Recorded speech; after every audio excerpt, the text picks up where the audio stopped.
Chapter 1: A blind date at the wrong table, full of awkwardness. Mom, got it.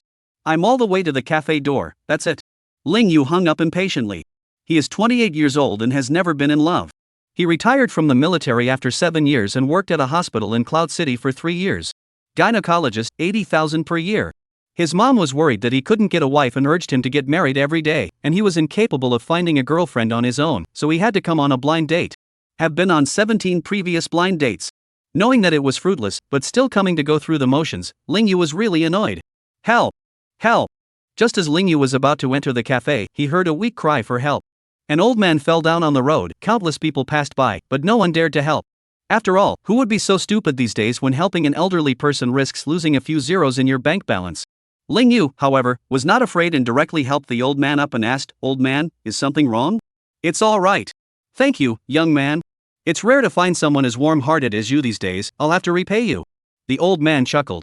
Ling Yu then realized that his dress did not match his temperament, his clothes were tattered, but looking at his 10 fingers, he looked like a well-bred man. Ling Yu was in a hurry for a blind date, and when the old man said it was fine, he rushed into the cafe, not wanting to repay. The cafe is huge and labyrinthine. Mom said the other guy was at table 8, but he couldn't find it in a circle and accidentally crashed into a special area. It's softly lit and covered in flowers. With the breeze blowing and the scent of flowers, it was heaven on earth. Ling Yu raised his eyes and froze instantly.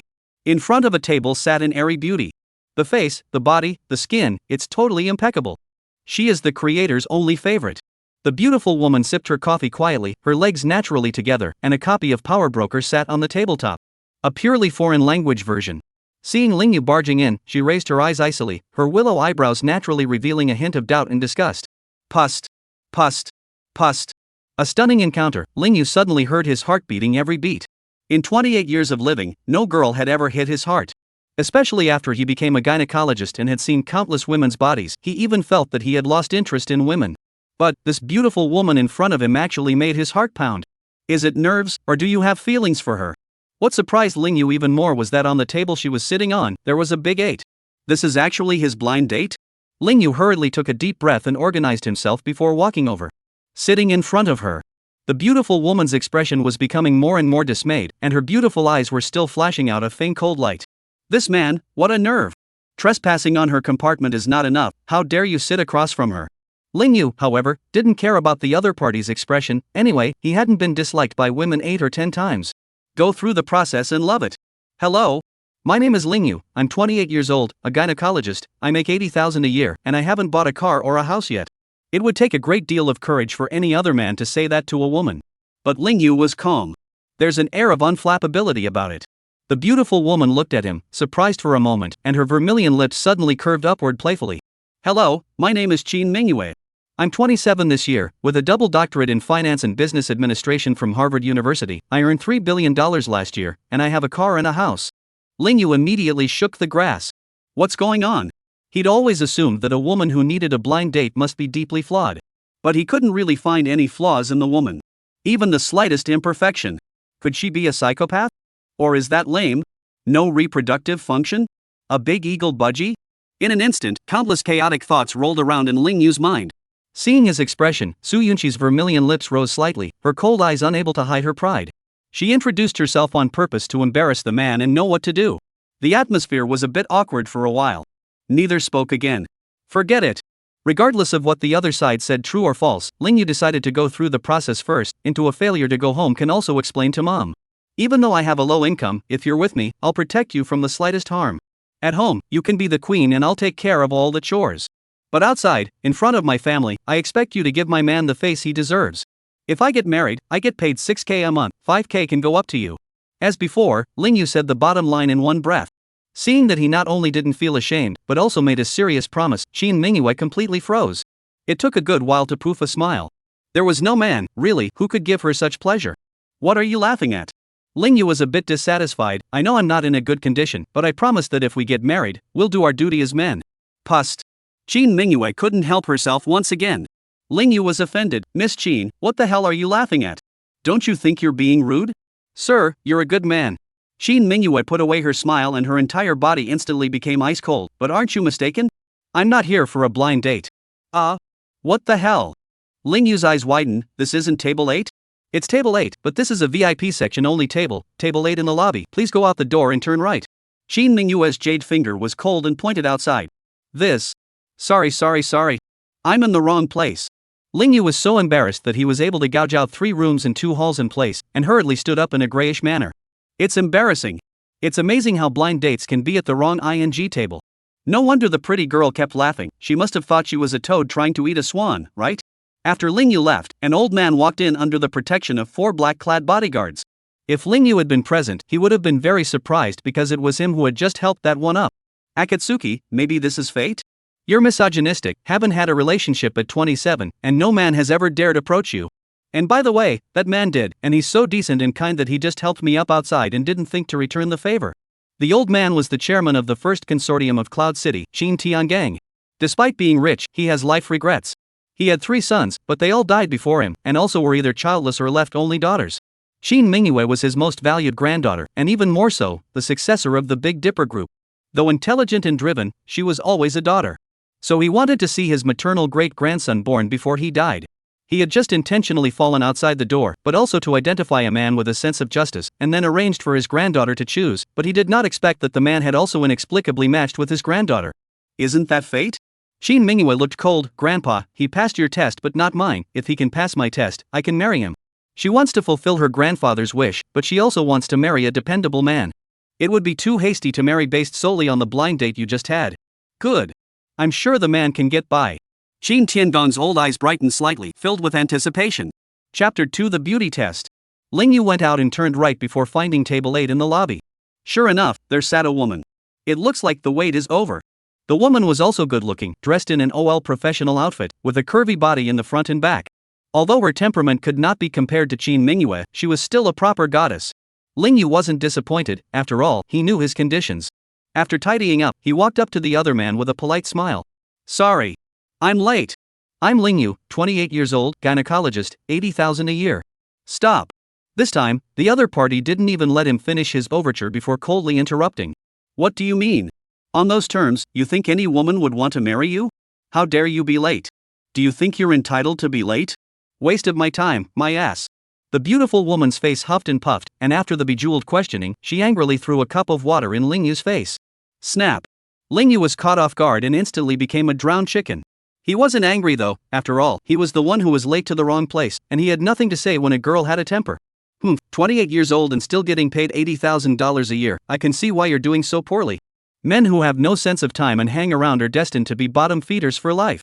Still want to go on a blind date with me? Where did you get the courage? Don't be delusional. The woman finished despising Lingyu fiercely and left with her bag. Didn't even bother to leave a name. Not only that, she also took out $100 and deliberately raised it in front of him, slapping it hard on the table as a bill. Lingyu's face instantly turned gloomy as his emotions rolled up. This woman is humiliating him. Although Lingyu did not have extravagant demands for marriage, it did not mean that he did not have a temper. This time, he wanted to make this woman regret it. But, he didn't have it. The woman left, and Lingyu left the cafe depressed. Just as he walked out the front door, he saw a long-haired man deliberately crashing into a BMW, followed by a deliberate scream. It was obvious that the long-haired man was touching. Lingyu couldn't help but frown. What's with all the crap in this cafe today? Ah, crash. My leg is broken. There's been a crash here.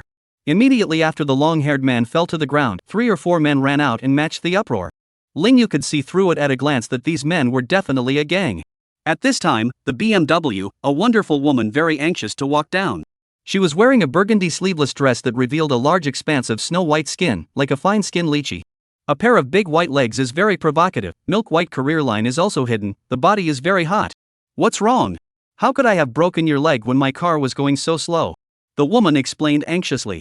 Cut the crap and pay up. Pay up. The next moment, the long-haired man's brothers surrounded the beautiful woman with righteous indignation.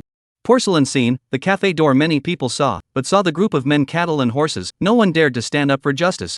How much do you want? Several big brothers. The beautiful woman looked very helpless and thought about breaking the bank. But a group of gangly men stared at her quivering chest, they're harumphing. A man played the rascal and pulled her skirt. Ha, beautiful girl, you're so pretty, will you play with us? A group of hooligans saw the color and molested a beautiful woman in the street. The beauty was so scared that she stepped back and accidentally bumped her butt into Lingyu. Instead of taking advantage of the situation, Ling Yu stepped out and shielded himself in front of the beautiful woman, saying disdainfully to the long-haired man and the others. Broke your leg, didn't you? Want to pay for it? Seeing that his face was grim and his eyes showed a hint of murderous aura, a few groundlings were actually a bit afraid of him. At this moment, Qin Mingyue was sitting in the cafe, watching this scene through the window. I didn't realize that the man had some balls. If you were an ordinary person, how would you have the guts to face 5 hooligans alone? In the next moment, Ling Yu even kicked Longhair hard in the leg. Longhair, who claimed that his leg was broken, was actually bouncing around in pain. The spectators on the sidelines sucked in their breath. This man, so tough. Qin Mingyue also had her vermilion lips slightly hooked. The cafe was her property, and she had certainly just seen the scene of Ling Yu's blind date. Seeing that he didn't fight back at all when a woman splashed him with water, I thought he was a wimp, but I didn't realize that his temper wasn't directed at women. The man is quite charming with this ruthlessness now. What? You didn't break your leg? You're quite the jumper. Ling Yu coldly mocked. When the people around saw that the long-haired man's leg was not broken at all, and with Ling Yu taking the lead, they all began to speak out in defense. The landlubbers who had just opened their teeth and claws, all of a sudden, one by one, subsided. Brat, count yourself tough. We'll see. Seeing the situation, the long-haired man and the others put down harsh words and fled the scene with their tails between their legs. Handsome, thank you yo, want to go to my house for a drink? I can even give you some food down there, yo. The red-skirted beauty was suddenly enthusiastic and invited Ling Yu to get into the car, with a gesture of wanting to fall back on her. No, I have things to do. Ling Yu, however, matter of whisking his sleeve away, and deeply hiding his achievements and fame. This unmoved look of his made the red-skirted beauty feel frustrated and couldn't help but stomp her feet. Aren't you sexy yourself?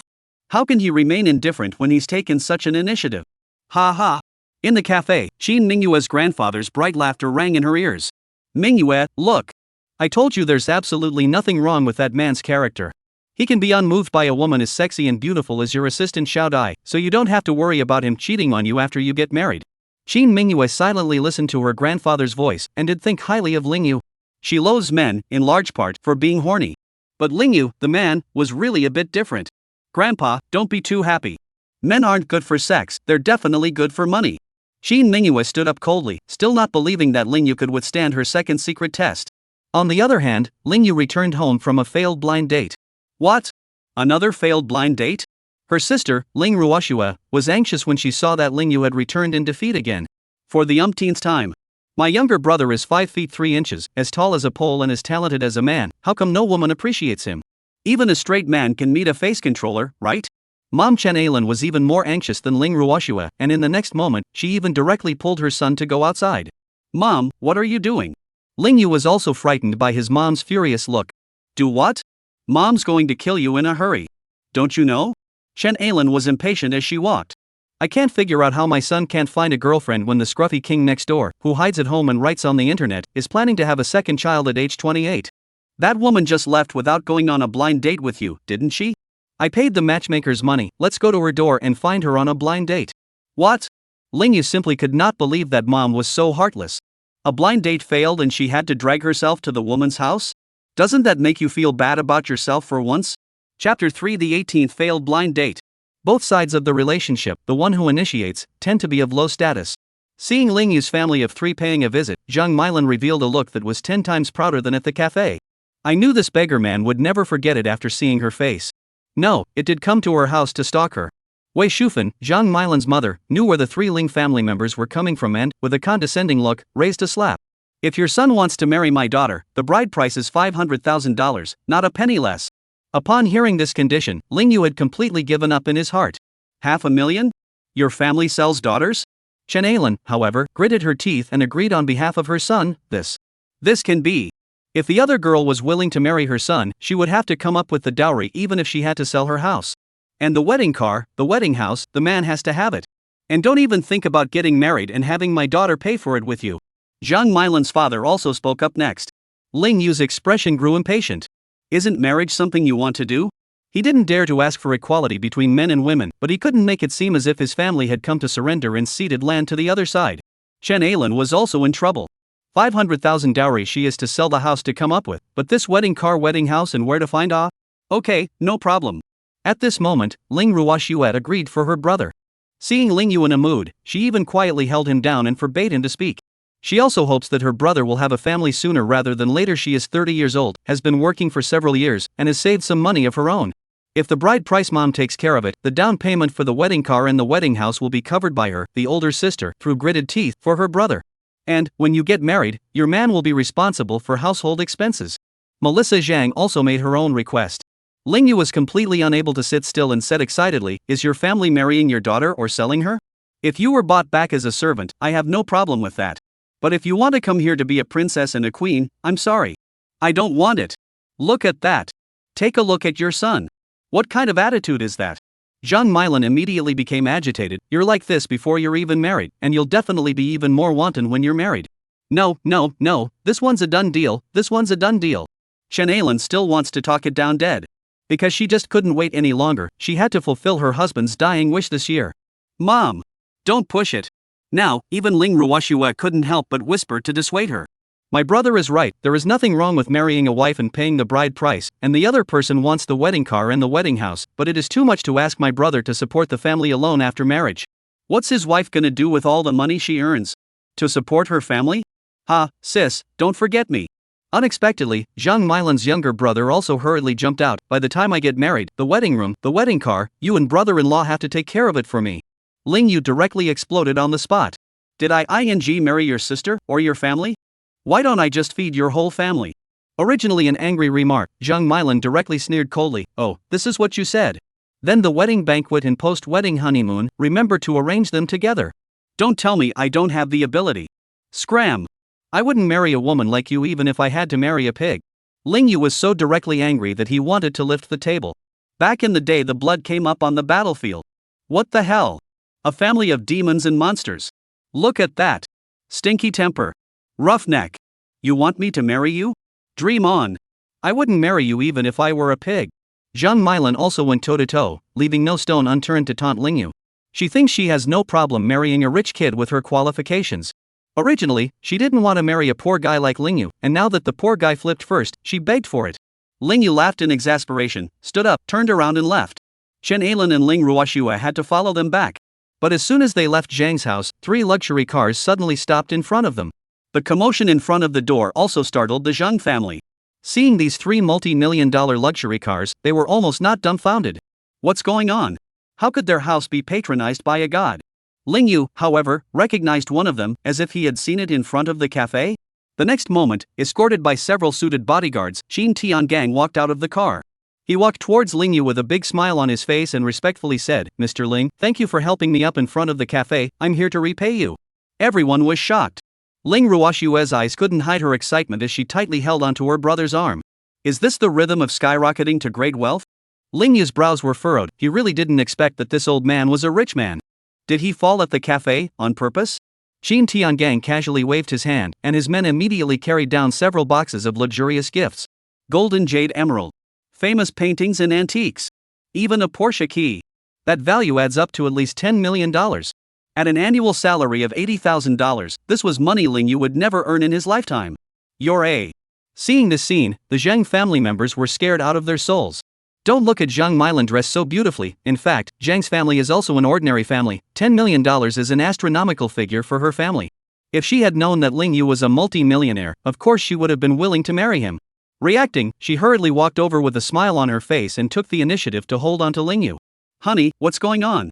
So you're so great. Helping the elderly is so caring, people appreciate it. Who's your darling?" With one sentence, Ling Yu made Zhang Milan pick her feet in place in embarrassment. Not only that, Ling Yu mercilessly pushed Zhang Milan away, inexplicably saying, "Didn't you just reject me? Where did you get the face to call me that now?" It's.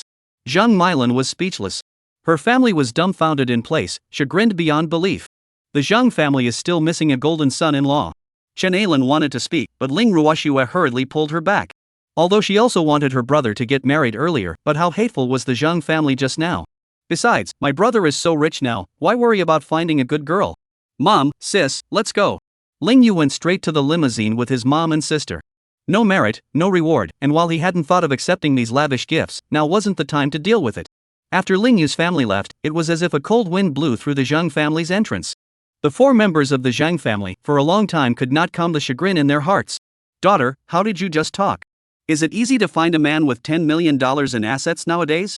Wei Shufan stomped her feet in a hurry. So? What now? Zhang Milan was a bit overwhelmed. She's actually been on many blind dates, doesn't she just want to find a rich man so she can be prosperous for the rest of her life? Which is a perfect way to miss out on a multi-millionaire. What else can we do? People can come to us at home, can't we just go up to their house and propose marriage? Wei Shufan reminded loudly. Zhang Wu was also anxious and strange. Sis, I don't care, you must marry this multi-millionaire. When the time comes for my girlfriend and I to get married, you have to give me a house and a luxury car. Otherwise I'll disown you as my sister. Okay, I got it. Not only did Zhang Milan not have a temper, she also let out a long sigh. With her relationship with Ling Yu in such a mess, would the other party still give a damn about her? Chapter 4, Flash Mob. Take all these things back, all of you. Ling Yu took a ride and let Qin Tiangang take everything back. What? Not to mention Qin Tiangang didn't expect it, even his mom and sister didn't expect it at all. These things are worth millions of dollars, you really don't want them? Qin Tiangang couldn't help but reconfirm. $10 million was a drop in the ocean to him, but to Ling Yu's family, it was astronomical. No. Ling Yu was very firm. My deceased father taught me to accept nothing without merit. I'm just lifting my hand to help you up. I can never accept your gift. Seeing her brother being so noble, Ling Ruoshu sighed helplessly. Chen Ailan is even more frustrated. So, when in the end the son will be able to marry a daughter-in-law? Yes. Qin Tiangang, however, nodded excitedly and went back with his things. Afraid that his granddaughter wouldn't believe him, he even showed Qin Mingyue the entire video. Akatsuki. I told you that man could stand the test, didn't I? Willing to bet, you marry him right now and hurry up and give me a great-grandson. Qin Tiangang forcefully forced the marriage. Qin Mingyue didn't say a word, but she has always been doing things cleanly. Since she lost to her grandfather, she will take care of this tomorrow, otherwise I'm afraid that it will be difficult for her roots to be clean again after the year. Early the next morning, Ling Yu received an unfamiliar phone call. Young man, you won't accept my gift, so if I introduce you to a daughter-in-law, you shouldn't resist, right? Hearing this voice, Ling Yu realized that it was that strange old man from yesterday again. Old man, are you in some kind of scam ring? Is this some new scam ring? Ling Yu asked with a smile. Of course he didn't think that Qin Tiangang was a liar, he could tell from his aura that the old man was definitely a rich man. But then he looks at himself, what is his intention? The setup is there. It's just that I want to give you a daughter-in-law, are you afraid? Qin Tiangang deliberately provoked. Coincidentally, I'm afraid of all sets, but not the setup for a wife. Ling Yu replied with a straight face. Yesterday he failed his 18th blind date, and he was getting annoyed with his mom. Now I'm afraid he'd marry anyone who would marry him, let alone a female, as long as it was a female animal. Then take your papers and go straight to the Civil Affairs Bureau. Qin Tiangang commanded. Just go. Who's afraid of who? Ling Yu really did set off straight away. After hearing Qin Tiangang say that the other party was a corporate executive, a white boneyard in the mall, Ling Yu no longer had any expectations for her looks. And as a gynecologist, he really wasn't curious about women's bodies anymore, so he didn't really care about this woman's figure. The only thing he asked for was that the other person's character not be too bad. At least don't be like Melanie Chang. But when he came to the door of the Civil Affairs Bureau to meet him, he was completely dumbfounded. It was actually Qin Mingyue. Her temperament is very cold, sitting in a red convertible. At a glance you can tell that she is a rich white beauty. However, even if she looks beautiful, no stranger dares to come close to talk to her. What are you waiting for? Come here. One look from Qin Mingyue made Ling Yu obediently walk over. This woman is really worthy of being a big business executive, her aura is so strong. Ms. Qin, is it you who wants to marry me? Ling Yu still couldn't believe it. What? You don't want to? Qin Mingyue's brows were lightly furrowed, and her entire body was so cold that it was not at all something an ordinary person could withstand. I do. Otherwise I wouldn't have come. Ling Yu actually produced a heartbeat, not knowing whether it was excitement or fear. It's true that Qin Mingyue looks like a scourge, but it seems like she's hard to get along with. However, all he wanted was a coping marriage, and whether it was hard to get along or not wasn't something he was thinking about right now. Get in there and make it quick. Qin Mingyue long legs, directly into the Civil Affairs Bureau, like to be alone, she even married alone. Luckily, Ling Yu's legs weren't too short and he quickly followed the other party. Do you want to reconsider? There's still time to backtrack. Before registering, Qin Mingyue reminded again. Of course she wanted Ling Yu to back out, because she didn't want this marriage at all, and if Ling Yu backed out, then Grandpa couldn't force her.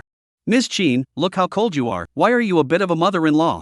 Ling Yu smiled bashfully. Qin Mingyue's icy eyes suddenly became sharp, like a knife that almost cut a piece off Ling Yu. Then you mustn't regret it later. These were the last words Qin Mingyue said to him before they got married. 10 minutes later, the two of them got their license and walked out of the Civil Affairs Bureau. Not a single word was said throughout the entire process, and Qin Mingyue still had an ice-cold face, making the staff at the registration desk wonder if they were in the wrong place. Is this pair divorced or married? Or married? Marrying you is just me fulfilling a promise I made to my grandfather. Don't you take this marriage too seriously, and don't you care about me what you did before, you continue to do after marriage. Even if you went to another woman, I wouldn't take it seriously. Qin Mingyue's tone was still cold. Lingyu's heart was a little hard to bear, but the corners of his mouth could not help but rise. He wondered if Qin Mingyue had taken the wrong line. Isn't that the kind of thing that a scumbag should say to a woman? By the way, I remember hearing you say that you haven't bought a house yet? Qin Mingyue suddenly asked. Aha! Lingyu nodded, and she handed him a set of keys. The female president of the Big Dipper Group is all about rigor and saving for a rainy day. What do you mean? Lingyu asked. This society is always still a male society. When you get married, the wife has to go and live in the man's house, but I will never go to your house, so this is our matrimonial home. From now on you will go and live there, but I will basically never go home. Qin Mingyue's two buts in one sentence allowed Lingyu to completely experience how high and cold this woman was. Why does it feel like I'm being bagged? Lingyu didn't want to take the key for a moment, something to do with dignity. Hold it. A look from Qin Mingyue made him have to take it. As expected of an executive of a big corporation, the aura is so strong. Well, soft food, that smells good. Lingyu had to compromise, the marriage was tied, now this kind of quarrel is just asking for trouble. Bye. Qin Mingyue threw down two words and turned around to leave. Miss Qin, wait. Lingyu pulled on her wrist, but the moment Qin Mingyue looked back, his hand felt like it had been sliced, and he hurriedly let go like an electric shock. Anything else? Qin Mingyue said coldly, she didn't like inked people, especially men. 3 things. Marriage really does affect each other, and Lingyu immediately spoke at Qin Mingyue's pace. First, leave a contact information, easy to contact at any time, you do not refuse. You married to cope with your grandfather, I also to cope with my mother, in case she asked about you, I always have to find you people not? Although Qin Mingyue was cold but reasonable, frowning, she took out her cell phone and ordered, sweep it. Ding. After adding WeChat, Lingyu continued, secondly, I'll pay you 5,000 upwards every month, you can consider it as rent and a promise I made on a blind date. Qin Mingyue immediately laughed, her smile somewhat contemptuous. $5,000, it's not even a hair's breadth to her. She didn't reject the man, though. Third, what are you going to do about that aspect of our life as a couple? Lingyu suddenly asked in a very serious manner. Chapter 5, a beautiful daughter-in-law can hardly see her mother-in-law. Marriage is a lifelong endeavor, not a game of housekeeping. Since he was married, Lingyu had to think about married life as well. Heh, it's a man after all. Qin Mingyue couldn't help but roll her eyes when she heard this question from Lingyu. Men and women really do think differently. She cares about life, he cares about sex. Don't even think about touching a hair on my head until you get me moving. Cool. Qin Mingyue's reply, so sacrosanct, was right in Lingyu's face. He didn't feel that a straight man like himself could impress the iceberg beauty in front of him while she could make his heart beat. She might not be able to give him a physical reaction. Lingyu even thought that he was shriveled up. He has always resisted marriage for fear of not being able to give his wife the satisfaction she needs in that area. Now that Qin Mingyue wouldn't let him touch it, that let him put down the biggest stone in his heart. That asshole. Qin Mingyue couldn't help but curse in her heart. She could tell that the man's expression wasn't feigned. She knew very well that although she was so high and mighty that many men didn't dare to show that they had thoughts about her, it didn't mean that those men really didn't have thoughts about her. She was still quite confident in her charms. Only this asshole in front of her, who seemed to really have no idea about her, made her scourge of the face for the first time to produce the feeling of malfunction. Gynecologists, indeed, are a lousy profession. The two men went their separate ways after discussing what was at stake. When Lingyu returned home, he actually saw Zhang Milan at the door with a basket of fruits and personally came to the door. Smiling, he was a different person than before. He resented this false enthusiasm and went straight to the truth. What? You said you returned all the gifts? Zhang Milan was so angry that she almost petrified on the spot when she heard Lingyu say that he rejected the $10 million gift. Jesus. God. How in the world can there be such a stupid man? Clearly high. Pedantry. Retarded. No wonder the mix is so bad. Whoever marries a man like that is doomed to a lifetime of poverty. Milan, you're here? Quickly. Come on in. Chen Ailan heard the commotion and walked out the door, saw Zhang Milan coming and excitedly invited her into the house. It's the first time a woman has come to her son's door. No matter what demons and devils Zhang Milan's family had, she wanted to see her son get married early. She was even less demanding of her daughter-in-law than Lingyu, as long as she was alive and female. How could I have thought that Zhang Milan would suddenly turn her face away from her husband, and her attitude was different from what she had just seen? Going in? Sorry, I'm busy. Also, our marriage, you'd better stop thinking about it. Ling Yu isn't even worthy of one of my toes. I'll count it as a loss if this kind of man gets a wife. Bye. After saying that, he turned around in a huff and left. It was a waste of her time for her mom to let her come to a man like Ling Yu. Chen Ailin was directly confused. How could this happen? Did this woman learn to change her face? That wasn't the attitude just now. Did she come to her house with a fruit basket specifically to taunt her son again? What a pervert. Ling Yu knew what was on this woman's mind. Her emotions were going back and forth in contrast. Wasn't it because of that $10 million? Gold-digging women, he doesn't want them. Ouch. This woman is nuts.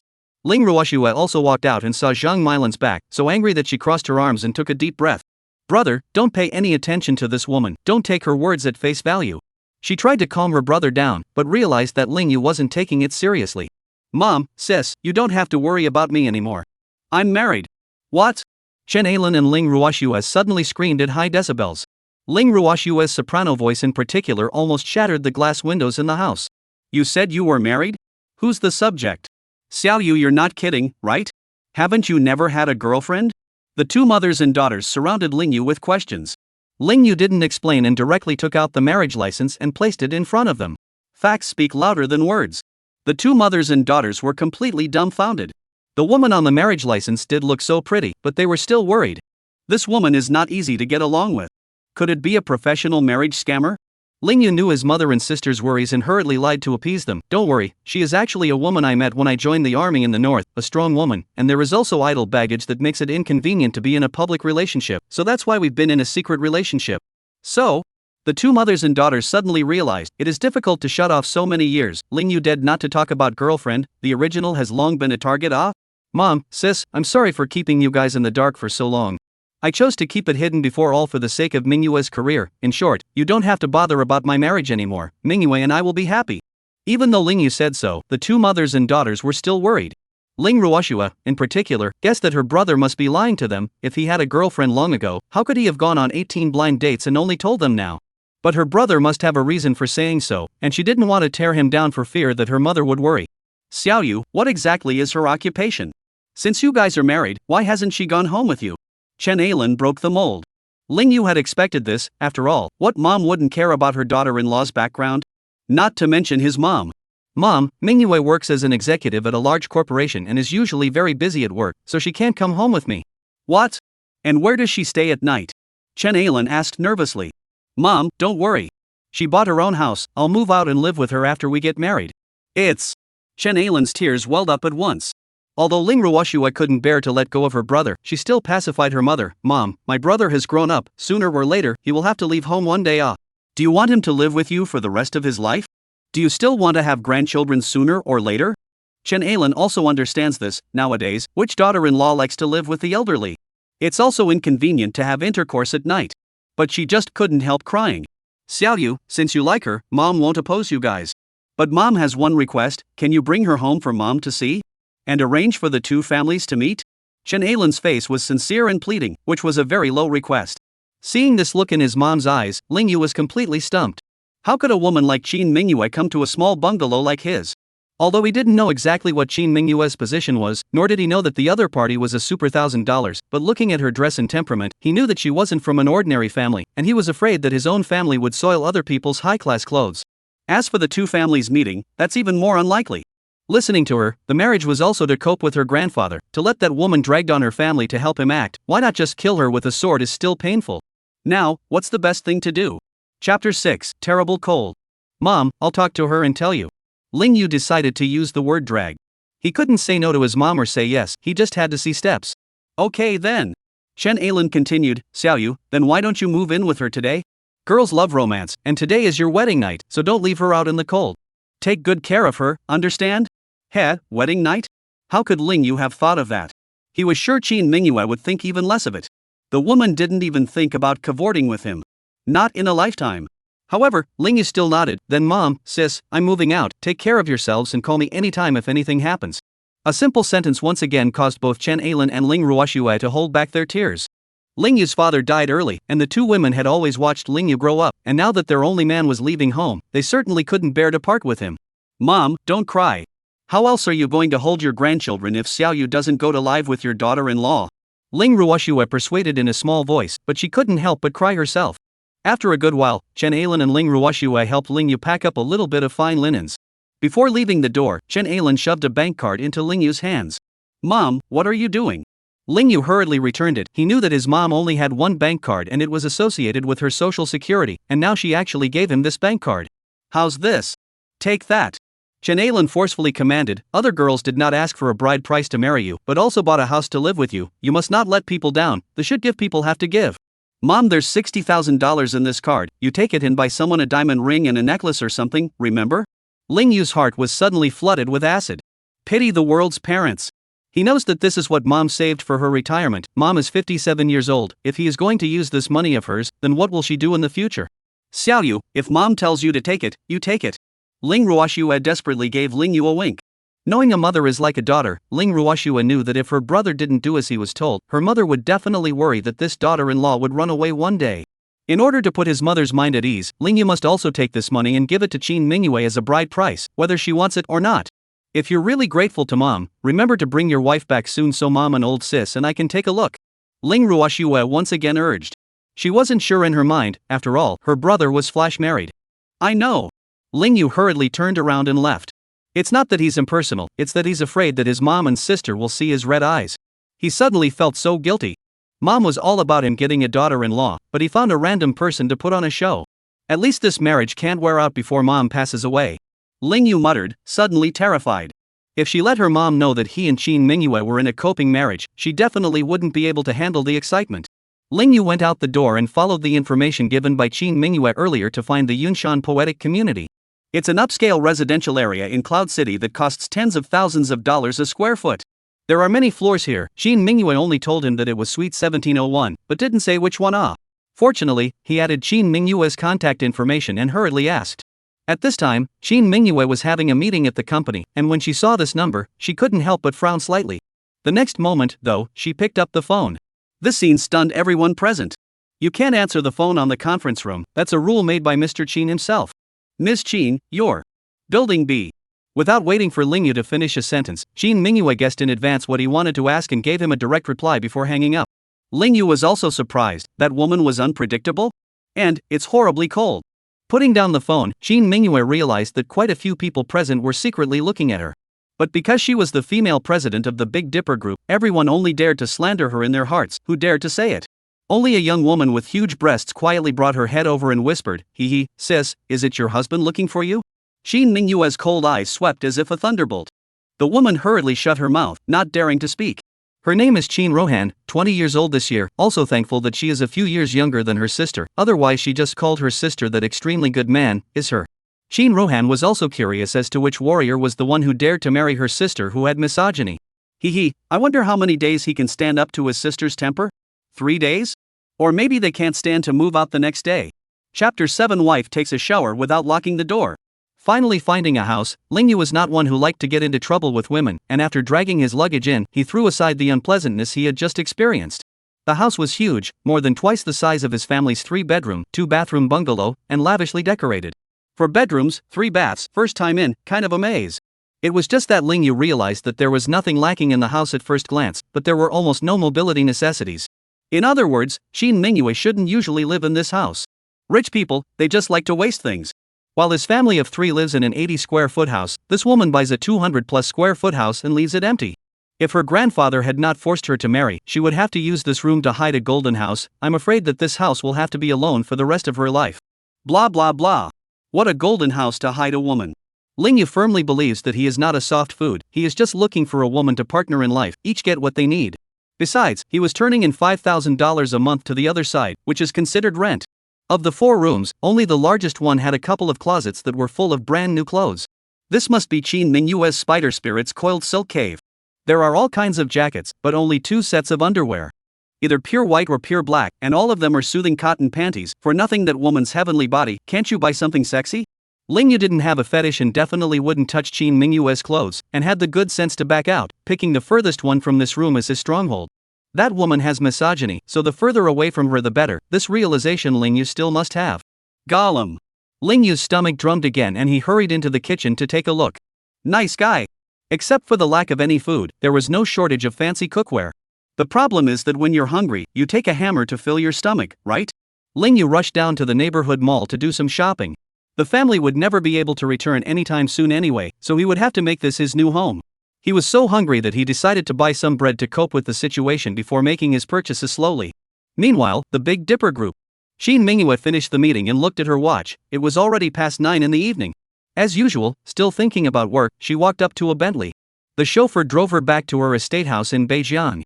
But she was halfway there before she suddenly shouted, "Stop the car! Mr. Qin, what's wrong?"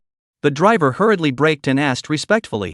Shin Mingyue naturally wouldn't answer him. She was only halfway there when she remembered that she got married today. Grandpa said, "Don't even think about going back to Qin Zhaoyuan Villa until you have a baby. Marrying a chicken follows the chicken and marrying a dog follows the dog. This is a 1,000-year-old custom in the Dragon Kingdom. Even if she is rich, she still has to live with her husband when she gets married. Turn around and go to Cloud Mountain Poetry." "Yes, Mr. Qin." Although the driver was curious in his heart, he didn't dare to ask. He was already the only male driver left by Qin Mingyue's side, afraid that if he said half a word wrong at any time, he would lose this well-paid job. By the time Ling Yu returned home again, it was already 10:30 p.m. He didn't turn off the lights when he went out, and came back to a tidy home, so naturally he didn't know that Qin Mingyue had already returned 15 minutes ago. Returning from his shopping trip drenched in sweat, he took off his shirt and headed for the bathroom. But the moment he pushed the door open, the whole thing settled. Eyes dead set on the woman in the bath, suddenly losing the ability to blink. Qin Mingyue was enjoying the relaxation of bathing in the bathtub. A pair of jade feet were exposed to the water. The 10 little pink toes seemed like plum blossoms in the snow. Although the bathtub was filled with bubbles, Ling Yu's elevated perspective more or less allowed him to see some beautiful light in the water. The woman was white beyond words, with a luscious figure and skin as delicate as sheep's white jade. Pust. Pust. The damn heartbeat is back. 10 times more drastic than the last. Ling Yu is a gynecologist, and has seen no more than 800 women's bodies without 1,000, and has never produced a reaction. But at this moment, he felt infinitely inflated. "Haven't you seen enough? Want me to gouge your eyes out?" Qin Mingyue didn't scream, and although she was a bit stunned, she still threatened calmly. She used to live alone and never locked the door when she took a shower. How could she have thought that something would happen today? "Excuse me, Miss Qin, I didn't know you were back." Ling Yu actually got goosebumps and hurriedly withdrew. Pretending to be calm, he hurriedly leaned against the wall as soon as he was out the door, desperately trying to breathe. He was afraid that if he was just half a second late, he would pass out from lack of oxygen. That's the aftermath of a flash mob. You have absolutely no idea of the other person's habits. As scary as that woman's eyes are, how can a body be that good? How is it that every inch of your body is so attractively colored? Ling Yu couldn't help but look down at that spot of his. Damn! How come it's so ridiculously big? It was a miracle that he, a male gynecologist, would have a damn reaction to such an iceberg. In the bathroom, Qin Mingyue also tightly covered her chest. Just now when that man was there, she could pretend as if nothing had happened, but when that man left, she felt uncomfortable all over instead. Her body, actually being looked at by a man. Even though the man was her husband and wasn't acting nasty, she still felt disgusted. "I knew getting married wasn't a good thing." Qin Mingyue lightly bit her shell teeth. In fact, she suspected that Ling Yu was doing it on purpose. She had been suspicious since she was a child, and she suspected Ling Yu of being a heartthrob from the moment he easily passed her 2 tests. He must have known that he was the daughter of a rich family and that his grandfather was testing him to put on a show of not being greedy for money or sex. Qin Mingyue had never believed that there were animals without desire in this world, let alone men. But without sufficient evidence, she could only continue to act. After bathing, Qin Mingyue walked out of the hall. Ling Yu sat on the sofa, a little distracted, pressing the TV remote control, looked up and saw Qin Mingyue, and again could not help but tense up. "Miss Qin, in the future, after you bathe, can you wear underwear?" Ling Yu requested in all seriousness. Qin Mingyue had a curvaceous figure and was wearing a thin, cicada-like silk nightgown, so which man could top that? It was only because Ling Yu was a gynecologist with a resistance that was different from the norm that he didn't get a nosebleed. How was I to know you were sitting in the lobby guarding me?" Qin Mingyue's eyes were like frost staring at Ling Yu like a blade. "It's too inconvenient. What kind of woman wears underwear after a shower?" She loved an uninhibited life, and the sudden addition of a man to the house was simply unbearable. "Well, I'll be right back in my room." Ling Yu gets to his feet and ducks back in. The woman was too icy. He had wanted to say a few words to her to enlist his affection, but now he realized that he had overestimated his ability. Forgive him for being a bit speechless to such a woman. Thinking that he would have to live with this kind of woman in the future, he was indeed a bit shaken as Qin Rohan thought. But just as he turned around, he heard a strange noise behind him. Looking back, Qin Mingyue was actually crouching on the ground in pain. Without underwear, her neckline broke open a little, and the view inside was like the devil, almost sucking Ling Yu's soul in. "Hey, what's wrong with you?" Chapter 8: The Woman Who Wants Beauty Over Life.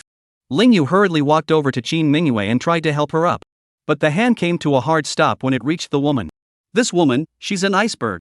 He wouldn't dare just touch her. But looking at her fragrant forehead constantly seeping out bean-sized cold sweat, the whole person does not move. Ling Yu finally still a drum to pick her up. Surprisingly, the woman was light. At about 5 feet 2 inches, I'm afraid it's only about 100 pounds. Don't touch me. Although Qin Mingyue looked pained, her eyes were still sharp, like a cold dagger. She had a natural aversion to contact with men, let alone being picked up by one. In this moment, the body couldn't help but be covered in goosebumps. Sensing her coldness, Ling Yu didn't dare to look at her eyes at all. Gently placing her on the sofa, he directly said, "Look at you, you must have been eating irregularly for a long period of time. It's all acute gastroenteritis." Qin Mingyue shivered slightly. On the first day together, this man actually knew what was wrong with her? The next moment, Ling Yu gently lifted her nightgown. "What do you do? Want to die?" Qin Mingyue didn't know where the strength came from and quickly twisted his arm back.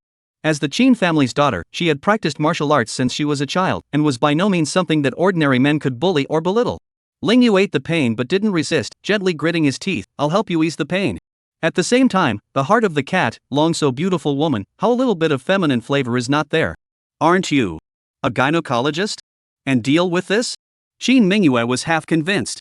Only in the next moment, another sharp pain came from her abdomen, and she had no choice but to let go of Ling Yu's arm and cover her belly once again. "If you don't believe me, I'll call you 120 and you endure the pain until you get to the hospital." Ling Yu didn't want to put a hot face on a cold ass and picked up the phone to dial. But when he saw Qin Mingyue curled up uncontrollably in pain, he finally threw the phone aside and squatted in front of her. Qin Mingyue felt his big hot hand lifting her nightgown, but she didn't stop it. For one thing, it can't be stopped. Secondly, let's trust this man for once. If it turned out that he was purely trying to take advantage of the situation, she would make him regret it afterwards. Ling Yu couldn't help but look at her pair of jade legs, which were simply white and flawless. The moment the nightgown lifted, he actually swallowed subconsciously. It was a feeling he had never tried before in his life. Why was his heart beating so fast? Accidentally seeing the slightly bulging arc of her small pants cover and a dry mouth feeling. At the hospital, he'd seen a lot of women with no clothes on, but none that gave him such a strong attraction. Qin Mingyue's cotton chaps were obviously not sexy at all, but he just couldn't help but take one more look. Still, in the next moment, he hurriedly rubbed his hands together, using the heat from his palms to warm Qin Mingyue's abdomen. Ah! Qin Mingyue felt a stream of warmth, and her cold and painful abdomen was suddenly quite comfortable. After repeating this a few times, Ling Yu began to push and massage at the small of her back.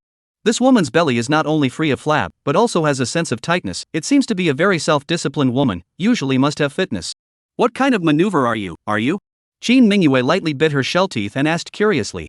In the past, when she was touched by a man, she would develop extreme disgust. This time, the feeling of disgust, while still there, was mixed with feelings of comfort and shyness, giving her a very complicated expression. "Chinese medicine, 9 Sun Shiatsu." Ling Yu replied blandly, not daring to look up into her eyes. However, his eyes couldn't help but take one more look at Qin Mingyue's lower body. The woman's figure was simply perfect.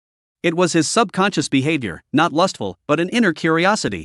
The subconscious act of appreciation by a man who has never had thoughts about a woman's body and suddenly feels attracted to it. Qin Mingyue, however, was watching his every move. This man is showing his tail, isn't he? Pretend to be a gentleman before marriage, but in reality the world is as black as a crow. Which man is not lustful? Comfortable yet? Ling Yu suddenly asked. "It doesn't hurt anymore, move your hand." Qin Mingyue coldly commanded. Ling Yu subconsciously moved away, but suddenly thought of something else and said, "I'm your husband, and even more so, I'm healing you, so you shouldn't be so repulsed by me, right?" Qin Mingyue lightly bit her lower lip and snorted coldly. Why does human reproduction have to involve male and female behavior? Wouldn't other women find that uncomfortable? I'm going to go make you something to eat, and remember not to work late hungry in the future. Ling Yu stood up after droning. "Is that what you call doctor's orders, or husband's orders?" Qin Mingyue asked coldly. "Is this important?" Ling Yu was amused. This woman was too serious. Qin Mingyue didn't answer, but said in a high and cold voice, "I'm going to rest before 11 o'clock, so don't bother me beyond that point."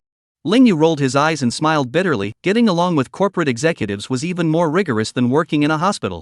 10 minutes later, Ling Yu made a bowl of egg noodles and knocked on Qin Mingyue's room door. Qin Mingyue opened the door, her eyes a little surprised. "You bought the food? You're a big man and you know how to cook? Your kitchen, it's cleaner than your face." "I didn't buy the food, did it fall from the sky?" Ling Yu directly brought in the egg noodles and placed them on the table in her room, instructing, "Eat it while it's hot, your intestines can't eat cold food." "You're teaching me things?" Shin Mingyue seemed to smile, really not used to having another man in the house. Even her mother had not instructed her words, but it actually came out of his mouth. Who dares to teach her how to do her job as the female president of the Big Dipper Group? Ling Yu, however, was suddenly strong. This is a kindly advice. Don't forget that you're my wife and even more of a patient. Must listen to me. Shin Mingyue couldn't help but frown and stare at the man. She didn't barge in with him after all, but she couldn't help but frown again at the sight of the cheap bowl of egg noodles. This stuff, it's edible? It won't kill you to eat. If you don't eat it, you'll be fasting until tomorrow morning, and it'll be another injury to your bowels. Ling Yu was a bit impatient. How capricious was this woman? Shin Mingyue eventually took a pinch and chewed it slowly. The expression suddenly trembled slightly. I didn't realize that this kind of thing was quite tasty. An occasional evening meal shouldn't be fattening, should it? For the first time, Shin Mingyue felt that there were some benefits to having more than one man in the house, a feeling that was different from a pure servant. Seeing her expression and hearing her words, Ling Yu did not know whether to be amused or good-natured. The woman, always a woman. Even though she doesn't like men, she still cares about her body, just like any other woman. She wants to be beautiful. I'm done eating, is that okay? Shin Mingyue only ate 2 small bites before putting down her chopsticks, her beautiful eyes staring at Ling Yu as she asked. It was like a patient asking a doctor. Ling Yu. How in heaven's name can there be such a difficult woman? He's making a snack just for her, and he's just going to take a couple of small token bites? But Ling Yu really couldn't do anything about her, and holding his breath, he picked up the dishes and left. Right. It was only when he was almost at the door that Ling Yu suddenly said, "When are you free? Can you come home with me? My mom wants to meet you." The words fell out of his mouth, and his mood suddenly became tense. Chapter 9, A Man Examining a Woman's Body? This woman was so difficult to get along with. Whether Shin Mingyue agreed or not, it would be a challenge for Ling Yu. I'm sorry, my schedule is early and I'm not available for the next week. Shin Mingyue opened her mouth to refuse. Ling Yu nodded slightly, disappointed, yet inexplicably relieved. Sure enough, it's hard to bring this wife home to meet the parents. Wait. Ling Yu had just walked out of the room when he heard this woman call out again, and hope inexplicably flooded his heart. Did she come around and want to go home with herself someday? Only when he turned around, Shin Mingyue handed him a bank card. What do you mean? Ling Yu frowned. He was even worried that Shin Mingyue was a marriage scammer and didn't give her mom $60,000 of hard-earned money. She gave money to herself instead? Goddamn situation. There's 100,000 in this card. Take it and spend it and stop buying cheap food to keep at home. There's probably a lot of things missing from the house, so help out with the shopping when you can. If you don't have enough money, you can ask for more. Shin Mingyue seemed to command her work and spoke concisely and clearly. Ling Yu couldn't help but laugh and pushed the card back. I'm the man of the house and I have a job. I don't need you to support me. Shin Mingyue frowned lightly. All married, this man actually still want to pretend to be noble? Is he really not here for his money and beauty? Ling Yu finished his speech and left, even more embarrassed to give her mom $60,000 as a bride price, otherwise he was worried that he would be ridiculed. The next day, Ling Yu went back to work at the hospital as usual. He's only been back from the front lines for 2 years, and today he's not an attending physician, he's in charge of various screening programs in the gynecology department. Ling Yu. You went on another blind date yesterday, huh? Behind him, suddenly came the voice of his dead friend Lin Fan. In the next moment, Lin Fan raised his shoulders and enthusiastically hitched Ling Yu's shoulders. The two were in the same class when they were in middle school, and then Ling Yu came back from military service and became a colleague, so the relationship is naturally very good. Ling Yu nodded, and Lin Fan immediately asked curiously, is it done? It didn't work out. Ling Yu smiled bitterly. His blind date with Zhang Milan was indeed yellow. No way? This is like your 18th blind date, right? Lin Fan looked regretful. You didn't do what I said? By stating your bottom line at the beginning, there's no reason why there are so many women out there and none of them are willing to partner up with you for life, huh? He and Ling Ruoxue's thoughts were the same. Ling Yu, how to say a talented person, although a bit straight, but 18 blind dates, how will meet a face value control, right? I suspect it's doing what you say that keeps failing. Ling Yu laughs and buries his nemesis. Every time I say $80,000 a year, the blind date goes straight to yellow. So you're stupid, huh? Wouldn't you have left that point out? Lin Fan stared at him with wide eyes.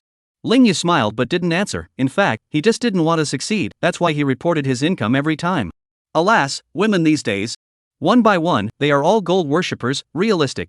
Lin Fan also couldn't help but whine. Trying to find a good woman to marry who isn't gold digging and materialistic is harder than digging up a gold mine. Ling Yu knows his heart emotions. Before his girlfriend, is cleaving rich second generation, so he is also until now not married. Enough about that. My mom is coming to the hospital today for a checkup, so I'm going to check on her first. There are some women over there who need to do a health license check, so help me with that. Lin Fan said and hurriedly walked away. Yes. Ling Yu agreed and then walked into the chest X-ray area examination room. Soon a woman walked in with a checklist. Please take off your clothes and stand in front of the machine. Lingyu, as usual, took the medical checklist and ordered smoothly. But upon seeing the name on the medical checklist, he froze. Melanie Chang. Why you? Lingyu looked up, and Zhang Milan pointed at him excitedly. How can it be a male doctor for this kind of examination? You guys are trying to take advantage, aren't you? Want to see my body? You wish. I demand a change. Melissa Chang exclaimed on the spot. Hearing the commotion, the other women around who had come to check one after another, all gathered around. People have been talking to each other. Some people support Zhang Milan. How can a man be allowed to come to this kind of examination which involves women's privacy? There are also people who support Lingyu. Doctors are professionals, how can they think that people are so nasty? Lingyu had encountered a lot of this kind of situation in his 2 years of work.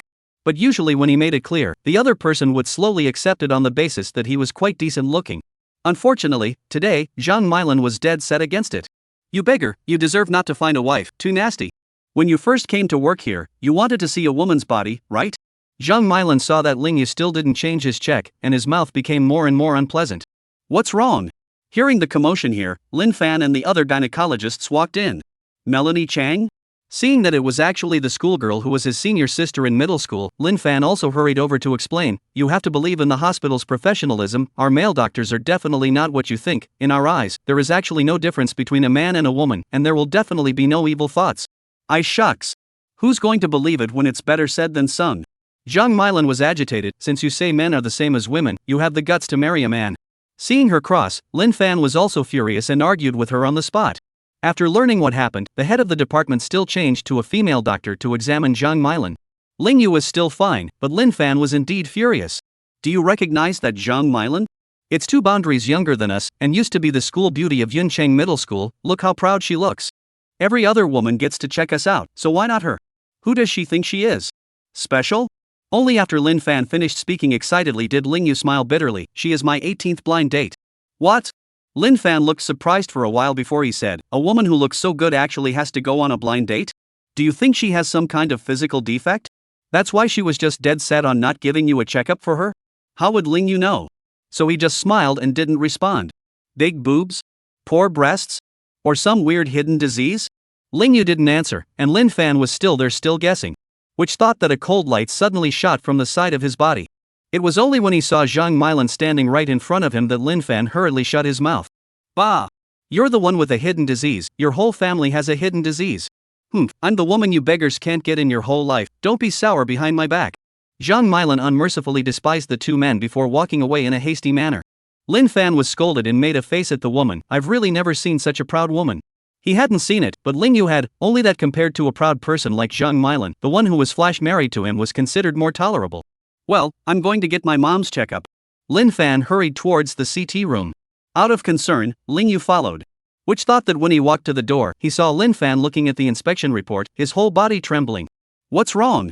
Seeing the situation, Lingyu hurriedly walked over. He also shuddered when he saw the CT results. Lung cancer, terminal. Chapter 10 Borrowing money from his wife. Lin Fan's own mom was actually found to have lung cancer. At this time, the physician from the internal medicine room also came out and said to Lin Fan, your mother is in the advanced stage, she must be operated on immediately, 1 day later is one more life-threatening moment. Lin Fan trembled and asked, how much does that surgery cost? It's going to be $300,000 up front. The follow-up depends on the situation. The physician finished and left. Lin Fan was also a doctor at the hospital and knew the rules of the hospital very well. The hospital would not arrange for surgery without paying the fee. Lingyu, what should we do now? I don't have $300,000. Lin Fan was momentarily in a hurry.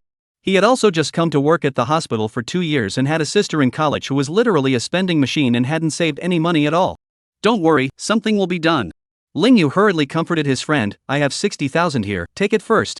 After saying that, he took the bank card that Chen Ailan handed to him and stuffed it in his brother's hand. Isn't this your mom's social security card? How can I use the money in it?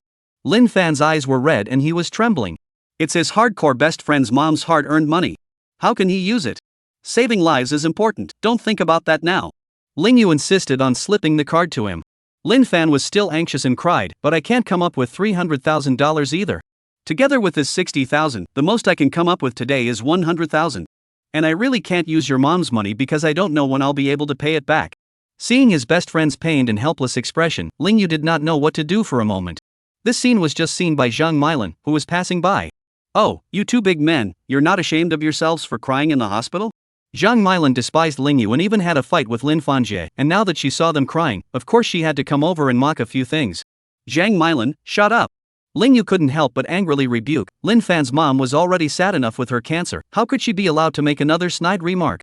However, he didn't expect Lin Fan to see Zhang Milan and actually took the initiative to plead with her. Zhang de school flower, I see that you are dressed so scantily, you must be very rich, right? Zhang Milan was startled by his appearance and backed away warily. What do you want? Please, lend me $200,000. My mom has cancer and needs an operation soon. Please. I'll pay you back as soon as I have the money. Even though Lin Fan spoke with such sincerity that he almost knelt down to Zhang Milan simply could not lend him the money. Don't say she doesn't have one. Even if she did, what's her relationship with Lin Fan? Oh, you're overthinking it. I don't have any money to lend you. Alas, the poor are pitiful, can't get a wife, can't even come up with the money to pay for your own mother's surgery. What woman would look at you? Zhang Milan not only refused to lend it, but also made a couple of snide remarks before leaving.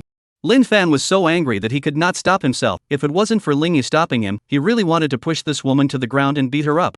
Lin Fan, calm down. Ling Yu hugged his best friend, who was about to have an emotional breakdown, tightly. Only then did Lin Fan slowly calm down. If he really beat up Zhang Milan, he would be arrested in the police station at that time, and even more so, no one would be able to pay for his mom's surgery. Subsequently, Lin Fan made a dozen or so phone calls in a row, and those he knew or didn't know on the address book, all opened their mouths to borrow money. In order to help his best friend, Ling Yu was also compelled to go around asking people to borrow money. But a morning down, the two also district only borrowed 70,000 yuan, from 300,000 is still a big difference. What should we do? If we keep dragging this out, I'm afraid my mom will really die. Lin Fan had a complete emotional breakdown and cried right in front of Ling Yu. Ling Yu let out a long sigh and said, Don't cry, I'll ask my wife to borrow it, she'll definitely do it. In fact, Ling Yu wasn't sure if Qin Mingyue would lend it to him. But he and Lin Fan really had no choice. It's not easy to come up with $300,000 all at once for their kind of class. Your wife? Lin Fan was so scared that she stopped crying on the spot. Ling Yu, are you in a hurry to be stupid too? When did you have a wife? Ling Yu laughed bitterly and didn't have the time to explain to him, directly calling Qin Mingyue. After yesterday's fiasco, Ling Yu directly memorized Qin Mingyue's phone number, lest WeChat be blackened by her again without any help. Hey, what's up? Fortunately, Qin Mingyue answered his call this time with a dry but not hurried tone, and didn't seem to be in a meeting. Miss Qin, I would like to ask you to borrow money. Ling Yu went in single-handedly and didn't beat around the bush. Hearing him call Miss Qin, Lin Fan also froze. Was this his wife or not? What kind of person calls his wife that? Borrow money? Qin Mingyue also froze, then laughed in her heart. Last night, she thought she had guessed wrong, that this man wasn't marrying her for money, but she didn't expect him to reveal his fox tail today? Still, she asked, how much? 128,000. Ling Yu said directly. The two of them, he and Lin Fan, had put together a total of $172,000, and now they were just short of $128,000. Qin Mingyue immediately asked curiously, yesterday I gave you 100,000, don't want it, but now you're asking me to borrow 128,000? May I? Ling Yu is not someone who likes to explain, and even more so, he doesn't want to play the bitter card, so he asks if it's possible. Doh! Qin Mingyue directly hung up the phone. Ling Yu frowned, wondering what kind of reply that woman was giving. Won't you lend it? Lin Fan still hadn't reacted yet, but listening to the tone of Ling Yu's chatting with the other party just now, it didn't seem like he was chatting with his wife, but rather like he was applying to his boss. Ling Yu, if I can't, I'll go borrow from a loan shark. Lin Fan also do not want a brother because of their own difficulties. The formal loan time may not be too late, but some informal loan sharks to borrow 100,000. I heard that very quickly. No. Ling Yu refused. After borrowing that money, it would be troublesome for you to pay it back. The two of them were just getting tangled up when Ling Yu suddenly received a message on his cell phone. Ding dong. Akatsuki transfers you $200,000. What the hell? Seeing this information, Lin Fan was dumbfounded, staring at Ling Yu with a face of envy written in capital letters. Oh my god, is this woman really a wife? Is she a big rich woman? She borrowed 128,000, but she casually transferred 200,000, so it's obvious that she doesn't lack money. Ling Yu smiled but did not answer. The expression of his dead friend made him embarrassed, feeling like he was eating soft rice is very fragrant. Moreover, he only knew that Qin Mingyue was an executive, and he didn't know her real identity, let alone how rich she was, so he couldn't answer Lin Fan's question. Take it and get the hospital to schedule your mom for chemo surgery right away. Ling Yu casually transferred the money to Lin Fan. Thanks. Thank sister-in-law for me and tell her I'll definitely pay back this money as soon as possible. Lin Fan was so moved that he desperately shed tears, and the two Ling Yu couples helped him solve all his problems. There's no rush, don't think about that yet. Ling Yu smiled and laughed. In his opinion, that woman Qin Mingyue was definitely not in a hurry for this amount of money. But he will still find a way to return to her as soon as possible. After all, Pro Brothers still clear accounts, this money borrowed for a long time, just afraid of what Qin Mingyue will think of him. When Lin Fan came to the toll office to pay the fee, Zhang Milan also happened to be checking out and leaving. Seeing that Lin Fan had actually scraped together 300,000 at once, she was also stunned. This poor guy had just almost kneeled down and asked her to borrow $200,000, and now he'd really borrowed it for him in the blink of an eye? Oh, you borrowed from a loan shark, didn't you? Be careful of the interest, you won't be able to pay it back for the rest of your life. Zhang Milan couldn't help but taunt. Lin Fan was already disgusted with this woman, and when he heard her say this, he directly disliked her nonchalantly. This money was lent to me by Ling Yu's wife. As soon as Ling Yu opened his mouth, she immediately transferred 200,000 over. Luckily, Ling Yu didn't fall for a woman like you, otherwise it would have been bad luck. What? Hearing his words, Zhang Milan froze in place. Ling Yu's wife? That poor guy has a wife? Chapter 11, Crashing Your Wife's Car. Oh, you just blow it. You must have borrowed from loan sharks and now you want to come and punch me in the face. That's why you deliberately tell this kind of lie. It's ridiculous. After Zhang Milan reacted, she immediately looked contemptuous, not believing that Ling Yu already had a wife. She just went to his house yesterday. How does that look like a wedding? Ling Yu has a wife and he's still on a blind date with her? Isn't he afraid of bigamy? Seeing that she didn't believe it, Lin Fan became anxious. On the contrary, Ling Yu came over and gently pulled him. Saving his mom was important. What did he care about this kind of woman's theory? Oh, Ling Yu. I heard you have a wife.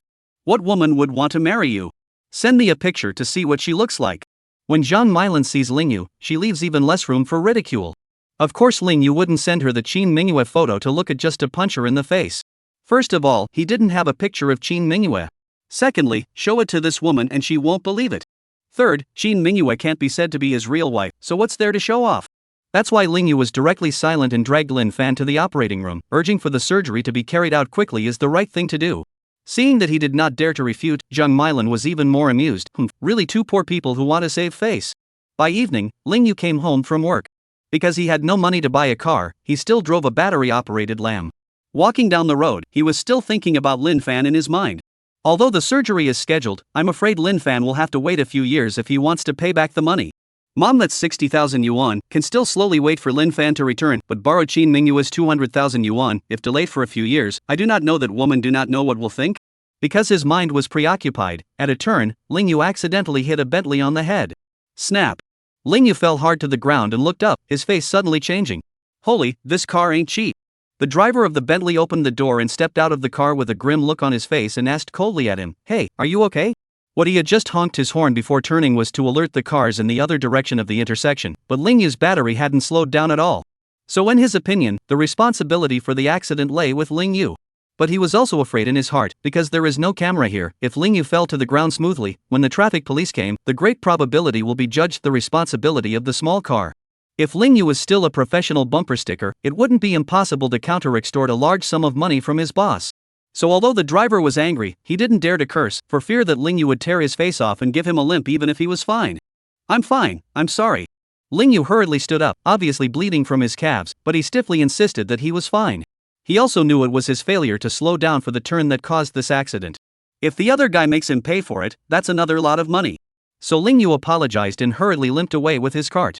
It was only after he left the scene that Qin Mingyue stepped down from the Bentley and frowned as she looked at the man's back. What is this man up to? You're driving absent-mindedly. You want to get yourself killed? Mr. Qin, do we need to call the police to deal with this? The driver didn't know that the man was Qin Mingyue's husband and asked her for instructions. No, it's a small thing. You drive and touch up the paint, I'll walk the rest of the way back. Ha? The driver froze before nodding in response, yes, Mr. Qin. At the same time, he was very strange in his heart. This Bentley is Mr. Qin's favorite car. In the past this kind of thing happened. Mr. Qin will definitely pursue to the end. With Mr. Qin's connections and wrist, it is not difficult to ask the other party to obediently compensate for the money and apologize. But this time, she actually left the man alone? Qin Mingyue returned home and saw Ling Yu taking out his medical kit and treating the injury on his left calf. Obviously rubbing a large piece of flesh, bloody, this man on the disinfectant but froze without a frown. Qin Mingyue couldn't help but think, does this man have no sense of pain? What's wrong with you? Qin Mingyue pretended that she didn't know what was going on and slowly walked forward knowingly. Ling Yu was slightly stunned, and then a bitter smile spread out. Nothing, I was careless when I came back and bumped into someone else's Bentley. I can't believe you hit it that hard? So how much did you make the other guy pay? Qin Mingyue continued to smile and laugh. Compensate for what? I was the one who drove carelessly, and it's a good thing people haven't caught me claiming for it. Ling Yu said frankly. Qin Mingyue's vermilion lips fluttered with a trace of curvature. This bastard, he also knew that he was careless. If Ling Yu had cursed the other party and then shifted the blame onto the other party, Qin Mingyue would have been so angry that she would have even exposed herself to dismantle him and then made him pay compensation. But Ling Yu took the initiative to take the blame, making the anger in her heart inexplicably subside, and even took the initiative to sit beside him and observe his injuries. Looking at her side face from a close distance, smelling the fragrance of orchids and cinnamon emanating from her body, Ling Yu even inexplicably produces a heartbeat again. This woman, is she a fairy that fell from the sky?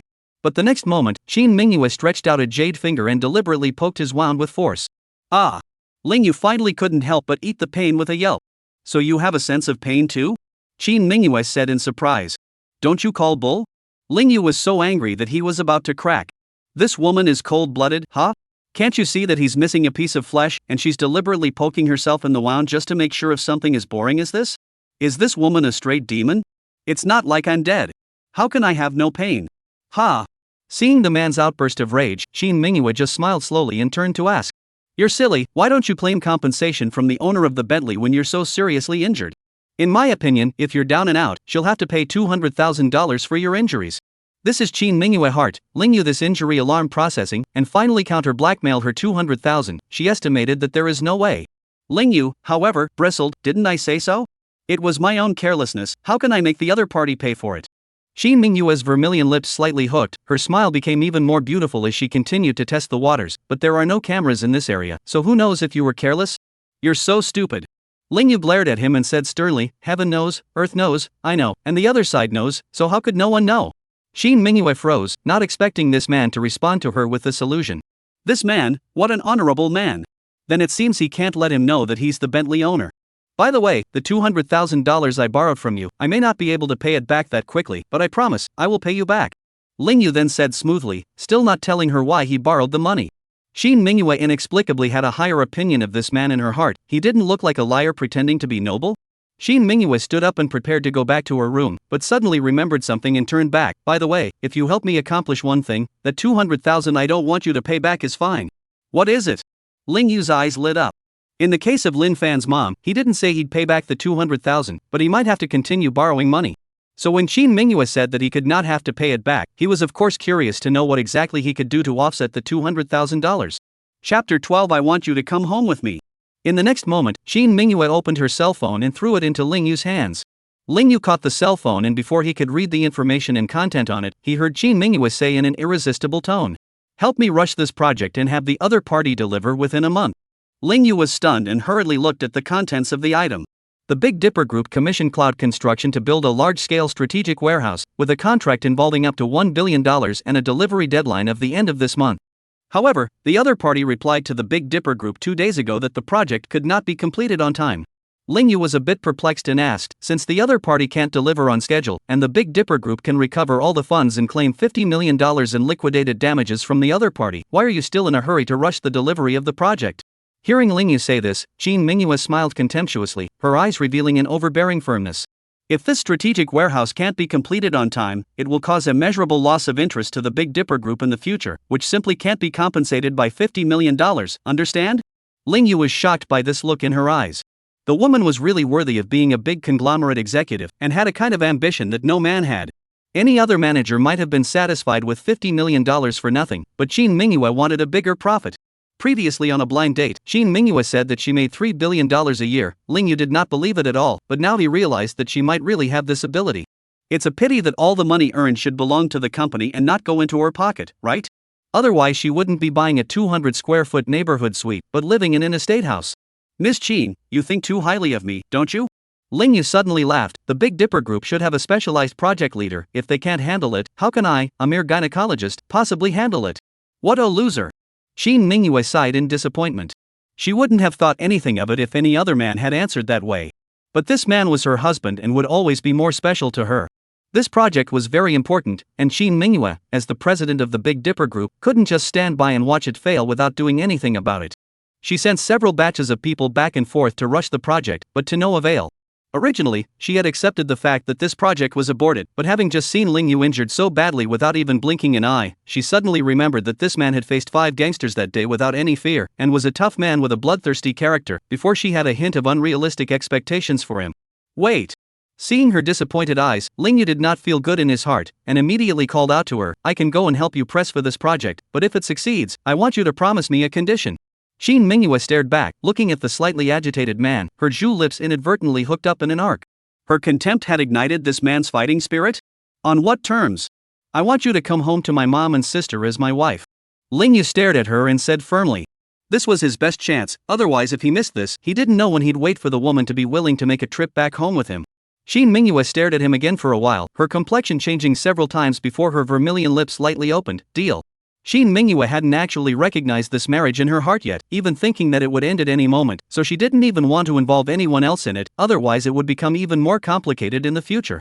But she didn't think Ling Yu could succeed, so what if she gave him some more incentives? Receiving her consent, Ling Yu suddenly sighed in relief, and there was a strong sense of anticipation in his heart. Would it perhaps be a complete relief to have mom see her wife? On the other side, Zhang Milan returned home and was again having her ears ground by her mom. Wei Shufan is a patriarchal woman, let her keep going to the blind date, is to want her to hurry to marry a rich second generation so as to get a high bride price, to help her son to marry a wife. So when Zhang Milan came back that day and told her that Ling Yu had actually returned the $10 million to the other party, she had the same reaction as Zhang Milan. Zhang Wu was even more furious that his hair grabbed a handful down. How in heaven's name can anyone be so stupid? Ling Yu, this fool, does not want money, he is still waiting for the future brother-in-law bride price to give over, so as to go to buy a house and car. Mom, don't worry about it. I'm being reused by the company now, and I've been promoted to project supervisor. Zhang Milan couldn't stand the fact that her mother was urging her to go on a blind date again, and hurriedly said, "As long as I finish the project, I'll get a 300,000 bonus, and maybe a further promotion and pay raise." She is the new program director at Cloud Construction. Because she had just been promoted from the bottom to supervisor, she didn't know much about the upper echelons of the company yet. In fact, because the Big Dipper Group urges the project delivery too tightly, the project progress in stagnation, the previous project director is overwhelmed by the pressure before choosing to resign. There's been no one willing to do the hard work, and it's only with high incentives that the executives are looking for someone to plug the holes in the guns. Thanks to Zhang Milan not knowing, she is still immersed in the joy of her promotion. Really? Hearing her say that, Zhang Wu jumped out again. If my sister gave him all 300,000 bonus, she could buy a nice car too. Of course, in short, the matter of my brother's marriage is wrapped up in my sister. Zhang Milan was momentarily spirited and proudly puffed out her chest and said, "Sis, you're fantastic. I love you so much. Milan, then we're all depending on you." The family expects a lot from Zhang Milan. Zhang Milan also looked excited, thinking of the possibility of leveling the playing field in the future, and almost lost sleep that night. The next day when she returned to the office, she received an email from the Big Dipper Group. The head of project collections for the Big Dipper Group asked her to meet her tonight at 8 o'clock, at the exact same cafe where she had her last blind date. Zhang Milan also wondered why the other party would make an appointment at that kind of place to talk about official business. And at night? Did the other guy already know she was a great beauty, so he wanted to pick her up while he was on official business? Think of the possibilities. Who didn't know that she was the goddess in the hearts of countless male employees of Yunjian Company? With this in mind, Zhang Milan put on some heavy makeup after work and made herself even prettier than when she was on a blind date with Ling Yu that day. Before she left the house, she pushed on her underwear again and squeezed out her career line to stink in the mirror before she was satisfied with the ride over. She is a woman with quite a lot of heart, the other party is a client of the company and a man with a little power. If she can please the other party, she is not worried about not being able to sit in this supervisor position. Maybe, I can even use it to continue to rise up the ranks. With excitement in her heart, Zhang Milan once again came to the cafe, table number 8. After waiting for 5 minutes, the other person has not shown up. Zhang Milan was a bit anxious, looking at her watch, suddenly looked up, and a strikingly similar scene appeared. Ling Yu is here again. Not only that, but the man was just as late as last time, yet he sat in front of her with a smile on his face. "I'll go." "What the hell is this?" Zhang Milan froze and looked at Ling Yu silently with wide eyes. Chapter 13, Blind Date to Client. "Sorry, I'm late." Ling Yu apologized. Zhang Milan stared at him, her eyebrows knitting up for a while before she scolded angrily, "Ling Yu, are you sick? I'm not here for a blind date, what are you doing pestering me with your ghost? Get lost, I have something important to do today." Said, and tried to make a direct move. Today's negotiation concerns her future and is too important to fail. Ling Yu, however, suddenly laughed. Coincidentally, I'm not here for a blind date either. I'm here on behalf of the Big Dipper Group to talk about official business. What? Zhang Milan froze. If your cloud construction company doesn't want to talk to me, then I'll see you in court. We all work according to the contract anyway. After Ling Yu finished speaking, he directly stood up. Don't! Zhang Milan was so scared that she jumped straight over and hugged him by the arm. Because she was too nervous, her chest was pressed against Ling Yu and squeezed out of shape. She could not care less. If this man is so gone, her wish to get ahead in the world will be lost. It's her job to figure out how to get the company to minimize compensation losses. Ms. Zhang, please respect yourself. Ling Yu looked at her and reminded with an expressionless face, we're just in a working relationship, not boyfriend and girlfriend. Cut. Load. Pretend hard. Zhang Milan was angry but didn't dare to show it. She had decided that Ling Yu was very horny, otherwise he wouldn't have run to the hospital to check the body of a woman, and now he was acting like a real gentleman in front of her? She didn't know how this gynecologist had become a representative of the Big Dipper Group, but figured it was just an errand boy for the Big Dipper Group. Now you want to use the name of the Big Dipper Group to fox in front of her. Damn it. Zhang Milan secretly gritted her teeth, but still squeezed out a smile on the surface. Mr. Ling, I'm sorry I lost my temper in the heat of the moment, let's have a good chat then. Seeing her like this, Ling Yu couldn't pick any faults, so let's sit down and talk. His immediate goal, anyway, was for Cloud Construction to deliver the project by the end of the month. The ultimate goal, of course, was to get Qin Mingyue to go home with him to meet her parents. Mr. Ling, what position do you hold in the Big Dipper Group? As soon as Ling Yu sat down, Zhang Milan asked directly, her eyes clearly still showing a few moments of skepticism. I don't have a position at the moment, the executives of the Big Dipper Group appointed me to collect on your company's projects. Ling Yu replied frankly. His current boss was Qin Mingyue, while he was nothing more than a proctor who had never even been to the Big Dipper Group of companies. When Zhang Milan heard this, she rolled her eyes even more secretly. So it's a third-party collector? It's not this man's part-time job, is it? It was useless how she despised Ling Yu. Ling Yu now represented her client's side, she didn't dare to offend at all, she was really on fire. Ms. Zhang, on behalf of the Big Dipper Group, I am now formally notifying you that the project must be delivered by the end of this month, or else it is a breach of contract. Ling Yu was long and direct. Zhang Milan had a difficult look on her face. If Yunjian Group could deliver the project at the end of the month, they wouldn't have asked her to be the head of this project. What? Problems? Ling Yu frowned slightly. Although he intentionally scared Zhang Milan, he knew very well that Qin Mingyue wanted this project to be delivered on time, and claims were not the real goal. So Ling Yu wanted to figure out what exactly was the reason why Yunjian couldn't deliver the project on time. Mr. Ling, why don't you just go back and talk to the person in charge of the Big Dipper and extend the deadline for us for another 3 months? Zhang Milan still couldn't let go of her posture and spoke to Ling Yu in a commanding tone. Ling Yu was laughing in his heart. This woman thought she was here for a blind date? Is that a begging attitude? Zhang Milan lightly bites her lower lip and draws circles in her heart to curse Ling Yu, wishing that he suffers from infertility but later on has 100 children and 1,000 grandchildren. But no matter how much emotion she felt inside, she had to squeeze out a smile now, and even used the beauty trick to gently hold Ling Yu's hand. Mr. Ling, please. As long as you can get the Big Dipper to give us a 3-month grace period, I'll go on a date with you, okay? Let go of your hand. Ling Yu said in an icy and ruthless manner. Zhang Milan's entire body was bad. This asshole, he actually gave her so little face. Before, he wanted her to marry him and the family to run to her house, but now he's faking it for her? Damn it!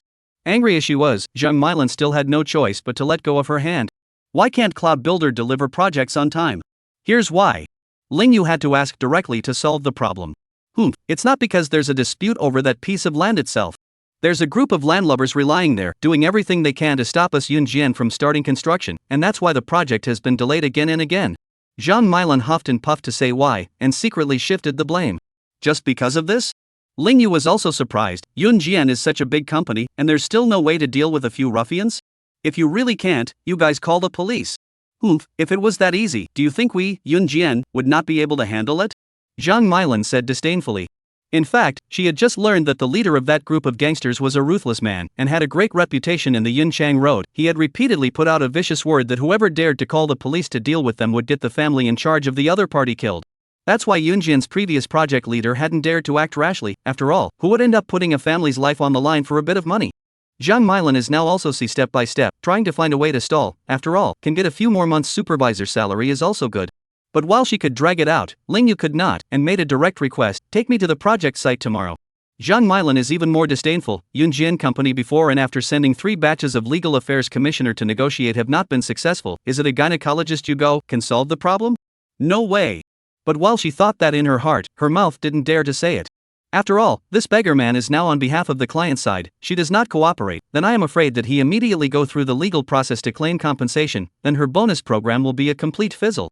I'm sorry, I have other arrangements tomorrow, so I won't accompany you. I'll ask Zhao Xiaodong, our company law clerk, to take you there.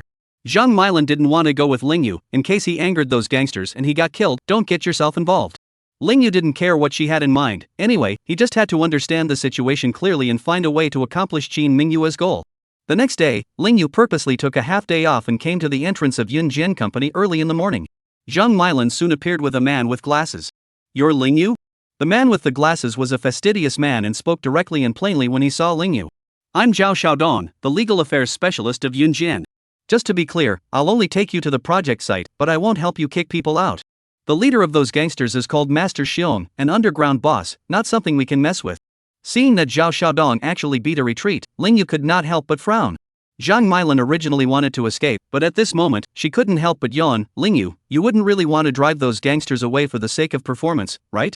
Isn't it good to live well and have to sell your life for a few cents? Ling Yu saw that she was actually still talking sarcasm, and directly despised. Selling your life for money is also better than people like you who know better and get paid to do nothing. You. Zhang Milan was so angry for a moment that she had no words to retort. No wonder Yunjian is late in delivering the project, just because there are wasteful supervisors like you. Just wait, I can make you lose your job if the project is not delivered on time. Ling Yu also did not politely talk to Zhang Milan, and when he finished, he directly asked Zhao Xiaodong to show him the way. Zhang Milan was so angry that she stomped her feet in place. Ling Yu, you bastard, Master Xiong has so many ruthless men under his command, who can't wait for you to get killed? Just wait, next year on the anniversary of your death, I'll definitely go and dance at your grave. Pissed off sis. Chapter 14. Let's see who's tough. Soon, Ling Yu and Zhao Xiaodong arrived at the project site. It was originally an abandoned factory, and the Big Dipper Group bought the land to build a large strategic warehouse and commissioned Cloud Construction to build it. Now that the project is halfway through, it has been overrun by a group of landlubbers as their turf for their activities. The reason turned out to be that the previous factory owners still owed them wages. Damn you, do you people have severe cerebral palsy? Are you trying to kick us out again? We'll never leave without our previous bosses paying us. Master Xiong won't talk to you either, and it won't matter how many times you come. I said so. If you're not afraid of death, why don't you try calling the police? Seeing Ling Yu's two men come to the door, the factory's landlubbers broke into a frenzy of curses. Each one is as emboldened as they can be. If Cloud Construction had a way to deal with them, they would have gotten the hell out long ago. How could they have spent so much time now? Zhao Xiaodong immediately looked at Ling Yu with a helpless face, his heart already beating a retreat. Just how could Ling Yu give up so easily in order to fulfill his mission and bring Qin Mingyue home to see her mother? Call your bosses to meet me or I won't take it easy on you. Ling Yu didn't care what they said, his eyes were firm and threatening. He knows very well the way to deal with these gangsters. You are soft and they will bully you to death. The only way you can be hard, they will take you seriously. Sure enough, as soon as his words fell, the group of gangsters immediately stopped clamoring, and even the cigarettes some people had in their mouths fell to the ground. Yoo-hoo, awesome! They had been relying here for quite some time, but they had never seen one as crazy as Ling Yu. Two people in the district dared to say such big words? Zhao Xiaodong was trembling and felt that Ling Yu was the cutest little thing. What's wrong with him? For some money, he dares to fight with these gangsters? At that moment, another commercial vehicle came to the factory entrance. It was Zhang Milan who drove Yun Jian's company car to the scene. This woman just couldn't stand what she had just done, and had specially come to see how Ling Yu had died. At this time, she also intentionally put on a pair of fashionable sunglasses, her red lips curved in an arc so she could observe the development of the situation. Ling Yu didn't care what she came to do. At this moment when he saw her coming, it was just right. Melody Zhang, get out the legal documents and show these people so they can get the hell out of here. What the hell? Hearing Ling Yu's words, Zhang Milan froze. It's terrible to be uneducated, as they say. People like Ling Yu are so stupid, thinking that other landlubbers will talk to you about law and reason? If it was that easy, she would have gotten it done a long time ago. Supervisor Zhang, what's wrong with you? You came here with legal documents, didn't you? Zhao Xiaodong was a straight man. How could he know what Zhang Milan was thinking? And seeing that she was stunned at the scene, he directly walked towards her. Sure enough, each of those ruffians from the factory stared at Zhang Milan with unfavorable faces, revealing unkind smiles. Zhang Milan was trembling with fear when she saw this. It was these hooligans who moved. She would definitely be involved. If they still have bad intentions, she is such a delicate beauty, I'm afraid it's hard to escape the clutches of the clutches. Zhao Xiaodong, what did you say? What document? I don't know, I'm not, don't talk nonsense. Zhang Milan hurriedly lied 3 times to clear the air with Ling Yu and the two of them, and even tried to turn around and run away. She wanted to come and watch Ling Yu laugh, but she didn't realize that she was almost about to become a joke. In favor of her, she couldn't drive away in time, so Ling Yu casually poked his hand in and took out the legal documents that were in the car. He also purposely raised it and looked at Zhang Milan with a smirk. Supervisor Zhang, you don't have Alzheimer's that soon, do you? Isn't this a legal document? Zhang Milan's face bristled with misery and turned gloomy. A moment of anger, she clenched her silver teeth and said to Ling Yu, you're a man with a disease, aren't you? You want to die, I don't want to accompany you. Do you want to drive these ruffians away? If you can do it, I can give you a kiss. Which thought, but Ling Yu responded in a smooth and salty manner, sorry, I'm really not interested in you. Pust. Zhang Milan instantly cracked with anger and glared at Ling Yu, frozen and unable to say a word. Ling Yu didn't bother to give a damn about her, taking the legal documents and heading to the gate once again. But when they turned around, they realized that a dozen big men came out one after another inside the building, instantly surrounding the three of them. Ling Yu, let's just withdraw? Zhao Xiaodong was instantly abashed when he saw this situation. It's not true that he wants to finish the mission, but he doesn't want to play with his life. Zhang Milan hurriedly hid back in the car and opened the window to ridicule Ling Yu. You're a beggar who is poor and crazy, right? Is it that you can't get a wife and you are using your life to make money? Ling Yu directly treated Zhang Milan as heir. I can't get a wife? I'm just fighting for my wife right now, okay? Ling Yu was not afraid to face a dozen or so landlubbers, and even opened the relevant documents to show them to each other. This is the Big Dipper Group real estate documents and the building permit for Yin Jian. This land was owned by Big Dipper long ago and has nothing to do with your previous boss. Please leave now. After Ling Yu finished speaking in a serious manner, the group of landlubbers were first stunned, followed by letting out a loud laugh. Ha, this guy is out of his mind, isn't he? Talking to us about this? What's the law? Can you eat it? Cut the crap, just do it and be done with it. The group fist pumped and slowly closed in. Zhao Xiaodong was so scared that his legs went limp. He was just an ordinary office worker. Which one had ever fought with his hands? Zhang Milan, on the other hand, locked the car door, ready to drive away at any time. Dead Taoist friends don't die of poverty. She couldn't care less if Ling Yu and Zhao Xiaodong were dead or alive. She was fine if she was safe herself. Ling Yu, however, was not the least bit afraid. 7 years of military service, not to mention fighting, he went to the battlefield countless times to play with his life. He would still be afraid of these ruffians? No kidding. Brat, lie down. An exploding head directly threw up a chain and smashed it fiercely towards Ling Yu. He was Master Xiong's right-hand man, and fights and brawls were commonplace, so taking out a man who came to drive them away was a feat for them. He had injured a lot of people before, and the serious ones had been hospitalized and rescued.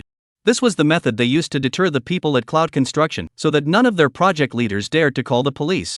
Gradually, no one dared to care about them and realize the goal of dominating the territory. Everyone was waiting for Exploding Head to go down with a chain and Ling Yu's cheeks would blossom and spray blood all over his face. Who would have thought that Ling Yu would sidestep his head and easily dodge, reversing the punch? Bang! Exploding Head's entire body flew out horizontally. Not only did his blood splatter, but he also knocked down 5 or 6 people behind him. Clueless, clueless. Everyone's smiles hadn't dissipated yet, and they all stiffened in their faces. Zhang Milan lost even more of her ability to blink and stared at Ling Yu's appearance at the moment. This man is so good at fighting. Without waiting for Explosion Head to climb up, Ling Yu walked over, his expression cold, lifted his foot, and stomped it. Click. Explosive Head's entire body bounced up and then fell down hard, his face instantly purple and green, rolling on the ground in pain and killing pigs. Everyone broke out in a cold sweat. That's tough. How can you break a man's leg without even blinking? This man is literally a god of killing in the world. What the hell is he? Chapter 15, High Cool Wife Helps Apply Medicine. Finish him. Finish him. It was only when they heard Explosion Head screaming desperately that the surrounding landlubbers reacted.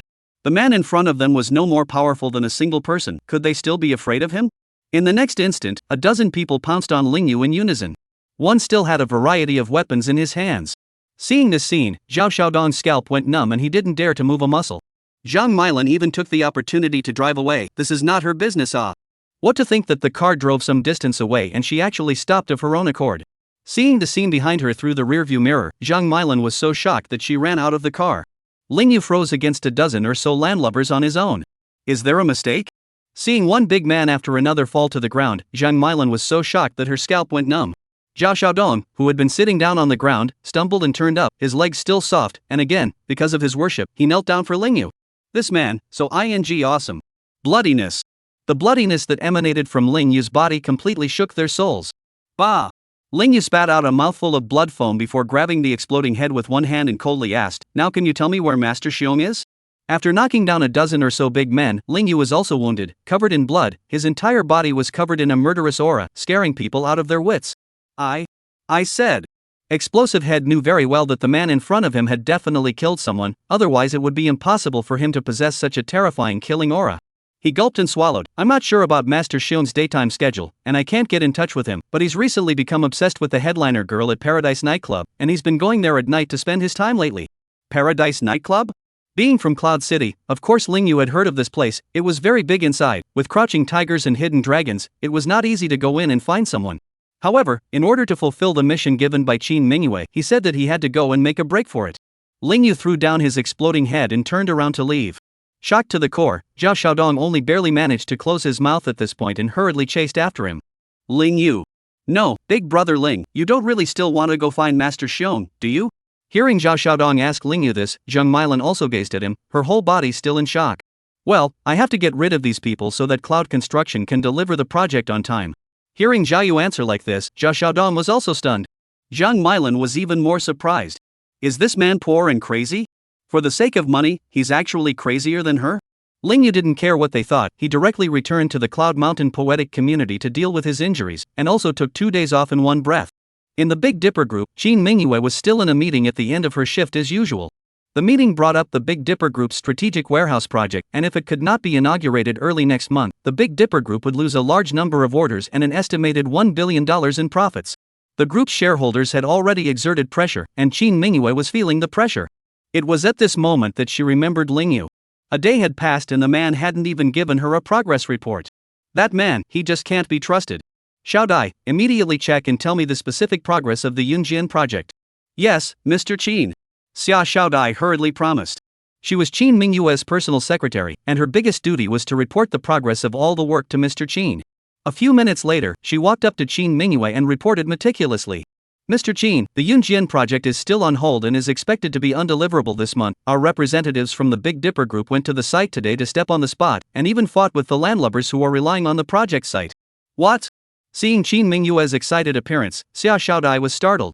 Qin Rohan, who was sitting next to Qin Mingyue, was even more surprised when she looked at her cousin. In her memory, it seems that her iceberg cousin never had this expression. Our representatives, what's the situation now? Qin Mingyue asked with a slight nervousness. Is that Ling Yu guy a pig? If we can't get rid of the gangsters, it's not the Big Dipper Group's business. If you want a fight, it's the contractor Yunjian's men who will do it. What's he doing out of his hands? Reporting to Mr. Qin, I heard that he left after the fight. I don't know exactly what happened. Xia Xiaodai did not know that Ling Yu is the president's husband, very curious about why Mr. Qin would care about that man. This is not Mr. Qin's usual style. Dismissed. Qin Mingyue directly stood up and left the conference room. The executives of the Big Dipper Group all looked at each other in dismay and also felt that Mr. Qin didn't seem to be quite the same as before. Qin Rohan was even more surprised and hurriedly asked, Xiaodai, who sent the representative of our Big Dipper Group, and what's his name? Reporting to Third Miss, his name is Ling Yu. He was directly appointed there by General Manager Qin. Oh. So that's it. Qin Rohan suddenly realized and snickered. Other people do not know, only she has found that the iceberg sister seems to be because of this man, quietly changing off. Qin Mingyue returned to the Yunshan neighborhood and opened the door of her home to find gauze with blood all over the floor. Ling Yu is putting a bandage on the wound. Seeing this scene, Qin Mingyue immediately furrowed her willow brows and spoke icily, You're not afraid of death? One person dares to make a move with others? Ling Yu raised his eyes, glanced at her, did not respond, and continued to wrap and tie the gauze. This asshole. Qin Mingyue was very angry. No matter what the occasion was, no matter what people she faced, how had anyone ever dared to ignore her? This man wants to die? Just seeing that Ling Yu was covered in wounds and his back was even bleeding, she couldn't help but walk over and help him with the medicine. Whether the man was in it for the money or to take her home, he was also doing her a favor. Suddenly feeling Qin Mingyue's jade hand touch his back, Ling Yu's entire body trembled. Very unexpected. What the hell? This proud woman, she puts medicine on her? Worried that his blood and sweat would dirty this unsoiled woman, Ling Yu subconsciously wanted to sit away a bit. Freeze. As soon as Qin Mingyue opened her mouth, it was as if there was a magical power that caused Ling Yu's entire body to freeze, not daring to move a single muscle. In the next moment, Qin Mingyue directly poured the rest of the sterilizing solution and applied it with force without any compassion. Like dredging flour. Ah! Ling Yu jumped up in pain on the spot and said angrily, You want to commit murder? Favorably, Qin Mingyue had no expression at all. So you're afraid of pain too? I thought that you were a golden body before you dared to fight with that group of landlubbers in a bloodbath. Seeing her like this made Ling Yu angry. It's tempting to say out loud, I'm not doing this to help you accomplish your goals? But nothing came out of his mouth after all. Even if he didn't say it, Qin Mingyue knew what was on his mind as she looked at his emotional state. Sit back. Qin Mingyue coldly commanded again. Ling Yu frowned, who couldn't rub his back wound or sit back down again. I didn't realize that the woman had become much gentler. If this scene was to be seen by the people of the Big Dipper group, and especially if Qin Rohan were to see it, all of their worldviews would surely collapse. A high and mighty female president who actually does drug men? If Yun Jian still can't get the engineering team in to start work tomorrow, the project will definitely not be completed this month. Can you drive that group away or not? It was a while before Qin Mingyue couldn't help but ask. As a matter of fact, even she had no way to drive away the ruffians without causing a fatality, otherwise she would have done it already. Which thought Ling Yu looked at her and said through clenched teeth, "Tonight, I will give you the answer." Qin Mingyue was slightly stunned, her beautiful eyes gazing at the man covered in blood, and for a moment she was a bit mesmerized. Chapter 16. Just to bring my wife home. That night, Ling Yu arrived at the Paradise nightclub. Under the covering of his clothes, he was still covered in bandages. A man guarded the doorway, smoking a cigarette in annoyance. Because only 3 minutes ago, his sister gave him a call. "Xiaoyu, Mom went into the hospital for another checkup today, kidney infection. She's been nagging me all day long. When the hell are you going to bring your daughter-in-law home? You say your wife is so unlikable, she's married to you, why can't she come back with you to meet the parents?" Ling Ruoshua's words had been still echoing in Ling Yu's ears. "Because my dad died early, my mom raised their 2 children by herself, and suffered from kidney stones after too much hard work and unhealthy diet when she was young. One of her kidneys was removed 10 years ago, and she is now left with 1 kidney that is still inflamed." Ling Yu also didn't know how long his mom's body could last. Her old man's only wish now is to see his daughter-in-law, and even to see his grandson born is a luxury. Ling Yu knew that he was unfilial and had let his mother down time and time again, but this time, he must bring Qin Mingyue home and fulfill his mother's wish. On the other side, Qin Mingyue stayed at home, ostensibly looking at her computer, but actually fuming. She'd never tried this before, actually worrying about one person seriously interfered with the efficiency of other things. The phone rang suddenly and it was Grandpa calling. "Hey, Akatsuki. That strategic warehouse project, can it be completed on time or not? A large group of shareholders are making trouble for me as the chairman." Qin Tiangong's tone was urgent. After all, shareholders all wanted to make money, and as the largest shareholder of the Big Dipper Group, and also Qin Mingyue's grandfather, he of course wanted this project to go bankrupt the least. "Grandpa, I'm waiting to hear from someone," Qin Mingyue calmly said. "Waiting for news? Who's the president of the Big Dipper Group now? Who is the decision maker? What time is it, and you're waiting for news from someone else?" Qin Tiangang was of course dissatisfied. This was not at all the usual style of dealing with his granddaughter. "Yes or no, I want a positive answer right away," Qin Tiangang exclaimed, looking excited. "Grandpa, that man is Ling Yu." "What? Ling Yu?" Qin Tiangang was truly stunned and fell into silence. It took a while before he was surprised. "Why do you wait for him to make decisions about the Big Dipper Group?" "Grandpa, stay out of this." Qin Mingyue responded coldly. "Anyway, I've notified the Cloud Construction Group's engineering team to stand by, and I'll give them an ultimatum in the morning. After that, hang up." Qin Mingyue took a long breath and fidgeted a bit. She felt a bit incredulous that she was actually expecting that man Ling Yu to help her with such a big problem at a time like this. The night has darkened. In front of the Paradise nightclub, Ling Yu threw his cigarette and was about to walk inside. Behind him, someone suddenly pulled him with a hand. "I didn't expect it to be Zhao Xiaodong." "Ling Yu, are you poor and crazy? Don't you want to die for money? Master Xiong is not one to be messed with. If you really go to him rashly like this, and tell him to take his people and get the hell out of the project's land, he'll really have someone hack you to death." Zhao Xiaodong was agitated and dissuaded. He and Ling Yu actually had a working relationship, but it was out of humanitarianism that he didn't want the man to go to his death. Ling Yu, however, ignored him and continued to walk towards the inside. Unfortunately, when he asked the reception of the nightclub, they refused to disclose the information of the guests to him at all. He was pestered and thrown out by the security guards. "Ling Yu, will you stop being crazy? We can't even find anyone right now, give it up. We can't make this money." Zhao Xiaodong still refused to leave, striking Ling Yu again. Ling Yu still treated him as transparent. In fact, he also knew that Zhao Xiaodong was also doing it for his own good, but the other party didn't know how he was feeling right now, let alone why he had to do it, so it was futile to talk to him. At that moment, an Audi suddenly stopped in the parking lot. A beautiful woman stepped out on high heels, wearing a silver short skirt, a pair of straight long legs very eye-catching. Snow-white beautiful skin is as attractive as poppies. Ling Yu looked dumbfounded for a moment. Temperament aside, this woman's exterior face value wouldn't be much inferior to Qin Mingyue's. If it came to sexiness and attractiveness to the opposite sex, Qin Mingyue's iceberg might not be as good as her. "Gee, isn't that the headliner of the nightclub, Yui Lu, the first sister?" When Zhao Xiaodong saw this beauty, he suddenly couldn't walk on his legs, and he couldn't help but exclaim even more on the spot. As a man in Cloud City, he had certainly heard of the legend of the first sister of Paradise nightclub. Rumor has it that she's never been on the scene, and she charges 38,000 for an hour of escorting. Drink only la fight. Not a dirtbag, not even qualified to be friends with her. To be a lady who can do this is definitely honorable. Ling Yu, however, did not know about the legend of Louis Yi, and when he heard Zhao Xiaodong say that she was the headliner of the nightclub, he actually walked directly towards Louis Yi. Explosive Head had said that Master Xiong came to the nightclub to support this woman, so he could definitely inquire about Master Xiong's whereabouts from her. But seeing that he didn't think of himself, Zhao was stunned. This guy isn't trying to hit on the head girl, is he? Even a toad wants to eat a swan? I didn't expect that. Ling Yu boldly stopped in front of Louis Yi, not the least bit timid in his greeting. Miss Lu, hello. Yui Lu frowned slightly. If it were normal for someone to dare stop her like that, she would have ignored it and even called for someone to blow her away. However, she was a woman who cared about appearances, and Ling Yu's face and body, as well as his aura of not being surprised by changes, was something she appreciated. That's why she said patiently, "Is something wrong? I'm one of Master Xiong's men, specially waiting here for Miss Lu." Seeing that Ling Yu was even unaware of the white bump, Zhao Xiaodong was even more dumbfounded. I don't know how I'll die if I'm dismantled later?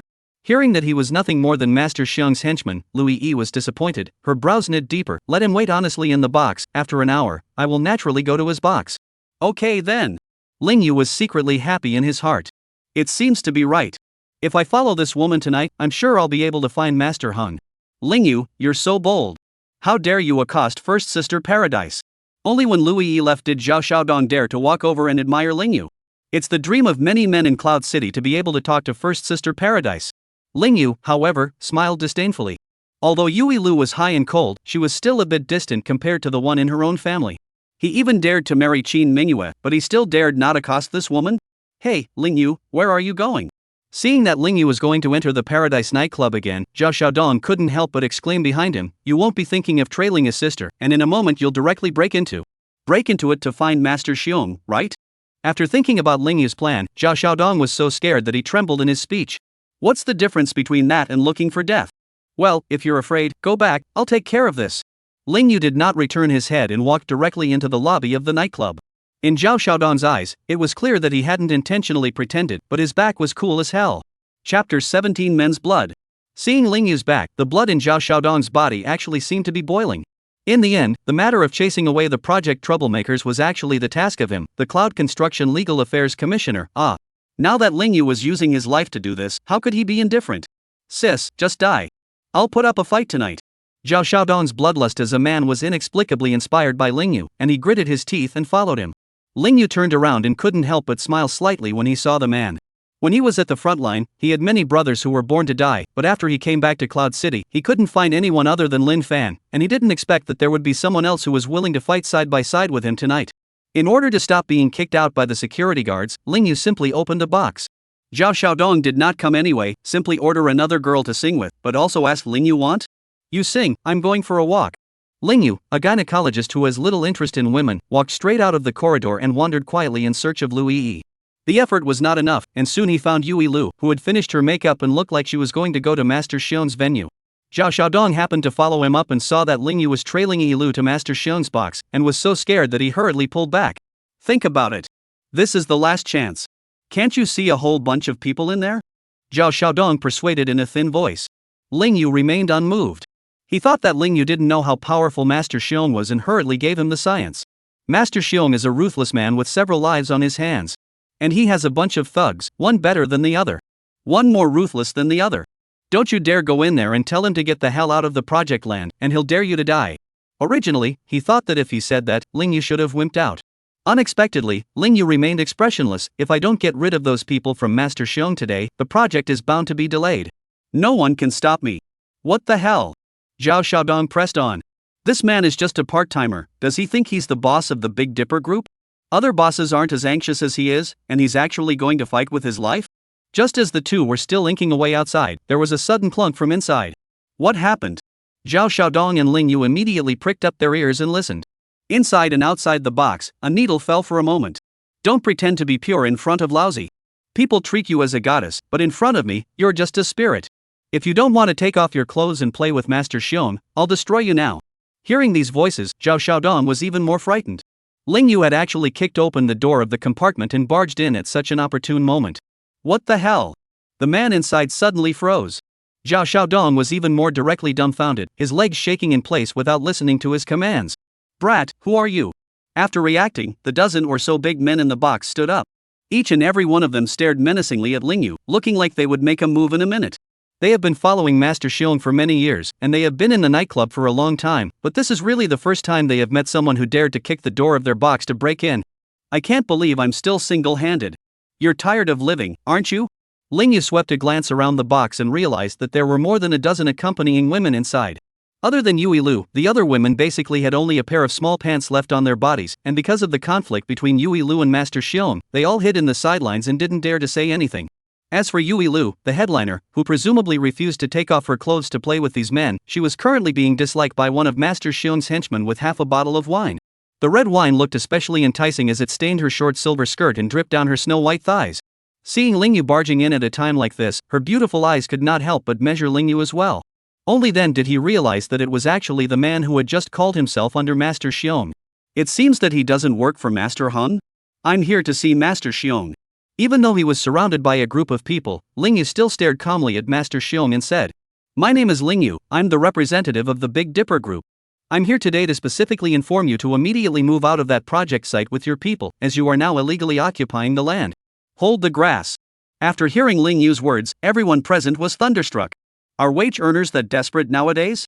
Storming into a nightclub alone, going out of your way to take on an underground boss just to get the job done? Everyone at the scene, including the ladies accompanying the drinks, looked at Lingyu like he was an idiot. Zhao Xiaodong even lowered his head, not daring to raise it at all. Only Lu Yi couldn't help but scrutinize Lingyu again, thinking that he didn't look like a cutie pie. A man like that might be quite something. It's tactful and bold. It's charming. Finish him.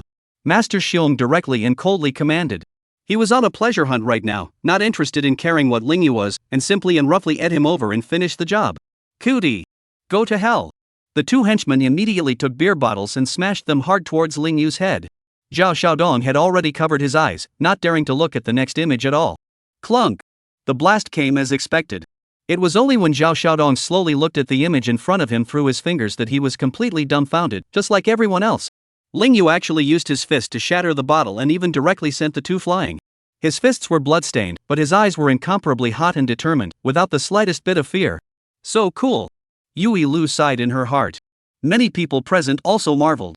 In the next moment, two more henchmen took the broken bottles and continued to stab towards Lingyu. Ah! The ladies in the box were so scared that they lost their colors and shrieked. Lingyu once again dodged the left and right pincers, and with a roar, his porous hands pressed down on the two men's heads and slammed them hard. Boo! The two men were instantly bleeding from their 7 corners. The whole room was completely stunned. It turns out that this man is not a rash, but a ruthless character. At this time, in the Cloud Mountain poetic community, Jean Mingyue finally couldn't help but dial Lingyu's cell phone. Desperate to know what's going on over there? Unfortunately, there's been no answer. That man, he won't be killed, will he?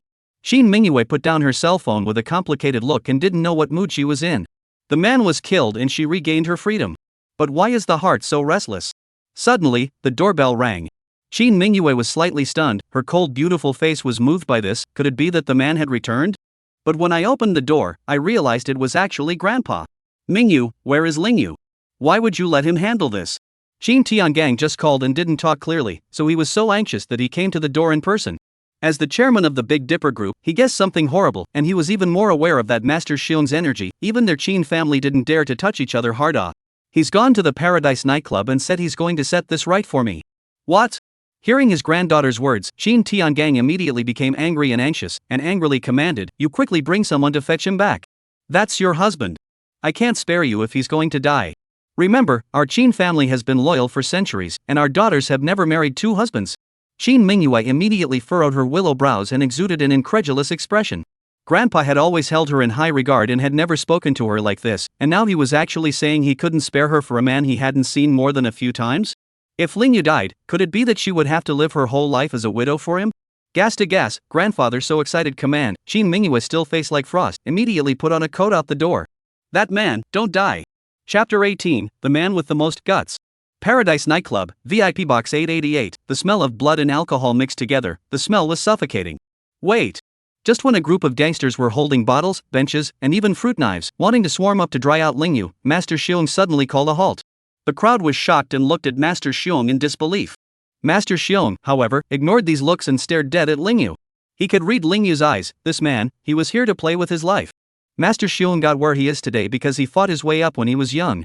Once upon a time, he also possessed this kind of eyes, so he knew very well that this kind of person wasn't even afraid of death, and whoever wanted to clash hard with him would definitely not have a good ending. Kid, who the hell sent you? Master Xiong couldn't help but ask. He dared to forcefully occupy that project building as his own turf, so he must know something about the forces behind it. Before, no matter whether the Big Dipper group or Yun Jian, all sent people to drive them away, but after no avail, no one dares to make a big deal out of it, for fear of being retaliated against by Master Xiong. I didn't think anyone would dare come to him today, and not as a formality, but for real. Don't care who sent me, I'll leave it here tonight. If you don't promise to take your men and get out right away, I'll fight you to the end. Ling Yu's words were very calm. But it's so calm it's scary. The whole room was stunned and felt deafening. I never thought that someone would dare to provoke Master Xiong like this, and it was still just one person in the district. Lui Yi could not help but look at Ling Yu, her beautiful eyes flashing. This man, the most ballsy she'd ever seen. Ha ha. Master Xiong suddenly laughed up at the sky for a while before his eyes flickered. I didn't expect it. There's actually someone else in Cloud City who dares to talk to Lousy like this. But you kid also thinks too highly of yourself, right? Do you realize that if I say one word today, your corpse will appear in Yunjiang tomorrow? When Zhao Xiaodong heard this, his legs went soft with fear and he sucked in cool air. He knew very well that Master Xiong wasn't joking about this. He is truly daring. Then I don't know. Ling Yu, however, remained hardened. I have to complete this mission today, or else even if I die, I'll drag you guys along for the ride. Sentiments from the heart. Never by bluffing. He had no way back and had to bring his wife home to show her mom. If he failed, Qin Mingyue, that high-strung woman, would definitely despise him, and it would be almost impossible to think of her agreeing to come home in the future. Master Xiong stared at Ling Yu's eyes for a long time again, licking the tip of the knife from the beginning. He knew very well that this kind of person was the most annoying. If he was still young, he might have even fought Ling Yu to the death for the sake of profit. But now that he's older and has more, he's lost the bloodlust of his youthful desperation. To put it bluntly, with his current age and body, if he screws up again and gets caught and sent in, I'm afraid he won't be able to be the boss in the same splendor as before. Master Xiong, stop fighting the law. Stop it. Ling Yu persuaded again. At this moment, Zhao suddenly realized that he wasn't shaking anymore. He actually realized that Ling Yu seemed to have really bluffed Master Tang Xiong. Ling Yu bluffed Master Xiong not by the law, but by his ruthlessness, and the fearlessness of going forward. It's true that you can't judge a book by its cover. Zhao Xiaodong sees Ling Yu as a gentleman, but who would have thought that he's such a ruthless character? I'll withdraw if you tell me to? Then how can I lose face? Master Xiong roared with color. Lui Yi could also see that the titular Master Xiong had actually gone soft. This was because he could see that if they fought hard with Ling Yu again, they would definitely not be able to gain any benefits, and at this moment, they only wanted to find a step down. To put it bluntly, the current Master Xiong is nothing more than a paper tiger. People have more things, they will be afraid of losing, and no longer have nothing when that ruthlessness. On the contrary, Ling Yu was perhaps unable to retreat before he was able to make such a break for it. Ling Yu was also a smart man and hurriedly asked along, then Master Xiong, what do you want? Zhao Xiaodong's whole body was trembling with excitement again at this moment. By the looks of it, can this thing really be squared away? Compared to the commission, the sense of accomplishment in his heart was the most pleasurable, and he really didn't regret laying down his life tonight and coming here with Ling Yu. If you can do something like this once in your life, you can go back and blow it off for half your life. We're not forcibly occupying the territory, we're just trying to get back some hard-earned money for our brothers. Master Xiong was also very good at talking. As long as the Big Dipper group is willing to pay the wages owed by the previous boss, I'll let my brethren leave right away, and I'll never go back on my word. Knowing that the other party wanted nothing more than money, Ling Yu said expressionlessly, how much? Master Xiong's lion's den, $5 million. Ling Yu directly laughed, do you really think I haven't studied? What the kind of salary do you need $5 million for? Don't think I don't know, just a dozen or so were actually workers from the previous factory, and most of the others were unemployed landlubbers. The sum of these dozen people's salaries, 8 to 100,000 a month hold up. $5 million to pay their salaries for 4 to 5 years, they are a little cute. Are they? Being owed wages for 5 years and still working for the boss? Some data down, said Master Xiong, head full of black pimples. If not afraid to get this kid, he must be on the spot to get dead Ling Yu. So what you're saying is, if you don't want to pay, let us get out? You wait. I'll ask the boss for permission. No matter how fierce Master Xiong acted, Ling Yu would not eat his words and was not vulnerable in the slightest. Those who didn't know would have thought that he had surrounded a group of people from the other side by himself. Seeing Master Xiong's face darken, ready to lash out at any moment, Lui Yi felt her heart skip a beat. This was the boss of a triple-digit number of men, and he was actually suppressed by a man to this extent. Ling Yu slowly dialed Qin Mingyue's number. At this time, Qin Mingyue was on her way over, and when she saw Ling Yu's call, she was inexplicably relieved. Looks like the man is still alive. But worrying that he was now calling for help, Qin Mingyue was still nervous about connecting. When she heard Ling Yu's words, she was so surprised that her starry eyes trembled. What? Master Xiong only wants $5 million and is willing to withdraw? Compared to the huge profits that the project would bring in the future, this amount of money was simply not worth mentioning for the Big Dipper Group. If Master Xiong had offered such a low condition before, she would have agreed without saying a word. Well, if you're not willing to pay, I'll talk to them again. Ling Yu originally felt that the money should not be paid by the Big Dipper Group, so he guessed that Qin Mingyue would not agree. Yes, I promise. Qin Mingyue, however, agreed readily and urged him not to irritate Master Xiong anymore. Ling Yu couldn't help but frown after hanging up the phone. He was purposely putting on a difficult face, otherwise if he agreed too readily, Master Xiong's group would definitely feel that they could continue to ask for more. Sure enough, looking at his expression, Master Xiong thought that the Big Dipper Group was not going to agree, and he did not want to fight a hardcore bloodbath like Ling Yu, and took the initiative to step back. 3 million. If you have to count it, my brother's time is worth something, and if the 3 million Tiangang Group is unwilling to pay it, then we'll just break up. After Master Xiong finished, he slapped his hand hard on the desktop. I can see he's got to the bottom of the line, too. After all, aren't they in this business for the money? $3 million, huh? Ling Yu continued to deliberately frown, but in his heart, he was relieved that he had saved his wife's company another $2 million, so he should be able to experience his own value now, right? Still, he pretended to sigh. Chapter 19, Miss Qin was pinned down by a man. Master Xiong, I know that you and your brethren also need a mouth to feed. But one size does not fit all, this money shouldn't come from the Big Dipper Group. When Ling Yu said this, Master Xiong really showed his veins.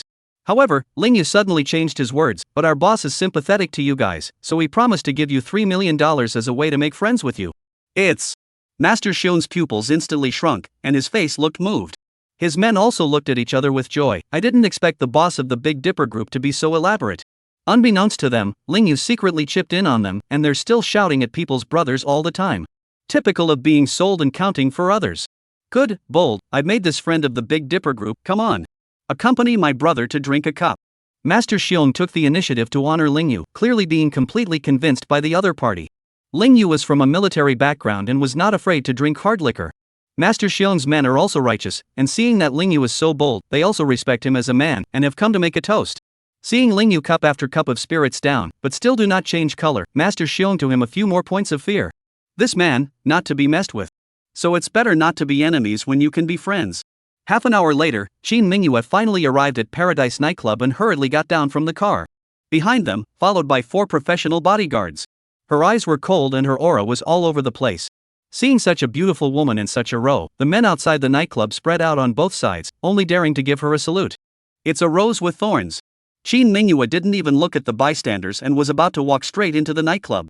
She'd never been so nervous about someone, especially a man, and even she found that unbelievable.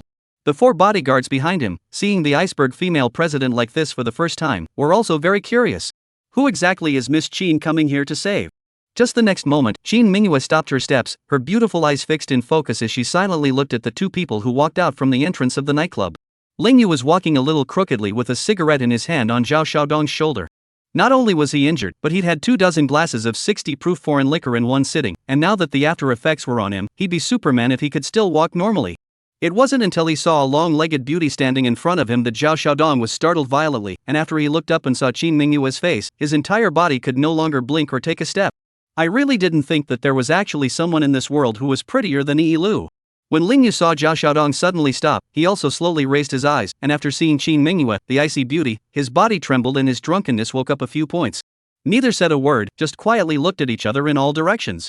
Although Zhao Xiaodong didn't know what kind of relationship Ling Yu and Qin Mingyue had, he immediately slipped away with good sense when he saw this kind of scene. The 4 bodyguards didn't have Qin Mingyue's orders and didn't dare to step forward. The next moment, Ling Yu was suddenly unsteady on his feet. Qin Mingyue subconsciously walked over and held him up, and her jade hand immediately felt a surge of warmth. The little agitated nose unconsciously sniffed, and surprisingly, it smelled of blood. It looks like the man, again, has bloodied himself with someone else. Aren't you afraid to die? Qin Mingyue's eyebrow was deeply locked, coldly rebuking and shouting. Her heart couldn't say what she felt. Ha, aren't I alive and well now? Ling Yu let out a loud laugh, simply because the boulder in his heart had been loosened. Seeing him like this, Qin Mingyue inexplicably shook her head and sighed. She really couldn't do anything about this man. At first she was just casually talking. How could she have thought that this man would do this to such an extent for the sake of a word from her? The 4 bodyguards were even more shocked outwardly when they saw that the iceberg female president was actually holding the man herself. Who does not know that Qin always have misogyny? Usually shake hands with men are very few, now even one-handed hold that man, simply a world wonder. Not only that, the next moment, Qin Mingyue made them withdraw with a single glance. She still didn't want Lingyu to know her exact identity. Remember what you promised me, that when the project is successful, you'd come back to my house to see my mom. Lingyu said in a somewhat half-drunken state. And for that, you take your life? Qin Mingyue frowned and asked. What else? It's so hard to get a wife and bring her home, I'm such a failure. Lingyu laughed to himself. He had also read many popular novels about door-to-door son-in-laws, but felt that he was even worse than those flunkies. At least those flunkies' mothers had met their daughters-in-law. Qin Mingyue secretly sighed, and she didn't know what to feel in her heart. By the way, I've already made a deal with Master Xiong. I only need to give them 3 million and they'll roll right away. I saved 2 million for the Big Dipper group. The boss should praise you, right? Lingyu smiled again. Qin Mingyue smiled disdainfully. This man originally thought that there was a boss above her? Alright, no more nonsense. No talking about the company's data and things outside. Qin Mingyue called out to Lingyu and stopped a cab to go home with him. Which thought after getting on the car, this man under the effect of alcohol, soon fell into a deep sleep. Arriving at the Cloud Mountain poetic neighborhood, Qin Mingyue how to get him do not wake up. Can I help you, miss?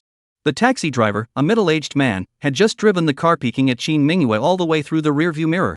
This kind of white-skinned and beautiful goddess was the first time he had met in his cab career. Especially since her boyfriend seems to have passed out drunk, I wonder if I would have a chance to help her send someone home. This kind of heavenly fairy, it's worth it in this life if you can touch it. Only in the next instant, he saw Qin Mingyue's frosty eyes and an aura that could freeze people to death, and shivered violently on the spot. Mind your own business if you don't want to die. Qin Mingyue threw down a sentence that made the driver have all his fantasies shattered and hurriedly drove away.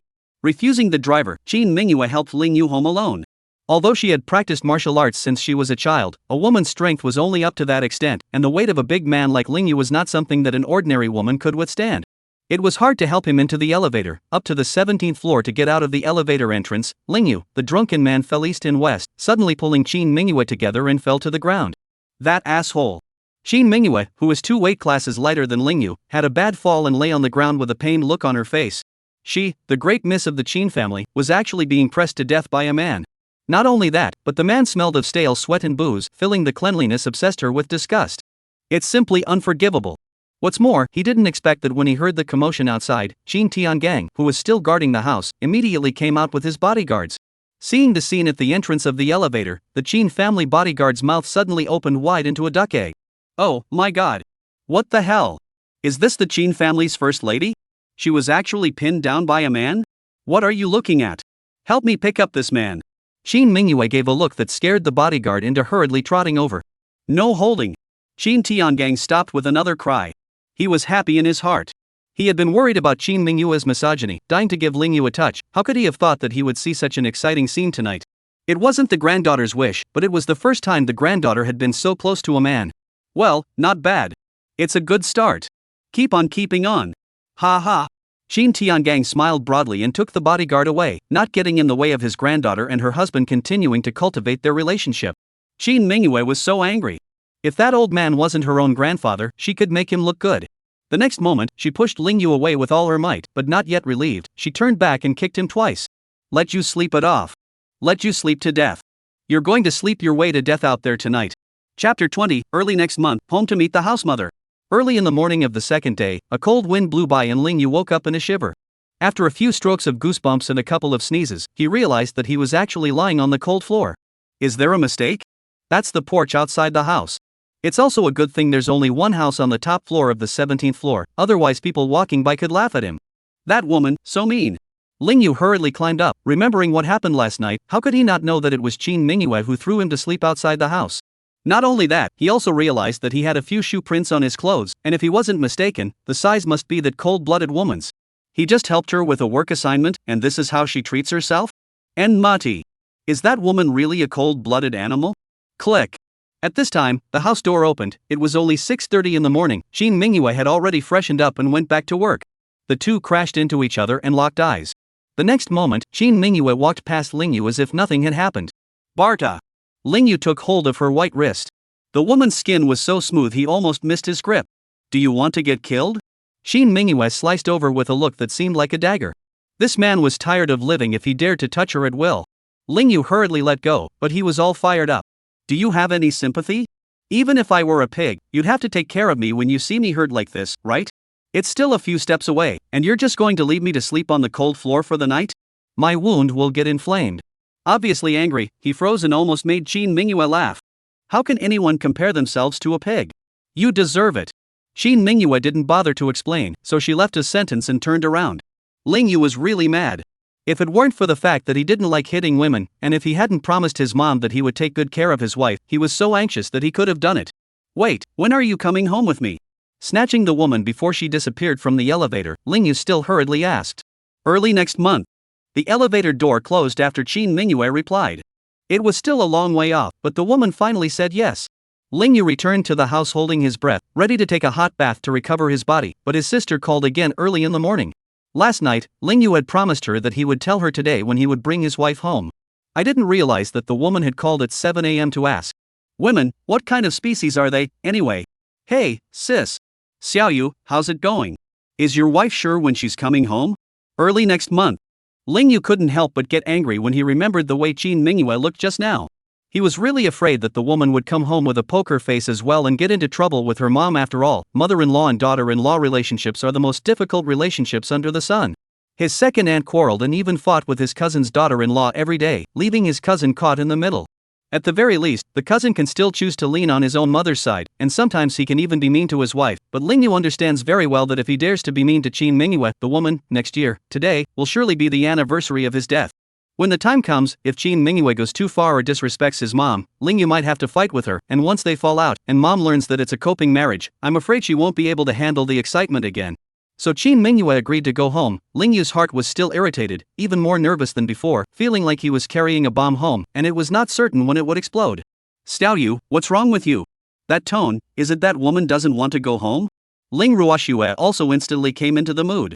She didn't care how powerful her brother's wife was outside. When she married into the Ling family, she was a member of the Ling family. How could she be allowed to be capricious and unrestrained? Even going back to the Ling family, you play a big game. The days ahead are so long, how will you let your brother and mom stand it? Sis, no. Don't guess, she's just too busy. Lingyu hurriedly spoke for Shin Mingyue. Even if he had any more emotions towards her, she was still his wife. That's good. Ling Ruoxue was in a good mood after confirming this, and suddenly her words turned. Older brother, sis got an invitation. It's a banquet for the upper-class circle in Cloud City. I heard that quite a few of the rich and powerful kids in Cloud City will be there to attend yo. Oh, you want to go see dudes again? The man who understood Ling Ruoxue the most was definitely Lingyu. This woman is a perfectionist and has been poisoned by those idolatrous shows since middle school. The first favorite was Dao Ming Temple, the head of F4, then He Yisheng, then the domineering president Lu Liqing. Recently it seems to be Xiao Zhan playing Gu Wei. In short, the man she likes has to be high maintenance and very perfect. But where are such people in reality? That's why she's 30 years old this year and hasn't married yet, not because she's not well qualified, but because her ideal match is too perfect. Rao Ailan and Lingyu had both reminded him that men like idol drama heroes didn't exist in reality and told her to lower her standards a bit, but Ling Ruoxue was still happy to go to all kinds of occasions to look at handsome men. Oh, it's a rare opportunity, for sure. Maybe I'll meet my bossy president. Ling Ruoxue also didn't hide anything in front of her brother and directly stated her goal. She even threatened Lingyu fiercely. If you're fine, you should accompany me. Whether or not sis can get married in this life depends on whether or not you give it a go. Lingyu. I can't marry you. What's the use of my giving strength? But I heard from my sister that the invitation is good for one more person and it's tomorrow Saturday night, so let's go. Anyway, he tried his best, and if his sister really couldn't get married by then, he couldn't be blamed. Besides, it's good to go out and see the world. Lingyu is definitely not a frog at the bottom of the well, especially now that he's married to Shin Mingyue. She's an executive of a large company, and I think she often attends these high-class circle banquets. He also has to start contacting these circles more, so that he can have common topics in the future. It is often said that after marriage, a person will always be influenced by another person, and subconsciously become a kind of person with the other person. Lingyu is also ready to change things up. The next day, Lingyu went back home. Obviously only left for a few days, Chen Ailan was like a son going out for a few years and coming home, asking long and short questions. Of course 11 out of 10 questions were related to his wife. Xiaoyu, your wife is coming to our house early next month. Should we call your second uncle's family and other relatives? Chen Ailan wanted to make a grand scene to welcome her daughter-in-law home. Lingyu, however, hurriedly refused in a cold sweat. Mom. Don't ever. Don't call anyone, we'll just have a casual meal. This is not good, right? Chen Ailan frowned. Didn't you say that she's an executive? She must often experience big scenes and loves to eat delicacies. I'm afraid she won't like it if we make it too shabby. Ling Yu smiled bitterly. It seems that his mother is still very accommodating to her daughter-in-law. Of course, this is also not yet started. If the days are long, always one side to accommodate the other side, surely there will also be problems. Mom, you don't have to be so careful, we'll just show our truest side. Ling Yu insisted. Chen Ailan still felt unsure, and just as she was about to continue, Ling Yu suddenly let out a shout. Chapter 21, Did she domesticate you? Sis, what are you doing? It hurts. It turned out to be Ling Ruoxue who changed her clothes and came out. Seeing that her brother had band-aids on him and even a bandage on his back, she suddenly slapped him on the shoulder. Ling Yu was a human being even if he was hard, and with the sudden pain, of course he had to scream. Xiao Yu, what's with this injury? Chen Ailan, just full of only daughter-in-law, did not look into the son, only now realized that his son intentionally used clothes to cover the injury, immediately asked nervously.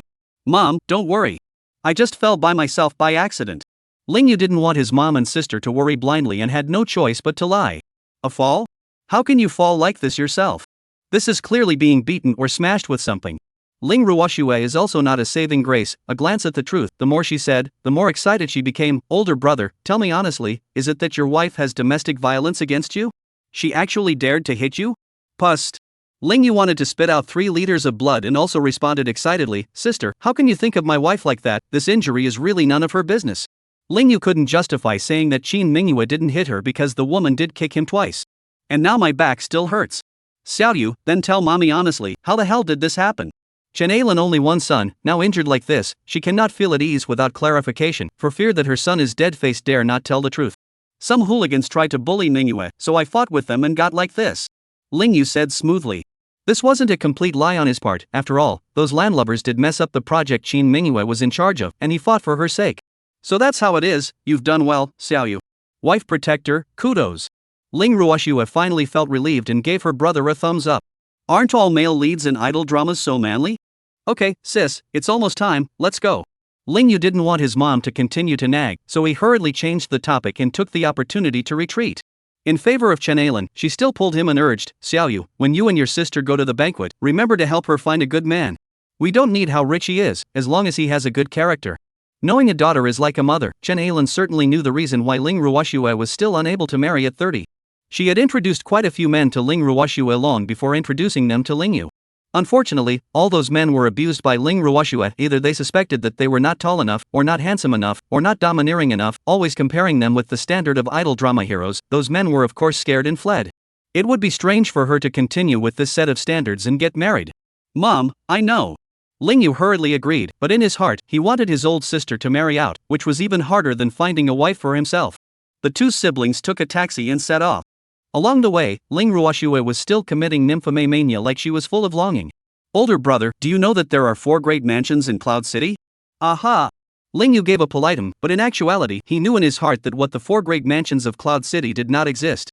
Reality is not shooting idol dramas, and in a city as big as Cloud City, who knows how many business families there are.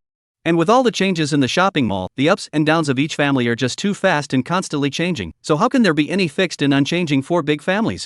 So the 4 great families of Cloud City were nothing more than some people deliberately merging together the 4 families that ranked at the top of the wealth list in order to facilitate gossip. Then do you know which 4 great families? I heard that all the young talents from their families are attending this banquet. Oh.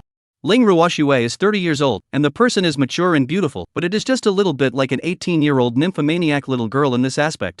I only know of a Qin family. Ling Yu replied honestly. He's just a gynecologist who came back from the military. How does he know so much about them all? However, the Qin family had been the richest throne in Cloud City for 10 consecutive years, which was why he had heard of it. You're so stupid. The other 3 are the Lu family, the Zhao family, and the Lin family. Ling Ruoxue poked him in the head and said, remember for sis, my boss is the Lin family's $1,000 miss, and she gave me my invitation. Oh.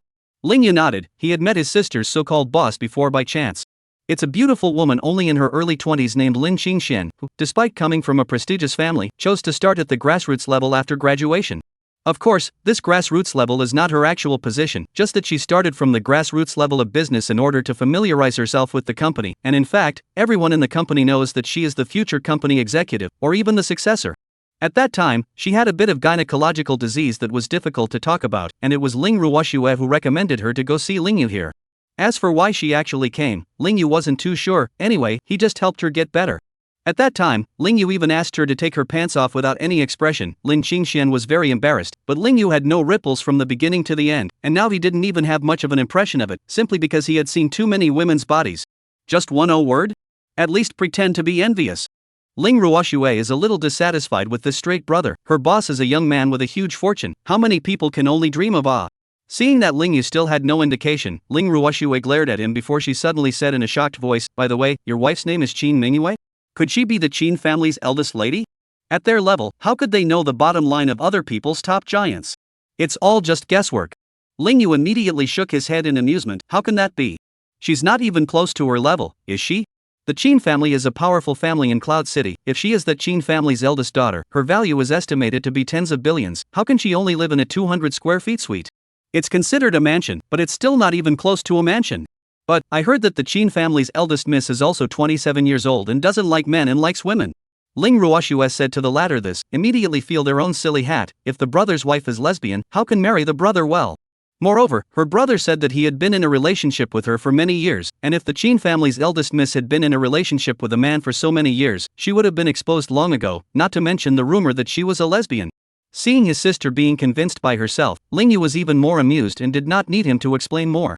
Although the Big Dipper Group is the Qin family's property, but his wife must also happen to be surnamed Qin just like Qin Shi Wang surnamed Qin. Is it possible that at that time surnamed Qin was the emperor? No way. However, what he didn't know was that Qin Mingyue was currently sitting in a Bentley, heading to the location of the banquet, the Imperial Residence Hotel. In fact, tonight's banquet was only organized by her second aunt who was promoted to deputy city head of Cloud City.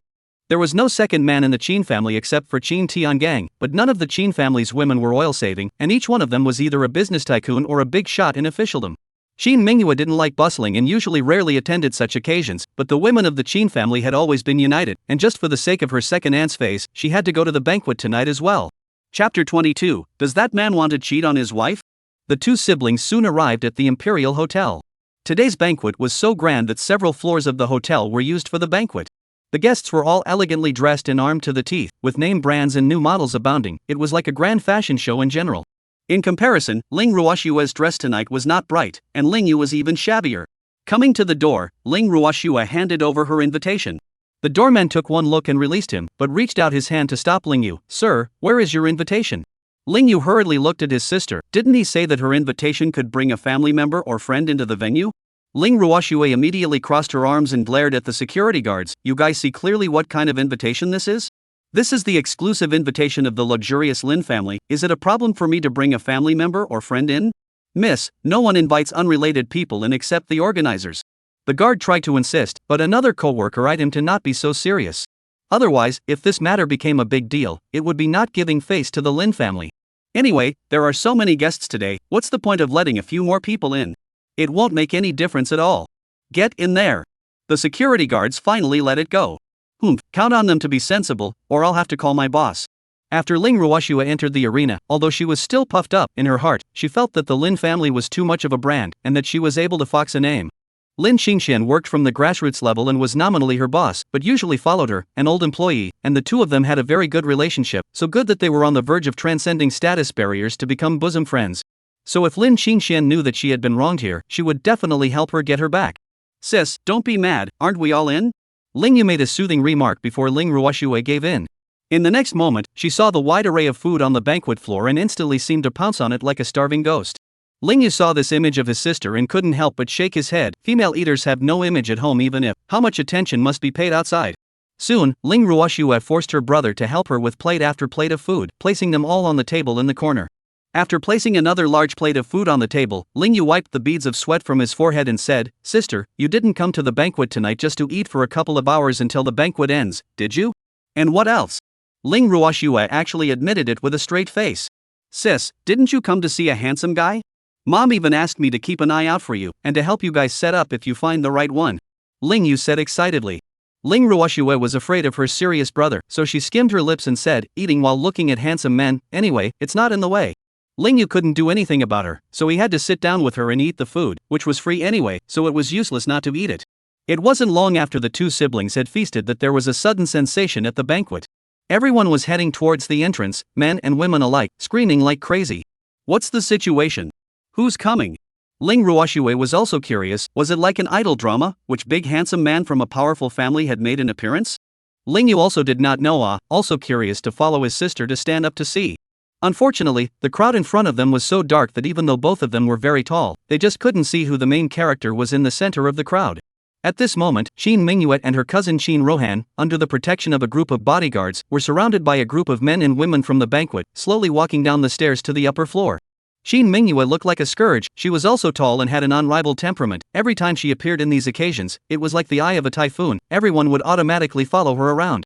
Although her younger sister, Qin Rohan, was slightly inferior, her sweet appearance was also the object of pursuit for countless young gentlemen. And tonight's banquet, the protagonist is their honorably promoted deputy city head two aunts. They are the Cloud City's first luxury family's 1,000 gold, but also the niece of the deputy city head. Of course, hot, the trend is unparalleled. Hello, Mr. Qin. Miss Qin. Qin Mingyue could hear everyone's respectful greetings as she led Qin Ruhan all the way. Although Qin Mingyue was high-strung, she still had the etiquette of the business world, picking some important figures to nod slightly in response. Those men who were able to get a response from her puffed out their chests with pride, as if their faces were shining. At this time, Ling Yu and Ling Ruoxue simply continued to hide in the corner and enjoy their food since they could not see the characters that everyone was chasing after.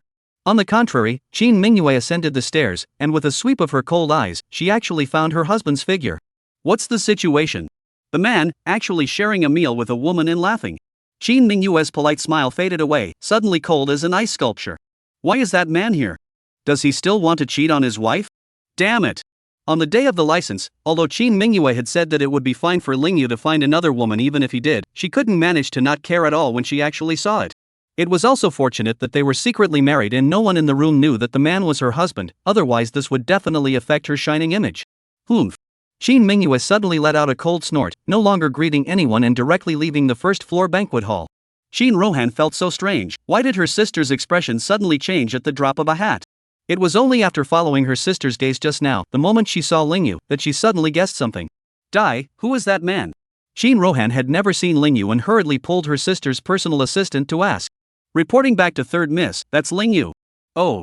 Qin Rohan's small mouth opened and she trailed off with a long, oh so long sound as realization dawned on her. How dare that man come here to pick up a girl? And he got caught by my sister. Oh, if my sister is angry, there are 100 ways to kill him.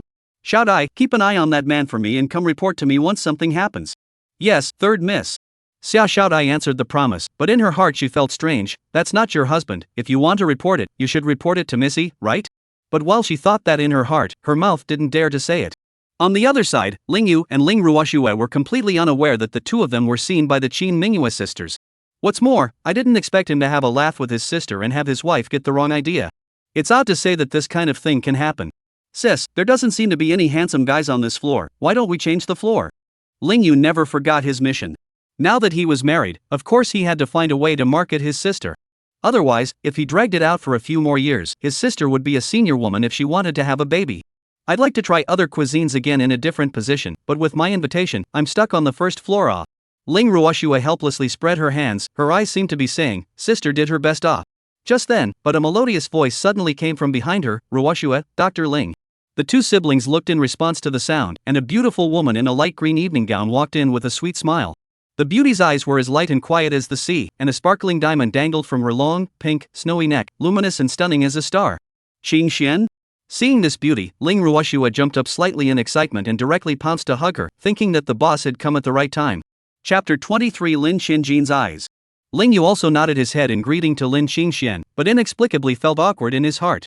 This woodland fairy-like beauty called him sister so affectionately, yet she called him Dr. Ling? Invisibly, it made him feel as if he was older than his sister. Xinjian, we were just talking about you. After the hug, Ling Ruoxue held Lin Xinjuan's white wrist and said. The relationship between the two seemed to be really good, even Ling Yu couldn't tell at all that these two were boss and employee. Oh? Talking about me? Talking about what about me? Lin Xinjuan's complexion suddenly became a little nervous, and her large eyes were still unconsciously sizing up Ling Yu, yet she was a little evasive for fear of being discovered by the other party. The only point of contact she had with Ling Yu was her previous visit to the hospital where he helped her cure her gynecological problems. When she thought of that experience, her pretty face couldn't help but blush, as if she was pantsless in front of Ling Yu. Xinjian, my brother and I would like to visit the banquet hall on the upper level, can you take us there? When Ling Ruoxue said this, Lin Xinjian was obviously a bit disappointed and relieved at the same time. So this is it? Of course, there's no problem. Lin Qingxian boldly agreed. Thank you, Ms. Lin, this way I might be able to find a suitable boyfriend for my sister. Ling Yu is straight, but not dull, and occasionally takes the initiative to joke with others. Seeing that Lin Qingxian was so close to his sister, he felt that it didn't matter if he directly stated his purpose. Oh, you're welcome. Lin Qingxian smiled at Ling Yu and said, if your sister wants to find a boyfriend, I can also introduce her yo. That's great. Without waiting for Ling Ruoshue's response, Ling Yu immediately cut through the confusion. If Ms. Lin has some handsome male friends who are CEOs, or very powerful, please remember to introduce them to my sister. Okay, no problem. Lin Qingxian gestured okay and smiled sweetly. Seeing how the female boss was actually chatting so much with her brother and wanted to join forces to marry her off, Ling Ruoshue was also stunned. Why is it that the lady boss only has eyes for my brother now? Who does she know better? The next moment, Lin Qingxian even took the initiative to ask, what about you, Dr. Ling? A while ago, your sister said that you don't have a girlfriend, why don't I introduce you to some rich white beauties as well? Aha! Ling Yu was suddenly embarrassed. Ling Ruoshue is even more surprised. She remembers that the boss is not so active and enthusiastic towards other boys, not to mention having to play matchmaker for each other. It was always known that the Lin family's daughter was a very thoughtful and ambitious woman. How would she usually have the time to chat so much with strange men? Not to mention taking the initiative to say that she would introduce a beautiful woman to the other party. Could it be because of her relationship with her as a sister that this rich white girl was so enthusiastic about her brother? Ms. Lin, I'm actually married. Ha! Ling Yu's sudden confession caused Lin Qingxuan's entire body to tremble, her complexion in disbelief. The two siblings were confused, but Xiao Xiaodai, who was ordered to spy on Ling Yu, could see that the Lin family's daughter seemed to be very particular about the young lady's husband. Can it be that Missy's husband is Miss Lin's object of desire? Heh, it would be fun if it was. Regardless, Xiao Xiaodai hurriedly filmed this scene and handed it over to Miss to see afterwards. Ruoshue, did you lie to me? Lin Qingxian couldn't help but question Ling Ruoshue, even looking a bit angry. You only said half a month ago that your brother never had a girlfriend, so how come he's married now? Ling Ruoshue couldn't help but smile bitterly. You'll have to ask him about that. I was also kept in the dark and was suddenly told only a few days ago. It's... Lin Qingxian looked at Ling Yu in surprise and said shakily, Dr. Ling, are you flash married? Ling Yu nodded. Lin Qingxian was even more surprised.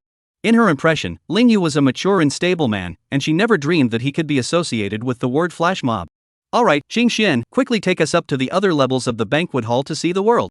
Ling Ruoshue held Lin Qingxuan's jade root arm and laughed.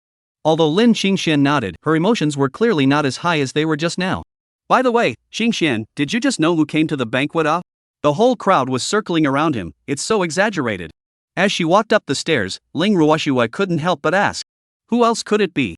There are only a handful of people in Cloud City who can be treated like this, and if we're talking about women, it's only the Qin family's eldest miss.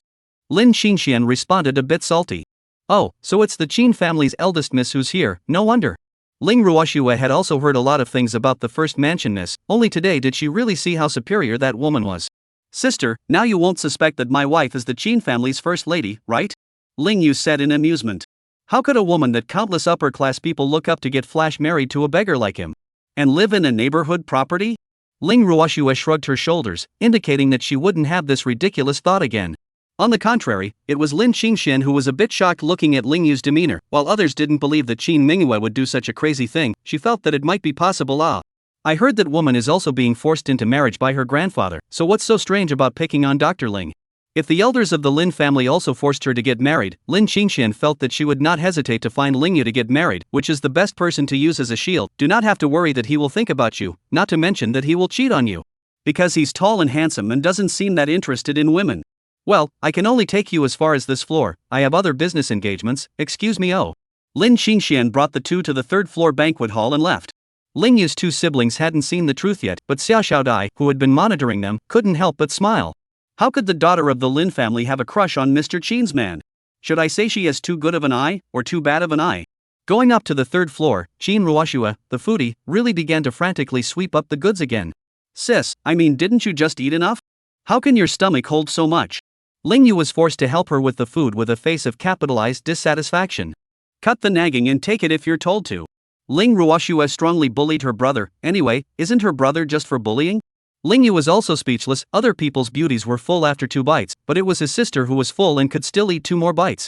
That's the gap. The movement of the two unintentionally startled the other woman. Because Master Xiong's group withdrew from the project site, Yunjian could continue to start construction, and such a great credit was picked up by Zhang Milan for nothing.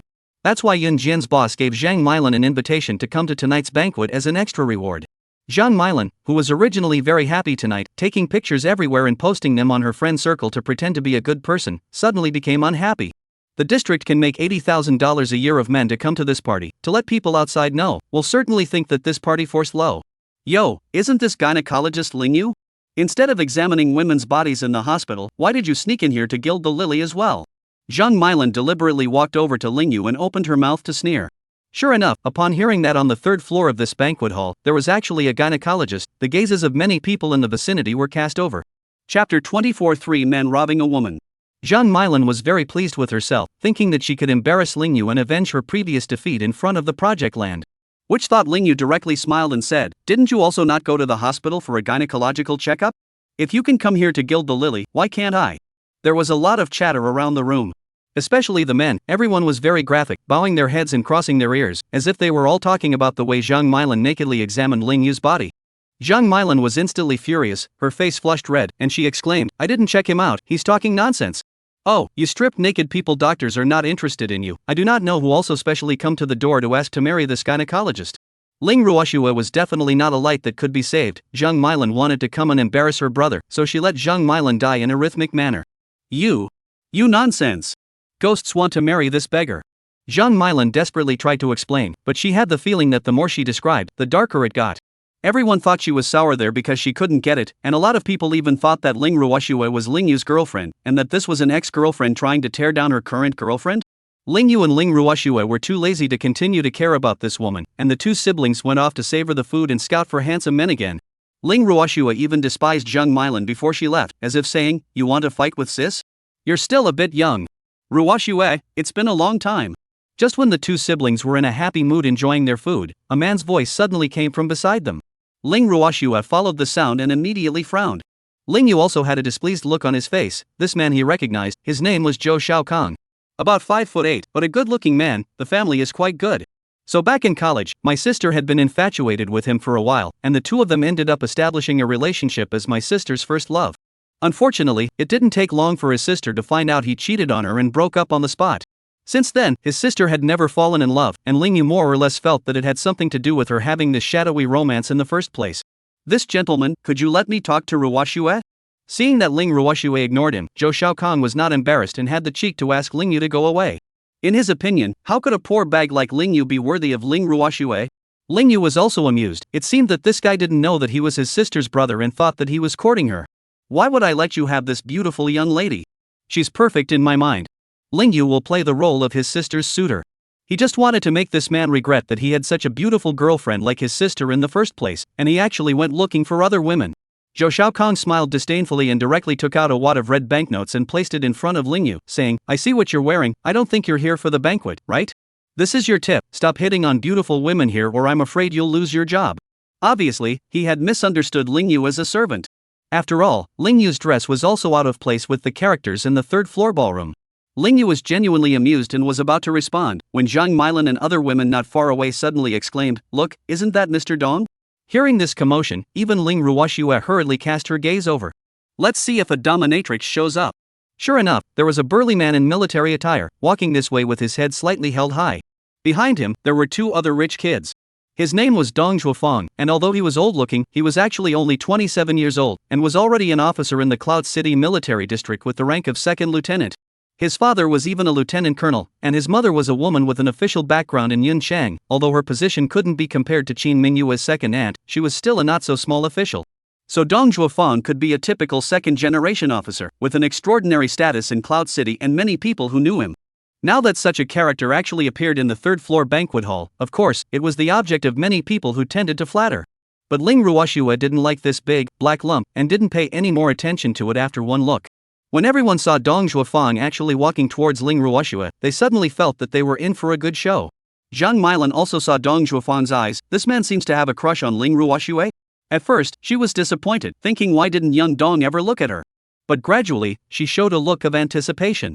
It looks like Dong Zhuofang doesn't know that Ling Yu is Ling Ruoxue's younger brother, and it seems that Ling Ruoxue can't look at a big guy like him either? Then it might be a good show. At this moment, both Ling Yu and Ling Ruoxue continued to chat, not paying any attention to any Dong Zhuofang at all. Zhou Xiaokang had just shown his superiority in front of Ling Yu. How could he have thought that people would simply ignore him? It was inevitable that he would have a face of capitalized embarrassment. Soon, however, someone came striding up beside them and stood next to the trio's table like a small mountain. Senior Sister Snow, it's really you? It's really too good. I'm going to catch up with you tonight. Dong Zhuofang's eyes looked at Ling Ruoxue with sizzling eyes, completely treating Ling Yu and Zhou Xiaokang as heir. Ha! Your master Dong? Ling Ruoxue was slightly stunned, and then she recalled what happened in college. When she was a senior in college, she was on the verge of graduating, when suddenly a man 3 years younger pursued her. It's just that Ling Ruoxue doesn't like big guys, so she rejected it outright, not even figuring out the other person's name and identity. Now that Dong Fangzhua suddenly called him senior sister and said that he was catching up, it was only then that she vaguely recalled the man's appearance. Wasn't it this guy in front of her? Ha, technically I'm not your senior either. I was there to be an instructor at the university. Dong Zhuofang was very excited to see Ling Ruoxue remembering him. His eyes still kept sizing up Ling Ruoxue. In his eyes, Ling Ruoxue not only has a good busty figure, but also has a generous and decent temperament, and there is a charm that attracts him between her hands and feet.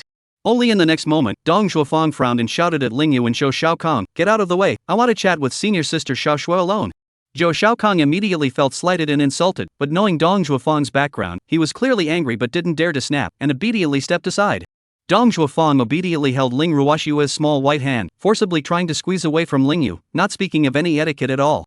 Seeing his sister's eyes begging for help, Ling Yu understood, and immediately pushed Dong Zhuofang out of the way, saying in amusement, "Why should I give her up to you? It was clearly me who sat here first." Just because Zhou Xiaokang didn't dare to offend Dong Zhuofang, it didn't mean that Ling Yu would be afraid of the second generation of officers. Seeing this scene, the onlookers from afar were very surprised. "Who the are you?"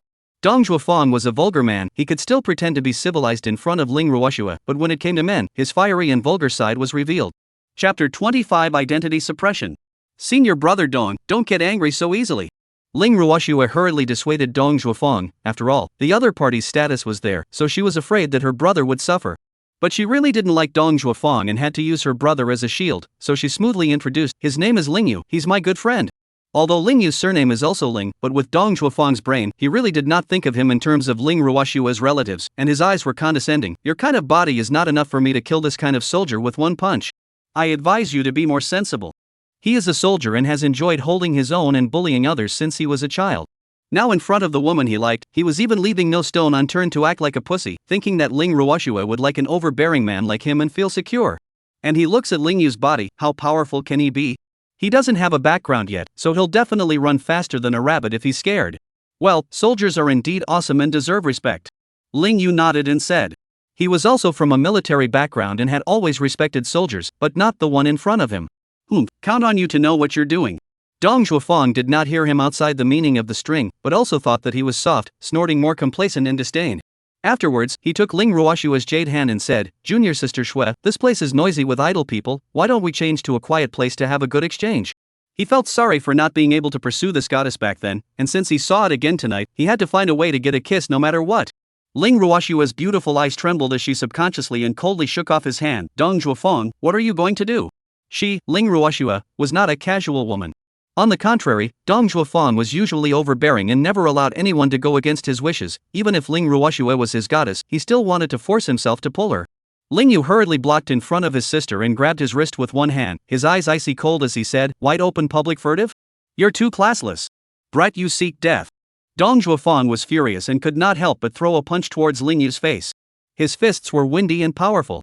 Even Zhou Xiaokang, who was far away from the scene, was subconsciously alarmed, but couldn't help but gloat. Zhang Milan was even more filled with anticipation. This guy, Ling Yu, was definitely going to be unlucky. Who wouldn't want him to be killed by Dong Zhuofang, huh? Unexpectedly, in the next instant, Ling Yu actually caught Dong Zhuofang's powerful fist with one hand. Not a hair out of place. Dong Zhuofang's heart sank, sighing that this kid's strength was not small. His fist, which few people in the army could catch, was actually easily caught by this kid? Xia Xiaodai, who had been spying on Ling Yu, also secretly marveled. General Manager Qin's husband, it seems that he is not an ordinary person? Knowing that Ling Yu's hands were formidable, Dong Zhuofang turned to a sardonic smile and threatened, "Kid, do you really dare to go against me? Sorry, I'm not interested in you at all." Ling Yu's words were faint and he casually threw his hand away. This scene caused Zhou Xiaokang and Zhang Milan, who were watching from the sidelines, and the others to slurp and marvel. "Ling Yu, this kid, he's really arrogant. How dare you look down on me, asshole? You really don't know who I am?" Dong Zhuofang was furious and laughed. Seeing that Ling Yu remained expressionless, he was even so angry that he was shaking his own mighty deeds. I joined the army at the age of 14, entered the field special forces at 17, and was awarded the rank of second lieutenant at 20. Today it's even more of an officer with many men under him. I'm not like a small-time minion, I'm a soldier who actually holds a gun and kills people. His voice was loud and intimidating. After saying that, he regained his cold smile and looked at Ling Yu. Now, you still dare to be arrogant in front of me? Everyone assumed that Ling Yu would be afraid, which thought that this gynecologist had a look of contempt. Isn't it just honorable to have killed someone? These words simply thundered Zhou Xiaokong and Zhang Milan and the others to their core. Big brother, people say that killing is really killing not you play werewolf killing that kind of game Are you really not afraid that he'll kill you too?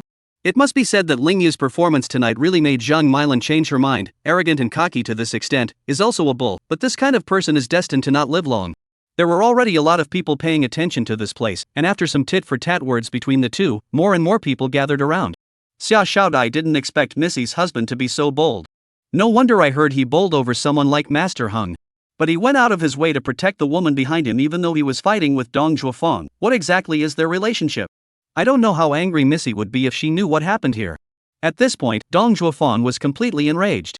He is also considered to be a famous figure in the upper-class circle of Yunchang, and he is hot-tempered and impulsive. There were once quite a number of rich youngsters who had clashed with him, and they were all knocked over by his fists.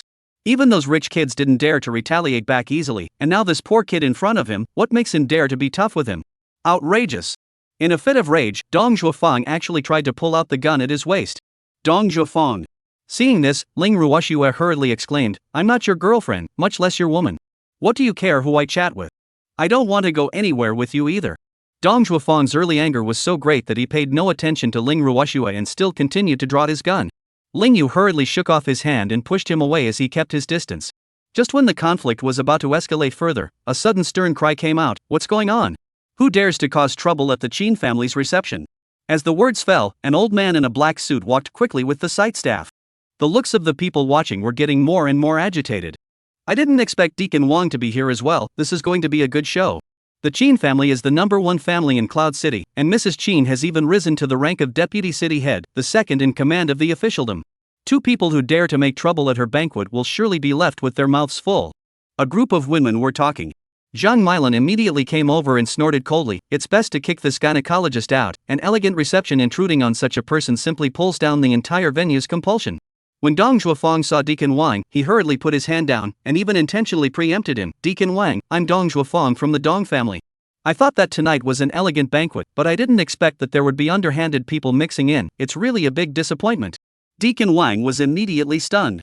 The Dong family is also powerful in Cloud City. Dong Zhuofang's mom is still an official figure, he wouldn't dare to neglect the Dong family's characters, and hurriedly made amends. Young Dong, I'm really sorry. If someone really got mixed up, it was an oversight on the part of our organizers, please allow me to check it out first. Subsequently, he instantly turned to Ling Yu, his expression becoming visibly icy, this gentleman, please show your invitation.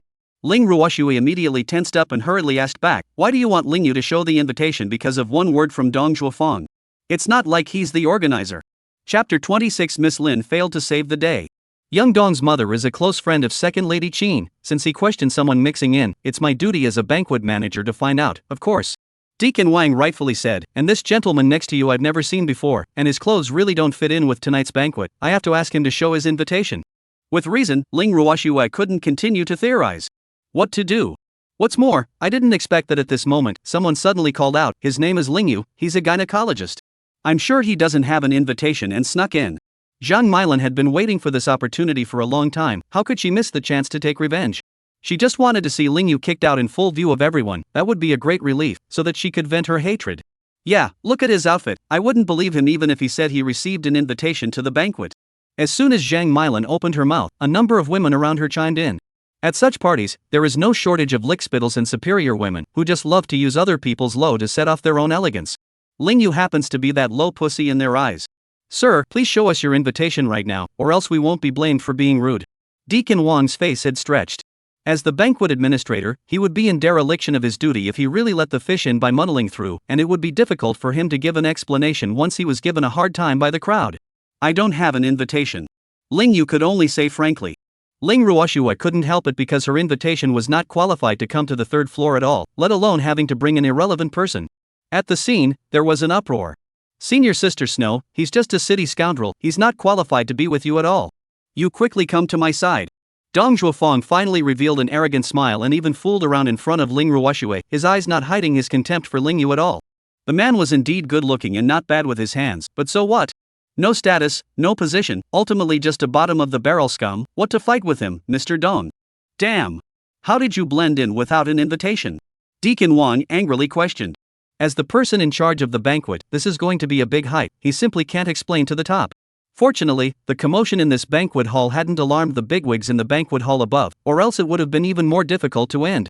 Yo, Ling Yu, what are you beggars going to do this time? Zhang Milan was greatly pleased at this time, and her expression was incomparably excited. Ling Yu really couldn't explain that if he told the truth, he would also involve his sister, so he was silent for a while.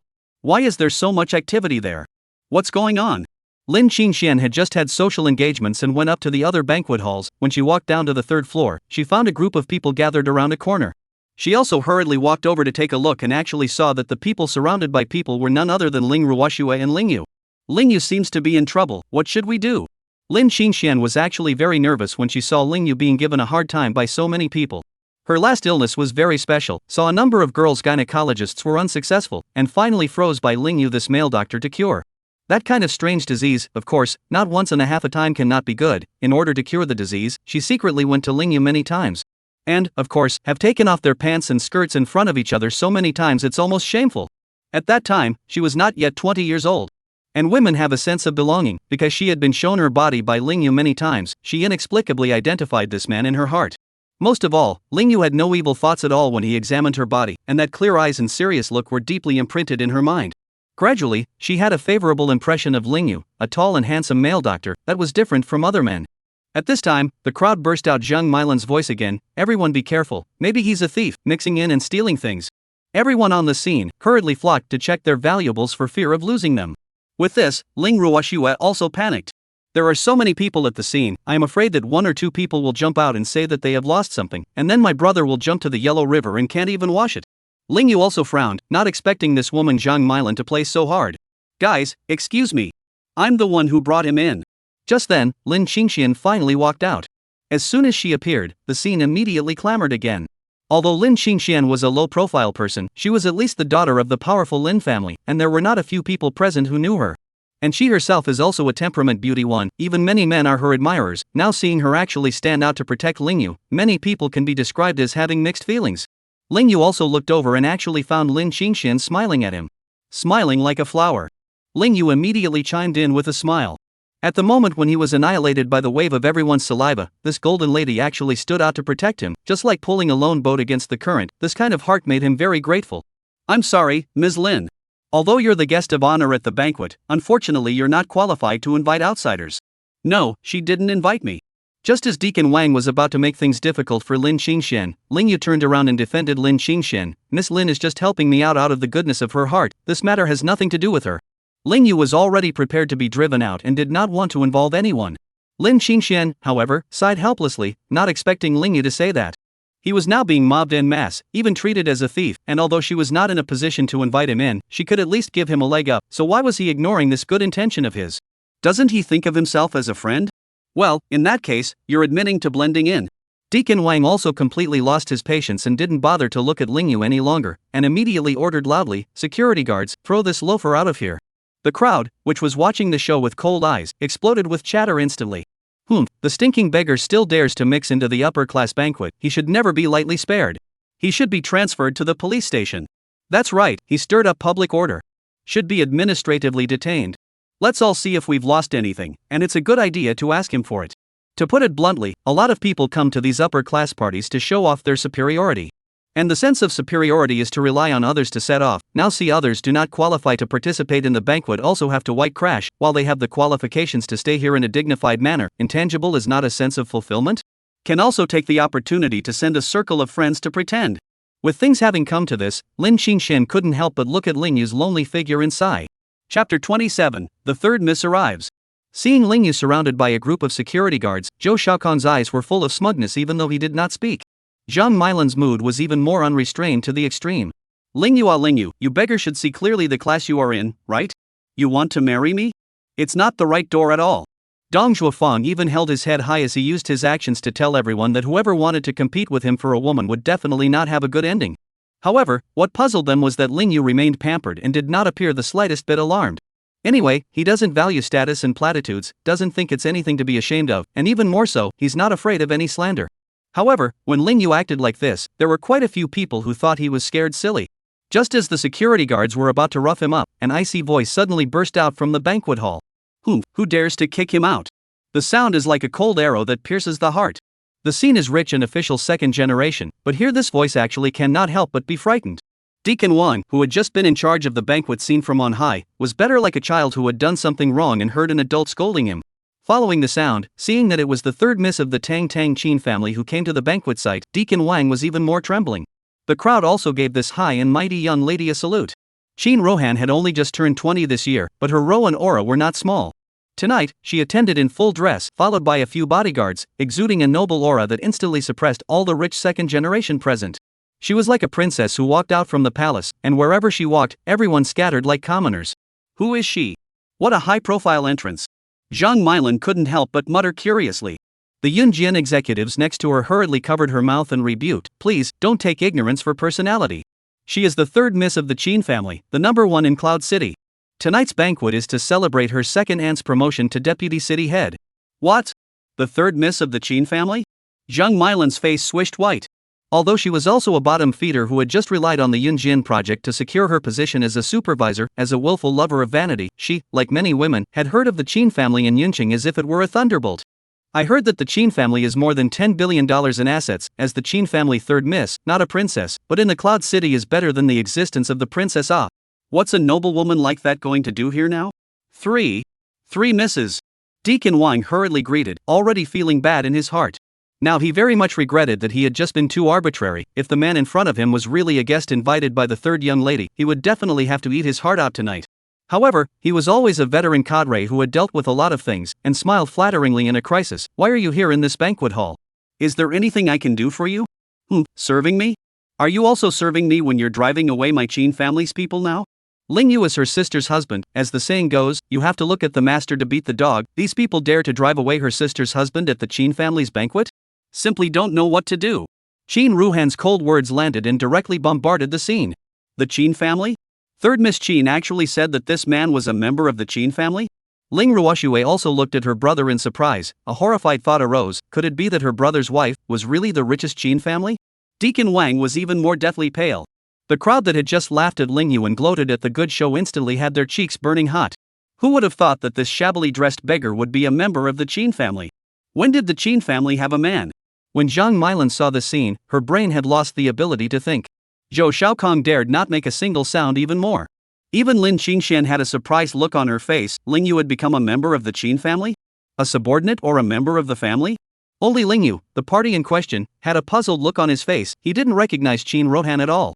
Deacon Wang hurriedly explained in a panic, "Third Miss, forgive me, I didn't know that this gentleman was the guest you invited, much less that he was from the Qin family." No? Then wouldn't you have checked? People are let in only to kick them out, isn't that bullying? Qin Rohan's rhetorical question left Deacon Wang speechless on the spot. He did want to check it out at first, but then after listening to the people around him, especially what Zhang Mailan said, he directly made an arbitrary decision without even investigating the other party's identity. No matter what, this was a dereliction of duty on his part, and if the third young miss and the old family master had said something, he wouldn't have to wait for tomorrow, he would have to roll out tonight. "This gentleman, I'm sorry. It's my fault for making things difficult for you, please forgive me." After finishing, Butler Wang respectfully bent 90 degrees to ask for Ling Yu's forgiveness. Seeing this scene, the mouths of the entire crowd were wide open, unable to close for a moment. Ling Yu the beggar, what on earth are his virtues? Zhang Mailan clenched her lower lip, finding it difficult to accept this reality in front of her. How many more than a handful of people think like her? Everyone looked at Ling Yu, their gazes turning from the contempt they had just shown to shock and awe. There were even some people who wanted to sneak out of the scene, just to harm Ling Yu's ability to use Qin Rohan's power to settle the score with them afterward. Ling Yu looked at Qin Rohan in surprise, still not knowing who she really was. Qin Rohan, however, blinked her big eyes at him, looking slightly surprised. Before Ling Yu responded, Deacon Wang had not dared to raise his head. The atmosphere was very strange for a while. "It's okay, you're doing your duty too." Ling Yu was also reasonable and did not blame Deacon Wang. At the same time, he also held a grudge, and continued, but this surname Dong is overbearing and arrogant, and has no one in his sight, so I don't think it's appropriate for him to continue to stay at the scene, lest he bully other people again. Do you understand what I mean? As soon as Ling Yu said this, without waiting for Deacon Wang to make arrangements, Dong Zhuofang raised his hand in a sensible manner and stepped back, choosing to leave the stage. No matter how proud he was, he wouldn't dare to go against the Qin family's people in the Qin family's field. After the scene, it was as if the entire room had fallen into a cold ice cave, and everyone was in danger. They had just been on the wrong side of the line, so if Ling Yu counted, they would probably all have to roll. However, Ling Yu was not that kind of person, much less a fool, and would not use Qin Rohan's fame and status to offend so many people. Only after handling the scene did Qin Rohan smile at Lin Qingxian and Ling Ruoshua. Excuse me, two sisters, I'm going to borrow this man for a while, are you okay with that? Of course Ling Ruoshua didn't dare to have an opinion, after all, this was someone else's turf, and they had just helped them out. Lin Qingxian had a bit of an opinion, but she was a gentle and courteous woman. She still pretended to smile as if nothing had happened. Since he's a member of your Qin family, is there any need to ask us for third Miss Qin to lead him away? Thanks. After Qin Rohan finished speaking, she smoothly pulled away this somewhat mute brother-in-law. Ling Yu, however, couldn't help but frown straight away. Who the hell is this chick? Where is she going to take herself without asking if she has an opinion? Chapter 28, You don't know who I am? Where are you taking me, third miss, man and woman? Ling Yu finally couldn't help but shake off Qin Rohan's small hand. He wondered very much in his mind how in the world this woman knew him. Oh, why do I feel so harsh when those words come out of your mouth? Even a bit disgusting? Qin Rohan couldn't help but scoff. She was a face value club and felt that Ling Yu, her brother-in-law, had a good face value, and she had also heard of his heroic deeds. It was this man who had stepped in to make the strategic projects of the Big Dipper Group work properly, which was why she was a bit favorable towards him. But honestly speaking, seeing him behind his sister's back tonight, talking and laughing with Ling Ruoshua, Qin Rohan barely had much goodwill left for him. Just now, when she received Xiao Xiaodia's report, she stepped in to help Ling Yu out, but it was just because he was her sister's husband, or her brother-in-law in that capacity. What does that mean? Ling Yu frowned and asked, in a stance that he wanted the other party to explain clearly. What else do you mean? Aren't you married? You still come to the banquet to pick up girls behind your wife's back, you're so righteous. Qin Rohan crossed her small waist and said, if you want to say who is the #1 child breast in Cloud City, it's her. It's just that her perfect figure has little appeal in front of her brother-in-law, and Ling Yu can't help but be amused when he doesn't even give her a second glance. What are you guys laughing at? It was Qin Rohan's turn to ask him to explain clearly, and if he didn't, she could make him look good. The upper echelons of Cloud City all knew that the two Qin sisters, one was an iceberg and the other was a little hot pepper. When Qin Rohan's temper comes up, there aren't many men in the world who can stand up to it. Of course it's funny. Only then did Ling Yu look down at her and said, although I don't know, how did you know that I'm married, but you didn't know that Ling Ruoshua is my own sister? You actually said that I'm picking up my own sister? Ha? Kissing sister? Qin Rohan really opened her little mouth in surprise, feeling embarrassed. She also wanted to catch the adulterer for her sister and then teach the cheating man a good lesson. How could she think that they were siblings? This is too embarrassing. But it doesn't look like that either. Who says two siblings have to look alike? Ling Yu was too lazy to explain too clearly to her. He was like a father and his sister was like a mother, so when the two of them walked outside, no one would think they were like siblings. Rather, who are you? What's the relationship with that Qin Mingyue woman? Ha? You actually don't know who I am? Qin Rohan actually inexplicably got excited and felt amused when she heard his words. The fact that her own brother-in-law doesn't recognize her as a sister-in-law? No one would probably believe me if I told them. On the contrary, Ling Yu didn't look like he was lying to her, so Qin Rohan knew that her iceberg sister was really hiding a lot of things from this man, and hadn't even told him about his family. I know who you are, the third lady of the Qin family, and I was just wondering, what is your relationship to my wife? Ling Yu asked curiously. Hey, I won't tell you. Guess for yourself. Qin Rohan spat out her little tongue as Gao Ling turned around and left. Luckily, she and her sister were also two completely different types of women, and the man couldn't recognize them as sisters. Ling Yu really frowned straight away, both surnamed Qin. It's hard to believe that his wife is really related to the richest Qin family? Qin Rohan chatted with Ling Yu before she deliberately returned to the top-floor banquet hall and came behind her sister. Qin Mingyue happened to entertain a big boss, and after the other party got a promise of business cooperation from Miss Qin, he left with a smile on his face and thanked her. After all, in Cloud City, being able to cooperate with the Qin family was tantamount to seizing the wealth code. Sis. Qin Rohan took the initiative to come up. What? Where did you just go? Qin Rohan realized that this little ninny had suddenly disappeared for a while and casually asked. Of course I'm going to help my sister catch an adulterer. What? Qin Mingyue's willow brows furrowed and her eyes instantly turned cold. Seeing her like this, Qin Rohan surfaced fear, but in the heart is very excited, sister more moved, proving that the man in her heart more weighed. If it were any other man, even if he were to metamorphose with another woman in public, I'm afraid my sister wouldn't even bother to look at him, much less have any expression on her face. What is that man capable of? Can he actually make his sister care? But to Shin Rohan's disappointment, Shin Mingyue frowned just that much, then walked away, becoming indifferent. On the contrary, Shin Rohan pouted her little mouth, feeling that it wasn't funny, and chased after her again. Sister, are you just going to indulge that man? Shin Mingyue pretended to be amused. When we got married, we all agreed that it was a coping marriage, not to mention him picking up girls. Even if he cheated on me, I don't care. Of course she couldn't wait for Lingyu to cheat on her, so she could get a legitimate divorce at that time, and Grandpa would have nothing to say. So that's it? Shin Rohan was a little witty, and having spent so many years with her sister, how could she not be familiar with her sister? If my sister really didn't care, she wouldn't even bother to explain half of it now. And it was obvious to her that her sister's sprightly smile was faked. A woman with a personality like my sister's, the fake smile already speaks volumes. She really cares about that man in her heart. Maybe that's the magic of marriage? Then I'll go back to the man, say you don't care, and tell him to get on with it. After Shin Rohan finished speaking, she deliberately turned around and ran. But after running a few steps, she realized that she was standing still, and it turned out that Shin Rohan had pulled her from behind with a hand. Come back and advise you to stay out of trouble. Or I'll have Grandpa reward you for him. Shin Mingyue's move worked, and Shin Rohan immediately spat out her little tongue and gave in. She just turned 20 and didn't want to go to the love grave so soon. After the two sisters chatted, Shin Mingyue continued to entertain the characters at the mall, but became always a bit distracted. Even she felt so strange, why the images of Lingyu talking and laughing with other women would always pop up in her mind unconsciously. Before the party was over, she felt disinterested and took the lead to leave the stage herself. He returned to Cloud Mountain Poetry, only to find the house dark. Looking at his watch, 25 minutes short of 11 o'clock, and that guy Lingyu hasn't even come back yet? Damn it! Shin Mingyue was angry. She hated the nightlife, and even more so, she didn't like people disturbing her sleep at night. Lingyu coming back too late affects her work and rest, and a woman's skin will deteriorate if she doesn't rest well. Well, she had explained in her mind the reason for her anger. It wasn't because the man was out picking up girls. That man is definitely going to have to be given a good set of rules when he comes back. Unexpectedly, she had only entered the house with her back foot when Lingyu stepped in with his front foot. You're back this late too? Seeing that Shin Mingyue also looked like she dared to just come back, Lingyu asked in passing, not realizing that the two were actually attending the same banquet tonight. Shin Mingyue felt even more suffocated. Originally, when this man came back after 11 o'clock, she could rightfully set rules for him, but now she couldn't vent this anger. I will never be home past 11 o'clock, and I must be rested by 11 o'clock, understand? Got it. Lingyu nodded, but felt that this woman had eaten dynamite? Why does it feel like her words carry the smell of gunpowder? Where were you tonight? In the next instant, Shin Mingyue pretended to casually ask, but her eyes were quite sharp, just to see how this man would answer. Chapter 29. She is my favorite woman. What? Ms. Shin, are you going to check attendance from now on? Lingyu casually joked. In the past, Shin Mingyue would never ask him where he was going. Shin Mingyue jade fists cannot help but hold up, the next moment, but then loosened, cold laugh. Who has time to check up on you? Just wanted to bug you that from now on, even if you go out with another woman, you're not allowed to be home past 11 o'clock or you're not coming back.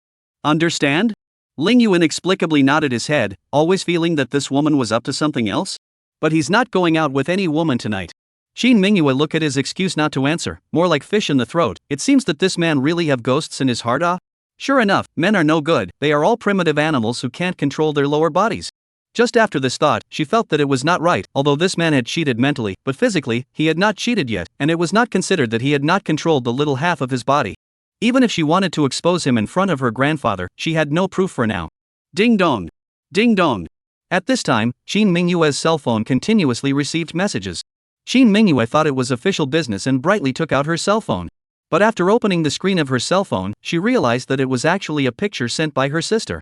All of them were Lingyu and Ling Ruoshua joking and intimate at the banquet tonight. Lingyu also inadvertently swept a glance and froze. It took a while to speak. I thought you said you didn't care who I dated. But you sent someone to follow me? And take pictures? Shin Mingyue raised her eyes and looked into his eyes, actually not knowing how to explain for a moment. I didn't set this up. It took Shin Mingyue a while to speak. Just after the explanation, she felt that it was not right. Her beautiful eyes suddenly shot out a cold aura. Annoyed. You are married and still so intimate with other women. Do you still have reason? Why did I ignore it? That's my favorite woman. What's wrong with me attending a party with her? Lingyu said in amusement. You. Shin Mingyue actually had the urge to ruthlessly kick this man at this moment. You really can't tell the difference between a man and a woman. Look at him, he's so gentle, but he's so shameless. In front of his legal wife, he says he loves other women the most? Actually, it doesn't matter if you arranged it. Seeing that Qin Mingyue was really angry, Lingyu then smiled frankly, but next time, please send a more professional detective. Look at him specializing in taking photos and videos of my sister and I, it's a waste of memory. Your sister? Qin Mingyue snapped, suddenly a little embarrassed. Her sister made a fool of herself to spy on her husband and ended up making a fool of herself by taking intimate photos of her husband and his own sister? And she actually just got mad about it. Yeah, her name is Ling Ruoshua, want to see her ID?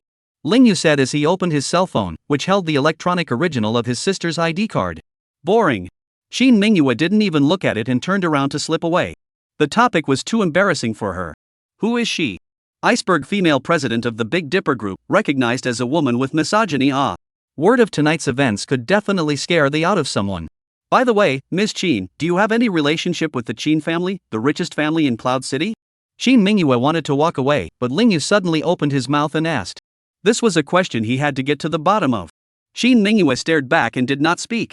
This woman is indeed beautiful, especially she is also wearing an evening gown tonight. A simple glance back is beautiful. If photographed, it is a beautiful blockbuster, put on the screen will definitely make countless people's hearts flutter.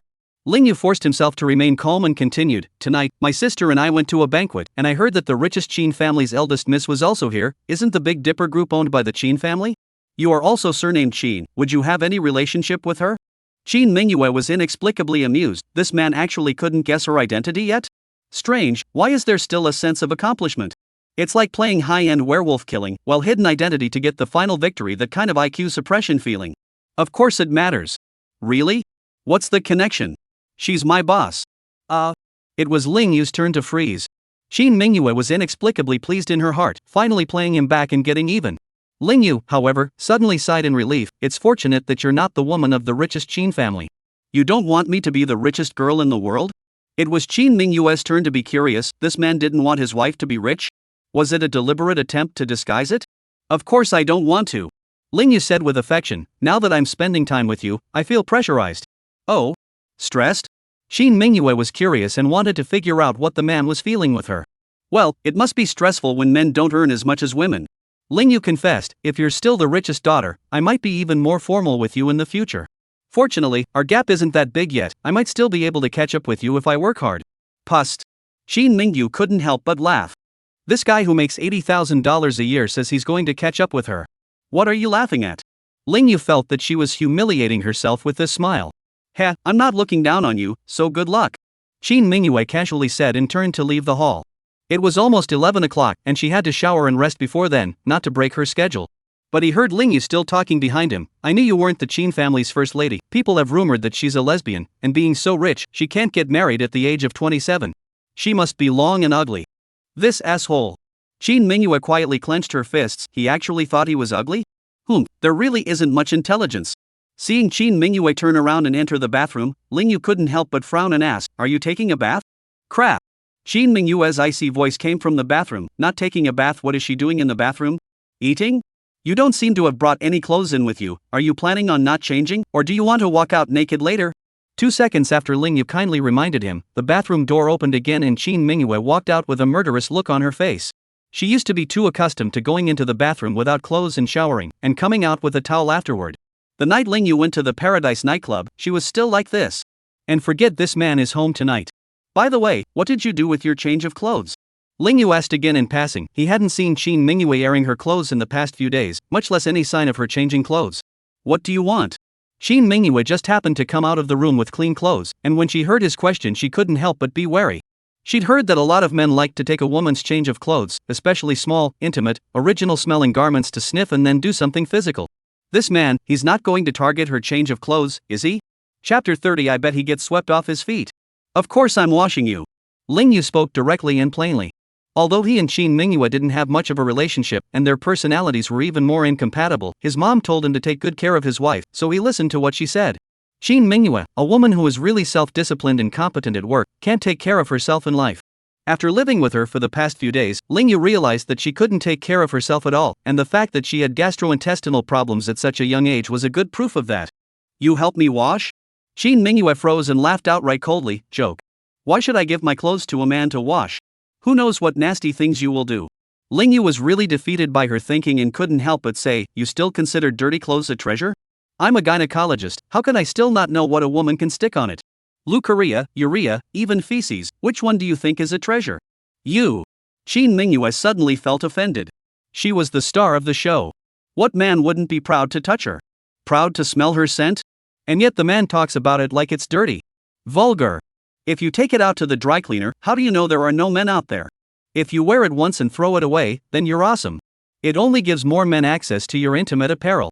Lingyu simply did not have those thoughts of a normal man. In his eyes, any secret of a woman's secretions are no secret at all. He doesn't even know how many times he's tested it. Shin Mingyue clenched her shell teeth at his words. Indeed, her clothes were all packed in the morning and handed over to Xiao Xiaodai to take care of. But she never had the time to worry about such trivial matters, and who knew who Dai had given it to be washed?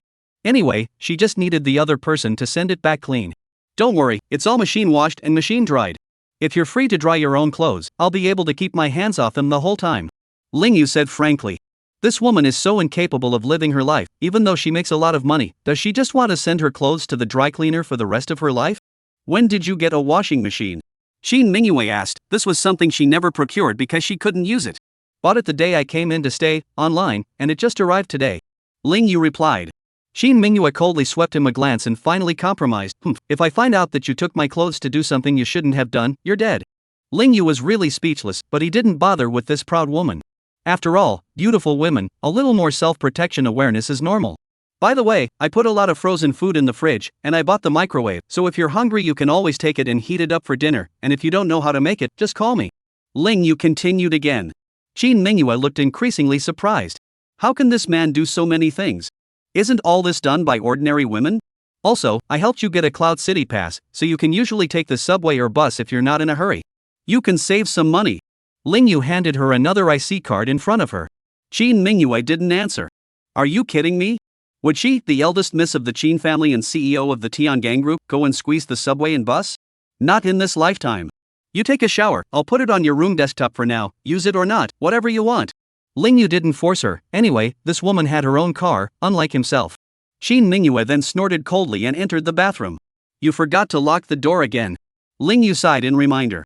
Although he knew she didn't lock the door when she took a shower and wouldn't take the initiative to open it, he was afraid that if he came to visit his friends one day and went to open the door if he didn't know, how embarrassing it would be. Got it, you're a big man, why are you so nagging? Shin Mingyue coldly rebuked. It just felt like she was in a foul mood for a long time after admonishing the man. Have to admit, life after marriage, and before really completely different, a person's world suddenly broke into another outsider, really need time to slowly adapt. The next day was Sunday, and Shin Mingyue still left the house at 6:30.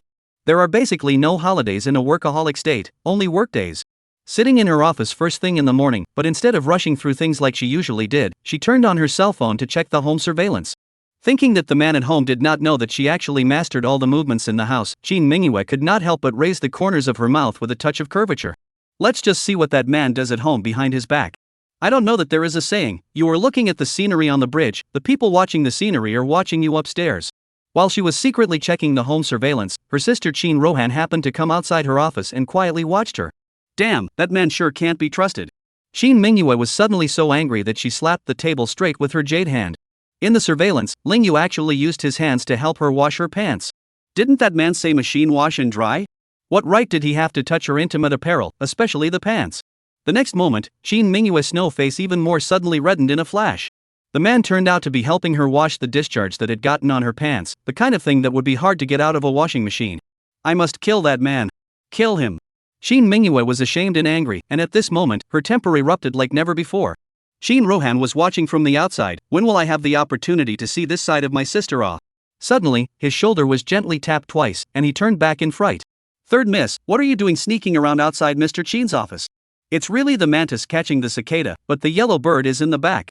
The visitor was Shin Mingyue's personal assistant, Xiao Xiaodai, who couldn't help but frown and ask. "SH. What sneakiness? I'm here to learn from my sister." Shin Rohan hastened to make a sly defense. She is actually in a semi-work-study status now, with a position as a management trainee. Usually during summer and winter vacations or when she is not busy with her studies, she comes to the company to help her sister to handle some things, and in the meantime, she follows her sister and learns from her experience in business handling. Studying? Why do I get the feeling third miss is spying? Although Xiao Xiaodai was an underling, she had a good relationship with the two sisters, so she dared to joke with Shin Rohan when no one else was around. Shoo, keep your words to yourself. Shin Rohan is a little witty, and immediately came to Xia Xiaodia's ear and whispered, "In fact, Grandpa also gave me a top secret mission, so that I can watch over my sister and brother-in-law, and help them give birth to babies earlier." What? Xia Xiaodai was really shocked and skeptical. Really? And you can help them make babies? Also, since it's a top secret mission, you can still tell me? Of course it's true, but it's a bad situation right now, and I think my sister is in such a state that she's going to sweep that man off his feet at any moment. Shin Rohan made a reasonable presumption based on the scene she had just peeked at. Xia Xiaodai, however, frowned lightly. She and Ling Yu had actually come into contact several times. When she thought about Ling Yu helping her deal with the bumper stickers, taking care of Master Xiong, and the scene last night where he easily took Dong Zhuofeng's punch, she felt that this man was actually not as simple as she thought. Otherwise, with such an old-fashioned gaze, how could Chairman Shin favor him? Third miss, I have a different opinion from you. I do think that man will hold up. As soon as Xia Xiaodai opened her mouth, Shin Rohan froze in shock. The people around her sister actually thought that man could stand up to her sister's character?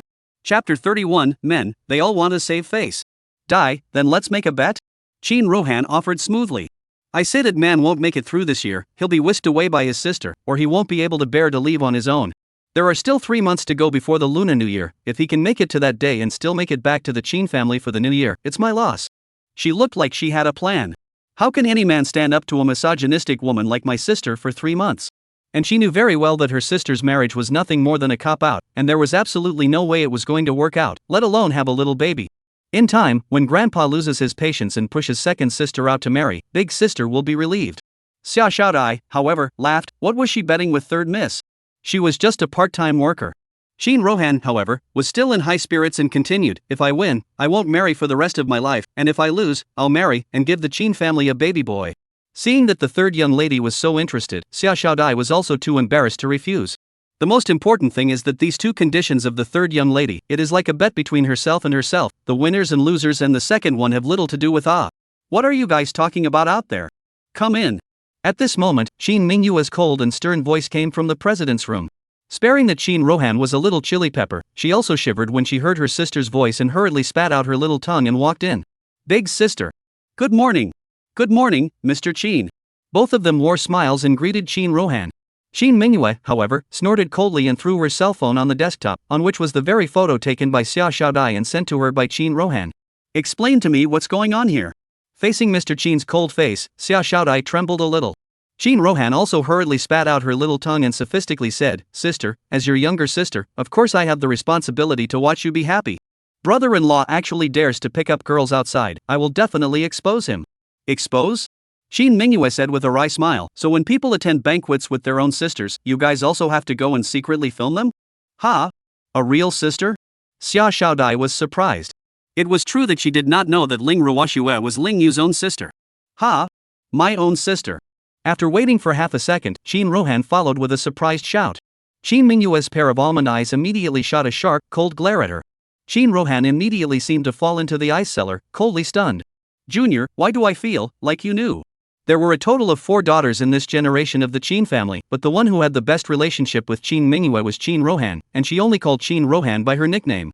And no matter whether it was the Qin family or the senior management of the Big Dipper group, they all knew that Shin Mingyue had a pair of golden eyes and fiery eyes that could be called a human lie detector.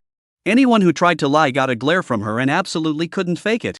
Sure enough, Shin Rohan immediately spilled her guts and defended herself. Sister, I'm doing this because I want to create some topics for you and my brother-in-law, otherwise I'm afraid you won't have 2 words to say at home for a year. Xia Xiaodai also nodded her head in agreement. With the nature of General Manager Qin, it is not impossible to not say a word to a man for a year. Come on. Don't give me that again. Shin Mingyue coldly rebuked. These 2 women don't even know how embarrassed she was last night, never tried to be so embarrassed in her life. Yes, Mr. Qin. Xia Xiaodai hurriedly nodded her head. Got it, sis. Shin Rohan also spat out her little tongue. Her mouth said that she knew, but her mind thought that the next time she saw her brother-in-law with another woman, she would definitely still have to investigate. At this moment, Shin Mingyue's cell phone rang, and it was Ling Yu who called. What, another loan? Shin Mingyue's jade brows knitted slightly. How much? 3,000, is that okay? Hearing that this man actually borrowed so little, Shin Mingyue felt even more impatient. He was given money to spend before and he had to be a big man's idea not to take it, but now he's coming to borrow it again and again. Men, they really want to save face. Ridiculous to the core. I'll definitely pay you back when I get paid. Pay me back? How much do you get paid a month? And you said you were going to turn over 5,000 a month to me? Qin Mingyue deliberately made things difficult. This question really caused Lingyu to fall silent. It's hard to beat a penny, he gets that much a month, and now he really can't do it to pay back 3K and have to turn in 5K. Anyway, I'll figure it out, I can get another part-time job. Hearing that man's words, Qin Mingyue gave an icy smile and directly hung up the phone again. At this moment, Lingyu, sitting at home, sighed helplessly when he heard the sound of hanging up the line. He wanted to accompany his mom to the hospital today for treatment, at least 3,000 budget, but unfortunately, he had lent all his money to Lin Fan and really had no money left. Ding dong. The next moment, WeChat received a notification of a 30,000 transfer. Qin Mingyue also gave him a message, Mr. Ling, if you don't have enough money, just ask for it, but please don't be facetious. In fact, this is all she is willing to give him to spend, not to mention that this man Gujia want money on his help to unclog the strategic warehouse. That project, send him hundreds of thousands of rewards are not too much.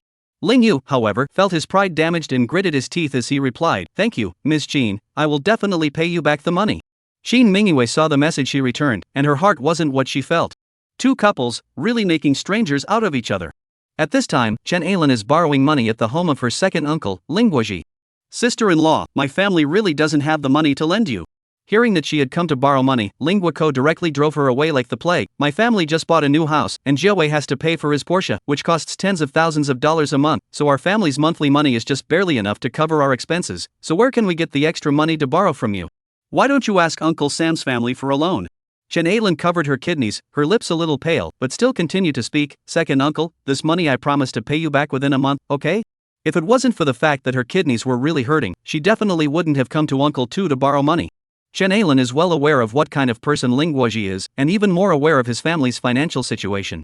Ling Guopro was doing some metal junk business on his own, now it's not good anymore, but in the past 20 years, he made at least tens of millions of dollars, and even if he spends any more, he still has more than $1 million in savings now.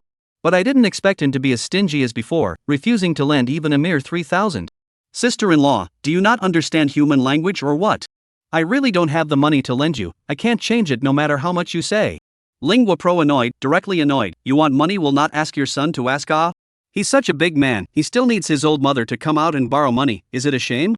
Chen Ailin didn't want to disgrace her son and hurriedly waved her hand, he didn't ask me to borrow it, I came to you myself. Doesn't it make a difference if he asked you to borrow it or not? Your son is so clueless. Ling Guokis said to start, and couldn't stop, look at my son, only 27 years old, he is ready to have a second child, Lingyu that kid is 28, right? He can't even get a wife, and now he can't even take care of his own mother, it's a disgrace to the Ling family. Chen Ailin hurriedly turned around and said, don't say anything, I'll just go. I'll go. Chen Ailin has a deep understanding of the coldness and warmth of human feelings at this moment. Although she couldn't borrow any money, she decided to turn around after thinking about it. By the way, second uncle, Xiaoyu got married and will be coming home early next month, your family is welcome to come and have a casual dinner as well. Who says her son can't get a wife if he doesn't steam buns? Ling Guoqin was indeed slightly stunned, before twisting his mouth into a smile, that's good to know, I'll definitely seal a big red packet to go then. In the back of my mind, I'm thinking, what kind of wife can a man who makes $80,000 a year get? Must be poor and ugly, right? When the time comes, he and his son will be able to show off their beautiful daughter-in-law again. Chapter 32 The Ward Dispute. After borrowing the money, Lingyu rushed to take a taxi to pick up Chen Ailin. Mom, why are you at Uncle Tu's house? Arriving in front of his second uncle's neighborhood, Lingyu asked Chen Ailin who was walking out. No. Just tell second uncle about you getting a daughter-in-law, and have second uncle's family come to dinner then, so we can all get to know each other. Chen Ailin lied and laughed. Even so, Lingyu knew that his mother must have come to borrow money from the second uncle, and must not have borrowed it before hiding it, not wanting him to loathe the second uncle. But what kind of person was second uncle, how could Lingyu not know? When has his family ever lent a penny to his own family after all the money they've made? Not only that, every time you come to visit your family, you always like to go along with something, and you love to take advantage of small advantages. Mom, Mingyue gave me $30,000 so I can get you hospitalized. Lingyu said after picking up his mom in the car. What? Borrow another $30,000? Chen Ailin was really surprised. The last time Lin Fan's mom borrowed money for her surgery, Lingyu told her all about it. Chen Ailin knows that Lin Fan is a good brother of the son, so he does not blame him for the $60,000 loan to Lin Fan, but the son cannot be for the sake of the brother. Negative wife ah. Xiaoyu, so you didn't give your daughter-in-law a bride price? Nor did you give her any token of love? No. Lingyu bitterly laughed and shook his head. Mingyue, she's not poor, these are not important to her. You're confused. Chen Ailin was so angry that she poked him in the head. What kind of girl doesn't like to receive gifts? What kind of person marries a wife and doesn't give a bride price? Even if the woman is rich, a token of love must be given. Ling Yu sighed. It's not that he doesn't want to send it, it's that he really doesn't have the money, and if it's too shabby to give it to Qin Mingyue, he's afraid that he'll be despised by the iceberg woman. Chen Ailan wanted to say something else, but because of the momentary emotion and covering the kidney, the pain was full of cold sweat. Driver, quick! Please drive faster. Ling Yu desperately urged while using acupressure to ease his mom's pain. 10 minutes later, I finally arrived at the hospital and ran straight to the internal medicine inpatient unit with my mom on my back. This scene drew the attention of many people in front of the hospital. The back seat of a Bentley at the door, Qin Mingyue also happened to see it and couldn't help but mutter, could it be that the woman the man was carrying was the housewife? What's wrong with her? It looks like it's worse than it is? Mr. Qin, the hospital is here. Xia Xiaodai hurriedly got down from the driver's seat and opened the back seat door. Just now, Mr. Qin was dealing with his work and his old problem of gastroenteritis came back, so she hurriedly drove her to the hospital, and now she even wanted to help her out of the car. It's okay, I can walk by myself.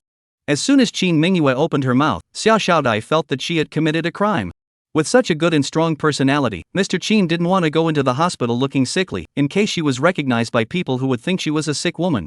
Even so, Qin Mingyue's heavenly temperament and face value were very eye-catching no matter what the occasion was, and she was still immediately recognized as soon as she entered the hospital gates. Ms. Qin? Hello? A bald middle-aged man, followed by 2 bodyguards, walked directly towards Qin Mingyue. Xia Xiaodai and the bodyguards hurriedly blocked them. Mr. Chen, it's you. Although Qin Mingyue did not care to shake hands with the other party and also deliberately keep a distance, but the other party is always a company's boss, in the shopping mall is also a figure, should be a count to give the other party some face. Ha, it's really my honor that Mr. Qin remembered me. Mr. Bald Chen was full of smiles and smoothly got close. Is there anything Miss Qin came to the hospital for? None of your business. Qin Mingyue coldly threw down a sentence and left. Ah, goodbye Miss Qin. Although Mr. Bald Chen felt that this woman was too cold and arrogant, he still had to send her off with a smile. The Qin family's energy was not something he could compare to. By now, Ling Yu had placed Chen Ailan on a separate ward to lie down and gave her some pain-relieving acupressure. The attending nephrologist arrived soon after. The name is Chen Dong, and he knows Ling Yu as well. Seeing that Ling Yu was actually practicing medicine on his mom by himself, he frowned as he was a Western doctor and didn't know much about Chinese medicine. Although he was looking down on a gynecologist like Ling Yu, he still smiled politely and said, Dr. Ling, you can treat the patient yourself, so why send him to the hospital?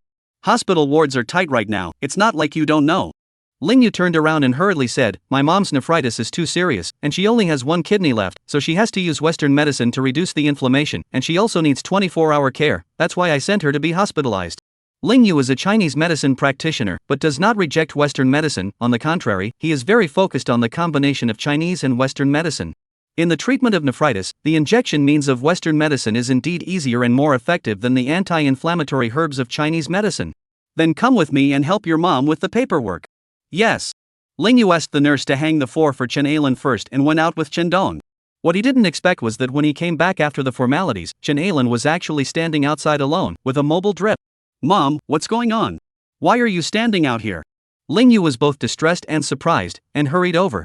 Chen Ailan endured the pain with a helpless face. Just now some hospital personnel came in and said that this ward has been booked and kicked me out, and now the hospital can't arrange a ward for me for a while.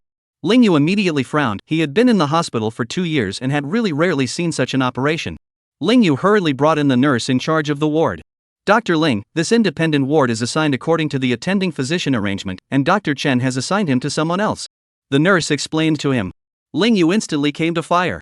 He knew very well that the hospital had never booked a ward before, and it was clear that he and his mom had come first, and Chen Dong had just known that, so how could he call himself in to do the paperwork, but then arrange the ward for someone else? Ling Yu hurriedly tried to call Chen Dong here, but Chen Dong excused himself from coming. At that moment 2 men came out of the ward, wearing suits and extremely steady underneath, looking like bodyguards. Ha, this ward is reserved by our Mr. Chen, so don't mess around here, hurry up and leave. Right. If you affect Mr. Chen's rest, you can't afford it. Ling Yu heard more angry, directly barged into the ward, saw the diagnosis, the gas does not come out from one. This is called Chen Shibei middle-aged bald, just general prostatitis, medication treatment on the line, do not need to be hospitalized. It's outrageous that he has to take over his mom's hospital room. Hey, what's your boy? What do you want? When Bald Chen saw Ling Yu, he immediately questioned loudly. Ling Yu held back his temper and politely said, Mr. Chen, your illness doesn't require hospitalization, and this ward was arranged by my mother to come in first, can you let it back? Thanks. Bald Chen froze, then laughed loudly, Joke, who are you guys? Why should I let you guys have it? He deliberately arranged for hospitalization to enjoy the benefits of the company, and how cool it is to rake in wages without working. Ling Yu's fists were clenched, but he didn't have a very good solution for a moment. At that moment, there was a sudden snap from outside the ward, followed by other movements. Ling Yu could not be bothered to theorize with Bald Chen and hurriedly walked out of the ward to see Chen Alan collapsed on the floor in pain. Mom! Mom! Chapter 33, The Mysterious Good Samaritan. Think falling to the ground and acting pathetic will help? Bald Chen also swaggered out, saw Chen Alan lying on the ground in pain, not only did not have the slightest sympathy, but also stood there and said sarcasm, "It's useless, unless you die in front of me, I may still be able to burn 2 incense sticks for you." The surrounding medical staff all felt that this bald head was too arrogant and inhuman. At the end of the exclusive ward is a high-class VIP room, reserved for exclusive valued clients. The Qin family was one of the investors in this hospital, and Qin Mingyue was in that ward at the moment. Hearing the commotion, Xia Xiaodai couldn't help but step out to take a look and hurriedly returned. "Mr. Qin, it's no good, it's Ling Yu's mother lying in the ward corridor." Qin Mingyue's starry eyes slightly narrowed into a line, and after thinking about it, she still endured the pain of acute gastroenteritis and walked to the door to take a look. Ling Yu's fists were clenched, but he did not make a move to hit Bald Chen. Instead, he desperately used acupressure to relieve his mom's pain. That man can really take it. Xia Xiaodai couldn't help but spit out, "If it were me, I would have definitely pressed that damnable bald head down and beat him up." Qin Mingyue, however, curled her vermilion lips slightly, holding a different viewpoint from Xia Xiaodai. "Die, haven't you ever heard of it?" Mr. Qin, what?" Xia Xiaodai was slightly stunned. Qin Mingyue Lang said, "The Lord must not raise a division out of anger, and the general must not huff and puff his way to war." Xia Xiaodai trembled even more slightly, gradually trying to understand what Mr. Qin meant. Did Mr. Qin appreciate Ling Yu's stoicism? Indeed, that man would only make things worse if he went to beat up Bald Chen now, and he would even be kicked out of the hospital, whereas by administering the treatment to his mother himself, not only would he be able to relieve her of her pain, but he would also be able to cause things to fester, and figuring out a way to get the wards would be the option that would maximize the benefits. I will never let you guys have this ward, it's useless to play dead anyhow." Bald Chen had another bout of provocation before returning to the ward, crossing his legs and lying leisurely on the bed. Quite a few people at the hospital are talking about it. Ling Yu, however, never said a word and picked up Chen Alan and left the scene. There were no wards in the internal medicine department, so the only thing he could do was to take his mother to the gynecology department, take care of her, and settle the score when he had a chance to do so at his leisure. Click. The voices in the corridor outside faded away, but the next moment someone opened the door to the hospital room directly. Who is it again? Bald Chan is very upset. How come there's so much about living in a hospital? Just after seeing the 2 beauties that walked in, he immediately stood up from the bed and smiled respectfully. "Miss Qin, why are you here?" Qin Mingyue didn't bother to talk nonsense with him and directly asked, "I want this ward, is that okay?" "It's..."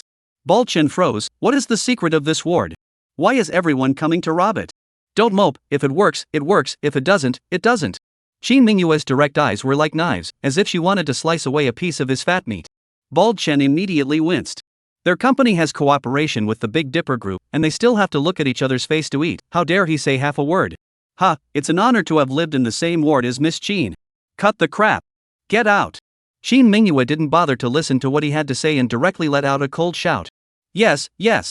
The Bald Chen, who had just been arrogant and incomparable, didn't even change his clothes, and directly asked people to pick up their things and leave the ward.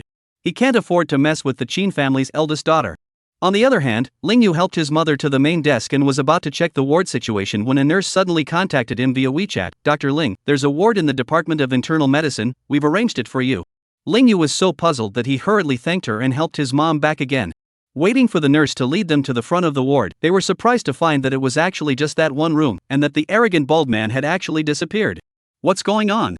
Who helped me?" Ling Yu immediately asked curiously. If it wasn't for the help, it couldn't have happened. Just now that bald guy said he would never let it go in death, but then he let it come out in the twinkling of an eye. The nurse, however, shook her head in disbelief. "Oh, the world is still full of good people." Chen Alan also laughed cheerfully. Her current body really do not want to toss and turn. Just then, Ling Yu received another WeChat message. "Dr. Ling, are you free now? I'm here for another checkup." It was actually Lin Qingxian. Ling Yu came to a sudden realization. So it's the Lin family's eldest daughter helping out again. How else would she know she was at the hospital if it wasn't his normal workday? "Okay, I'll be right back in gynecology." Ling Yu was a person who would repay a favor. Lin Qingxian had done him a great favor and he had to repay the other party. After returning to the gynecology department, Ling Yu once again routinely helped Lin Qingxian check up. Lin Qingxian had been sizing him up a bit unnaturally, always feeling as if Dr. Ling had become warmer today than before. "Ms. Lin, it's fortunate that you came quickly." Is it serious?" Lin Qingxian suddenly froze. Ling Yu, however, smiled and said, "You are not a relapse of an old disease, you have a cold pain in the abdomen, just recently drank more cold things cause, go back and drink more hot water will be fine. If you come a little later, you will be fine." Ha! So that's just it. Lin Qingxian couldn't help but poof out a laugh, realizing that Dr. Ling also knew how to be humorous. Before looking a bit embarrassed, "Dr. Ling, thank you. I was born with this disease, and only you can cure it." "You're welcome." Ling Yu waved his hand. Just as Lin Qingxian turned to leave a bit reluctantly, he suddenly spoke, "By the way, Ms. Lin, when are you free? I'd like to treat you to a meal." "Ha?" Lin Qingxian froze, so this man would still flirt with girls? If it's inconvenient, forget it. Ling Yu wanted to repay the other party for helping to arrange the ward, but there was nothing he could do if they didn't appreciate his face. "No, for the evening, I'll do it any time." Lin Qingxian responded excitedly, but realized that she wasn't reserved enough and hurriedly retreated. "Tonight then?" "Yes." The two agreed pleasantly. Ling Yu went back to take care of Chen Ailan, and at 6 o'clock in the afternoon, when he was ready to leave for his appointment, the phone actually rang. "Qin Mingyue?" Ling Yu was surprised. This iceberg woman actually took the initiative to call him? She didn't press the wrong button, did she? "Hey, what's going on?" Ling Yu picked up the phone. "Where have you been today, you man?" Qin Mingyue's cold voice came from over there, still a bit of a rack as usual. She came home early today due to gastroenteritis because she didn't want to come out for dinner and was waiting for Ling Yu to come home to make it. Which thought Ling Yu replied, "I have an appointment tonight, I'll be home later." "What? An appointment?" Qin Mingyue was slightly surprised. "Well, what the hell do you want?" Ling Yu was a bit impatient. Usually the iceberg woman wouldn't pay attention to him, today was a bit of an anomaly. "Nothing." Qin Mingyue directly hung up the phone in anger. "Doh! Doh!"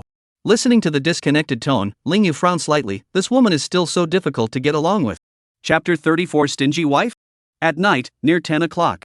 Qin Mingyue was sitting on the hall sofa drinking milk, applying a mask, and casually scanning her friend circle.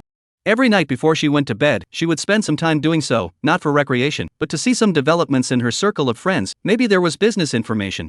However, I inadvertently swiped to Lin Qingxuan's dynamic. Both are the daughters of business families, business friends, and rivals. Tonight, Miss Lin actually dined with a man, and looking at the text, it seems that the man still invited her to dinner, and she's deliberately showing off. Qin Mingyue slightly arced. It seems that not only his own hidden marriage, the original has been single. Miss Lin also found a man? Click. It was at this moment that the front door of the house opened and Ling Yu returned from outside. Qin Mingyue glanced at him, originally not intending to pay any attention, but suddenly realized something was wrong and hurriedly raised her eyes for a second look. Then, completely frozen. How come this man is dressed exactly like the mysterious man Miss Lin is dating? Qin Mingyue took another closer look at the photo, and with her golden eyes, she immediately came to the conclusion that this was simply the same person. The mystery man in Lin Qingxuan's friend circle sunscreen is actually her husband. A fire, inexplicably, rose in her heart. But she's hidden in plain sight. "Didn't you eat tonight?" Ling Yu didn't notice Qin Mingyue's abnormality, glancing at the hall and then going to look at the kitchen. It really didn't look like it had been moved. Don't always replace your regular meals with other foods, it's not good for your gut. Ling Yu was still droning on like an old butler when he suddenly turned around, only to feel a chill.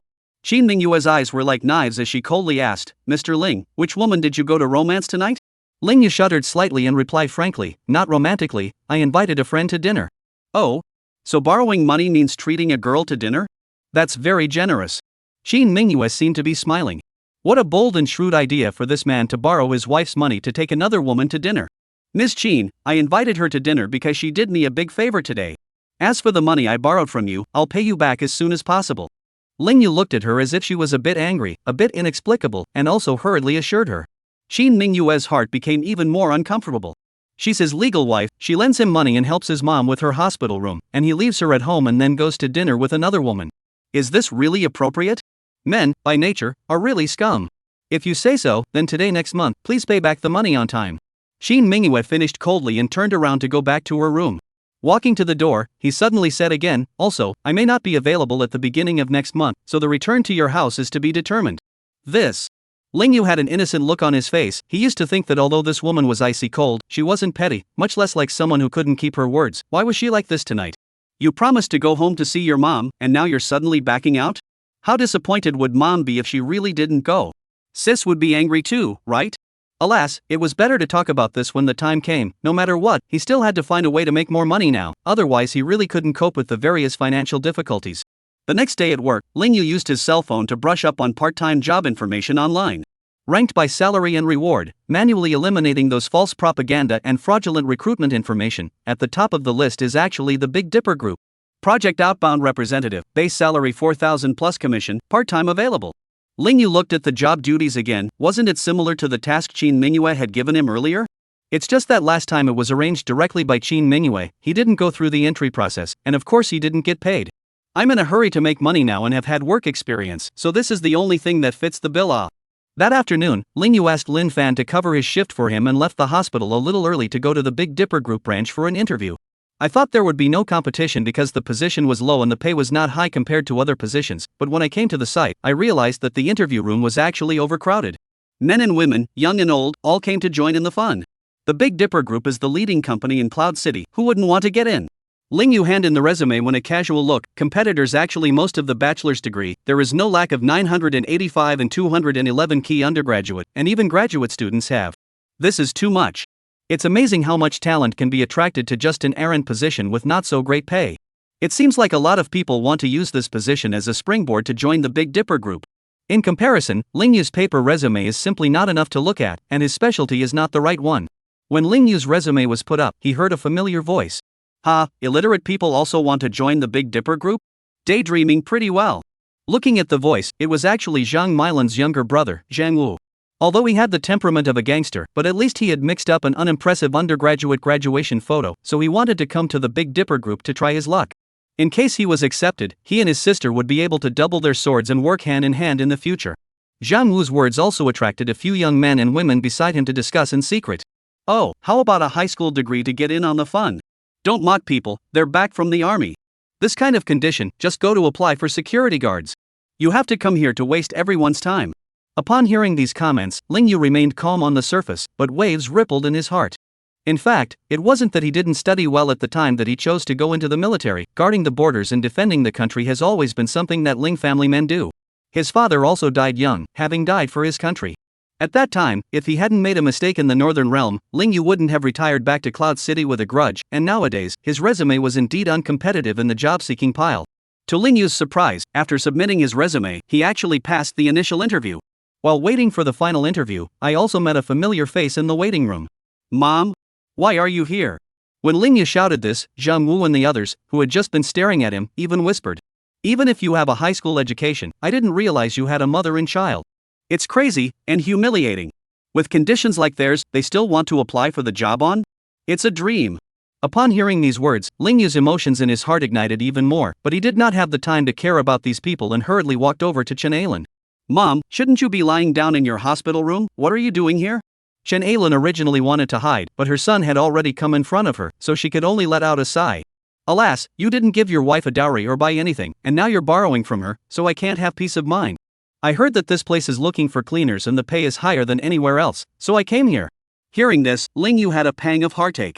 In the past, he really didn't have much interest in money, but only now did he realize how sour it was to be without money.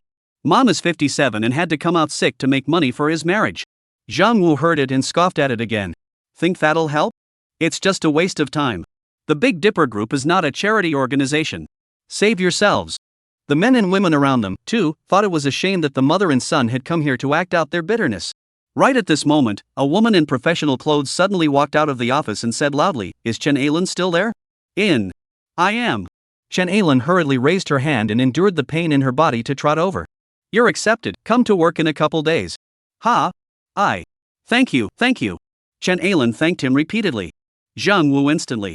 The few young people around her didn't know what position she was interviewing for, and at the moment their mouths were also wide open in shock. I never dreamed that a woman of my age could be hired by a leading company, huh? Chapter 35, Strange Interview Questions. Who's Ling Yu? The woman in the professional outfit went on to ask. I am. Ling Yu hurriedly raised his hand. Then you come in first for the final interview. The professional dress woman finished her sentence and walked back. Ling Yu hurriedly followed. Zhang Wu, a few people, were dumbstruck. Why did the person in charge pick Ling Yu to be the first for the final interview when so many people were waiting? Ling Yu himself didn't know, and was a bit puzzled in his heart. When he walked through a long corridor and entered a spacious and bright office, after seeing the beautiful young girl sitting in front of the desk, he suddenly said in surprise, "Third miss, so it's you?" Shin Rohan was wearing a double ponytail and a JK uniform today, and she really looked like a high school student. You're here? Sit. Shin Rohan greeted, but her expression was a bit unkind, like a hidden imp. She also already knew about this man's dinner date with Ms. Lin last night. What fat guts. You obviously have a heavenly wife at home, but you still dare to go out and pick up girls blatantly? Looking for death. Last time it was an oops, but this time Lin Xinxian couldn't be his relative in any way, right?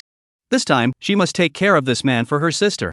Ling Yu felt as if this chick was a bit scary, but still calmly sat down and took the initiative to ask, "Third miss, are you the one who wants to recruit?" He had always suspected that Qin Rohan was Qin Mingyu's boss, otherwise how would she know herself? That's for sure. Qin Rohan raised her head slightly proudly. In reality, it was Qin Mingyue who had handed over some of the projects that had stabilized to her to take care of, including the one that was about to be wrapped up by Yun Zhen. She had been a management trainee for quite some time before, and now that she finally had the opportunity to run the program herself, she certainly felt fresh and excited. What's more, I didn't expect to recruit my own brother-in-law just as soon as I started recruiting. It's so much fun. Ling Yu, resisting is strict, confessing is lenient. Have you cheated on your wife or not? Ling Yu's mouth twitched as he looked at the third young miss who crossed her arms and questioned him. This chick, why does it look like she's on trial? It was a while before he asked curiously, this, an interview question? That's right. Qin Rohan, at this age, was not destined to be a passable interviewer, but also coerced, confess in order to pass the interview, and lie to immediately click you off. There's also a chopping action attached. No. Ling Yu immediately replied in a decisive manner. Qin Rohan froze for a moment, staring carefully at the man's expression.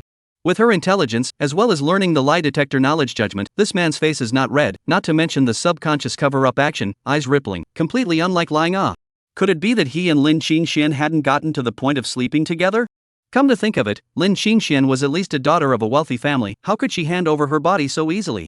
So have you ever secretly had a candlelight dinner with another woman behind your wife's back? Qin Rohan pressed her hands on the table again, and her entire body stood up, looking like I will beat you to death at any moment. Ling Yu frowned frequently. Why were all the questions asked by this third Miss Qin family so strange? Of course, people are even stranger. Speak up or I'll click you off. No. What? No? Qin Rohan was completely shocked. How could this guy lie so naturally? Did you just lie too? That's awesome. Let this lady expose you. And what's this? Qin Rohan opened her friend circle and showed Ling Yu the photos that Lin Xinxian had taken. Ling Yu's face really produced a change. Hey, there's nothing to say now, is there? Qin Rohan had a smug look on her face and was about to rope this lying contestant in when Ling Yu said with a frank look on his face, "This isn't a candlelight dinner, this is a treat only because I'm thanking her." Thank you meal? Qin Rohan didn't expect this either, and immediately agitated. The one who helped you out that night was clearly this young lady, and if you want to invite it, you should also invite this young lady. Why did you invite her? Do you like her? In what way am I worse than Lin Xinxian? After saying that, he also puffed out his chest. Ling Yu really had a face of Genghis Khan. These three young ladies are really active. The personality is completely different from that iceberg woman. Well, the two are definitely not related by blood. Third miss, you're mistaken, that's not why I'm repaying her, it's because she helped my mom get her ward back. Only then did Ling Yu tell her the truth in full. At the same time, so strange, interviewing for a part-time job, how can you ask such strange questions? Oh, so that's it. Qin Rohan poked her chin. Thinking that perhaps my sister has been moping around like an ice sculpture today because of this incident, I wonder how her expression would change if I told her the truth. That's it, third miss, if you don't mind, I'd be happy to treat you to a meal as a thank you. Really? Well, but funds are limited to a regular meal. Ling Yu frankly told him that he was shy now. Okay, then for this meal, I'm hiring you. Start work tomorrow. Run errands for me. Qin Rohan clapped her small hands and said, that went so well? Ling Yu froze before saying, thank you, third Mississippi. Seeing him come out of the interview room, Chen Ailin hurriedly walked up. Xiao Yu, how was the interview? Since Ling Yu was the one who shot the final interview for this position, many of the interviewees were staring at him nervously. I'm sure I'll fail. A high school educated person can apply for a job in the Big Dipper Group? Never heard of it. Zhang Wu was the first to scoff. That's right, the Big Dipper Group is full of highly educated people. The position requires specialized knowledge, and there's no way he's going to be recruited. The young men were whispering again. Ling Yu, however, replied directly, Mom, I've been hired and will start tomorrow, so you really don't have to come out to work. What? Several of the young men's eyes bulged out, and one nearly dropped his glasses to the floor. He actually got hired? A young woman also hurriedly came over and whispered, Handsome man, what are some of the questions in the interview? It was obvious that she really wanted to join the Big Dipper Group and start a promising career plan. Kind of an odd question, are you sure you want to hear it? Ling Yu was not a petty person, and had a frank face. Thanks handsome. The young girl folded her arms in anticipation.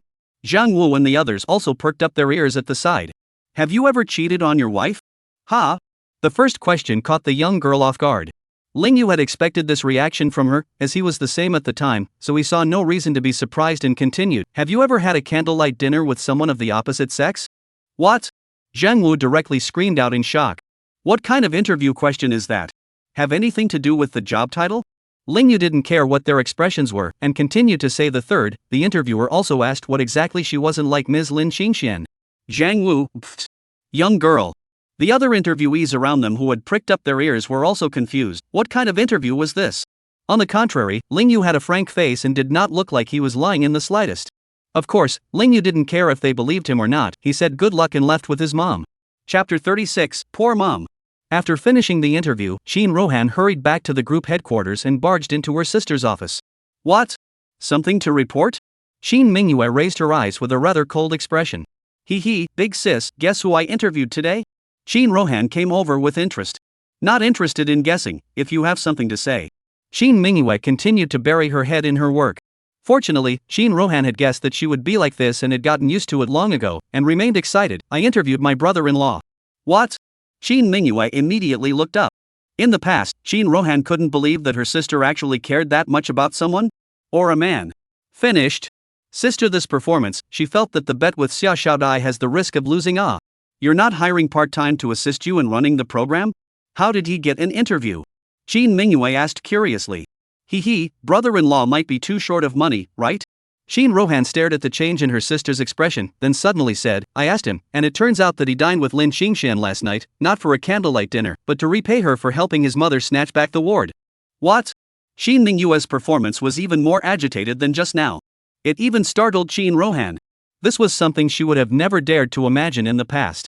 This is the sister of misogyny, the iceberg female president of the Big Dipper Group.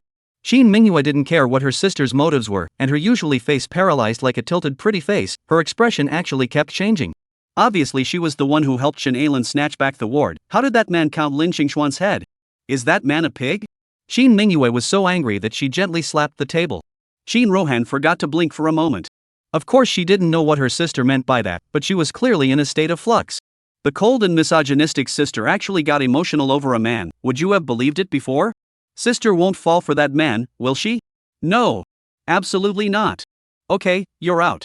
Soon, Shin Mingyue regained her composure and continued to stare at the computer screen as always, ably handling things. She waited for Shin Rohan to spit out her little tongue and leave before she sighed alone and gently tapped the desktop again. Next time, never help that idiot again. Because her kidneys are not so good, Shen Ailin has not come out to work for 2 years. Today she works very hard to earn money to pay her son's debts, as well as to pay her daughter-in-law's dowry in gold and silver jewelry. Big Dipper, this company is called Chutian, is a newly established company. In fact, the cleaner task is not heavy, but Shen Ailin is too much to fight, but also take the initiative to help the company staff to serve tea and water, but also tired enough. The manager asked her to help clean up the conference room. She was so tired that it caused her kidneys to ache a bit and she had to lean on the table a bit. But he accidentally fell to the floor with a lurch of his body and hit the table hard. All of a sudden, all of the tea on the desktop poured over, drenching the manager's laptop that he hadn't taken away from the meeting yet, as well as the brand new Apple 14. What's going on? What happened? Manager Su Jindong hurriedly ran in and saw the scene in the conference room. His face was full of gloom, and his whole body was bad. Auntie, are you okay? Always in the company, and outside the conference room, the other colleagues of the company also came over. Su Jindong still helped Shen Ailin up first. I'm fine. Shen Ailin also did not care about the pain of the whole body, hurriedly went to dry the water on the table, took out a towel and wiped at the laptop as well as the cell phone. Auntie, don't mess around. I'll do it. Su Jindong hurriedly pushed her back and stumbled. Manager Su, I'm sorry. I was careless. Shen Ailin kept apologizing on the sidelines. If you break the other person's valuables, the family, which is already not well off, will now be in a worse situation. Although she was lucky, Su Jindong examined it and then said with a sullen face, Auntie, my laptop hosted a burn and my cell phone screen doesn't light up. You have to pay for this. This. Shen Ailin's face was pale, slow to say a complete sentence, just desperately bent over and bowed to apologize. She originally wanted to come to make money to ease the burden on her son, as well as to buy gold and silver jewelry for her daughter-in-law, which thought that now the money has not been earned, but to lose a sum of money. It's suffocating. If my son finds out about this, he'll be even less likely to let himself come out to work. Auntie, this kind of thing has already happened, it's useless for you to apologize. Su Jindong held Chen Ailen and said in an icy tone, "I'll take it to fix it first, how much I've repaired, and then I'll ask you for the money. You leave your cell phone number to me." Chen Ailen had a crying face, but still nodded and reported her cell phone number to the other party. Shin Rohan stood outside the glass door of the conference room, having just seen Chen Ailen so pitiful. She had wanted to say a few words for her, but I didn't expect her to nod her head and agree to pay for it, so she couldn't say anything. After all, it was only natural to pay for breaking other people's things. After Su Jindong left her phone number, he nevertheless couldn't help but say a few bad luck words, and took his laptop and cell phone to fix it. There was very important information about him in it, and it took work. All these intangible losses, he still wanted to count with Chen Ailen. After Su Jindong left, although Chen Ailen was not in the mood for anything, she still silently tidied up and cleaned up the conference room. Then, covering his vaguely aching kidneys, he walked out of the conference room. Seeing third Miss Chin, she hurriedly greeted her with a smile. "Hello, third miss." It would be troublesome if the third young lady knew she was ill and dismissed her. So she had to pretend to be physically healthy even though she was in pain. Auntie, are you okay?" Shin Rohan looked at her brother-in-law's mom and was also a bit distressed, and said with concern, "If you're in pain, you can take 2 days off." No. I'm fine, I'm in great spirits." Chen Ailen hurriedly waved her hand, still forcing a smile. Just as he raised his back, a stabbing pain came, and his face turned blue. "Auntie, you go home right now, take a day off tomorrow, I'll ask the supervisor not to dock your paycheck, that's it." Shin Rohan finished speaking and left.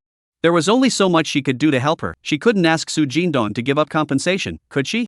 At this time, Shin Mingyue from the headquarters called Su Jindong to ask him about some project details. "But I didn't expect the man's phone to be disconnected." Shin Mingyue was angry. She has always asked her subordinates to keep communication open during working hours and never allow anyone to be unavailable. She immediately instructed Xia Xiaodai to help turn people out.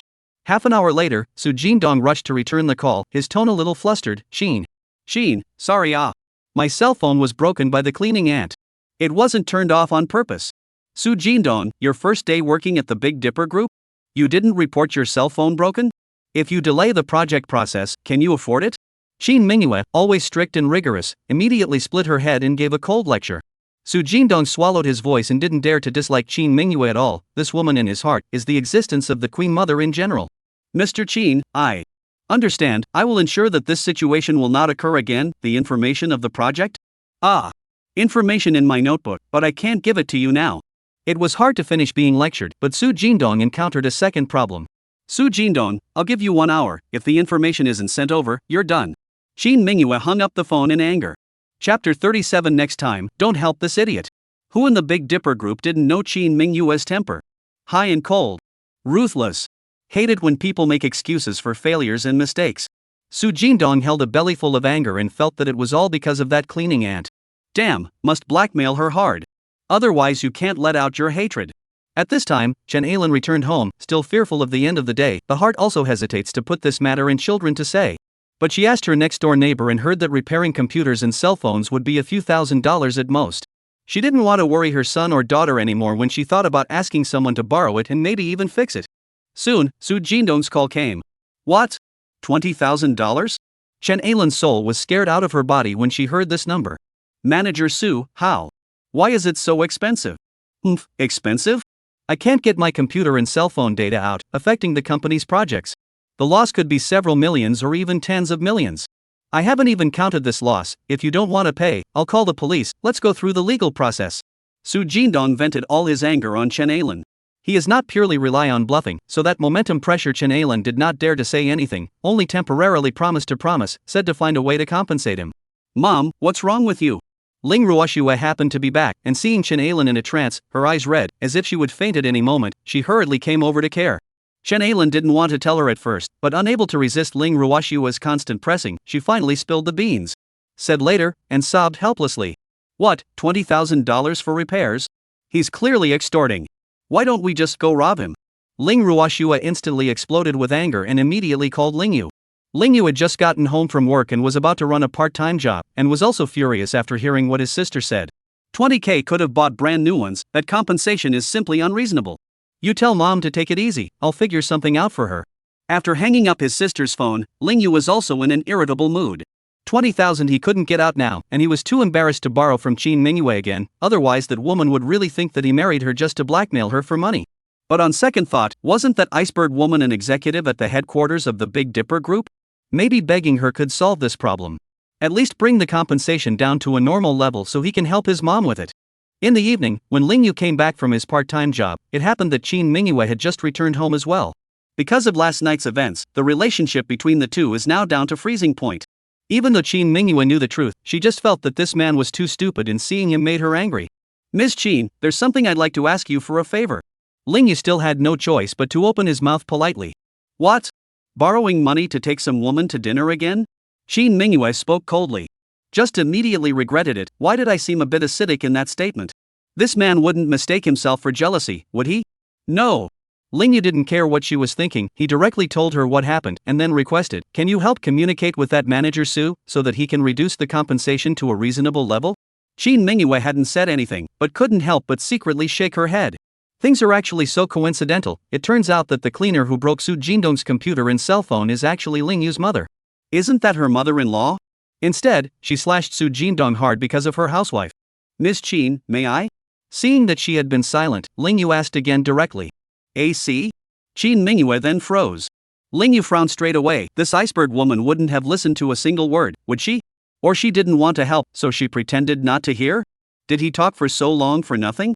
However, in the next moment, Qin Mingyue said in a high and cold voice that I'll casually say a few words for you, but let's say it first, it may not work. Thanks. Ling Yu hurriedly thanked him. Whether this works or not, I'm grateful. Qin Mingyue smiled disdainfully. If she opened her mouth, how dare the surname Su not listen? But she just hummed and willfully ignored the man. Let him keep buying other women dinner. No. Qin Mingyue then remembered that she had clearly said that she wouldn't help him anymore, so how did she agree to it again in a smooth manner? Next time there will be no helping this idiot. The next day, Su Jindong was called to the headquarters. He was in a very apprehensive mood, thinking that he had really been victimized by that cleaning ant this time. Who in the Big Dipper group didn't know Qin Mingyue's temper? Yesterday she contacted him and actually couldn't reach him, and the information she wanted, he worked overtime until all night last night to redo a copy of it, and gave it to her a full day late, so he would definitely be scolded. Being scolded was fine, but he was afraid that the iceberg woman would fire him in a fit of rage, and several managers had been fired before because of that. Mr. Qin. Qin. Su Jindong knocked on the door and walked into the president's room, standing straight and bowing his head like a little boy who had done something wrong. Well, where's the information? Qin Mingyue didn't raise her head and asked coldly. Over here. Su Jindong hurriedly placed the printed information respectfully on Qin Mingyue's desk. Qin Mingyue still didn't look at him, carefully reading the information. Su Jindong was so tense that his entire body was tensed up, fearing that Qin Mingyue would suddenly slam the information on him and tell him to get lost. You know, his whole family depends on him financially. If he loses this high-paying job, what will happen to his family's mortgage and car loan, as well as his children's education expenses? Su Jindong didn't dare to continue thinking. Qin Mingyue had read the information before she slightly raised her scourge of a melon face. Su Jindong, however, simply did not have the courage to contact the gaze of this beauty, the Big Dipper group. No, looking at the entire Cloud City, dare and this woman 4 eyes to the eyes of the man, but also absolutely a handful of fingers. I also wonder what kind of man would be able to conquer such a woman and take her as his wife. Her housemother, probably, would be afraid of her, too, right? Good job on the information, and remember next time, report any problems with your cell phone to the front desk first thing. As soon as Qin Mingyue spoke, Su Jindong's entire body froze, suspecting that he was hallucinating. I can't believe the iceberg CEO didn't scold him? Does that eliminate the need for demotions and firings? Yes. Yes. Mr. Qin, I will definitely remember. Su Jindong was relieved and hurriedly promised again and again. Well, did you get the laptop and cell phone fixed? Fixed it. How much did it cost? It's not much, it adds up to just over 3,000. Su Jindong kind of couldn't believe that the iceberg female president actually cared for him that much. What's more, I didn't expect that Qin Mingyue nodded her head and directly organize the bills and write a reimbursement form to hand over to the finance for reimbursement. Ha! Su Jindong was just in disbelief, but now he was simply flattered, and nodded his head only after a while. Yes, Mr. Qin. Normally the company would not reimburse for these accidents, but with Qin Mingyue's words, it would definitely be fine. That cleaning ant isn't easy either, so don't chase her for blame. Qin Mingyue continued. Yes, Mr. Qin. I know. Su Jindong actually didn't understand Qin Mingyue's meaning yet, and was even a bit puzzled that the president of the hallowed group would actually care about a female cleaner. But he definitely wasn't lacking in heart when he was able to become a department manager, and he figured it out immediately after leaving the office. Did the cleaning lady know Mr. Qin, or even have some kind of relationship? Chapter 38. This daughter-in-law is good. Shen Ailan took a day off and continued to return to work. The mood was very low. She could not sleep well for 2 nights because she was upset about the 20,000 compensation. Although Ling Yu told her not to worry, saying that there would definitely be a solution, how could she not worry? She was afraid that Su Jingli would come to her today and even call the police because she couldn't afford to pay the money and end up losing her job as well. Adding insult to injury. But Chen Ailen is not a woman who likes to escape, things have to be dealt with, or else she kneels to the other side, hoping that the other side will spare her once. Auntie.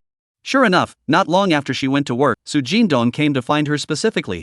Manager Su. Su. Chen Ailen immediately stood straight and respectfully greeted the other party.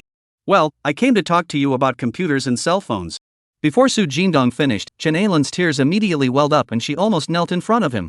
Auntie, what are you doing? Don't do it. Su Jindong hurriedly supported her with one hand. This scene was also seen around the company. Shin Rohan happened to walk by and also watched from a distance.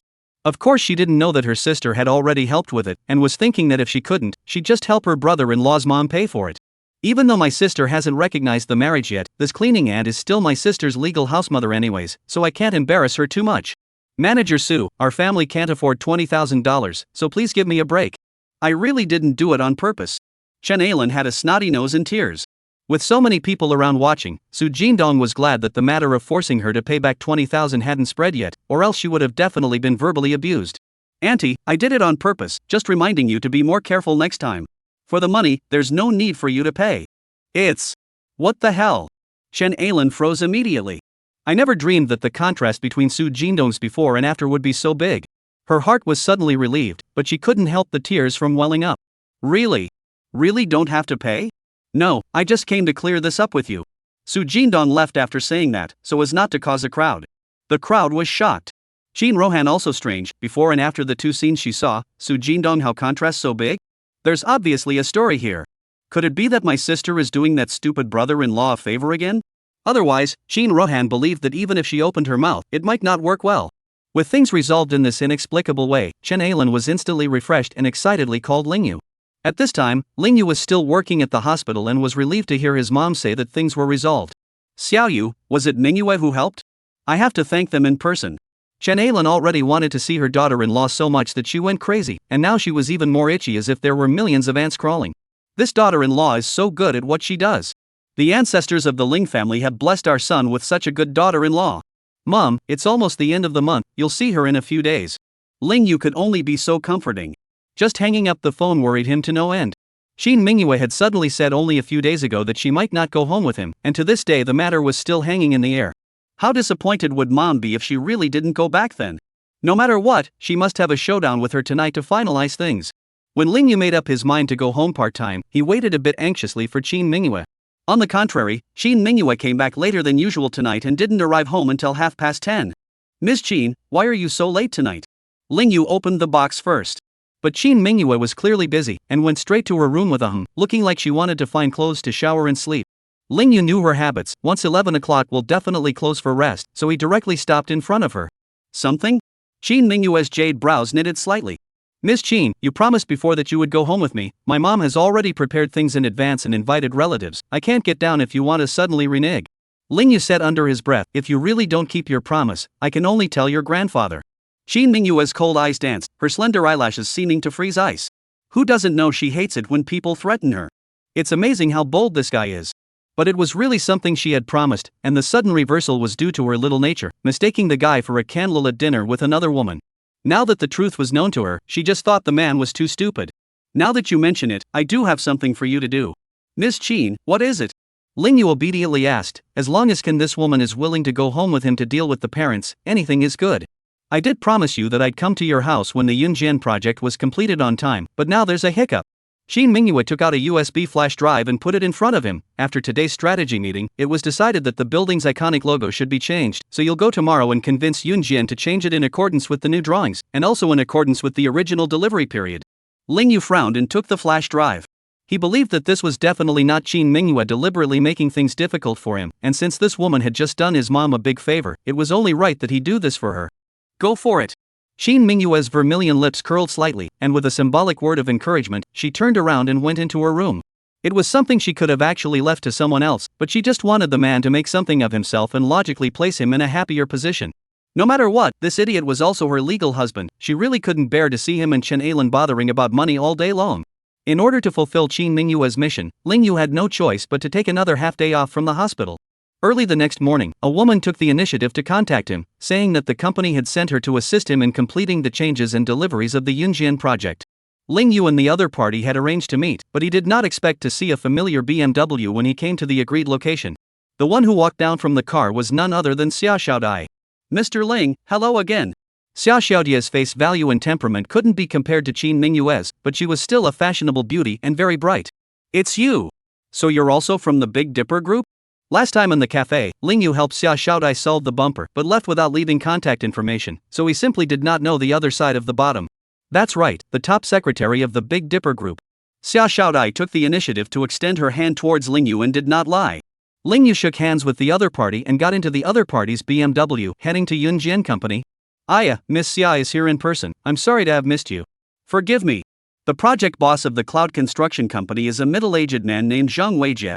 A person of his level, of course he knew that Xia Xiaodai was a redhead beside Qin Mingyue, and when she came to their company, she definitely had to be well entertained.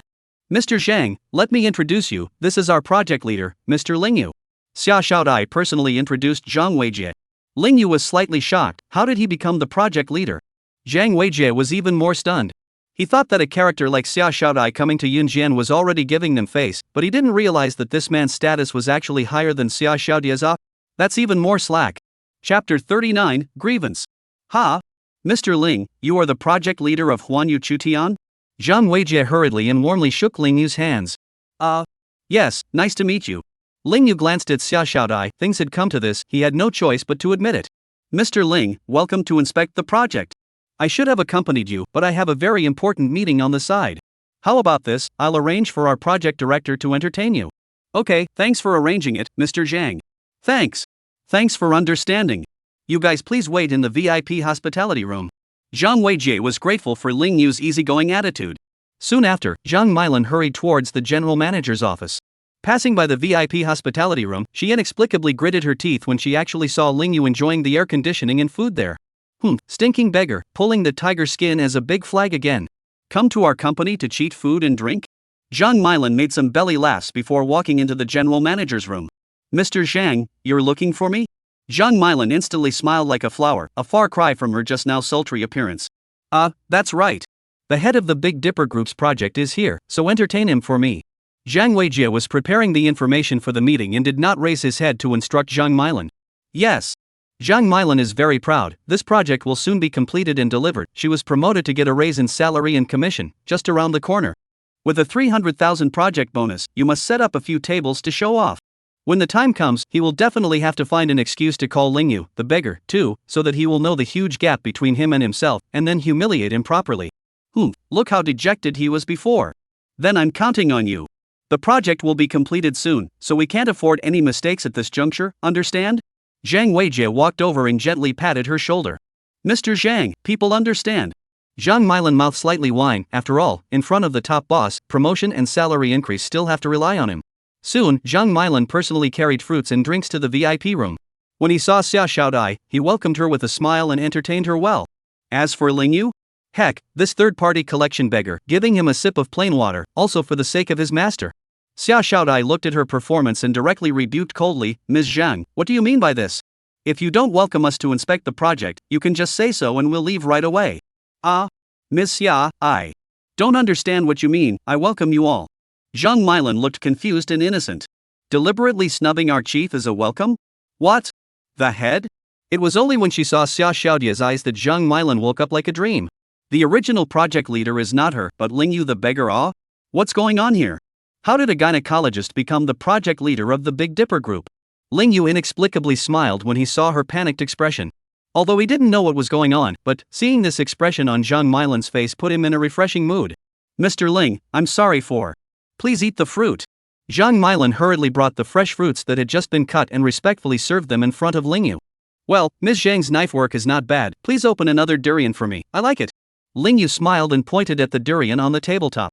Zhang Milan was so angry that she was smoking. "Mr. Ling, you really know how to pick." Unfortunately, angry as she was, she had to do as she was told. Pitiful, this time it's going to be the rhythm of Ling Yu's fox and tiger again?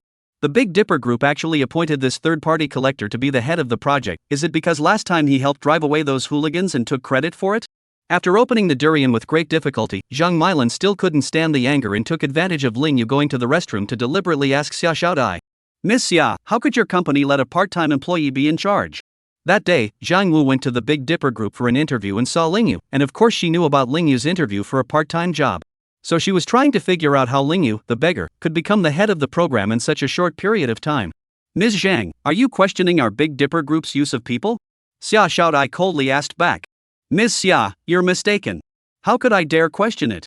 I'm just curious to ask." Zhang Mailan knows that Xia Xiaodai is the secretary of the president of the Big Dipper Group, the boss's side of the big red person. How dare to offend ah? "Ms. Zhang, I advise you to do your part, our company personnel, it's not your turn to tell you what to do." Xia Xiaodia's cold dislike caught Zhang Mailan a bit off guard. Why does she feel that Xia Xiaodia's status is not as good as Ling Yu's? What's going on here? At this time, Ling Yu also came back, hearing Zhang Mailan's words. How could he not know this woman's mind? Since this woman didn't mean well for him, he couldn't be too kind to her, could he? "Ms. Zhang, please print out a copy of the information for me." "Ms. Zhang, please take us to see the progress of the project." "Ms. Zhang, I need to talk to your engineering department about some important matters, please arrange a meeting." When Ling Yu came back, he showed no mercy at all and used Zhang Mailan like a servant. Seeing as she's still so free to gossip about herself, it's good to keep her busy. One day down, Zhang Mailan ran until her legs were swollen, the bottom of her high heels were broken, the heart that angry ah. She broke the heels and threw them on the ground. If it wasn't for the 300,000 bonus and the promotion and pay raise, she could have just flipped out with Ling Yu at the company. What the hell? What right did a beggar with a mere $80,000 a year have to be so high and mighty to command an elite like her to do something? You know her current salary, it's $300,000 a year. "Ms. Zhang Mailan, there's nothing wrong with your work today except for your bad attitude." By 5:30 p.m., it was time for Ling Yu to get off work, and only then did he comment to Zhang Mailan with a smirk. Zhang Mailan's inner flame burned again. Why does this feel like a man enjoying the services of a female technician and giving her a rating? Damn you, Ling Yu. You wait and see for this lady. By the way, this is the latest design drawing of the building iconic logo. Remember to make sure to follow the latest requirements. Ling Yu came here today to get a clear picture of the progress of Yunjian's project. It was a relief to realize that they hadn't even made the final iconic logo up yet, and that the Big Dipper Group's changes didn't affect them at all. In this way, the project will definitely be completed and delivered in time for the end of the month. By then, that woman Qin Minghua would have no excuse to refuse to go home with him. Chapter 40, Smart and Smarty Pants Women. Zhang Mailan felt that Ling Yu was condescendingly ordering her to do something, and she gritted her teeth in anger again. She couldn't say no because the technicians had met to make sure it was still possible to change it. She felt like she had become this beggar's subordinate, but she still had to take the drawings and nodded with a puff of air. "Thanks for the hospitality then, bye." Ling Yu mattered to whisk his sleeves away and left with Xia Xiaodai. Damnable beggar. Just wait, sis will get her revenge sooner or later. Zhang Mailan was so angry that she clutched the flash drive. She always thought that Ling Yu was a third-party collection. Even if the project was completed, he would at most take a commission, a hammer deal. She is different. She is a serious project director of Yunjian. The project is successfully completed. She not only has a commission, but also can be flat. Definitely not that beggar can be compared. She's just waiting for the project to be completed before she pulls off the magnificent flip-flop. Which thought because the hand is too hard for a moment, the USB flash drive slipped out of the palm of the hand and fell into the teacup with a thud. Ah! It's over. Zhang Mailan hurriedly picked it up and inserted it into the computer, only to find out where it still works. Oops. What to do? The project is about to be delivered, and this is not a good time to get into trouble. Ask Ling Yu for the original again? Ugh.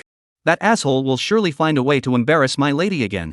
Maybe they'll even complain in front of Mr. Zhang, causing Sis to be reprimanded and even deducting Sis's bonus.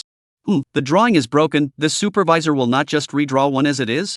Zhang Mailan can mix to the project director, the technology is still there. In order to 300,000 bonus and promotion and salary increase, the only thing she can do is to fight. During the meeting today, Ling Yu showed the logo drawings, and Zhang Mailan pulled up the video record of the meeting and cut the diagram. All night long, boiled into panda eyes, Zhang Mailan finally painted gourd, re-engineer a logo electronic diagram, handed over to the Ministry of Engineering. Although she didn't cause any serious trouble, Zhang Mailan still held a grudge against Ling Yu. If it wasn't for that bastard's anger that caused her to lose control of her emotions, how could she accidentally fly the USB flash drive yesterday, which led to such a chain reaction? This was another debt she had written down. When the project was over, she would make sure to humiliate the bastard twice as much. Day by day, the Big Dipper Group's strategic warehouse project has been going well. There are 2 days left for the completion date. Ling Yu ran back to inspect the progress of the project. Everything is okay, just need to finish the final iconic logo, install it on the finish.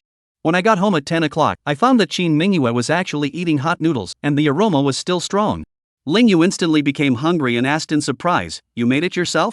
Qin Mingyue glanced at him, her eyes a little dejected. "What's with that expression?" "It's just making a bowl of noodles, is it hard?" Ling Yu smiled and laughed. "Miss Qin, you are truly a genius." He didn't mean it as a compliment, he meant it. When this woman married her, she was completely 10-fingered and had never even used a gas stove or microwave.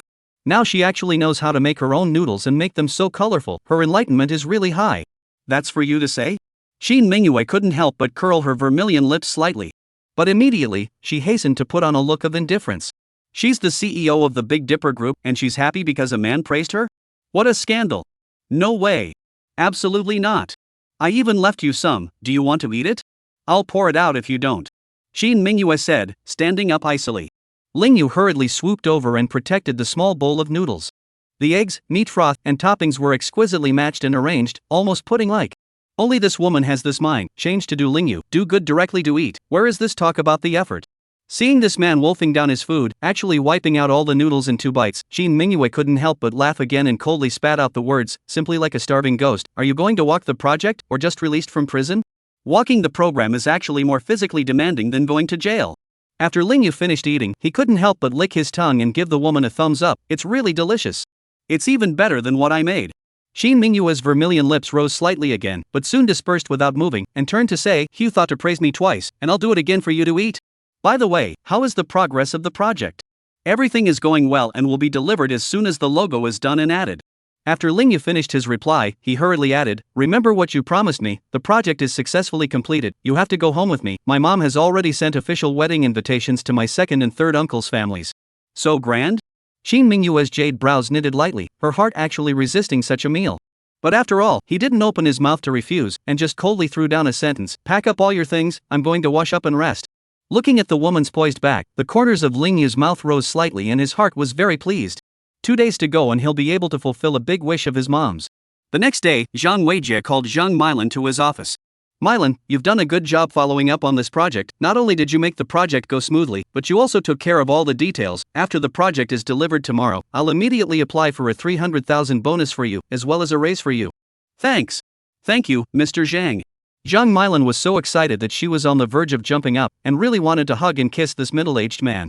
Although for the sake of this project, she endured Ling Yu that beggar before and after many times, but finally smoothed to the end. She's going to show her cards to Ling Yu tomorrow when the project is finished. "Well, there's no need to thank me. You should thank Mr. Ling," Zhang Weijie added. Of course he knew that this project could be completed successfully, all thanks to Ling Yu taking care of the hardcore Master Xiong. On the contrary, Zhang Milan hated Ling Yu and would not appreciate the other party. That beggar just want to get the performance commission, only to take life to fight a hand, not at all have the intention to help her. Why should she thank him? That night, Chen Ailan called Ling Yu with excitement. "Xiao Yu, Uncle San's family will come to help that day, so we must make a good environment and cook a good meal for Mingyue again." Chen Ailan spoke excitedly before reconfirming, "Mingyue, she's sure she'll be free on Sunday, right? 3 days until the weekend." The closer the day got, the more excited Chen Ailan became, and it became harder and harder to hold down the mood. "Well, no problem." Ling Yu once again gave her confirmation that the project would be completed tomorrow, just in time to bring the iceberg woman home in 3 days. "That's just wonderful. The ancestors have blessed Ah. Xiao Yu, you've married such a good daughter-in-law." Chen Ailan was there chanting again. Ling Yu was smiling on the surface, but his heart was flooded with bitterness. Qin Mingyue was indeed excellent, but she might not be a good daughter-in-law for his Ling family. "By the way, Xiao Yu, tomorrow night, the Zhang family invited us to dinner. I couldn't resist the enthusiasm and agreed." Chen Ailan suddenly changed her words. Ling Yu was a bit caught off guard and immediately frowned and asked, "The Zhang family? Which Zhang family? It wouldn't be Melanie Chang, would it?" Chapter 41, The Swell Family. Zhang Milan's house. Chen Ailan immediately said, "Her mom specially came to invite me, saying that her daughter was promoted to a higher position and wanted to treat everyone to dinner. I couldn't resist the enthusiasm, so I agreed to go. Besides, if I didn't go, Wei Shufan would definitely say I'm petty." As Ling Yu listened, he laughed in his heart. It was only Mom who was so simple that her toes knew that Zhang Milan's family was definitely up to no good when they invited their family there. But anyway, he'd been matched with the woman and worked on projects together.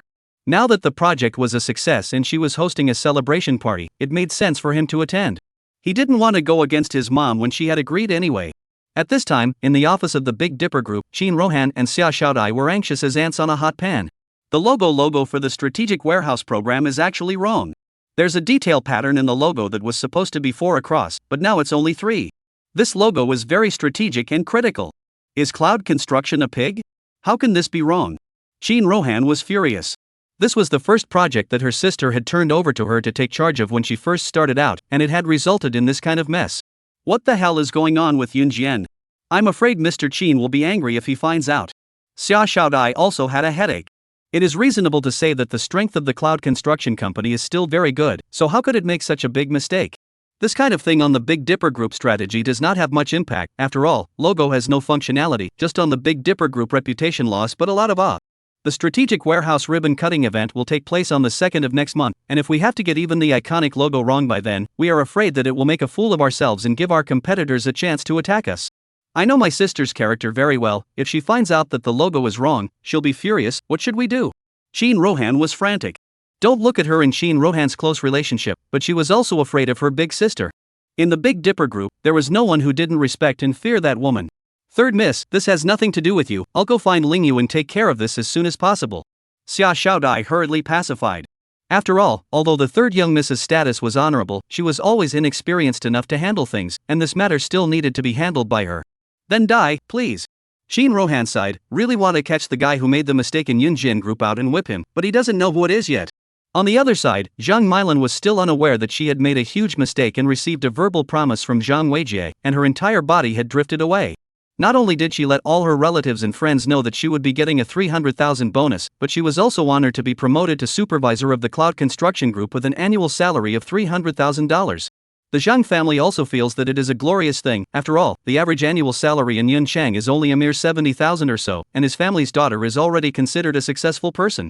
At 7 o'clock in the evening, Ling Yu, together with his mom and sister, arrived at the hotel for his appointment. As a sign of respect, all 3 were dressed appropriately. When I came to the door of the box, I realized that a lot of relatives had come from Zhang's side of the family, more than 30 people, all in one place. When they saw Ling Yu's family of 3 arrive, there were immediately murmurs. The most talked about thing is that this man is a blind date for Milan. $80,000 a year. After a failed blind date, the whole family even came to her house to ask for a date, only to be rejected. Hearing these words, Ling Yu could not help but frown. It looks like tonight is a hongmen banquet that Zhang Milan has set up for him. As expected, Zhang Milan immediately greeted Ling Yu's family and sat down. The seat was actually a corner seat, next to the toilet of the box. It's pretty obvious what this treatment means. Mom, buddy, let's go. Ling Ruoxue this temperament simply cannot stand, directly before sitting down to go. Even though the Zhang family is paying for dinner tonight, this is a treat that is too good not to eat. But Chen Ailan still pulled her back and prevented her from losing her temper. Although their family and the Zhang family have no relatives, but at that time can find the same matchmaker, it proves that there is a relationship crossroads, and the two families are not far away from each other. One more friend is better than one more enemy. Zhang Milan looked at Ling Yu and chirped.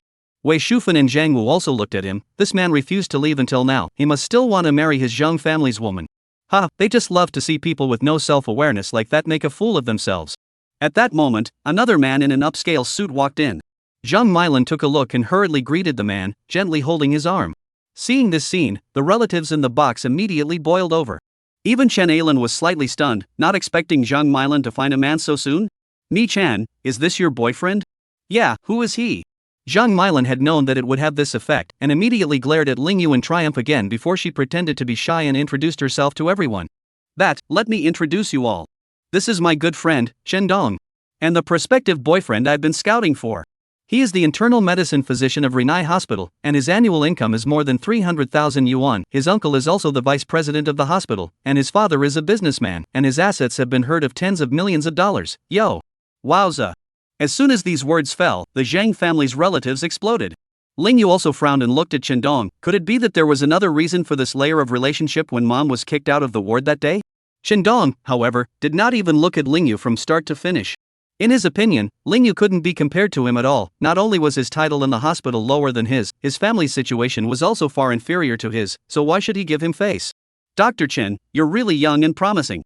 That's right, to be an attending physician at 30 years old, the level of medical skills must be very high, right? Milan, congratulations on finding such an excellent boyfriend. The conditions are not comparable to those men on the previous blind date. The relatives of the Zhang family have complimented the two, regardless of Zhang Milan's claim that they are only just dating a man and a woman, determining that this Chendong is her man. Zhang Wu and Wei Shufan were also the targets of the compliments. The two of them swelled with laughter while constantly looking over towards Ling Yu's family. Chen Ailan and Ling Ruoxue were embarrassed. This was simply a public execution site. They realized that the Zhang family's invitation for them to come over was simply intentional, to embarrass Ling Yu and them.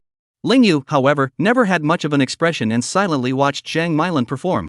If one really wanted to compare who found a partner with good conditions, Chendong was definitely inferior to the iceberg woman, and Zhang Milan could not compare to him. But he didn't give a damn about competing with Zhang Milan and never wanted to show off his wife. By the way, sis, I heard that you're getting a promotion and pay raise tomorrow too, right? Together with the bonus of $300,000, will you be able to break $1 million in income this year? Zhang Wu also asked on purpose, just to raise his sister's status. When the Zhang family's relatives heard this, they were indeed once again in an uproar. Miran, congratulations. You're so capable. That's right, only 25 years old and earning $1 million a year, it's like honoring your ancestors. You and Dr. Chan are both social elites, you're practically door to door, a perfect match. And I don't know what happened before, how is it that a man who makes $80,000 a year has the nerve to come on a blind date with you? Chapter 42 Falling from Heaven. The whole night was filled with compliments, and Zhang Milan was about to turn into a cloud and float up. Instead, she glanced at Ling Yu from time to time, thinking that this man should know that there was a gap between him and herself, right? In her plan, at this point, Ling Yu should have left the stage ashamed of himself. But Ling Yu remained indifferent, without the slightest emotion, neither angry nor trying to come to flatter and please her. Zhang Milan was a bit disrupted. Good, since you beggars have no shame, then don't force sister to humiliate you. Zhang Milan was also completely enraged and secretly went to give orders to the box attendant. So here comes the scene that messes things up. The table of Zhang's relatives in Chendong had delicious food paired with good wine. Only the small table of Ling Yu's family was actually dried radish, salted fish, and small dried shrimp. Ling Ruoxue finally couldn't stand it anymore and was about to slap the table. I didn't expect my oldest brother to jump ahead this time and angrily question Zhang Milan. What's that supposed to mean? Just now arranging the location, it could be said that it was by chance. Zhang Milan and Chendong wanted to show superiority, and he couldn't care less. But Zhang Milan doing this now was clearly a public humiliation of his family. As the man of the Ling family, he could never let his mom and sister be bullied. Oh, what do you mean? Why don't I understand what you mean? Zhang Milan just smiled smugly and coldly when she saw Ling Yu sulking. Zhang Wu, on the other hand, was nonchalant and laughed loudly. Ling Yu, your annual salary is only $80,000, and your family's income is not that high, so I don't think your family is accustomed to eating large meals, right? My sister specially asked someone to prepare this kind of dishes for you, how is it? Careful and considerate enough. Ling Yu's fists clenched and he was about to deal with it, but his cell phone message rang. Subconsciously taking a look at that pop-up screen, his face suddenly changed. Deception. Seeing that her oldest brother didn't have time to get mad, Ling Ruoxue directly slapped the table and pointed at Zhang Milan. You woman, don't go too far. Do you really think you're very capable? Oh, my skills have just been recognized by my relatives and friends, do you still have any doubts? Zhang Milan was even more pleased to cross her arms. She just wanted to ruthlessly humiliate Ling Yu tonight in order to let out the pent-up anger she had suffered from him all these days, so the angrier Ling Yu's family got, the happier she would be. Zhang Milan, you woman is in big trouble. The project you're working on is in big trouble. Ling Yu suddenly clenched his teeth and said angrily. Zhang Milan coldly grunted, thinking that he was trying to scare her with his alarmist talk, so she didn't fall for it. But just as she was about to continue showing off, the phone rang. Zhang Milan glanced at the contact and had no choice but to pause the pretense, her attitude, and voice even more so as she suddenly became like a second person. Mr. Zhang, what's the matter with calling me at this hour? Of course there's something. Where are you now? Zhang Weijie's voice was dark and sulky, as if it was about to thunder and rain. Zhang Milan finally felt that something was wrong, her heart sank. Could it be that Ling Yu, the bastard, had not just bluffed to scare himself? Mr. Zhang. Zhang, I'm having dinner. Zhang Milan replied with a smile, not daring to say that she was celebrating at all. Don't eat. You go contact Mr. Ling. Zhang Weijie over there was anxious and angry. Ha? Contact him? Zhang Milan looked surprised and suddenly looked at Ling Yu. When the others saw this scene, they also quieted down and looked at each other. Zhang will even subconsciously feel that the big thing is not good. Sister tonight swelled for so long, will not suddenly have a reversal, right? The original logo you gave to the engineering department is wrong. You quickly figure out with Mr. Ling why this is happening. Ha? When Zhang Milan heard this, her face turned pale. She did that logo design, did she do it wrong? Mr. Zhang. Me, I'm having dinner with Mr. Ling. When she said this, the relatives at the scene were shocked. Zhang Milan was so powerful, why did she still have to address Ling Yu as Mr. Ling? Then figure it out. Told you. If you don't handle this matter well, you don't want your bonus anymore. And your position as supervisor will also be removed. Zhang Weijie lost his temper. After Zhang Milan hung up the phone, her entire body was not well, and she looked at Ling Yu in fear and trepidation. Everyone doesn't know what's going on. Only Ling Ruoxue reacted quickly. It looks like this bloated woman, something to ask for his brother ah? Yo, Ms. Zhang, you're so capable, earning millions of dollars a year, why this face all of a sudden? Ling Ruoxue asked back with a smirk. The smack in the face came too quickly. Zhang Milan did not know how to word it for a moment, her eyes just looked at Ling Yu. Let's go, old man. Although Ling Ruoxue didn't know exactly what was going on, she knew that if she pulled her oldest brother away now, this woman would definitely kneel down and beg her oldest brother to stay. As expected, Zhang Milan hurriedly pounced over and hugged Ling Yu's arm to death. This scene directly made everyone present dumbfounded. Chen Dong even raised his eyebrows. He knew Zhang Milan from the last time Zhang Milan went to the hospital for a checkup. He saw that Zhang Milan had a good figure and appearance and was about to earn $300,000 a year before he took the initiative to pursue her decisively. But Chen Dong also wanted to save face. Zhang Milan was now hugging Ling Yu in front of his face. How could he be embarrassed? But at the moment of life and death, how could Zhang Milan care about him? Ling. Mr. Ling, please don't go yet ah. Ms. Zhang, men and women are not related, and your boyfriend is also present, so please behave yourself. Ling Yu mercilessly pushed her away. Zhang Milan's face was suddenly red and white. Embarrassing. Seeing that Ling Yu was going to be dragged away by her sister again, in the heat of the moment she didn't care about image or face and hugged over again. Because she was in too much of a hurry, her high heels wrenched and she fell to the ground, still holding onto Ling Yu's calf with a death grip. If just now everyone just looked dumbfounded, this time they looked directly dumbfounded. Zhang Lu and Wei Shufan immediately felt ashamed. Chen Dong also muttered in a low voice, this woman, too cheap. Mr. Ling, the project logo is wrong. Please go back and talk to the Big Dipper group and postpone the acceptance for a week, right? Give me a chance, okay? Once this project is yellow, she has nothing left. Not only that, it will be the laughingstock of relatives and friends. What? Only then did Ling Yu angrily grab Zhang Milan up from the ground and asked through gritted teeth, what exactly happened? The detailed drawings have been given to you, why are they still wrong? The project can't be accepted on time. Zhang Milan loses her job, he loses, minute by minute, his wife So Ling Yu was actually more anxious than Zhang Milan and was even about to lose control of the anger in his heart. Is this the will of heaven? Qin Mingyue is not destined to go home with him?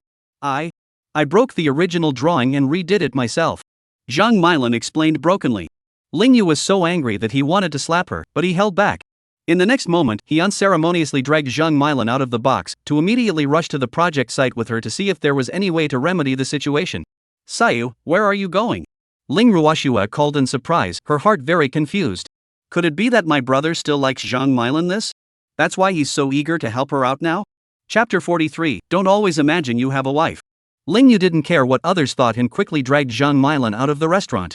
Mom, let's go too.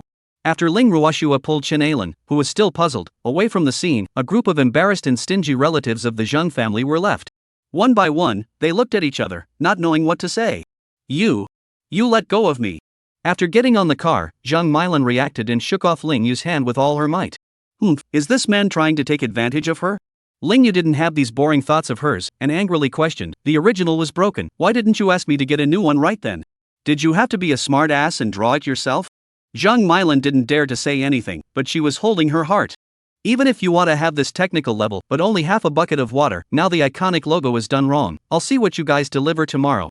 Ling Yu scolded Zhang Milan so much that she didn't dare to raise her head, but secretly bit through her red lips. Stinking beggar. Let you fool around. Let you scold me. I'm not done with you when it's over. Ling Yu was too lazy to scold her and looked out the window to sulk. The cab driver was so puzzled that he couldn't help but joked, I thought you were a couple just now when I saw you dragging your hands on the car. Look also quite match. The driver's words made the already awkward atmosphere even more awkward. Ling Yu and Zhang Milan turned their faces away at once after looking at each other again. The hell with being a couple with him, he came on a blind date with me, sis can't even look at it. Zhang Milan had been holding her breath, and now she finally found an outlet. On the contrary, at this moment, Ling Yu was also angry in his heart and was not willing to show weakness. I already have a wife, she is 100 times better than you. This was not purely gaslighting, although Qin Mingyue was like an iceberg and was not good at talking, she definitely did things much more reliably than Zhang Milan. And in terms of face value, temperament, and wealth, Zhang Milan couldn't even be compared to her. Oh, you beggar will still self-hypnotize Every time you say you have a wife, well, take out your wife's photo for me to see? Zhang Milan was so angry that she screamed, let the driver brother comment, who is beautiful between her and me. Yeah. Brother Driver is certainly willing to be the judge of that. In his eyes, Zhang Milan was already considered a beauty, so of course he wanted to see what kind of beauty Ling Yu's wife was. I don't care to argue with you. Ling Yu, however, still wouldn't take the Qin Mingyue photo out. First of all, he didn't. Secondly, if Qin Mingyue knew about this, she would definitely be unhappy. Oh, funny. Don't always fantasize about having a wife in the future, or you'll get mental illness. Zhang Milan mocked Ling Yu as a payback for the scolding he had just given her. The car quickly arrived at the project site, and it took a look from Ling Yu to make Zhang Milan shut her mouth. Involving work, the aura of the two is completely flipped again. Immediately go and see what kind of that logo is physically made into, I tell you. Even if you stay up all night, you have to find a way to correct it. Ling Yu reprimanded, his demeanor resolute. Zhang Milan didn't know what motives he had, and only thought he was doing it for the commission, as well as taking the opportunity to scold her, so she pouted with a look of contempt. After seeing that logo, Ling Yu carefully compared it with the original picture and realized that there was indeed only one place where the 4 horizontals were made into 3 horizontals. This is a big mistake. After all, the 3 crosses is a famous trademark. If you directly on like this, will be suspected of commercial plagiarism. But the logo was carved in full marble and was so huge that it was basically impossible to change it, and a new one would definitely not be ready in time for the project's cutting ceremony. Hey, what's going to happen now? Zhang Milan was also anxious. After all, it was about her bonus in career. Shut up. Ling Yu drank her down, now annoyed to hear this woman talk. Zhang Milan was full of gloom and really wanted to fight this man. You contact your technician right away, I want to talk to him. Ling Yu then commanded. Zhang Milan, however, deliberately kept quiet. Zhang Milan, what do you mean by this? Do you have to have the Big Dipper Group reject it and make your Yunjian lose hundreds of millions of dollars? Ling Yu angrily rebuked again. Zhang Milan then huffed, Mr. Ling, you were the one who told me to shut up. Now you're telling me to speak again, aren't you forcing me to do so? You had to play it that way, didn't you? Ling Yu frowned. Zhang Milan hardened, hurriedly pouted her red lips and puffed, you wait, I'll call right away. Damn beggars. Fox and false. HM. Soon after, Zhang Milan put down her cell phone and said, the mechanic is at the bar and doesn't have time to come over, saying that he wants us to go over and find him if we have something to do. Then why don't you get going? Take me there quickly. Ling Yu coldly ordered Zhang Milan. A mechanic is not like them, people follow drawings, and it's not his responsibility to make something wrong if he's given the wrong drawing. It's not business hours, so no one can ask him to come back, they have things to do, they have to go to people. Zhang Milan was furious, but for the sake of 300,000 commission and a supervisor, she can only swallow even the biggest fire now. At this point, it's 10 p.m. Qin Mingyue returned home, but found that the house was still dark, and the man actually hadn't come home yet. Just in time, Qin Rohan called her. When the project went wrong, she and Xia Xiaodai couldn't find a solution when they thought about it, so they could only confess to their sister earlier, even if they would be reprimanded. What the hell? How can this be wrong? Qin Mingyue was really a bit angry after hearing this. That logo original picture, or she personally handed over to Ling Yu, but also thought that the project was perfectly completed, so that Qin Rohan arranged a higher position for him, plus his salary. I didn't realize that the man was so unhelpful. Sis, this is all Cloud Construction's problem. After we gave them the original drawings, the logo was built before it was sent to the project building, and the first thing we noticed was that it was wrong. My brother-in-law has just reported to me and is now going to Yunjian's to solve the problem. Qin Rohan hurriedly explained that she was not trying to shirk her responsibility, she was afraid that her sister would put the blame on her brother-in-law and affect their couple's relationship. She bet that Ling Yu wouldn't make it through the lunar year, but she wasn't the one to sneak around behind her back. Got it. Qin Mingyue coldly responded before hanging up the phone. Sister actually did not reprimand himself, but let Qin Rohan good surprise. It seems that the pursuit of perfectionism sister, after marrying really changed. Qin Mingyue didn't reprimand her sister, indeed because there were more important things to do right now. And she didn't know why herself, but she was more interested in lecturing the stupid man now than in educating her sister on her errands. He wouldn't be as passive as he is now if logo had gone back to the manufacturing plant to confirm when it was being made. Of course, this was because Ling Yu was only a part-time job and there was no way he could achieve this level of degree, but she wouldn't think so. Miss Qin's principle of handling things is to be perfect in every way. Chapter 44 Beautiful Barmaid. Qin Mingyue called Ling Yu, but found that the man's cell phone was turned off. I'm sure you're an idiot, you didn't even know your cell phone was dead. Qin Mingyue was a bit anxious. The project was important, and their competitors, the Lu Group, were dead set on it. If this project was successful, the Big Dipper Group would snatch $1 billion of large orders from the Lu Group in the next year. So the opponents can't let them succeed anyway. Before Master showing those people, it is not good to say that they are also deliberately encouraged to go over to make trouble, but Nim was diffused by the Big Dipper Group. Now that Qin Mingyue and the Big Dipper Group were preventing the Lu Group from messing up at every turn, their opponents had no good ideas. Although the logo is done wrongly, it won't affect any practical operation, but I'm afraid that Lou's group will take advantage of the issue to attack the Big Dipper group, so that customers will lose confidence in the Big Dipper group. As far as Qin Mingyue knew, the CEO of the Lu group Lu Yijian was a piece of trash who used any dastardly tactics, so this matter must not reach his ears, otherwise he would definitely make a big fuss about it. The big deal is that on the day of the ribbon cutting, you don't put the strategic warehouse logo up. Qin Mingyue was now in a hurry to find Lingyu because she was afraid that that idiot would make a big deal out of this and make it known all over the city, and then she wouldn't be able to handle it instead. At this time, Lingyu had already arrived at a bar with Zhang Milan. When I looked up, I saw a big neon sign with the words Pink Zone, which was very eye-catching. The place is full of ambiguity and erotically suggestive tone, and business is booming. That bastard Liang Yongjian, he's so good at picking places to dash around. Zhang Milan couldn't help but spit it out right away. Liang Yongjian was naturally the name of their Yunjian mechanic. Last meeting, Lingyu also saw him, wearing glasses, looks quite honest, does not look like this kind of talent, right? But it's hard to say, you can't judge a book by its cover. Lingyu led the way. Zhang Milan also followed with a cold snort. The bar is not as luxurious as one would expect, but it is very moody and stirs up that aspect of passion in young men and women. Moreover, the waitresses, each with a hot body, also wore various suits with various colors of stockings, which were really very eye-catching. Not to mention the escorts, with their asses slightly up in the air and what they're wearing underneath visible. Che, dead colorist. Zhang Milan spat out. Lingyu looked at her before the woman deliberately explained, I'm not talking about you, I'm talking about Liang Yongjian. Lingyu shrugged his shoulders. If it wasn't for official business, he wouldn't even want to have a word with this woman. Soon, they found Lawrence Liang. Unexpectedly, the man was sitting in a card table with no woman, not even a man, by his side. Lingyu realized that his gaze seemed to be fixed on something, not even noticing when they walked behind him. Following his gaze, Lingyu saw a slender figure. So Kenny Liang is peeking at a pretty girl? In the next instant, the beautiful woman in the black and white maid's uniform turned around, and with a shocking glance, Lingyu was also stunned.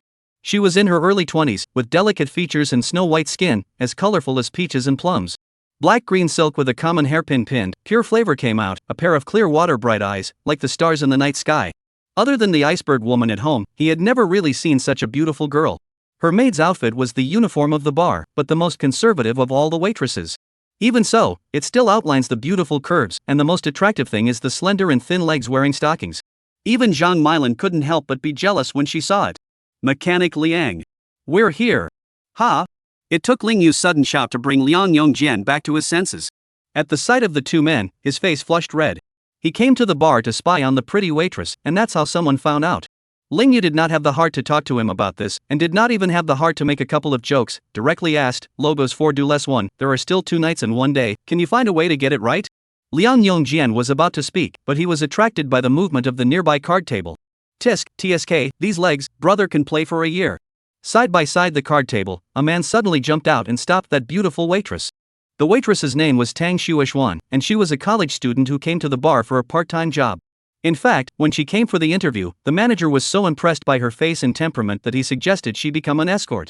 After all, servers are paid a low base salary, and how much they can make depends entirely on wine-pushing performance. Escort girls were different. Tang Shuishuan remembered clearly when the manager raised a slap to her. Said that with her good looks, if she let go a little, she'd be at least 50,000 a month. If you are not careful, if you are seen by a tycoon, this number can be multiplied 10 times or even without a ceiling. Tang Shuishuan refused on the spot and even turned around. Instead, the manager calls her in and agrees that she should come here as a waitress. What kind of women have you seen in the position of bar manager? A lot of women who are chaste at the beginning sell their bodies for money in the end. He believed that Tang Shuishuan would become an escort sooner or later if she needed money, and there was no need for him to persuade her any further. But Tang Shuishuan has always stuck to the bottom line, and her face and temperament have attracted a lot of men from bars, and Liang Yongjian is one of them. He comes to the bar every day after work and actually wants to see her. Excuse me, do you need any wine? At this moment, being stopped by the gangly man, Tang Shuishuan still had to squeeze out a smile and ask politely. Seeing her like this, not to mention Liang Yongjian, even Lingyu was a little heartbroken. All poor people living for money, he knew the hardship and hopelessness. Tisk, TSK, what a ing scourge to look at. The gangly man was a character, and after he stood up, the rest of the men at the card table followed suit, surrounding Tang Shuishuan. Seeing this, Tang Shuishuan couldn't help but be a little alarmed, clutching her liquor license to her chest and slowly backing away, her delicate body trembling a little. But she still forced herself to hold back her disgust, and bravely handed out the liquor license, smilingly saying, "Sir, this is the drinks that can be served at the bar, and some of them are very good. Oh, I recommend you to try them." Ling Yu also admired the woman for the way she handled this. The other party was obviously up to no good, yet she found a way to pull the other party into the regular route. However, as soon as the sign was handed over, the leader of the gangsters immediately drew it over and put it in front of his nose to sniff it, looking very obscene. TSK, the sign that has been pasted across a beautiful woman's chest is all ing milky. I wonder how fragrant a beautiful woman is. As soon as he opened his mouth, the minions around him clamored for a sniff. The head of the landlubber was also generous, casually handing the liquor license to the little brother beside him. The group of men also sniffed desperately, as if they were sniffing Tang Shuishuan's chest as obscenely. Chapter 45 Ling Yu strikes. At this moment, Tang Shuishuan also knew that she had met a hooligan and hurriedly turned around to leave. Pretty girl, don't go. A little brother wearing a gold chain pulled her down and licked his tongue. You're lucky. Our boss, Mouse, likes you, so sit down and have a few drinks with our boss. I don't know him. Tang Shuishuan struggled.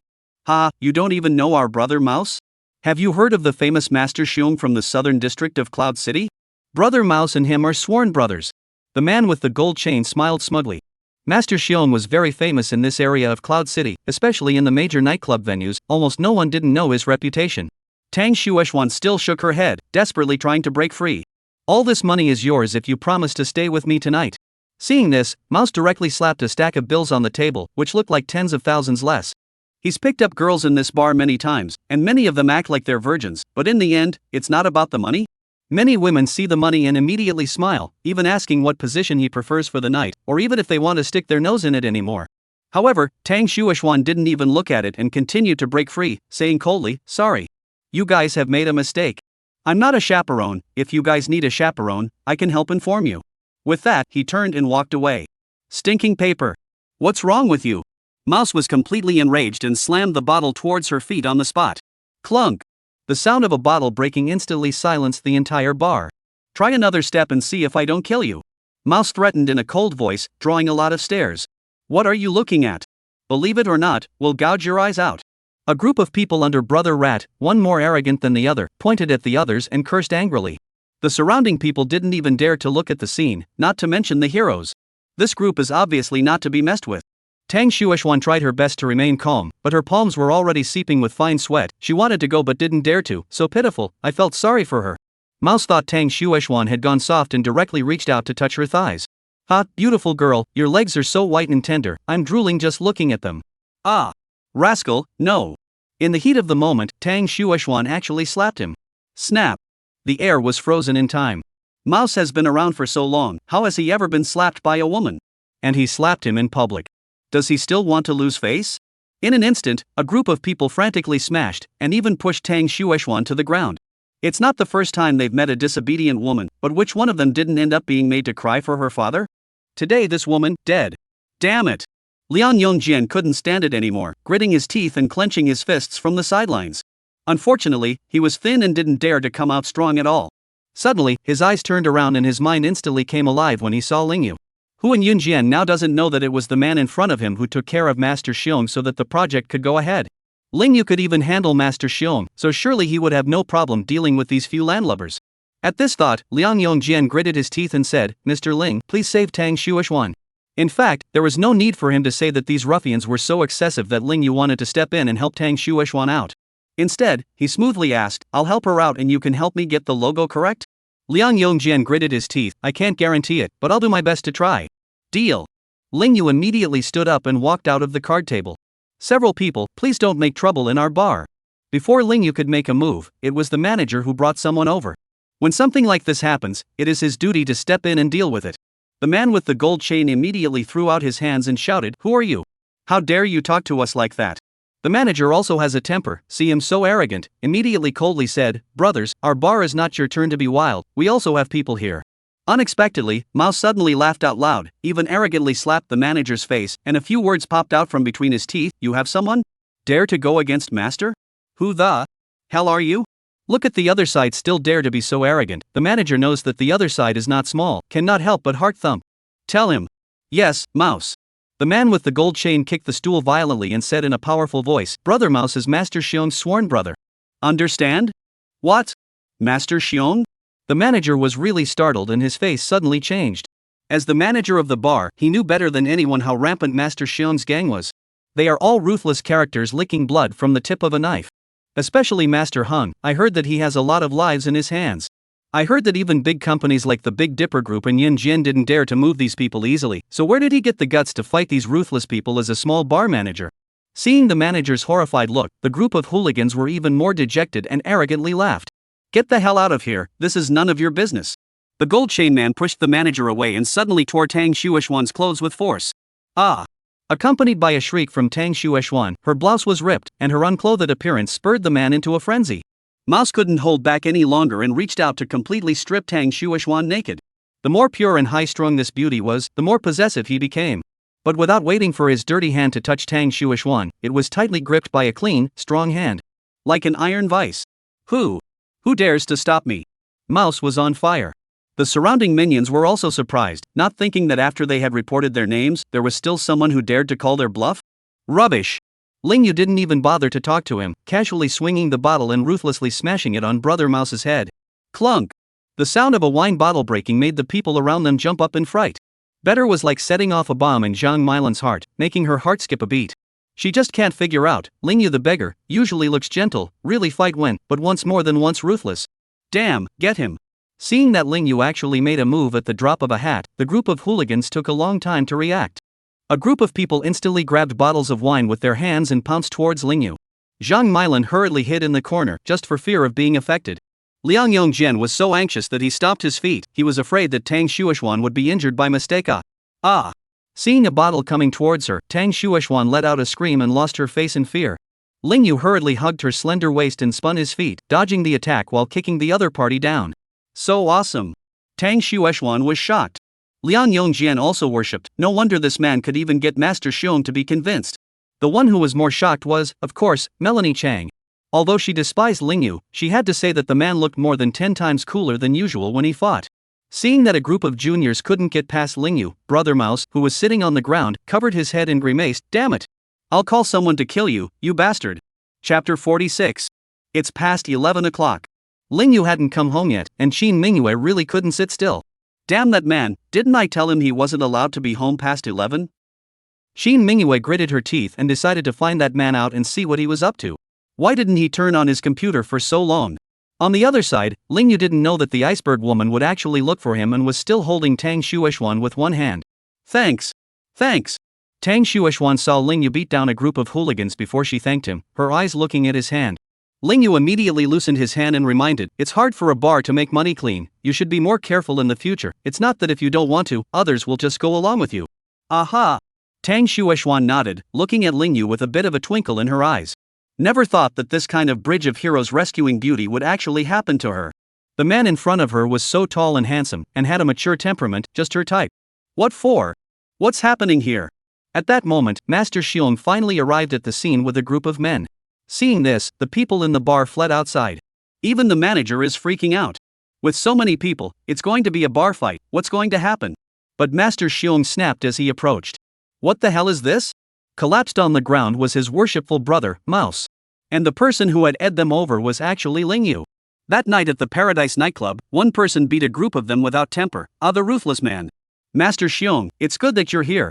If I don't unload 8 chunks of this kid today, I swear I won't be a man. Mouse's eyes were on fire, and when he saw that help was coming, he struggled excitedly to get up. With such a scene, Tang Shuoxuan trembled in fear and took the initiative to lean towards Ling Yu, only to find that the man was still calm and collected up to now. What a man! What are you going to be when you're not human? Ling Yu protected Tang Shuoxuan and asked back with a cold smile. I won't shed a tear until I see the coffin. Mouse's face was full of grimace, and he casually picked up a beer bottle and was about to smash it. Stop! Mouse never dreamed that it would be Master Xiong himself who would stop him. Those present were stunned. Master Xiong, what are you doing? Quickly help me finish off this kid. Mouse growled angrily. Unexpectedly, Master Xiong actually backhanded him and snatched the bottle. Brother Mouse exploded with anxiety and cursed, Master Xiong, what are you doing? If you still don't help me this kid, I'll flip out with you. Master Xiong had a difficult look on his face. Can he get Mouse to move him? I can't. Let alone the fact that he and Ling Yu had a friendship, even if they didn't, they might not be able to this man together. He was helping Mouse with the best of intentions, but this stupid bastard didn't realize it and was going to flip out on him. Give me back my bottle or I'll beat you up first. Give or take? Mouse became enraged and began to shove Master Hung. The scene left the onlookers looking confused. Your mother. Dare to make a move against me? What's more, I didn't expect that Mr. Xiong couldn't stand it any longer, and his temper got the better of him, and he opened a bottle of wine for Brother Mouse with his backhand. Snap! The bar completely blew up at this point. Just now I thought Master Xiong was here to save the day. How could I have imagined that he was actually here to deal with Mouse? Brother Mouse is even more confused, pointing at Master Xiong's fingers trembling violently. You even hit me. If you keep beeping, I'll dare to kill you again, believe it or not? Master Xiong was really convinced of this piggy teammate and hurriedly said angrily, he is Ling Yu, the expert who ate over 13 of my brothers that night. Ha! Mouse exclaimed in shock, which was like a dream. No wonder it's so beatable. I actually kicked the iron plate on the dead male master, just did not say, and also gave him a bottle of wine, really day of the husky. Elder brother Ling, I'm sorry. Big water has washed over the Dragon King temple, I apologize to you on behalf of the Rathim. Master Xiong arched his hand and said, very much giving Ling Yu face. Go apologize to her if you want to apologize. Ling Yu pointed at Tang Shuoxuan and said, with all due respect, they can only bully women, want to bully me? They're not enough. Hold the grass. The onlookers were shocked and clamored. That's not very hurtful, it's extremely humiliating. The mouse gang didn't even dare to fart. Master Xiong even arched his hand and smiled, that's true, then thank you, elder brother Ling, for raising your hand. Seeing this scene, Tang Shuoxuan worshipped Ling Yu even more. This man, so powerful. Come, since we're all here. Then let's have a few more good drinks tonight, so we can all count on not fighting. Ha ha. Master Xiong pulled Ling Yu to sit down and drink. Ling Yu was also a righteous man, Master Xiong had just given him face so much, of course he would give the other party face as well. A few cups of wine down, Master Xiong to figure out the ins and outs, the original Ling Yu and Brother Mouse, actually for a bar girl big fight off. Ha, old brother Ling, you really have a good eye. Master Xiong immediately pushed Tang Shuoxuan beside Ling Yu with one hand, and the beauty's soft body pressed tightly against him. Serve elder brother Ling well and master will give you $10,000. Tang Shuoxuan half pushed, not opening her mouth to refuse for a moment. Master Xiong, you're mistaken. Ling Yu wanted to refuse, but Master Xiong's group of men were up in arms. Misunderstand what? You wouldn't be satisfied with just one, would you, old brother Ling? Ha, why don't we give him the whole two then? Manager, arrange. Ling Yu was worried that the group of men were giving him more and more of the whole thing, so he hurriedly waved his hand and stood up. He stood up, and Tang Shuoxuan subconsciously stood up as well. The manager also knows how to do his job. If it wasn't for Ling Yu tonight, their bar would have been smashed to pieces. Moreover, this man is so young that he is a brother to Master Xiong, so he must be a big shot, so he must be pleasing. Mr. Ling, the private room has been opened for you. The manager quickly arrived in front of Ling Yu and the two of them. Tang Shuoxuan kept her head lowered, blushing like water, but then she didn't refuse. On the side, Zhang Milan taunted Liang Yongjian, oh, your goddess didn't pucker. What is this called? It's called sending a sheep into a tiger's mouth. Lawrence Liang was heartbroken and it was very difficult. But he was not someone as discerning as Zhang Milan, he could see that Ling Yu was not a womanizer. Moreover, Tang Shuoxuan didn't reject it, proving that she should have voyage into Ling Yu, which was better than her being bullied by those hooligans. Ha ha. Master Xiong hurriedly pushed Ling Yu and the two of them into the private room and said loudly, older brother, have a good time tonight, last time you helped Master earn $3 million, this counts as Master's return to you. Hey. Ling Yu was still trying to struggle when Master Xiong slammed the door shut and unlocked it. Click. The door closed on the lone man. The atmosphere was charming. Tang Shuoxuan subconsciously clutched her chest as her clothes had just been ripped. Are you okay? Although Ling Yu had drunk a lot of wine, he was conversely more natural than Tang Shuoxuan, as he had never had any evil thoughts towards women. It's okay, thanks for saving me. Tang Shuoxuan said shyly. That's good. Ling Yu smiled openly, I'll introduce you to a friend, in fact, he asked me to help you. Saying that, he took out his cell phone and wanted to notify Liang Yongjian to come in. But when I looked at the screen, I realized that my phone had died long ago. Chapter 47, Catching an Adulterer in Bed. Outside the pink bar. Two cars pulled up outside the door in flames. The two professional bodyguards opened the car door, and Qin Mingyue hurriedly entered the bar with Qin Rohan. To be precise, it was Qin Rohan who ran in after her big-legged sister. Seeing a beautiful woman with this kind of aura, even Master Mouse and Master Xiong didn't dare to rashly come forward to talk to her. I can tell you're from a wealthy family. Zhang Milan would like to see what kind of person had come and how everyone was attracted to it. Unfortunately, she wasn't tall enough and Qin Mingyue was walking too fast to see it. Just now Xia Xiaodai asked her where she and Ling Yu were again, but Zhang Milan felt that even if Xia Xiaodai had come, it couldn't possibly have caused such a stir, could it? Who the hell is it? At this time, Ling Yu was still in his room, thinking about how to contact Liang Yongjin to come in. Seeing that Tang Shuoxuan's clothes were rotten, he took off his jacket out of gentlemanly manners and draped it over the other party first. Which thought, the clothes just took off, the compartment door was actually opened. Looking back, Ling Yu was completely dumbfounded. Qin. Miss Qin? What brings you here? Qin Mingyue's face was full of frost and did not respond to him as she took a step straight in. Qin Rohan also followed and walked in. Seeing this scene and looking at her angry big sister, she couldn't help but tease, wow. Since ancient times, it's hard for a hero to pass a beauty. It seems that Mr. Ling is a true hero, so the beauty didn't pass you by. Ling Yu hurriedly glared at her. Third miss, don't say anything nonsense. Hero? Why do you have to put a face on a man like that? Does he have a face? As soon as Qin Mingyue opened her mouth, Qin Rohan was shocked. I've never seen a sister so good at undermining people. What's more, I didn't expect Qin Mingyue to be a different person from usual, and the moment she opened her mouth, she simply couldn't help herself. Ling Yu, I didn't do anything good in 18 lifetimes to get to know you. An asshole like you is not even environmentally friendly enough for me to throw into the sun and melt down. Ling Yu also laughed bitterly. Before he only knew that this woman was cold, only today did he see her true fighting prowess. Cursing without swearing and speaking without breaking, she really deserves to be a strong woman. Not to mention him, even Qin Rohan hadn't seen her sister like this in her 20 years of living. Still, it's no wonder my sister is so angry. What's the point now? I can't believe my brother-in-law is still at the bar. I don't care if you don't come home late at night, but your brother-in-law even found an escort and stripped off his clothes to get ready for a? Could you be any more shameless?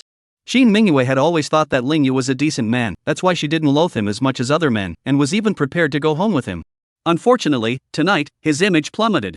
She's not going home with a man who's out for a fling. Calm down, calm down. Maybe things aren't what you think they are. Qin Rohan pulled Qin Mingyue, but her eyes looked to Tang Shuoxuan and then to Ling Yu, seemingly smiling. I didn't realize that my brother-in-law is not only cruel to men, but also to women. How dare you tear the clothes of a pretty girl? If my sister had come in a little later, the scene might have been even better, right?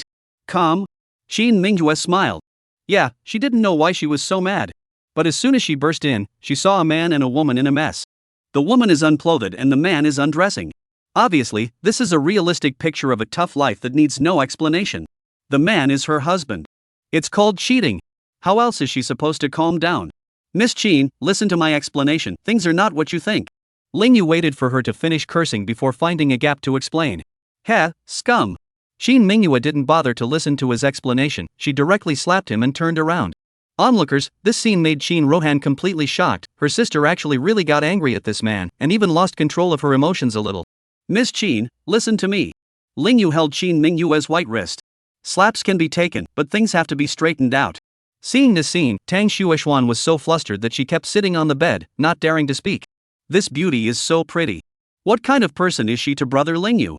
Looking like lovers, but why did Ling Yu call her Miss Qin so rusty? I'll give you 30 seconds, let's see what kind of ivory you can spit out of a dog's mouth. Qin Mingyue could not break free, sighing that this man was so strong and bold. In her 27 years of life, how could any man dare to hold her hand like this? Yes, Mr. Ling Yu. Make it up, oh no, just explain and listen, as long as it makes sense, I'll believe you. Qin Rohan also looks like watching the scene. Her mouth said believe in everything, but her eyes are like I don't believe in whatever you say. I came to the bar in order to figure out how to get the company logo corrected, and in turn, this happened. Ling Yu frankly stated the truth. Heh, it's been a while since I've heard someone bragging so refreshingly. Qin Mingyue really didn't even believe in the punctuation of what he said. Leaving a cold sentence, he turned and walked away. Qin Rohan also spit out her little tongue at Ling Yu. It seems that her brother-in-law was sentenced to death by her sister. Ms. Qin. Ling Yu hurriedly chased after him, not caring about the project, let alone Tang Shuoxuan. Didn't he do all that just to bring Qin Mingyue home? How disappointed would Mom be if Qin Mingyue dumped him now? How would he get down in front of both Uncle 2 and Uncle 3's families tomorrow? What's the point of him completing the project? In order to get rid of Ling Yu, Qin Mingyue purposely asked the driver to speed up and even drive small roads so that she could hurry back and unlock the door before letting the man enter the house again. Driver, please drive faster and catch up with the woman's car in front of you. Ling Yu also rushed into a cab, urging the driver anxiously. The driver, however, turned his head slightly, with a bitter look. Young man, barely no happiness, tailgating is not advocated. Play big and go to jail. Tailgating? Ling Yu immediately said angrily, that's my wife. Don't you talk nonsense, I'll give you a 200 tip if you catch up. Oh, so it's the wife. Then brother sit tight. The driver hears a tip and immediately hits the gas to accelerate. But how could a cab compare to the luxury car Qin Mingyue was riding in? The distance grew farther and farther, even disappearing from their sight. At this moment, however, a commercial vehicle suddenly drove out from the shadows and forcefully stopped Qin Mingyue's car. The wheels rubbed against the pavement with a harsh sound. The night, at once, became less tranquil. How do you drive? The driver was still trying to open the door to get out of the car to curse, but he realized that the Mercedes instantly jumped down a few big men. Each one of them was armed, clearly coming from a bad place. The driver shut up in fear and ducked back into the car. Sister, what's going on? These people seem to be premeditated. Is it a robbery? Don't be afraid, my sister is here. Shin Mingyue immediately instructed the driver in a low voice, I'll get off in a while, you drive the car away first and find a safe place to call the police. Sis, how can this be? What about you? Shin Rohan still wanted to persuade, but by now there was already a flurry of agitation outside. Get off, get off. The man in black, who was leading the group, shouted loudly and unceremoniously swung an iron bar to break the glass of their car. Clunk! The glass spattered and the people inside were even injured as a result. Chapter 48, Asshole, don't you die. Two more men appeared at the rear window, swung their hammers, and without any mercy, smashed down hard. Sister! I'm so scared. How had Shin Rohan ever experienced such an encounter? Frightened, she hugged Shin Mingyue tightly. Driver, back up. Shin Mingyue is very calm in dealing with things, and at times like these, she is still fearless in commanding her way out of danger. While the driver was backing up and forcing back the big man behind her, she opened the door directly and quickly got out of the car. Seeing her come down, the big men did instantly surround her. In this way, the driver could have taken the opportunity to reverse the car and bring Shin Rohan to a safe area. At that moment, a car came after them, blocking their way back. Shin Mingyue thought it was an enemy, but upon closer inspection, the one sitting inside was actually Lingyu. That idiot! Shin Mingyue couldn't help but curse, this man had actually blocked her sister's escape route. Simply piggish. At this moment, she didn't have the time to settle the score with that idiot scumbag, because several big men lunged towards her. Shin Mingyue used extremely fast speed to meet the other party to reach out and grab, backhanded a buckle, thunder and lightning, the momentum, will be the other party arm twisted. One move to stop the enemy. The driver of the car looked confused and then looked at the third young lady who was hiding in the car and shivering. How is it that they all came from the same family and their fighting skills are so far apart? How could Shin Rohan not understand his eyes? Immediately reprimanded, what are you looking at? Sister and I are different types of beauties. At this time, Shin Rohan had already swiftly put down 3 men. Just when she thought she could handle the big men, her heart sank. Behind her, a man struck swiftly at her. Shin Mingyue goes for a backhanded takedown, but the move falls flat on its face. Her opponent was faster than her, parrying her moves with deft movements. Oops. Shin Mingyue knew very well that this big man was definitely a trained assassin or agent, not something that someone like her who had practiced kung fu for a few years could deal with. Sister, look out! Shin Rohan screamed in panic when she saw that her sister was at an absolute disadvantage. The man suddenly clasped Shin Mingyue's wrist. Shin Mingyue couldn't break free for a moment, and a thick iron rod fell down towards her face. It was obvious that the other side wanted to destroy her. Close. A little closer. Shin Mingyue couldn't avoid it. Shin Rohan was also well aware of this and was so scared that her heart rose to her throat. Snap. In the nick of time, an athletic man shielded himself in front of Shin Mingyue, holding the iron rod with one hand. Lingyu! Shin Mingyue was shocked.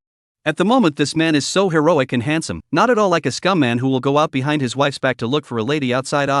Dare to touch my wife? Die! Lingyu let out a roar that made people's hearts tremble with fear. Bullying! Pretend! The man was extremely upset in his heart and couldn't help but curse angrily as he let go of his hand that was holding Shin Mingyue's wrist and blasted towards Lingyu with an iron rod. Lingyu, however, caught it easily. Shin Mingyue marveled that the opponent she could not break free from was actually so weak in front of Lingyu. Boom! Lingyu blasted out a fist, the man's entire body flew out, 2 broken teeth, also headlights flying. Wow! Cool! Shin Rohan, who was watching from the car, excitedly clapped her small hands vigorously. The worry and nervousness that he had just felt instantly disappeared. Brother-in-law is so bossy. Love it! When the other big men saw Lingyu appear, they knew that they were not a match for Lingyu, and immediately ignored their accomplices and quickly got into the car and tried to flee. Don't let them escape. Shin Mingyue coldly commanded, and even took action herself. Lingyu was helpless, before he only knew that his wife's character was high and cold, but he did not expect that she was also so tough. Shin Rohan, however, knew much better than he did, and whoever wanted to offend her sister would definitely not have a good ending. Look out! Lingyu suddenly let out a shout. He had been on the battlefield, and his perception of danger, as well as an acute sense of the environment, was definitely far beyond the ordinary. The big man in the car saw Shin Mingyue chasing after her and actually flew knives towards her continuously. Shin Mingyue was taken aback. Luckily, the next moment, Lingyu rose to the occasion and pounced on her. Worried that Shin Mingyue would fall and hurt herself, he forced himself to use his body as a cushion for the other party before falling to the ground. The big man in the car was completely shocked by Lingyu's skill and aura. He did not dare to fight and hurriedly drove back. Hey, are you okay? Shin Mingyue hurriedly sat up and shook Lingyu. Shin. Miss Shin, can you promise me that you will go back to see my mom tomorrow? Lingyu didn't answer her, but held her hand tightly and looked at her with sizzling eyes. What time is it, and you're talking about such things? Shin Mingyue clenched her shell teeth, worrying that his vitals had been stabbed with a knife. You promise me. Lingyu's voice trembled a little. Mom has prepared everything. If Shin Mingyue only gets angry and backtracks tonight, Mom will be so disappointed that she won't be able to take the hit. I didn't say I wouldn't return. Shin Mingyue's character was destined not to agree directly. Lingyu then laughed. This woman had indeed never said no to returning. Hey, driver, drive. Let's go. Shin Rohan realized earlier than her sister that her brother-in-law was not injured. He was just deliberately pretending to scare his sister.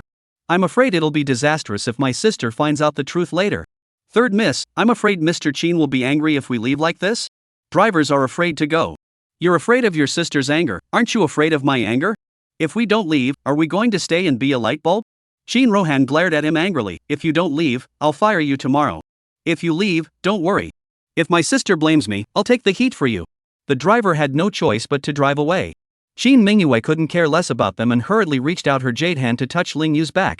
But I touched it again and again, and I couldn't find any blood except sweat. Looking further into the ground, the 3 knives were lying there neatly, not even stabbing the guy. You're actually faking it? Shin Mingyue did not expect that this man looked honest, but turned out to be so chicken thief, actually pretending to be injured to scare her. You can't judge a book by its cover. I'm not pretending. Lingyu laughed. I just had a strenuous exercise, said. Talking a bit out of breath only. Go to hell. Shin Mingyu stood up, kicked her hard twice, and turned around. But then she realized that her car was long gone. Damn it. I'm sure I'll teach my third sister a lesson when I get back. Lingyu hurriedly took the opportunity to catch up and weasel out. I never said I was injured either. Shin Mingyu let out a cold snort and turned his face away, not wanting to talk to this man. By the way, should we call the police? Do you know who attacked you guys? Only then did Lingyu ask. Of course I know. The high cool female president, who had just secretly sworn not to pay any more attention to this man, immediately responded, it's definitely Willow Leaf Sword. Chapter 49, The Temptation of Returning Home. Our company is the biggest competitor of Surname Lou's company, and Surname Lou's wants to trip me up when they can't see the completion of our project. If I don't have it, they'll have the same way to steal the order. Shin Mingyue confidently deduced. Lingyu, however, found a problem. The iceberg woman seemed like she would only call him names before saying asshole or fool or something like that, but now looking at her eyes, she seemed to hate this Willow Leaf Sword, yet she wouldn't add the word asshole to the other party. Does she hate herself that much? Don't stare, call a cab and go home. Shin Mingyue kicked him again. Big dumb cow like. Do you want her to call a cab? Lingyu, however, asked, what about the project's logo? I just made so much trouble at the bar just to catch the Yunjian mechanic going back to rework it for me. Shin Mingyue then know the truth, really not this gynecologist to find a lady ah? In fact, Shin Mingyue would have been skeptical just now, also because Tang Shuixuan was so pure and pretty that she thought it wouldn't be surprising that this man would like her, but now that Lingyu was speaking so frankly, she believed that he wasn't that kind of person. Do you really want to take people back to rework them and then demand that they be delivered tomorrow on time and corrected? Shin Mingyue asked back in amusement. Lingyu, however, nodded seriously. Shin Mingyue wanted to laugh, but didn't. She counted on the man being serious, though a little stupid. Never mind, just resend them the original image and tell them to get it right as soon as possible. This. Lingyu froze, can't catch the ribbon-cutting ceremony, not afraid? More or less, but I can fix it. Shin Mingyue looked confident. She had dealt with countless things, this point was not difficult for her at all. Soon, Lingyu called a cab, and after accompanying Shin Mingyue to sit in the Yunshan poetic community, he did not get off. Hey, where else are you guys going? Shin Mingyue jade eyebrow was all annoyed color. She grew up not like others to disturb her sleep. All 12 o'clock, this man is still wanna go out? I'll go find Mechanic Liang, you should be safe by the time you get home. I won't be back tonight, so get some rest. After saying that, he let the driver drive off again. That idiot. Shin Mingyue was really angry with him.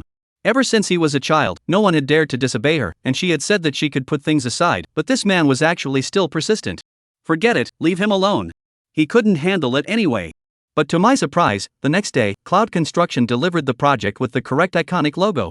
Shin Mingyue received this news during a meeting, and was slightly stunned on the spot. Her vermilion lips couldn't help but rise slightly. Although it was only for a moment, it was seen by Shin Rohan, who was in the meeting together. It's bad, how come you seem to have a special feeling for that man? After the meeting was adjourned, Shin Mingyue drove straight back to the Yunshan poetic community, opened the door and entered the house, and found that the man was actually lying on the sofa asleep. Looks like he pulled an all-nighter last night and is snoring now. Shin Mingyue frowned lightly, she hated snoring men the most. But she also knew that people who snored would stop and some would even wake up if you went to mess with them. Shin Mingyue didn't hesitate to walk over, but after raising her hand, she let it down. After all, he frowned and left the hall, letting the man sleep. Lingyu was straight to sleep to death. To the next morning, the sun or sunshine s only slowly opened his eyes, actually found himself being a quilt to the masked face cover. Hurrying to sit up, he saw Shin Mingyue cutting potted plants on the balcony. I have to say, this woman is very skillful and artistic. That begonia potted plant, she cuts it pleasing to the eye. What's worse, the flower beauty is even more delicate. Shin Mingyue is wearing a set of casual white clothes. At the moment the serene look is just like a fairy among the flowers. Lingyu looked mesmerized for a moment. It wasn't until Shin Mingyue swept him with her afterglow that she snapped out of it.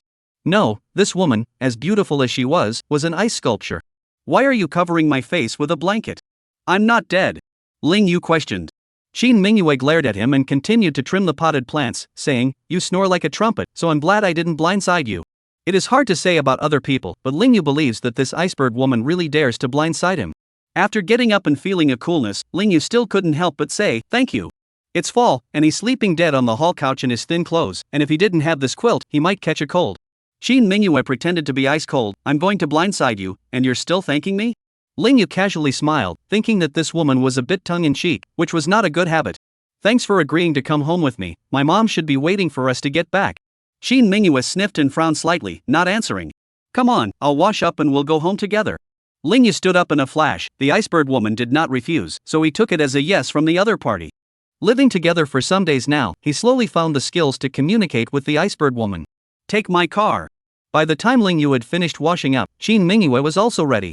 Natural beauty of the woman is convenient. Go out basically without makeup, simply wear a set of clothes, then others carefully dressed to be beautiful. This again shattered some of Lingyu's basic notions about women, thinking that he would have to wait for her for quite some time before he could go out. My family lives in a backwater neighborhood, and I'm afraid your car will cause a mob. Lingyu knew Shin Mingyue's car, a convertible Maserati, estimated to be 3 million towards the top. The day of the wedding he had seen it. Shin Mingyue smiled disdainfully. In order to pretend to be poor, she had already shown up in the worst car. Those limited edition sports cars in her estate house haven't even been driven yet. If you're told to drive, you drive. Okay. This joint Lingyu cannot dare to disobey the iceberg woman. In case she is not happy to change her mind will be trouble. The two have just left the Cloud Mountain poetic community. The detective squatting outside the community immediately called Master Qin to report the situation. Qin Tiangang was simply overjoyed when he received the news. Yes, that's great. My hopes of holding a great-grandson have increased greatly. When he first forced his granddaughter to marry Lingyu, he was worried that Lingyu wouldn't be able to withstand his granddaughter's foul temper soon, but he didn't think that his granddaughter would actually be willing to go home with him today. I knew I hadn't misjudged him. That Lingyu man has some skills. Qin Tiangang immediately put down the phone, hurriedly changed into a set of ordinary clothes, and ordered his subordinates to hurry up and drive him there. It was a rare day for him to meet Lingyu's parents as well, so that the marriage would be secure. There was no parking space in front of Lingyu's house, so he parked his car on the curb as he entered the neighborhood. Get out of the car and carry a chicken, a duck, and a bag of gifts and a bag of fruit from the trunk before heading home. Shin Mingyue, a cleanliness freak, sniffed the trunk of her car and looked disgusted. I knew there was nothing good about getting married. How to go back home and literally have a chicken in your left hand and a duck in your right. Let me have some too. Shin Mingyue couldn't bear the thought of Lingyu taking all the stuff while she was left empty-handed and unattractive. Lingyu was a bit flattered when he heard this. This woman who didn't dip her fingers in the water was actually going to help him get something? Then you catch a chicken. Lingyu also handed over the chicken he was holding in his left hand to her in a smooth manner. Shin Mingyue regretted on the spot. She wanted to take fruits and gifts. This man is really lacking in heart, right? He actually asked her to carry a chicken. Chapter 50 Cousin's Annoyance. Mom, we're home. Before he even entered the door, Lingyu let out a cry of excitement. In the house, a group of people immediately stood up at the sound. Chen Ailan and Ling Ruoxue were of course the most anxious. Chen Ailan, who usually had leg pain when walking, could simply be described as being as fit as a fiddle at the moment. Ling Ruoxue actually couldn't catch up with her for a moment. Let's see what second sister-in-law looks like. Ling Jiawei is the son of his second uncle, Ling Guojin, and Ling Yu's cousin. In the past, because of Ling Guo pro business to earn some money, his son is rich, eat, drink, whore and gamble almost everything very interested in women. Of course, the fact that he was now in a hurry to drag his girlfriend to see Lingyu's wife was not because of beauty at all. In his heart, he actually looked down on Lingyu, all 28 years old, with an annual salary of 80,000. What kind of good-looking woman can he marry? Think it's some older village girl stuff? And he held hands with his wife as different, young, and beautiful, white skin, body convex and curvaceous, bring out all time's face. He wanted to see what his second cousin would look like when he saw his wife and then subconsciously compared her to his own. Hey, surely you must be envious of yourself? But what would have thought that after seeing Qin Mingyue who walked in after Lingyu, his entire body froze. Jesus! How in the world could there be such a stunning color? Sharing his scowl were his father, his eldest uncle, and his first cousin. Even Lobby Brothers' 6-year-old son couldn't help but exclaim, "Dad, second uncle's wife is so pretty. 10 times better looking than third uncle's wife, even prettier than mommy." The atmosphere was a bit awkward. Lingyu hurriedly looked at his cousin Lingong and cousin sister-in-law Xiechoyan. Cousin was thick-skinned by nature, so of course he wouldn't mind, but Lingyu knew that his sister-in-law was a rather petty woman, so he was afraid that she would harbor a grudge against Qin Mingyue because of his son's remark. "Second sister-in-law, my name is Jiawei, I'm Lingyu's cousin." In the next moment, Ling Jiawei directly let go of his wife's hand and took the initiative to welcome him, smiling and wanting to shake hands with Qin Mingyue. He's never touched such a beautiful woman before. Although his wife's skin was also very good, it was nothing compared to Qin Mingyue's level. I wonder how tender the jade hands will be. Unfortunately, Qin Mingyue didn't shake his hand and just nodded for Lingyu's sake before casually throwing the chicken in her hand to the ground. As the female president of the Big Dipper group, how could she not have the ability to read people? This cousin of Lingyu didn't look like a good person at first glance. It's shameless to see her and leave your wife behind to welcome her. Ling Jiawei immediately had an ugly face. This woman is so tuggy. She's pretty, but she's so arrogant. Aya, your name is Mingyue, right? Why are you catching chickens when you're here? Only then did Chen Ailan rush to welcome her, even reprimanding Lingyu. What's wrong with you? How can you let your wife catch chickens? Lingyu smiled bitterly. Ling Ruoshue hurriedly spoke on his behalf. Mom, you're too biased in favor of your daughter-in-law, aren't you? Can't you see that old brother is still holding so many things? Then we can't let Mingyue take the chicken either. Chen Ailan this sentence, is said Qin Mingyue heart, also her son so lack of heart, actually let her take a chicken, just now also almost pecked. She was the female president of the Big Dipper group, and she didn't release the chicken halfway, but took it into the front yard of the Ling family before throwing it away, which was already considered to be giving face. Come on, come in and sit down. Chen Ailan was very enthusiastic, but did not dare to touch this daughter-in-law easily. Although she was very happy and wanted to get closer to her daughter-in-law, she also sensed that this daughter-in-law had an air of superiority, just as she was afraid that she didn't like people touching her indiscriminately.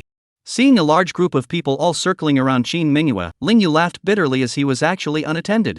He waited until he came into the room and unloaded his hands before someone behind him suddenly called out to him. "Stao Yu. Cousin, what's wrong?" Although Lingyu was lacking in heart in Qin Mingyue's heart, his intelligence and eyesight were absolutely fine, and he could see that his cousin seemed to be in some kind of trouble, with a frown on his face. "Xiao Yu, are you handy?" Lingong is a veritable honest man and doesn't beat around the bush when he speaks. "What's wrong? Having financial difficulties?"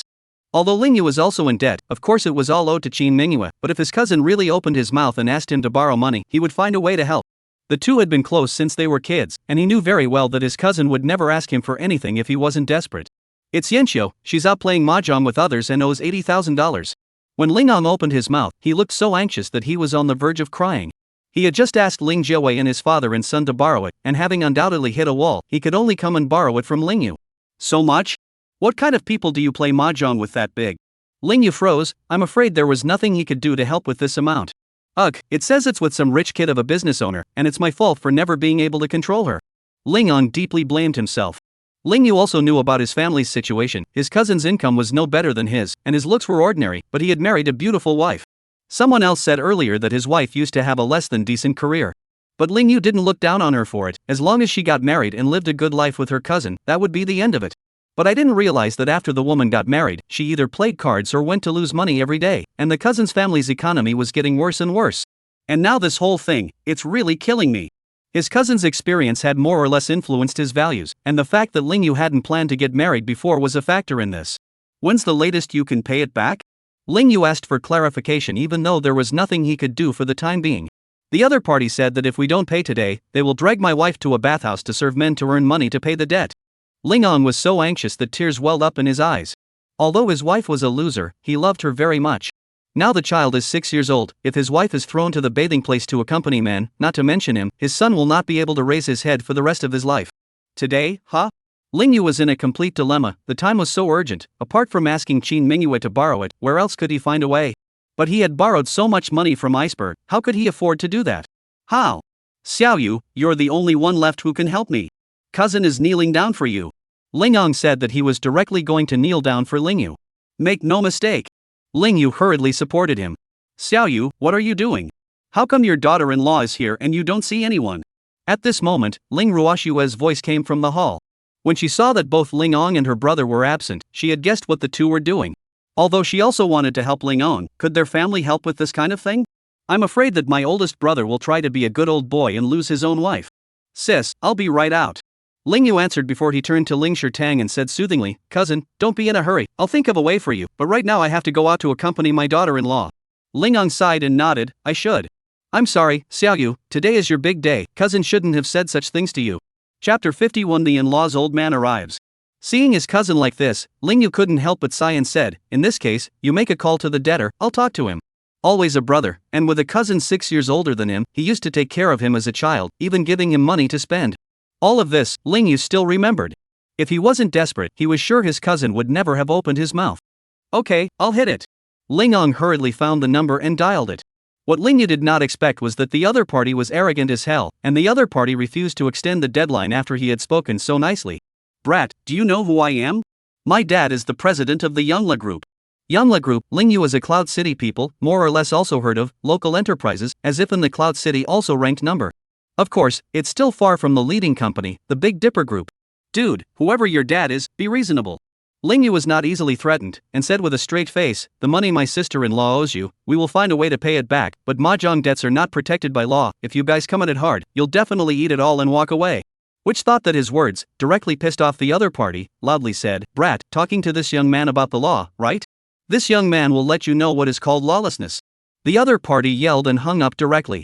Ling Ong was even more flustered. Xiao Yu, you can't talk to them like that, this Xiao Shifa is very popular in Cloud City, there are people in the black and white, in case he gets ruthless against us, we can't cope with it. Ling Yu returned the cell phone to him and patted him on the shoulder, see step by step, I will do everything I can to help you. Xiao Yu, why did it take so long to let you put something away? Outside, Chen Ailin's urging voice came again. My son is so unlikable. Why doesn't he stay by his daughter-in-law's side when he brings her home for the first time? He thought his daughter-in-law was afraid of life and wouldn't even talk to anyone. Coming. Ling Yu hurriedly walked out of the hall. Qin Mingyue was found sitting on a separate sofa in the hall, with an uninviting demeanor. The rest of the Ling family didn't think she was too sociable, and no one dared to come over and nag her. Only Ling Jiawei remained undeterred and sneaked closer to her again to try to strike up a conversation. Qin Mingyue was already misogynistic, and she was even more disgusted by Ling Jiawei's type, who had a wife and always took the initiative to approach her. Disgusting. If it weren't for the fact that today was at her in-law's house, she would have made the man look good, but at this point, she just ignored it and then quietly sat down on the long couch. Ling Jiawei's eyes lit up, and he wanted to take the opportunity to sit over. Ling Yu, however, took the lead to sit beside Qin Mingyue and said with a smile, Jiawei, I heard that you and your wife are preparing to have a second child? As a cousin, Ling Yu certainly knew what kind of pissant his cousin was. In his teens, he began to flirt, seeing one and loving one, and when he married his wife, it was also a marriage of pregnancy. And his wife is very young, not even 20 when she first married him. And Qin Mingyue was the beauty that could make even Ling Yu's heart beat at the first meeting. It would be hell if his cousin didn't like her. Ling Yu, what are you doing mentioning this for a good reason? Ling Jiawei called Ling Yu by his name directly with a face of capitalized displeasure, only to head to sit on that separate sofa. At least it's a great beauty who just sat on it, and there are still remnants of the beauty scent. But to my surprise, Lobby Brothers' son, Ling Xiaowei, was the first to jump up and sit on it. What are you doing? Adults are chatting, what are kids doing? Get lost. Ling Jiawei directly scolded angrily, frightening Ling Xiaowei and hurriedly jumping up from the sofa. Whoa whoa. Willie is not yet 6 years old and cries when he scares him. Mom and Dad were not in the hall, and he actually subconsciously ran towards Ling Yu and Qin Mingyue's side. Come sit with your sister. Qin Mingyue actually took the initiative to greet Xiaowei and sit beside him, leaving Ling Yu stunned. What surprised him even more was that Xiaowei was actually not afraid of her either. He also really called his sister nor aunt, and was very close to her. The iceberg woman today seems to be a bit different than usual. Seeing this, Ling Jiawei was so angry that he didn't have any heart at all, and he sat directly on the sofa and took cigarettes out to smoke. No smoking. Qin Mingyue finally opened her mouth to say her first words to Ling Jiawei. As soon as he opened his mouth, he made Ling Jiawei, who was usually never restrained, tremble. Seeing Qin Mingyue's icy cold eyes again, it was as if the whole person fell into the ice cellar, and the cigarettes in his hand fell to the ground. What's going on? What happened? Just now, Ling Ruoshue went into the kitchen to help her mom cook, and only rushed out when she heard the commotion outside. Others, who had been in various parts of the house, came over. Jiawei, can you have some quality? Ling Ruoxue usually seldom scolded Ling Jiawei, but today her oldest brother-in-law came back. She immediately couldn't help but speak out in righteousness. The hall and the children and the women, if you want to smoke, get out and smoke. What's the big deal?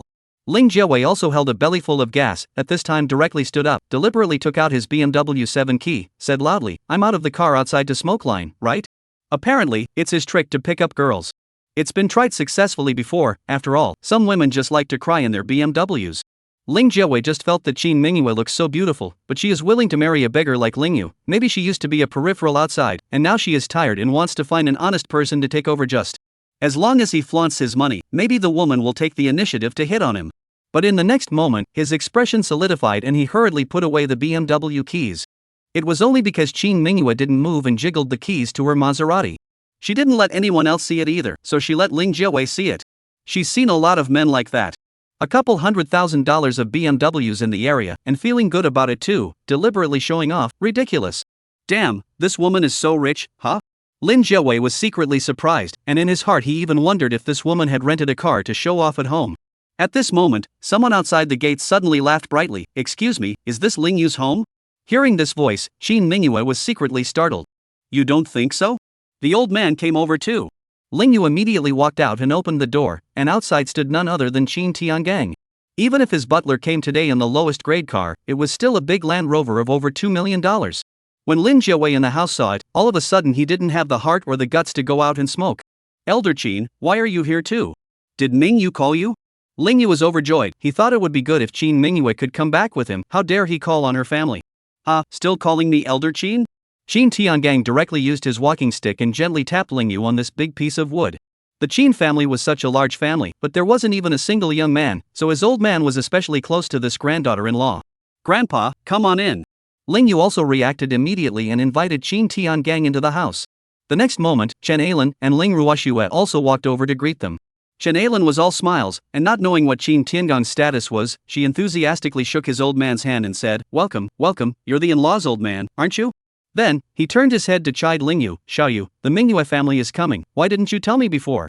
Chapter 52, sorry, wrong place. Ling Yu rubbed his nose and laughed, not answering, his eyes quietly looking towards Qin Mingyue who was sitting in the hall inside. Iceberg didn't tell him. Qin Mingyue was coaxing Xiaowei to play, pretending not to see his eyes. But to my surprise, the next moment another woman walked in through the front door. Tall and elegant, she looked like she was around 30 years old, very good looking, and bore a slight resemblance to Qin Mingyue.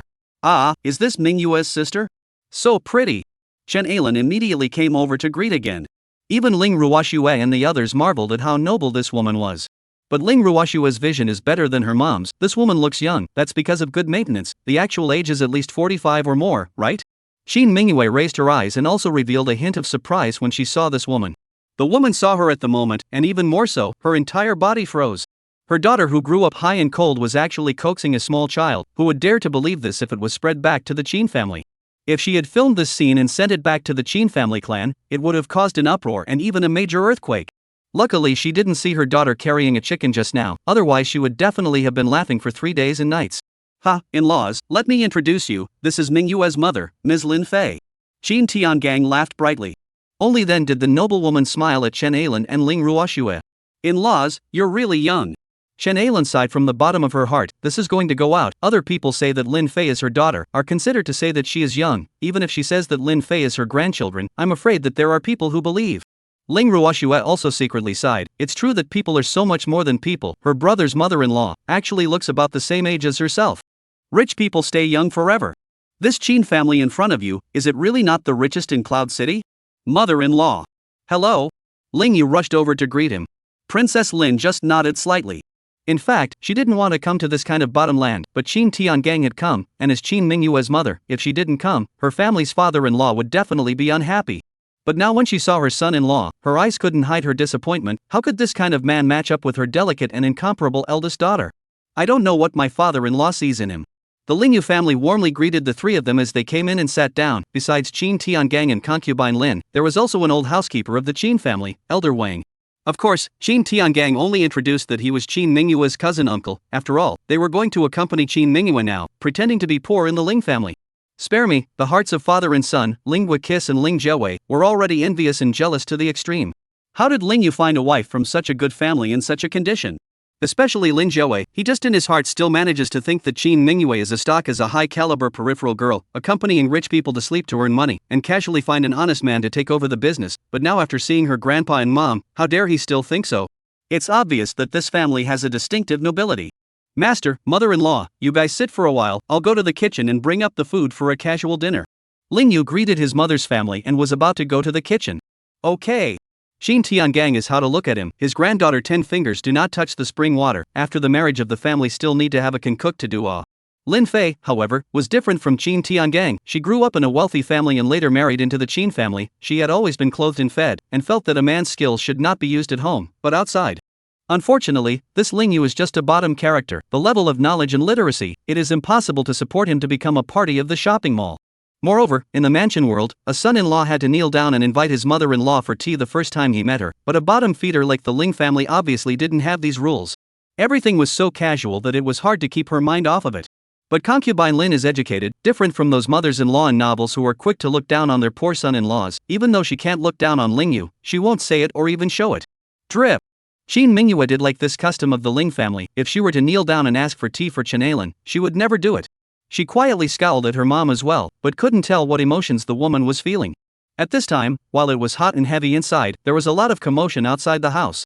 Lingong hadn't been in the mood to chatter with his cousin's family, so he stood guard outside the door, when Zhao Shifa also found his way here with his men. Lingong, just a word, will your wife pay back the money today? Zhao Shifa didn't bother with nonsense and directly threatened. Return. We will definitely pay it back, but today is my cousin's big day. Can you please be magnanimous and give us a few more days of grace? Lingong folded his hands in a humble plea. Could be.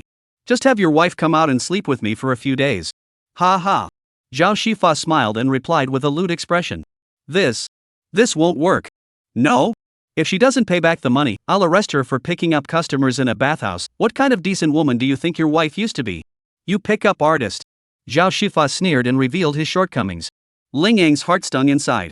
In fact, he knew what his wife had done before she got married, but that didn't matter. As long as she didn't make out with any more men after she got married, he would support his wife and children even if he stayed up even more bitter and tired. Please, a few days of grace. Lingong didn't dare to argue with him and directly knelt on the ground to plead. Off.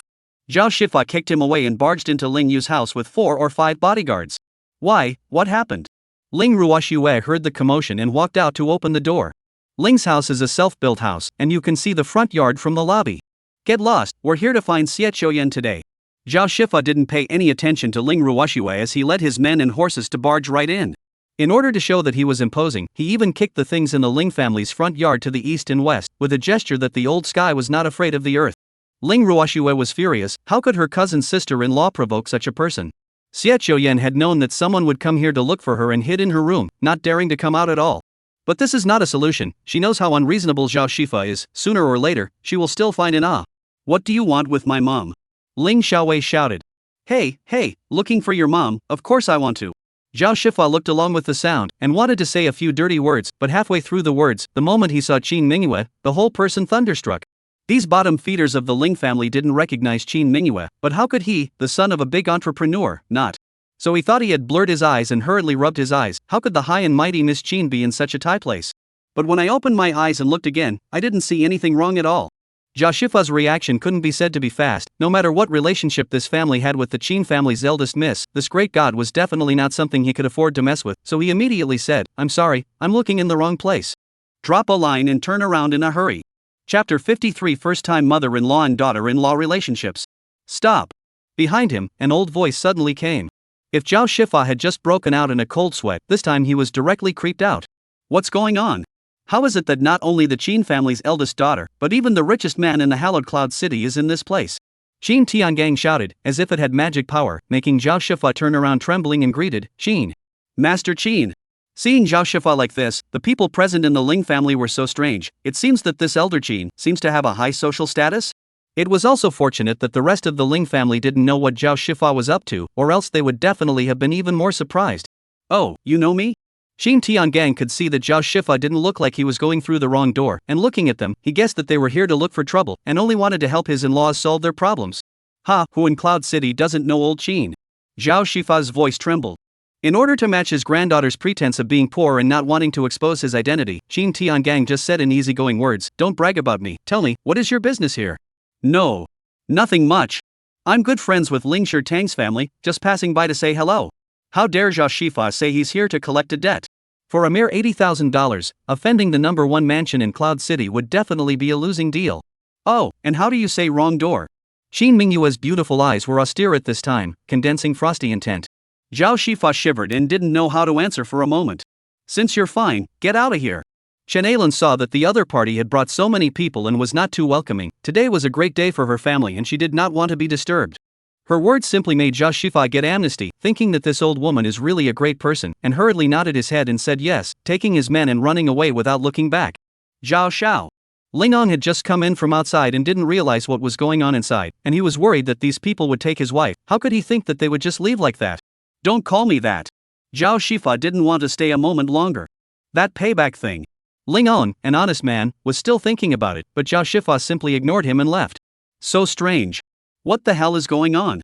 Lingong couldn't figure it out. Lingyu had just gone into the kitchen to cook and didn't have time to see what was happening in the hall, and when he walked out, he saw both second uncle and Ling Jiawei eager to please Qin Tiangang. Their family was the only one doing business in the Ling clan, so they were very good at seeing the wind. Even if they couldn't guess that Qin Tiangang's family was the chief family of Cloud City, they still knew that this family was either rich or noble, and that they came from a lot of people. If they could curry favor with Qin Tiangang's family, they would surely have a prosperous business life in the future. Qin Tiangang also casually coped with the two for Lingyu's sake. Qin Mingyue, on the other hand, completely ignored the two, not to mention shaking hands, and treated whatever they said as inaudible. Concubine Lin had known her daughter's character and believed in her daughter's vision in this regard. The person she despised was definitely not something good. So she took out her cell phone as well, not bothering to socialize with these two. Seeing Qin Mingyue's mother and daughter being so tuggy, both Ling Guokis and Ling Jiawei had resentment in their eyes, but they didn't dare to snap for a moment. Dinner is served. Lingyu hurriedly shouted out, no matter what, the second uncle's family were also his relatives. He couldn't just stand by and watch them get annoyed with Qin Mingyue. Lingyu knows Qin Mingyue's character very well. She doesn't want to care about you, it's useless for you to cry. Soon everyone was eating around two large tables. Lingyu's family and Qin Mingyue's family were, of course, at one table, while the two families of second uncle and eldest brother were at another table. In this way, the atmosphere of the meal was quite cordial. Qin Mingyue was actually very unaccustomed to eating this kind of commoner's meal, especially those chickens, ducks, and geese with such large pieces of meat. How was she supposed to eat them? What's more, I didn't expect that Chen Ailan cared too much about this daughter-in-law and was too enthusiastic, giving her a lot of dishes and a big chicken leg. This time Qin Mingyue directly put down her chopsticks. Fortunately, Qin Tiangang also came and hurriedly coughed dryly. Qin Mingyue had no choice but to brightly pinch all the dishes that Chen Ailan had pinned to Lingyu. Chen Ailan immediately felt a bit embarrassed. Lingyu was also a bit embarrassed and was about to explain when he heard Qin Mingyue casually say, "I'm on a diet, I don't eat meat." Hearing this from her, Lingyu felt that she had already given her face. So? But you're so skinny, will you be unable to keep up with your nutrition? Chen Ailan was worried. Qin Mingyue's pretty face is a bit impatient. Her own mother did not worry about her. Lingyu's mother is much more control. Mom, that's what you don't understand. Times are different, that's the generation gap. Ling Ruoxue hurriedly persuaded her mom, and deliberately put a pair of male chopsticks on each dish, knowing that Qin Mingyue must have resented her mom pinching food to her directly like this. Oh, sorry about that. I'm not very educated, I don't know that much. Chen Ailan hurriedly apologized to Qin Mingyue. It's okay. Qin Mingyue responded indifferently. Although this housewife nagged, her temper was quite good. Luckily, she didn't have to live with her either, and she could still make do with an occasional meal. Ling Ruoxue felt that her brother's wife was a bit difficult to get along with, but it wasn't too much. She was just worried that her brother would not be able to stand it sooner or later if he always faced such a woman. Ha, in-law's mother, this old man of mine is fast running out of days, and I would love to hold my great-grandchildren early. I wonder if you want to hold grandchildren? Qin Tiangang deliberately asked a question. Pust. Qin Mingyue managed to eat a small mouthful of rice and almost spit it out. The polite smile on Lingyu's face also gradually stiffened. It was so hard to get the iceberg woman to come home for a trip, and a hellishly difficult task like giving birth to a child, he probably couldn't accomplish it for the rest of his life. Come to think of it, other than an accidental look at Qin Mingyue's body, he hadn't even tried to hold hands with her, let alone make further contact. Do you think it's possible to kill someone like that? Hee, of course I want to. Chen Ailan really put pressure on her son right away. Xiaoyu, you have to be competitive, don't make Elder Qin wait too long. Lingyu only lolled and ate hard to avoid answering the question. I'm full and have some catching up to do. Qin Mingyue even directly put down her rice bowl. This kind of topic, forgive her for not being able to continue to accompany. Lingyu also knew that she was at her limit, and if he didn't let her go back, I was afraid that the play would have to collapse. Therefore, he hurriedly said, "Mom, Mingyue and I have other things to do, I'll accompany her back first." Shin Tiangang, who originally wanted to stop it, only let his granddaughter off the hook when he heard that Qin Mingyue was on business with Lingyu. Otherwise, tying him would have tied his granddaughter for a day at her in-laws' house. Qin Mingyue directly stood up and walked out, causing the rest of the Ling family to be well surprised. Lingyu hurriedly caught up and chauffeured her. The two had no topic of conversation all the way until Lingyu's phone suddenly received a message. Chapter 50 for the Covenant. Because Lingyu was driving, he didn't have time to read the cell phone messages placed aside. Instead, Qin Mingyue inadvertently swept a glance and immediately froze. "Lingyu, with Grandpa backing you up, feel free to boldly push Mingyu down. As long as you can help me have an external great-grandson and give him the surname Qin, I'll give you all my life savings." Seeing this message, Qin Mingyue was on the spot. What in heaven's name is a grandfather like that? He actually encouraged a man to push his granddaughter down? And, using your life savings as bait? That's tens of billions. No way. If this man beside him knew, he would definitely pounce like an animal in a frenzy. What's wrong? Lingyu felt that Qin Mingyue's expression seemed a bit off, and immediately wanted to see what the text message was. "No turning your face over," Qin Mingyue immediately commanded with cold ice. Lingyu, however, is not her obedient employee, and argues reasonably, "Miss Qin, this is too much for you, isn't it? My information, and I'm still not allowed to see it? If I say no, I say no." Qin Mingyue wanted to just delete the message, but unfortunately she didn't know Lingyu's cell phone password. "Give me the code," Qin Mingyue coldly ordered. Lingyu laughed, "Ms. Qin, we're just a partnership couple, famous but not real, and you've said before that I have absolute freedom after marriage. What, now you want to check my cell phone?" Qin Mingyue was at a disadvantage, so she can only try the woman's unreasonable privilege. "Give it when I tell you to, where's the nonsense?" "Yes, but I want to see what message this is first." Lingyu simply stomped the car to a halt and reached out to ask her for her cell phone back. He didn't have any ulterior motives anyway, and after reading the message, the iceberg woman checked whatever she liked. Qin Mingyue, however, tensed her face and didn't want to give him her cell phone. Lingyu directly said forcefully, "Miss Qin, you are now infringing on my privacy." Qin Mingyue grit her shell teeth lightly and directly slammed her cell phone over to him. Luckily, Lingyu's quick eyes and hands, a catch, this woman looks high and cold, how sometimes seems like a savage child. Upon reading this message, Lingyu also poofed on the spot. "Don't get any ideas, just drive home," Qin Mingyue said angrily. Lingyu shrugged his shoulders, put his cell phone down, and drove the car back to Yinshan Shiri. Qin Mingyue didn't say another word to him and returned home by herself, trying to close the door with a bang, not wanting Lingyu to come back. Lingyu hurriedly blocked the door, holding his breath as he came in and couldn't help but mutter, "What an inexplicable woman. That's what your grandfather said, make it seem like I really want to push you down. With that ice sculpture face of yours, I'd have to ignite a passion." Qin Mingyue returned to her room and didn't come out for a long time. Of course Lingyu wouldn't try to coax her, let alone the fact that their relationship hasn't developed to that point yet. He's not wrong about this. Anyway, this was just a coping marriage. Qin Mingyue didn't renege and kick him out, everything else was trivial. When it was about time, Lingyu went into the kitchen to make dinner. But as soon as he walked out, he found Qin Mingyue crossing her arms, Gao sitting on the living room sofa, and on the glass table in front of her, there was a piece of paper with a signing pen on it. "Come here and sign it." Qin Mingyue hooked her finger at him. "What is it?" Lingyu curiously walked over. Qin Mingyue, high cold female president, always did not answer others these questions habit, just cocked his hand, like an ice sculpture sitting there. Lingyu picked up the two pieces of paper on the desktop and it was actually an agreement in duplicate. Not only that, Qin Mingyue had signed it earlier and even stamped it with her personal seal. "I'll be damned, it's true that I'm not a big business executive. Culture man. Make it official." The agreement is also brief and concise, just 3 points. 1. The two of them do not have sex during the marriage. If Lingyu dares to touch Qin Mingyue, he is strong and healthy within the marriage. Second, the couple's property will never be shared. Lingyu does not need to pay 5,000 to Qin Mingyue every month. Qin Mingyue will not charge him rent, all expenses AA, each buy what they need. Third, 6 months later, the two peacefully divorced, not equally divided property, Qin Mingyue can leave this house to him. Half a year this period, but also Qin Mingyue and Qin Tiangang early appointment. Anyway, Qin Mingyue has long thought of a good reason. Two people simply cannot give birth to children, marriage is also useless. With this agreement, Lingyu knew that it was beneficial to him, but it always felt as if Qin Mingyue was guarding against him. He had made it clear in the beginning that he was getting married just to deal with his mom, but how did it feel as if she thought he was after her money and beauty? Seeing him frowning, Qin Mingyue immediately said coldly, "Don't worry, the money you borrowed from me before, I won't chase you for it, and divorce it as a gift to you. In short, don't think ill of me, don't really think of me as a wife, and don't think of my grandfather's money, we won't get anywhere." Icy words, coming from the mouth of an iceberg woman, were so proportionate. Lingyu wasn't angry because the agreement hadn't been over the top, and they had agreed before they got married that it was a fake marriage. It was just that he had only brought Qin Mingyue home today, fulfilled her wants, and had a few more unrealistic fantasies, but Qin Mingyue had immediately punctured his fantasies, and was just in a bit of a difficult mood. Miss Qin, I've never thought about your money, much less coveted your grandfather's money, believe it or not. Since you think we are not a real couple and don't want me to turn in the 5,000, I won't, but the money I borrowed from you, whether we get divorced or not, I will definitely return it to you. And this house, I won't want you either. Ling Yu said with a firm expression. Hearing his words, Qin Mingyue inexplicably felt a bit of heartache, even she didn't know why. She had thought that Ling Yu would get angry, or even burst into a rage, but Ling Yu did not. Ms. Qin, you are indeed very pretty and elegant, the most perfect of all the women I've seen, but not every man will like you and covet your body.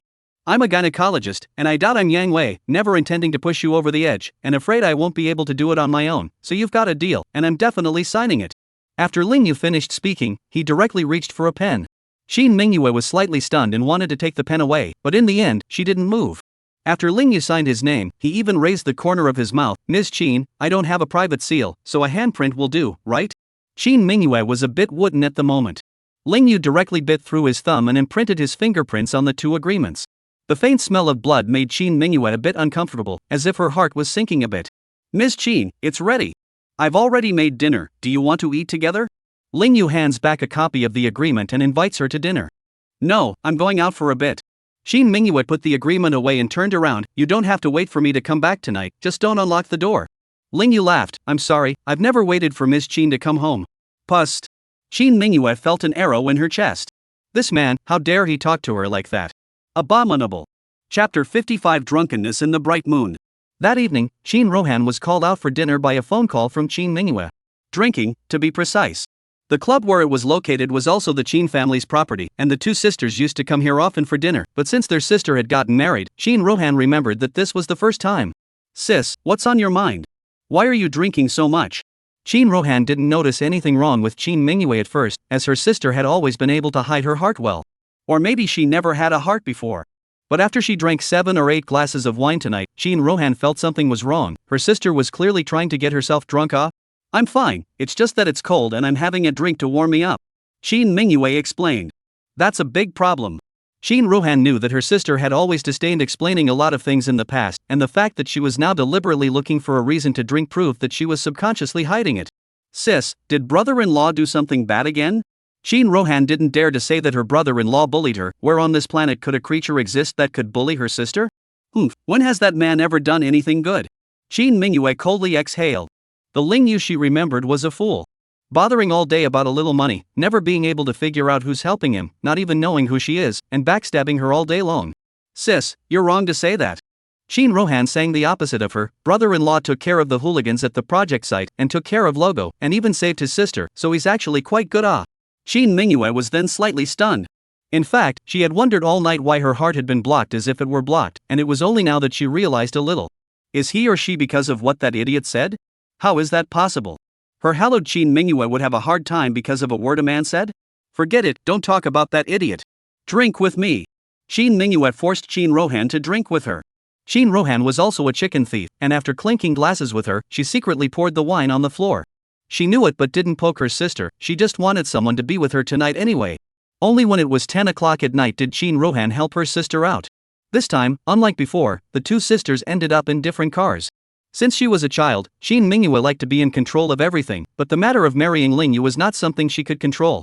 She couldn't go back to Qin Jiayuan Villa now, and if she didn't want to go back to Yunshan Poetic, she could only find a place to stay by herself. Mr. Qin, where are we going now? The driver asked. There's another car in the back, followed by 8 professional bodyguards. Qin Mingyue leaned against the back seat as if she were asleep and waited for a long time before slowly saying, Go home. Yes, Mr. Qin. The driver eventually returned her to Cloud Mountain Poetry. Qin Mingyue smiled bitterly. Now, this was her home, the place that bound her. Mr. Qin, do you need me to go up with you?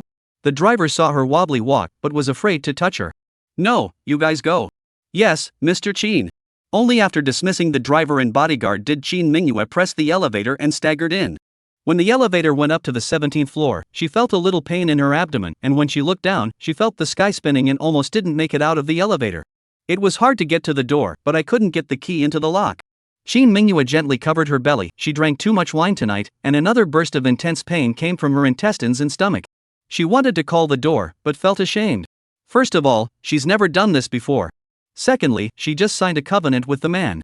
The man never waited for her to come home, so how could she have the nerve to call the door? But the growing pain in her belly and dizziness made her crouch in front of the door. What to do? Just as she was about to call the driver up anyway, the gate opened. What's wrong with you? Seeing his wife, who was covered in cold sweat, Ling Yu hurriedly tried to help her up.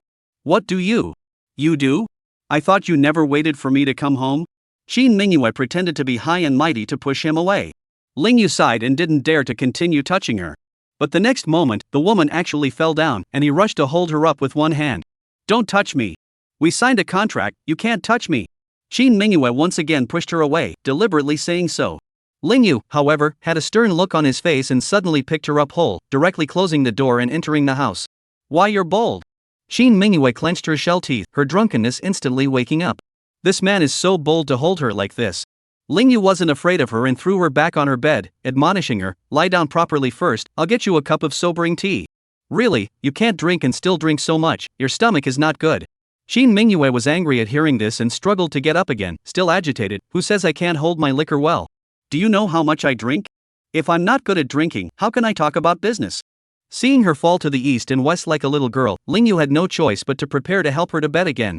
Which thought Qin Mingyue suddenly fell into his arms and vomited the next moment. Hey, what are you doing? I'm in my pajamas, not a rag. Ling Yu was furious. He only had one set of change of pajamas, which was dirty by this woman's vomit. What would he wear to bed tonight? It just surprised him that what the woman spit out was actually fragrant. Qin Mingyue didn't care about him, and only gradually softened up after throwing up in a mess. Ling Yu looked at his dirty clothes all over his body and angrily carried her back to the bed to lie down again. You're still a corporate executive? It's a good thing you know how to go home. Otherwise you would have been picked up outside. Ling Yu scolded her twice before going to prepare sobering tea for her, as well as boiling some Chinese medicine. After a while, he brought a cup of tea and a bowl of Chinese medicine to Qin Mingyue's bedside. Drink this. What's this? Qin Mingyue had sobered up much more and felt that she had disgraced herself tonight. It was also fortunate that Ling Yu was honest. If this embarrassing situation was exposed tonight, it would definitely make countless people in Cloud City drop their jaws. Many people probably never dreamed of the drunken appearance of the first iceberg female president. Sobering tea, and stomach-protecting and cleansing herbs to help you regulate your body. Ling Yu's words made Qin Mingyue feel a little guilty. The man seemed to be sincere in his treatment of her, but she was always on the lookout for people who were after money and beauty. That agreement was the one she used to warn the man not to act rashly and think ill of her. In hindsight, I don't know if it was right or wrong. Well, drink as much as you like. Knowing this woman's personality, Ling Yu didn't bitterly urge her to drink, and directly turned around and left her room, also bringing the door with him in the process. Bang! The two couples were thus separated by a door. Qin Mingyue snorted coldly and collapsed on the bed, thinking for a long time. She still sat up and drank the 2 bowls of tea. Her head was so dizzy that she quickly fell asleep. The next day she woke up with everything intact, and when she got up she realized that the man had left home for work. Last night, she left her door unlocked. That man really didn't have anything against her? Humph, one night doesn't count, we have to keep watching. Blaming it on Grandpa's damn message, Qin Mingyue didn't let her guard down just because of that. Chapter 56, The Lost and the Jealous. During the day, Ling Yu returns to work at the hospital, and one of the vice presidents of Renai Hospital, Lin Xingyu, actually comes to find him. Something wrong, Vice President? Ling Yu was quite surprised. He belonged to an ordinary employee of the hospital, while the vice president belonged to the top management. Usually something was called to inform him to go over. This was the first time she had looked for it. Ling Yu, can you go out to the clinic today? Vice President Lin even asked for his opinion. Out of the clinic? Ling Yu froze. He had never been out of the clinic before, let alone knowing that hospitals had this process. Well, Ms. Lin Qingxian is not feeling well today, and because she doesn't want to come over to the hospital because of her restricted mobility, she paid a high price to ask me specifically to arrange for you to attend to her. Vice President Lin said directly, if you don't have anything particularly important to do, I'll authorize you to go out now, and the income will be counted as the hospital's, and if there are tips, they'll be counted as your personal. Oh, well. Ling Yu also knows that the hospital is also aiming to make a profit, and he is also in desperate need of money right now, helping his cousin pay off his debts, as well as paying back Qin Mingyu, so of course he wants some extra income. Thinking about paying back the money, he remembered the covenant he had signed yesterday. This thing, so that he completely cut off the thought of Qin Mingyue, more clear to see the reality. Sooner or later he and Iceberg Woman are to split. He does not want a divorce, still owe Iceberg Woman anything. Ling Yu walked out of the hospital with his diagnostic kit on his back, and there was a Rolls-Royce waiting for him. This row happened to be seen by Chendong, and his eyes inevitably had a hint of a different color. How can this guy, Ling Yu, afford to sit in a Rolls-Royce? Ling Yu didn't have much of an idea, only holding the idea of curing the disease and making money. He directly took a car to a small private villa. Lin Qingxian was waiting for him inside, and she was the only one. Ms. Lin, you look very bad today. What's wrong? Ling Yu met and asked. Dr. Ling, I don't dare to go out today because when I walk, it itches and hurts here. Lin Qingxian awkwardly pointed to the sensitive area under her belly. Take your skirt off and let me see it. Ling Yu directly commanded. Even though it wasn't the first time, Lin Qingxian was still slightly shy and lifted her skirt up. Ling Yu squatted down and examined the disease, finding many red rashes and reaching out to touch them directly. There is no hand-holding, but the temperature is a bit high. It's a really, really strange disease. Keep taking it off and let me check. All off? Aha! Ling Yu nodded. Lin Qingxian blushed like water, but did as she was told for the sake of healing. She didn't even dare to look down when Ling Yu was inspecting her. This kind of disease puts a huge psychological burden on her, and she doesn't want to show any other doctor, even if it's a woman, to the other side, except for Ling Yu. But letting Ling Yu see it, she was afraid that Ling Yu would misunderstand that she was unclean, and that's what caused this strange disease. Ms. Lin, this disease of yours is caused by an imbalance of yin and yang in your body. As I said before, your constitution is quite special and there are a lot of things you have to avoid. You must have eaten dry, hot, and blood-healthy foods again recently. As soon as Ling Yu spoke, Lin Qingxian let out a long sigh of relief. She knew that everyone in the whole world could possibly misunderstand her, but Ling Yu definitely wouldn't. There was a joy in her heart at being understood, and the mental baggage was lifted. I just had a craving last night and ate a king crab and drank some foreign wine. Seafood you'd better eat less, spirits even more can't drink. I'll give you a prescription to adjust 2 or 3 days. The red spots will naturally dissipate. These 2 days you'd better walk less. Ling Yu meticulously gave her instructions as well as writing prescriptions. Lin Qingxian just kept looking at the side of his face. She did not dare to say that she was a great beauty of the country, but since childhood, there were many men who pursued her, and many of them even regarded her as a goddess. In short, there was a feeling of holding her in the sky. Ling Yu was the only one who didn't. The man had seen her private parts many times, but each time it was so natural. Hey, Lin Qingxian didn't know what mood she should be in. When the visit was over and the time was not early, Ling Yu hung up his diagnostic box and was going back. Dr. Ling, let me give you a ride. Ling Yu was about to speak when Lin Qingxian immediately smiled and said, I'll sit honestly on the car, I won't move around, it won't affect my condition. Only then did Ling Yu smile. Alright then. The two returned to the Cloud Mountain Poetic Community in a Rolls-Royce, just as a Bentley returned to the door from the other direction as well. Stop the car. In the car, Qin Mingyue hurriedly instructed the driver, simply because she actually saw Ling Yu getting down from the Rolls-Royce in front of her. Afterwards, Lin Qingxian also followed and got off the bus, rather reluctantly. That man, that's a good one. I can't believe you've bewitched the Lin family's daughter? Dr. Ling, you used to live in this upscale neighborhood? Are you alone? Lin Qingxian asked curiously, also wanting to talk to Ling Yu more. No, too. Ling Yu did not intend to hide it and responded smoothly. Oh, is the other one your girlfriend? Lin Qingxian seemed to be smiling, her expression slightly tense. Ling Yu froze, not knowing how to answer for a moment. Oh, what's the matter? Is it inconvenient to say? Lin Qingxian deliberately teased and laughed. Well, sort of. Ling Yu nodded his head, ambiguously coping with the situation.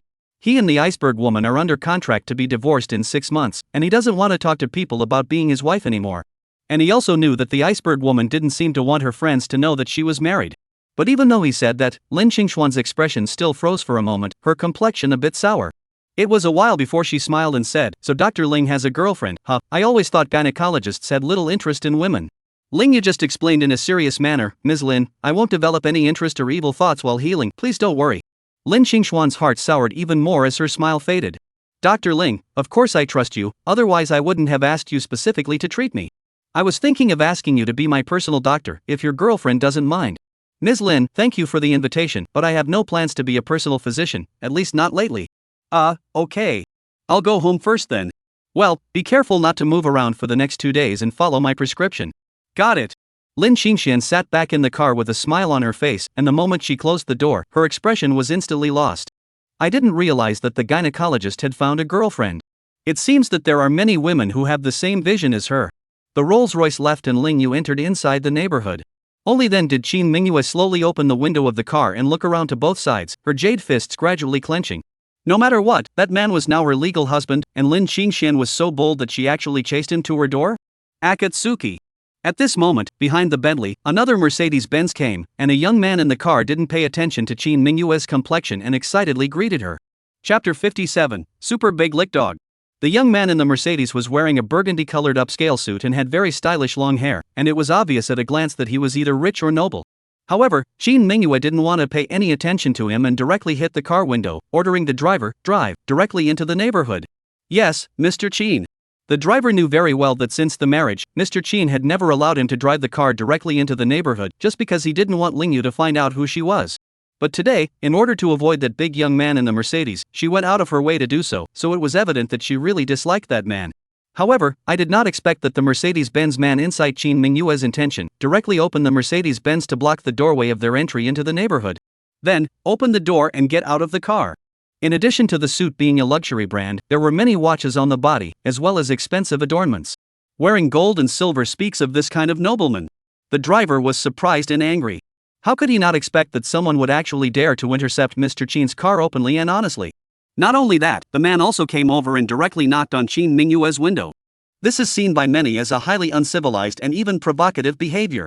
Shin Mingyue opened the car window and directly threatened in a cold voice, "Lu Hatang, I'll give you 1 minute to drive away your car right away, or else suffer the consequences." Lu Hatang was the youngest son of the chairman of the Lu Group and Lu Yijian's own brother. Although he was not in charge of the family's business, there was a saying that evil rests in the hands of Su, and the person Shin Mingyue hated the most was Lu Yijian, and naturally she was in no way favorable to Lu Hatang. "Mingyue, I'm here to bring you something. You wait." Lu Hatang had known Shin Mingyue's personality long ago, so he had long been immune to such cold threats from her. He hurriedly opened the trunk of his car and took out a large pile of expensive herbs and a bouquet of brightly colored roses. When the herbs were placed on the ground, he came to Shin Mingyue's car window again with the flowers in both hands. "Mingyue, this flower is for you." Lu Hatang handed the flowers to Shin Mingyue. Shin Mingyue did not confiscate the intention. A pair of cold eyes stared over, seemingly to freeze people to death. "Mingyue, I know Big Brother and you are rivals in the mall and you hate him. But he is him, I am me, and I just love you the most. I just want to pursue you." The more Lu Hatang said, the more excited. "This rose is my personal selection, and I know you have a bad stomach. To bring you a lot of expensive herbs to regulate, you quickly let the driver get off the car to receive it." Lu Hatang is only 24 years old this year, 3 years younger than Shin Mingyue. But he liked Shin Mingyue, and that started when he was 14 years old. When he saw Shin Mingyue at a banquet that year, he was amazed and fell in love at first sight. Although Shin Mingyue is very high-strung and misogynistic, disliking any man to come near her, and even more so, she is a deadly rival with his elder brother in the shopping mall, but that doesn't stop him from loving her, and even having a great dream of marrying her and going home. Unfortunately, he was so enthusiastic that he wouldn't turn back even if his head hit the south wall, but Shin Mingyue had a look of disgust and impatience on her face. Seeing that he did not go, directly picked up the roses and mercilessly threw them on the ground, and then with an icy look hit the car window and ordered the driver, "Drive in." The driver panicked, but Mr. Chin, young Lu's car is still blocking the front. "Crash!" Shin Mingyue coldly commanded. "It's..." The driver was a bit stunned. "I said, bump." Shin Mingyue icily commanded again. "Yes." The driver didn't dare to disobey, and hurriedly stepped on the gas and crashed straight through. Boo! The front end of the Mercedes was knocked aside. The huge commotion scared the security guards at the entrance of the neighborhood. "Damn you, these rich people are really good at it too." Bentley crashed into Mercedes. "Such a crash, the loss of money is enough to fight for half of their lives." Akatsuki. Akatsuki. Ryuatang still wants to go in after him, but the neighborhood security guards stop him. "Mingyue, I love you. I'll definitely chase after you and make you my wife." Lu Hatang makes a public declaration of love, and the more Shin Mingyue is like this, the more challenging he feels, the more he is inspired to fight. Shin Mingyue, who was sitting in the Bentley, however, was expressionless, without any waves. Her driver is funny. The luxury family big young man also came to be the licking dog of Mr. Chin, but did not know that Mr. Chin had long been married. After Shin Mingyue stepped out of the Bentley, she took the elevator upstairs alone. "Miss Chin, you're back." Lingyu saw her coming home and took the initiative to greet her. Shin Mingyue, however, snorted coldly in response. Lingyu was so strange. Where had he offended her again? Soon after, Shin Mingyue, as always, came home and showered, then entered her room and unlocked it. It's just that it's a bit early today, and Lingyu doesn't know if she's finished eating yet, but thinking about how that woman seems to have eaten dynamite today, he doesn't dare to ask. Lingang suddenly called Lingyu and said that he had arrived downstairs at Yunshan Poetic and asked him to come downstairs for a chat. Lingyu hurriedly went downstairs and walked out of the neighborhood and immediately asked, "Cousin, what's wrong? Looking over so late, is Zhao Shifa looking for you for money again?" Lingang immediately waved his hand and smiled, No. Yesterday was so strange. He broke into your house, and suddenly he said that he went to the wrong door and fled, and up to now he hasn't called in his debt." Ling Yu also found it strange. As a doctor, he didn't believe that there was such a thing as hitting evil, but he couldn't figure out how to explain it. Xiaoyu, I came to bring you some hawksbill peaches today. Here. Take it back and eat it slowly with your wife. Ling Ong took down a large box of hawksbill from the battery car and handed it to Ling Yu. Cousin, you made a special trip here to bring me fruit? Ling Yu was touched but not surprised. This was the character of his cousin, who used to come to the door often and send things specifically to his family, and valued affection very highly, and even more completely when he and Ling Ruoshui were like his own brother and sister. It's not a special trip, I'm currently working at a planting base, distributing some fruits as an agent, and I just happened to pass by here without any problems when I was going home, so here I am. Ling Ong handed over the fruit to Ling Yu and returned to his electric car, smiling as he bid farewell. Ling Yu was tempted to ask him to come upstairs and sit down, but thinking that the iceberg woman might not like it, she looked a little guilty and waved him goodbye. Right, cousin, isn't Xiaowei lacking in nutrition? I'll give you some money, buy some supplements for me to give him at home. Ling Yu knew that if he gave cousin Xian his fruit money, he would definitely not accept it, and the only thing he could say was this. But Ling Ong firmly waved his hand. Where do I need your money? Cousin still has hands and feet, he will buy it for him himself. You have some money left over, live a good life with your wife, and buy her some things that women like. Jewelry, cosmetics, and so on. Ling Ong also knew something about Ling Yu, which was why he said this on purpose. Looking at him with a dusty face, driving away in his worn-out and battered battery car, Ling Yu's heart became a little sour. He didn't know how others were, but he felt that the poorer the person, the more they valued affection, and conversely, the richer the person, the more defensive they were. Uncle Tu's family had money, but never lent to either of them. As for that iceberg woman, she was even defending herself from him. With heavy thoughts, Ling Yu went upstairs with a box of fruits, ready to let that iceberg woman taste them as well. He knew that these fruits of his cousin tasted very good. But I didn't realize that the door was actually unlocked. And he had just rushed downstairs, not even having his keys with him for a moment. Chapter 58, A Quarrel Between Husband and Wife. What's going on? I obviously didn't lock the door. Ling Yu remembered clearly that he didn't unlock the door, he just closed it. So there's only one truth, it's the iceberg woman who left the door unlocked. Maybe the woman didn't know he was out and it was almost time to go to bed and walked out into the hall locking the door in the process? What now? Ling Yu knows that the soundproofing effect of this door is very good, not to mention that the iceberg woman's room is in the innermost part of the house, and now she must have gone back to her room and closed the door to rest, so even if he presses the doorbell the other party may not be able to hear it. There was no other way, Ling Yu had no choice but to call her. Since signing that covenant, their relationship has suddenly fallen to an ice point. In the past, Ling Yu hadn't been psychologically pressurized to call her, but now he was afraid that she would lose her temper. Having been together for a while, he knew best that the iceberg woman hated it when others disturbed her rest, and that her cell phone would definitely be turned off when she slept. If the phone doesn't work, Ling Yu is planning to sleep outside. Anyway, last time I was drunk, I slept outside. However, the call went through. And no one answered. Dialed again and after waiting a while, actually hung up. What in God's name is this? Ling Yu was a bit stunned. Apparently, the iceberg woman's cell phone was on, but she wasn't answering it. It was true that Qin Mingyue had not fallen asleep at this time, and she had just deliberately unlocked the door knowing that Ling Yu was not at home. She didn't know why she did this, she just thought that Ling Yu and Miss Lin standing together just now were really very compatible, at least more so than with her, so she was going to fulfill him. If you can't get into the house, you can go to surname Lin. Qin Mingyue felt that this man, Ling Yu, was a marriage scammer, and he looked like he was in this business. Deliberately working as a gynecologist and then pretending to be all sorts of non-covetous and unattractive, while in actuality using this tactic to cheat on marriages and get favors. Yeah, that's right. Grandpa's got him fooled. If she really had a baby boy with that con man, although it was impossible, but if that happened, Grandpa's tens of billions of dollars in savings would really have been swindled out of him. So Qin Mingyue felt that it was after she forced the man to sign the covenant that he started to change his strategy and secretly was looking for his next home. Although Lin Xingxuan's family was not as good as hers, she was at least a daughter of a powerful family, and she was simple, and most of all, much easier to fool than her. So the man started to go after Lin Xingxian. Yeah. That must be it. Qin Mingyue felt that she hadn't guessed wrong, so as she watched the phone keep ringing, she just didn't answer it. Finally, the phone didn't keep ringing. Outside the door, Ling Yu felt that the iceberg woman shouldn't come out to open the door, and also made plans to sleep rough. Still, he couldn't help himself and sent a voice message to Qin Mingyue. Ms. Qin, you've unlocked the door, I can't get in. But I have to go to work tomorrow morning, so please leave my key under the carpet outside the door when you go out, thank you. Leaving a message, he was ready to press the elevator to leave. Anyway, he knew places in the neighborhood that were good for camping. Besides, as long as you're willing to spend money, it's not hard to find a place to stay for the night, even though you don't have your ID with you. But to my surprise, the elevator door was about to open and the house door opened at the same time. Qin Mingyue stood in the doorway like an ice sculpture in her thin pajamas, coldly activating her vermilion lips. What? Going to find your next family? Ling Yu frowned, not knowing what the hell she was talking about at all. Qin Mingyue snorted coldly and tried to close the door again. Ling Yu, however, hurriedly took a stride and jammed the door shut. He didn't want the hassle of sleeping out so much when he had a home to go to. Qin Mingyue also ignored him and directly walked back to her room. Miss Qin, wait. After Ling Yu came in, he relocked the door before calling out to Qin Mingyue, who was about to enter the room. I didn't offend you today, did I?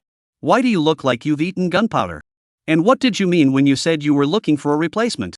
Please make it clear, don't be so gloomy and drag the issue through the night. His voice was strong. There really had never been a man that dared to talk to Qin Mingyue like this. Qin Mingyue stared back, and that one cold light almost froze Ling Yu. Seeing this look in her eyes, Ling Yu knew that this woman definitely had a grudge in her heart. Qin Mingyue could hide her mind very well in front of anyone, except in front of Ling Yu, where she almost never hid it. How did you get back tonight? What do you mean? Ling Yu frowned. What woman sent you home? The Qin Mingyue decibel was raised a few degrees, and it was also a few degrees colder. It dawned on Ling Yu that she had seen him when he went home. Huh? Ling Yu, listen. Qin Mingyue saw that he didn't speak for a moment and directly warned coldly. Even though I don't like you, I'm always your wife, and I don't want you to cheat on me within the marriage, or I'll have a hard time after the divorce. I don't care if you want to catch a rich white girl, but don't do it before you divorce me. Understand? When Ling Yu heard this, he suddenly felt funny. It's being pissed off and laughing. What are you laughing at? Qin Mingyue also looked furious. How dare this man communicate with her like this? Is he tired of living? What's more, he didn't expect Ling Yu to directly stride over. Seeing this man's beast-like eyes, in turn, Qin Mingyue was a bit flustered and said in a cold voice, what do you want to do? She was all looking left and right, ready to crack this man's head right away if Ling Yu dared to do anything against her in a moment. But Ling Yu walloped her against the wall as soon as he could, not giving her a chance to escape. Qin Mingyue was angry and shocked, staring at him with a black face. This man, what a nerve! Listen! Ling Yu didn't care what expression she had on her face and what was on her mind. He directly blurted out, Miss Lin will send me home today because I'm out on a mission to cure her. Before I even knew Miss Qin, Miss Lin was already my patient. We had a very simple doctor and patient relationship before, as well as a friend relationship. How come in Miss Qin's eyes, we became like adulterers and adulteresses? Qin Mingyue's shell teeth lightly bit her lower lip. But in the end, he didn't retort for a moment. It was true that she hadn't seen Ling Yu and Lin Qingxin cross the line, and in the end it was all in her head. Days. When did she become such a person? Ling Yu then continued, there is a famous saying that says, a person who is dark inside sees everything as dirty. Miss Qin looks so beautiful, how is it that she sees the world like this? Miss Lin and I do everything openly and honestly, how come it's stealing from her in your eyes, as if I'm going to go and steal food from her when I'm not at home for a while? The more this man said, the closer his face came to her, and Qin Mingyue's delicate body popped tighter and tighter. She wasn't sure if it was misogyny or just inner tension. She wanted to kick Ling Yu in the vitals and see how dare he treat himself like this. But in the end, she didn't move a muscle, didn't even say a word out loud. Chapter 59 The Gift of Rotation. Miss Qin, in the future, please don't make any more wild guesses like this. Those who don't know may think you're jealous. Only then did Ling Yu raise his arm higher and walk away from Qin Mingyue. I said I don't like you. How can you be jealous? Qin Mingyue wouldn't admit it. How could she, a misogynistic female president, be jealous over such an ordinary man? No way. Absolutely not. Also, Ling Yu smiled and said, I still remember Miss Qin said when she got married that she didn't mind me going out to look for a woman after marriage, but I haven't even gone to look for one yet, so why has Miss Qin changed her mind again? Qin Mingyue gasped in anger, her proud chest rising and falling quickly. I said it's a matter of dignity. I'm just afraid that the fact that you cheated on me will be known by others. Ling Yu turned to look at her. Now that the atmosphere had eased, he even had the heart to flirt, so that's how it is, but what Miss Qin did just now, it really does look like jealousy. Don't dream. I said I wouldn't like a man, much less you. Qin Mingyue lightly gnashed her teeth, slightly agitated. In front of this gynecologist, a high-strung female president quarreled and actually had the upper hand everywhere. Miss Qin doesn't need to always emphasize that she doesn't like me. In fact, I don't like you much. In the end, I just need a woman to cope with my mother, to make her happy for a bit, and then I don't need to keep going around on blind dates. I'm just worried that if Miss Qin and I get divorced, my mom will be hit hard. Ling Yu simply confessed his heart. Miss Qin can blackmail me with this, but please don't just wrongly accuse me of cheating. You want face and dignity, do I not want innocence and self-respect? The two of them argued a bit, and Qin Mingyue didn't end up with the woman being unreasonable and forcing the man to back down like other couples' quarrels. She felt that what Ling Yu said made sense, and actually gradually calmed down, lowering her stance and saying, I'm sorry, it's me who misunderstood you. Ling Yu was slightly stunned and then smiled. It's fine, it's good that the misunderstanding is resolved. In the future, if there is anything you are not happy with me about, say it to me directly, don't be catchy and shady like tonight. Of course I know. After Qin Mingyue finished speaking, she turned around and walked back to her room. Reason she certainly understands. She demanded the same from her employees at work, and hated the kind of people who like to think and act on their own. So how was it that she had become such a person tonight? She felt that she was becoming less generous when she was with this man. This man, he was her demon. Seeing that she went back to her room to sleep, Lingyu also turned around and went back to his own room. He was actually sad just now, and when he said that he didn't like Qin Mingyue, he didn't have much of a backbone at all. However, fortunately, that woman wasn't as fiery-eyed as she thought she was, and actually didn't see it. There was no talk all night. The next day, both woke up early. When Qin Mingyue went out, she actually found a large pile of things placed at the door. It's all about the pile of gifts that Willow Hudan brought yesterday. Qin Mingyue frowned and hurriedly called the neighborhood security room to figure out what was going on. Miss Qin, it's like this, that Mr. Liu didn't take these things away and said he wanted to give them to you. But it was too late last night, we didn't dare to disturb you, so we had them delivered to the door early in the morning. The security duty captain respectfully replied to Qin Mingyue. After all, no matter how much Qin Mingyue hid her wealth, those security guards were a bit savvier than Lingyu in this regard, knowing that Qin Mingyue's social status was very high. Got it. Qin Mingyue casually replied to the security side and hung up. Of course she wouldn't say thank you, because these things were simply garbage in her eyes. Lingyu, if you're free today, help me clean up this garbage. What is it? Lingyu hurriedly walked out of the doorway and was startled at first glance. Except for that bouquet of fiery red roses, it's all precious herbs and many of them were useful for Qin Mingyue's body conditioning, while others were body tonic. Although Lingyu was a gynecologist, he was at least a doctor, so how could he not know the value of these herbs? Add it all up and I'm afraid 200,000 to 300,000 won't get away.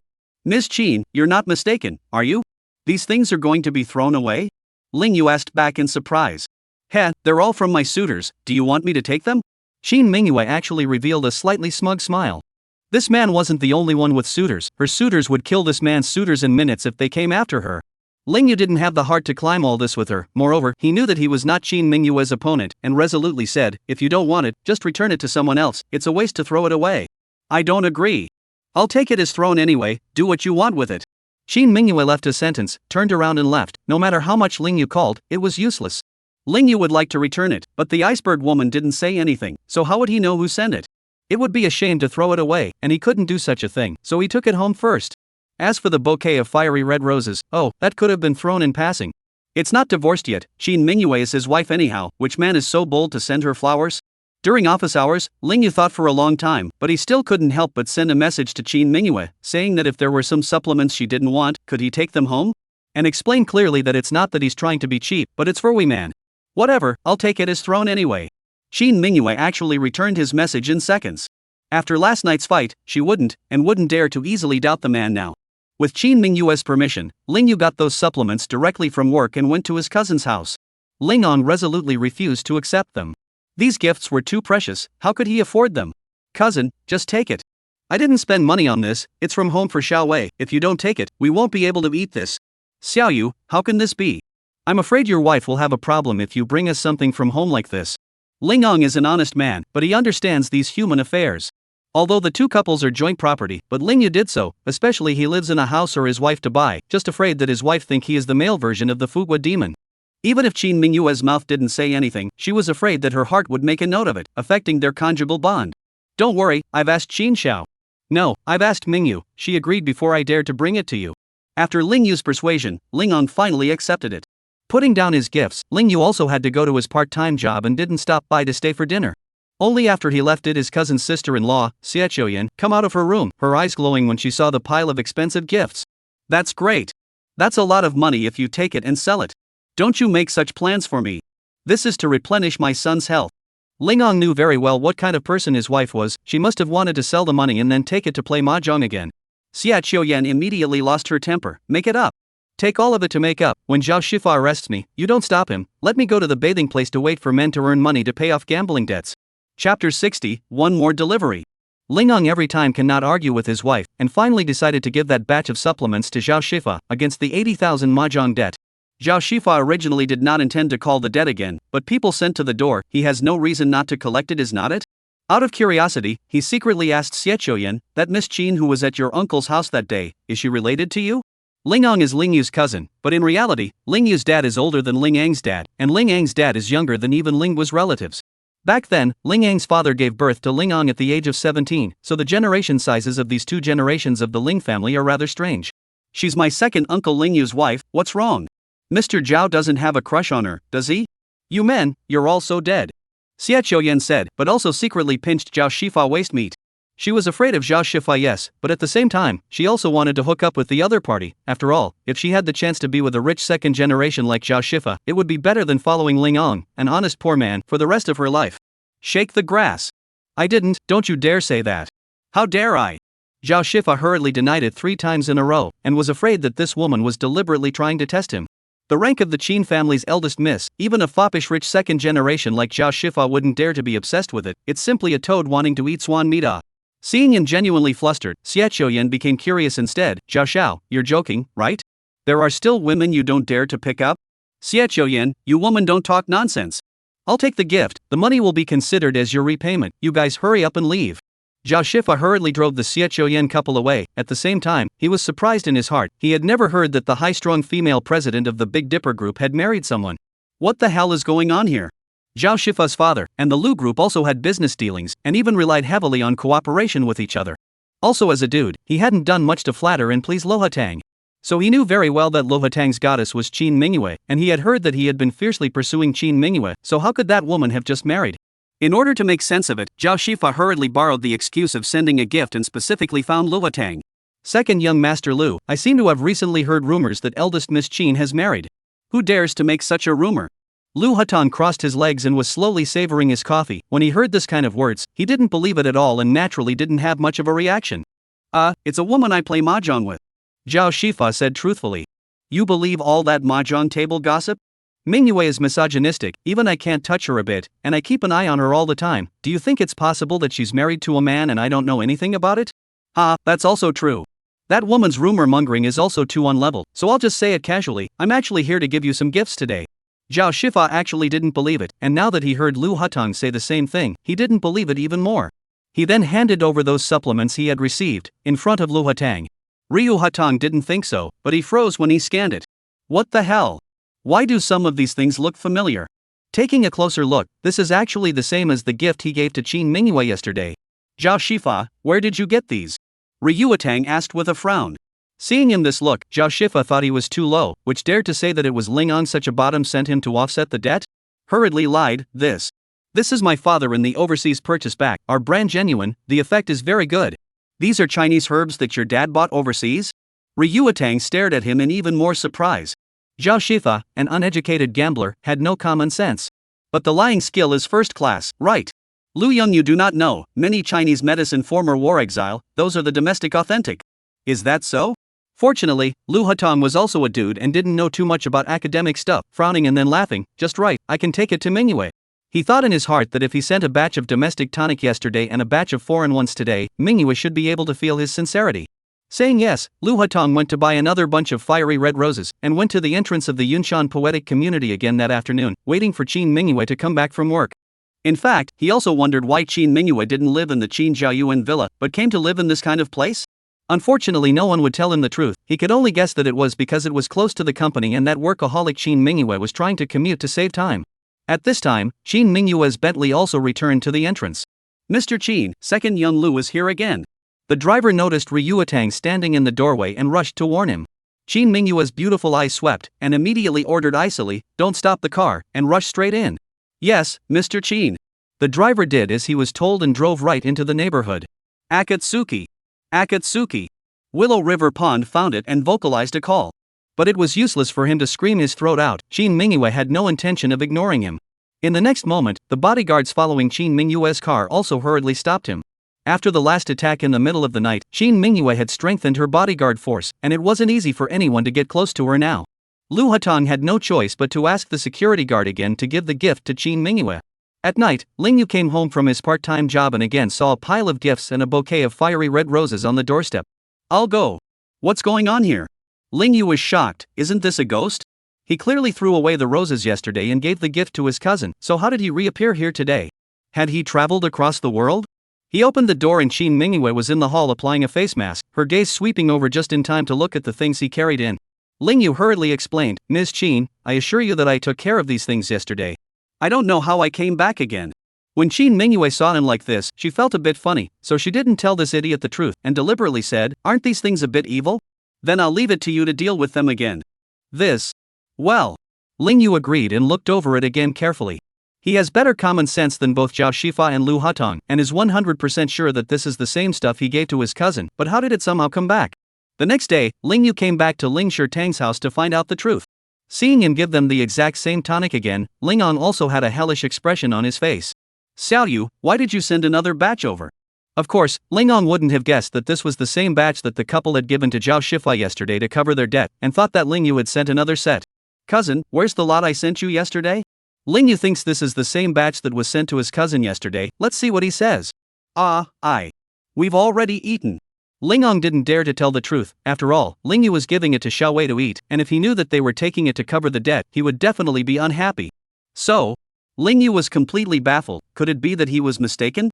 But clearly looking at these gifts, they are the same as the batch that was sent yesterday. Chapter 61, Wives are good in other people's homes. Well, that's it. Ling Ang was too embarrassed to take any more, so he only insisted on lying. "We have enough, take this batch back." Ling Yu rubbed his nose and smiled bitterly. If he dared to take it back, the iceberg woman could definitely give him a good look. So, he directly gave it to his cousin to put it at home and said, "There are still a lot of them at my house. Every day someone sends my wife these things. It's getting tiresome. Cousin, please help with a little bit of it. Xiao Wei is growing, eat more." What? Mr. and Mrs. Ling Ang were stunned on the spot. Is this the annoyance of the Uoramidon? Their family couldn't afford to buy some supplements if they wanted to, and Ling Yu's family actually had more than enough to dispose of it like garbage? "Well, I've got things to do, so I'm off." Ling Yu put down the tonic and left. "Dad, second uncle is so ho. Sister Mingyue is really too capable and pretty." Ling Xiaowei also jumped out and said excitedly, "Yeah. Your second uncle married a good daughter-in-law." Ling An also sighed from the bottom of his heart. The three brothers on Ling Yu the latest to get married. At that time everyone was worried that he could not marry a wife, which thought that now actually married the best Just by looking at what he said, Xia Qiuyan became dissatisfied. Just now when her son complimented Qin Mingyue, she was still able to tolerate it, but she already felt that Qin Mingyue woman was too much of a pretender, and she was obviously only 2 years younger than her, so how could she allow her son to call her sister? "You think you're getting on her nerves by calling her auntie, don't you?" Now that she heard her husband praising her as well, Xie Qiuyan directly vented her anger on her husband. "What? Ling Ang, aren't you envious of Ling Yu for marrying such a wife? Rich and beautiful?" Ling Ang knew that his wife was a bottle of vinegar and immediately explained, "I didn't. Xiao Yu is my younger brother, he married such a nice wife, I'm just happy for him." "Just happy?" Xia Qiuyan directly laughed coldly. "I think you just like other people's wives and think I'm old, can't make money, and am a loser, aren't you? Good. Since you're so dissatisfied with me, let's divorce." After saying that, he excitedly ran back to his room to pack his things. Ling Ang was instantly filled with black paste and ran over to the room after him. Ling Xiaowei was so scared that she cried out with a wow on the spot. "What's gotten into you, woman? When did I ever dislike you?" Ling Ang was a bit exasperated and full of helplessness. He is a man, when he married Xia Yanxiu, because the woman is young and beautiful, thinking that the bad temper can be accommodated. But I didn't expect this woman to be even more spiteful and unreasonable than he had imagined, losing her temper to him without moving, and hanging on to the divorce. Now that the kids are 6, he has too many concerns about wanting a divorce. Xia Yanxiu fire gas is very big, but the heart is secretly pleased. She Ling Ang this man pinched to death. See, the death of this old man cannot leave her, only every time to intensify. "Ling Shirtang, do you remember what you promised when you married me? That you wouldn't be interested in any more women, and that you would only love me for the rest of your life. Remember. Remember." Ling Ang was a bit impatient. "How could I possibly be interested in my younger sibling? I'm just saying that she's very nice and has given gifts to our family twice before and after." "Humph, in the end you still envy Ling Yu. You just think I'm inferior to his wife. Then you find her over there." Xia Yanxiu was so angry that she threw a pillow at him. The two couples argued for a long time again. Ling Xiaowei cried in fear. Ling Ang didn't bother to continue theorizing with this woman. Ling Yu also didn't know that his kindness in giving gifts to his cousin's family had caused a family storm on the other side. Returning home, Qin Mingyue saw him and directly ordered, "Ling Yu, tomorrow night at 9 o'clock, come pick me up at the Blues Business Club." Why? Ling Yu was curious. The iceberg woman had never asked him to pick her up before. "Pick up your wife and go home. What's the point?" Qin Mingyue's words had left Ling Yu speechless, so he could only nod his head in agreement. The next night, Ling Yu drove a battery car to the front of the Blues Club, still not knowing why Qin Mingyue asked him to come here to pick her up. Since signing that covenant, he'd been seeing less and less of the woman. Did the woman actively want to date herself? Soon Ling Yu shook his head. He was thinking, this kind of thought was simply absurd. Just then, a beautiful woman in an OL outfit came out of the clubhouse. The white shirt, which emphasized her proud top, too heavy living out of the space between the buttons, attracting people to think. The tight black dress with silver heels showed off her slim and slender figure. The point is the taut flesh-colored stockings that make a man's heart pound at the sight of them. The beautiful woman was dressed in a clearly non-revealing but insanely sexy outfit, and she walked a little wobbly, like a drunken fairy. It's fascinating.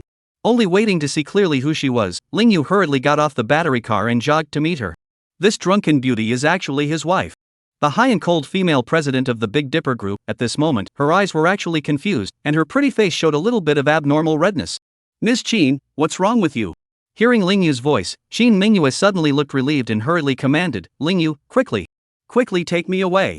Lu Hutang, that man is getting madder and madder, yesterday actually placed 13-14 roses at the headquarters of the Big Dipper Group and loudly confessed his love to her.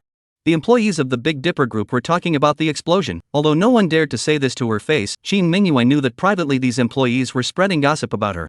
There were even bets on how long it would take Ryuatang to woo her, or how long it would take her to get killed.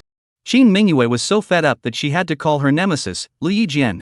Knowing that his brother had done such a disgraceful thing, Lu Yijian did quickly send someone to drag him home. At the same time, he also apologized to Qin Mingyue, saying that he had disciplined his brother many times, but just couldn't do anything about it, and suggested that she think of a way to make his brother die completely. Qin Mingyue lets Lu Yijian tell his brother that she already has a boyfriend. Willow Leaf Sword says it's a good move to use a shield, but words are not enough, and he'll have to let his brother see her boyfriend.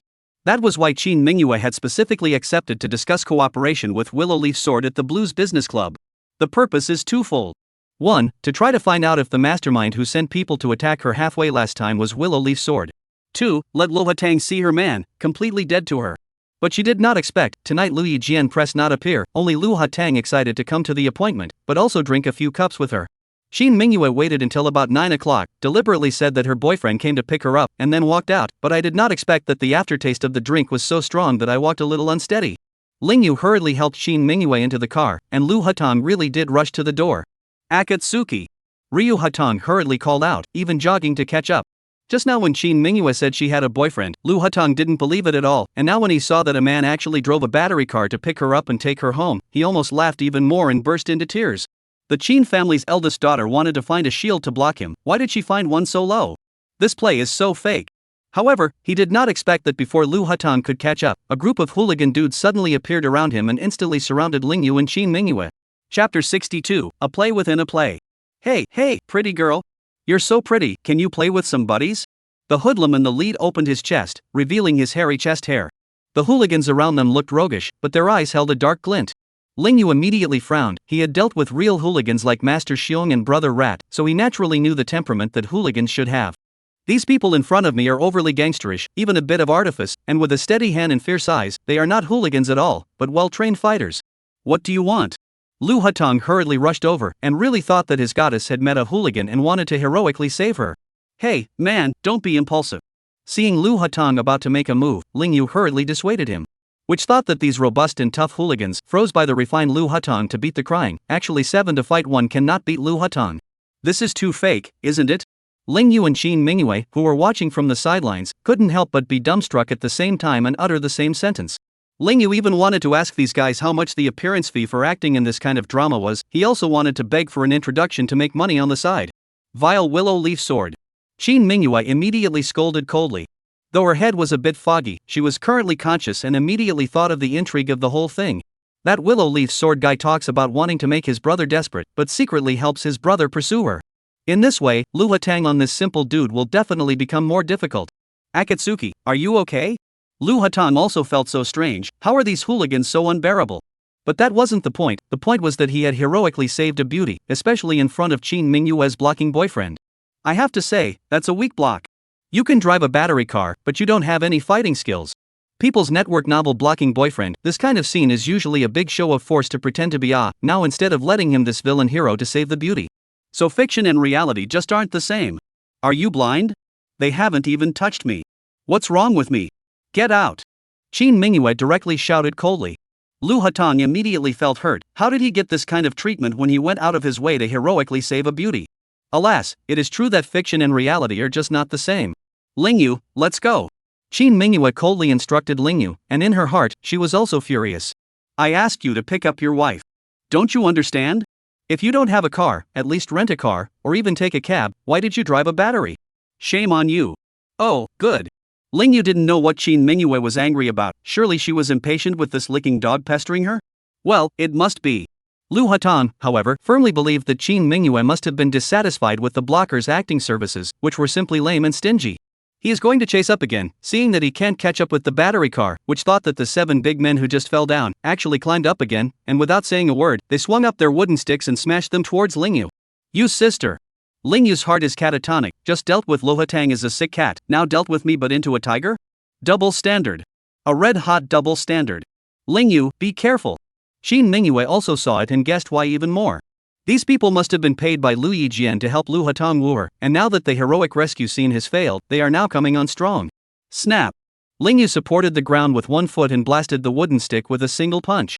Good. Good. Lu Hatang was then shocked and impressed with Ling Yu, so the shield Qin Mingyue invited was really a bit capable. In the next moment, Ling Yu jumped off the battery holding Qin Mingyue, who was in a semi-drunken state, and escorted his wife around these people.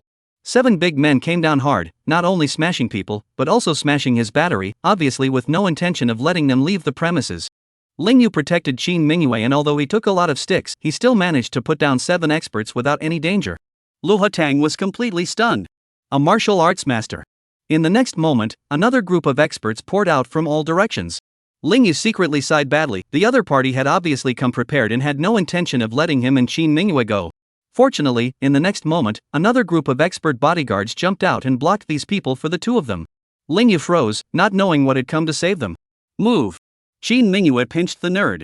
Those were of course her Miss Qin's bodyguards. She had anticipated that Lu Yijian would play tricks, but she couldn't let Ling Yu know that these were the bodyguards she had arranged, so she hurriedly withdrew. Oh, good. Ling Yu hurriedly picked up Qin Mingyue and quickly fled the scene. This man is so strong and full of stamina. Qin Mingyue was secretly shocked. She had known that Ling Yu was not an ordinary person, but she did not expect him to be even more powerful than she had imagined. It seems that Grandpa's vision is, indeed, poisonous enough. Damn it! Don't let that woman get away. Give chase. In the darkness, a handsome man watched this scene, so angry that his face grimaced and his features gradually twisted. As he watched Ling Yu and Qin Mingyue disappear into the night, he gritted his teeth in anger. A bunch of losers, they can't even catch a drugged woman. Qin Mingyue escaped just like that, and his elaborate plan went down the drain. Soon, Ling Yu and Qin Mingyue got into a cab and returned to the Cloud Mountain poetic community. Back home, Ling Yu hurriedly dispensed her a cup of sobering tea. Here, Akatsuki, drink it and you'll feel better. Ling Yu picked up the trance-like Qin Mingyue with one hand and prepared to pour the sobering tea down on her. Which thought that Qin Mingyue's body is now extremely sensitive. Smelling Ling Yu's manly flavor, immediately the delicate body trembled sharply. In the next moment, she actually threw Ling Yu back onto her bed. I'll go. Ling Yu was pressed down by his wife's soft fragrant body, and for a moment it was as if he had lost all his strength and could not move. Qin Mingyue's eyes were disoriented, her consciousness blurred, and her pretty face gradually pressed against his mouth. Ling Yu, the gynecologist, had his body actually ignited in an instant. Even he found it unbelievable that he had such a strong reaction to a woman's body. The heart raced as if it was going to jump out of its skin. Hot, I'm hot. Qin Mingyue didn't know she was herbalized. Her body was already dominated by the most primitive desires. Her jade hand pulled the white shirt with force, and the buttons fell off one by one. Inside that lace cover cannot be lively hard to pop out. Mercilessly smashed Ling Yu face. Bursts of beauty fragrance let this gynecologist heart happy. This is too comfortable. Ling Yu was still unable to move a muscle, and it was only at this moment that he clearly understood that he was actually a normal man. Help me. Help me. I'm so sick. Qin Mingyue's beautiful eyes narrowed, her voice sounding like anger and resentment. Ling Yu's heart felt as if it was being bombarded, and it felt as if the blood was about to collapse through his veins and gush out. It was enjoyable, yet panicky. What do we do now? Chapter 63. Is that man a man or not? Ms. Qin. Stop it. Ling Yu, always a gynecologist and with a strength of determination beyond the norm, still resisted the temptation to move her face away. But the next moment, Qin Mingyue pressed him down again, her eyes domineering, her red lips constantly leaving bright red tracks on his face. Soft and wet. It tickled Ling Yu's heart. What is this? He's going to get fit by his wife? Seeing that the iceberg woman was about to undress, Ling Yu had no choice but to ruthlessly knock her unconscious. Otherwise, if it continues, things will definitely become impossible to make good. If Qin Mingyue was conscious, Ling Yu felt that it would be impossible for him to hold on to her. But the iceberg woman was unconscious, so if he went along with it, what was the difference between that and a beast? The main thing was that the iceberg woman would definitely kill him when she came to her senses. Ling Yu didn't want to turn into a ghost after one fling. Early the next morning, the first ray of sunlight shone through the clear glass window, shining on Qin Mingyue's jade-like pretty face. Qin Mingyue slightly opened her beautiful eyes, her eyelashes fluttering as she sat up with difficulty. The quilt slid smoothly down her bare body, revealing a delicate and perfect petite body, with two cloudy peaks proudly presented. It's round and arched. What's the situation? Qin Mingyue immediately turned pale. Why are you not wearing any clothes? What the hell happened last night? Miss Qin, you're awake? At this time, Ling Yu happened to walk in with a loving breakfast, did not expect to come in and see his wife's snow-white delicate body, and immediately the blood rolled throughout his body. Morning is the most energetic time for a man, and the iceberg woman is trying to challenge the limits of his endurance, right? You asshole. As soon as Qin Mingyue saw him, she was instantly horrified and directly picked up something in agitation and smashed it over. Miss Qin, calm down. Ling Yu rushed to persuade while blocking. You pervert. What did you do to me last night? I really didn't realize that you were such a person. Qin Mingyue was angry and furious. She was a misogynist, usually shaking hands with men gave her goosebumps, and never dreamed that one day she would have her virginity taken away by a man. She was so angry that she directly picked up a pair of scissors on the cabinet and lunged towards Ling Yu. What the hell? Ling Yu never dreamed that the iceberg woman would have such a side. Startled, he hurriedly held Qin Mingyue's white wrist. Does this woman really want him to be a eunuch? Miss Qin, don't be unreasonable, okay? I was actually the victim last night. You're the victim? Qin Mingyue sniffed and froze directly in anger. Instead, his chest rose and fell faster and faster, like a volcano about to erupt. She's still clean and innocent, and now that her clothes have been stripped off and she's being possessed by this man, he's actually saying that he's the victim? Could it get any more shameless? That's right, when I brought you home, you were delirious, hugged and kissed me, and tore your own clothes.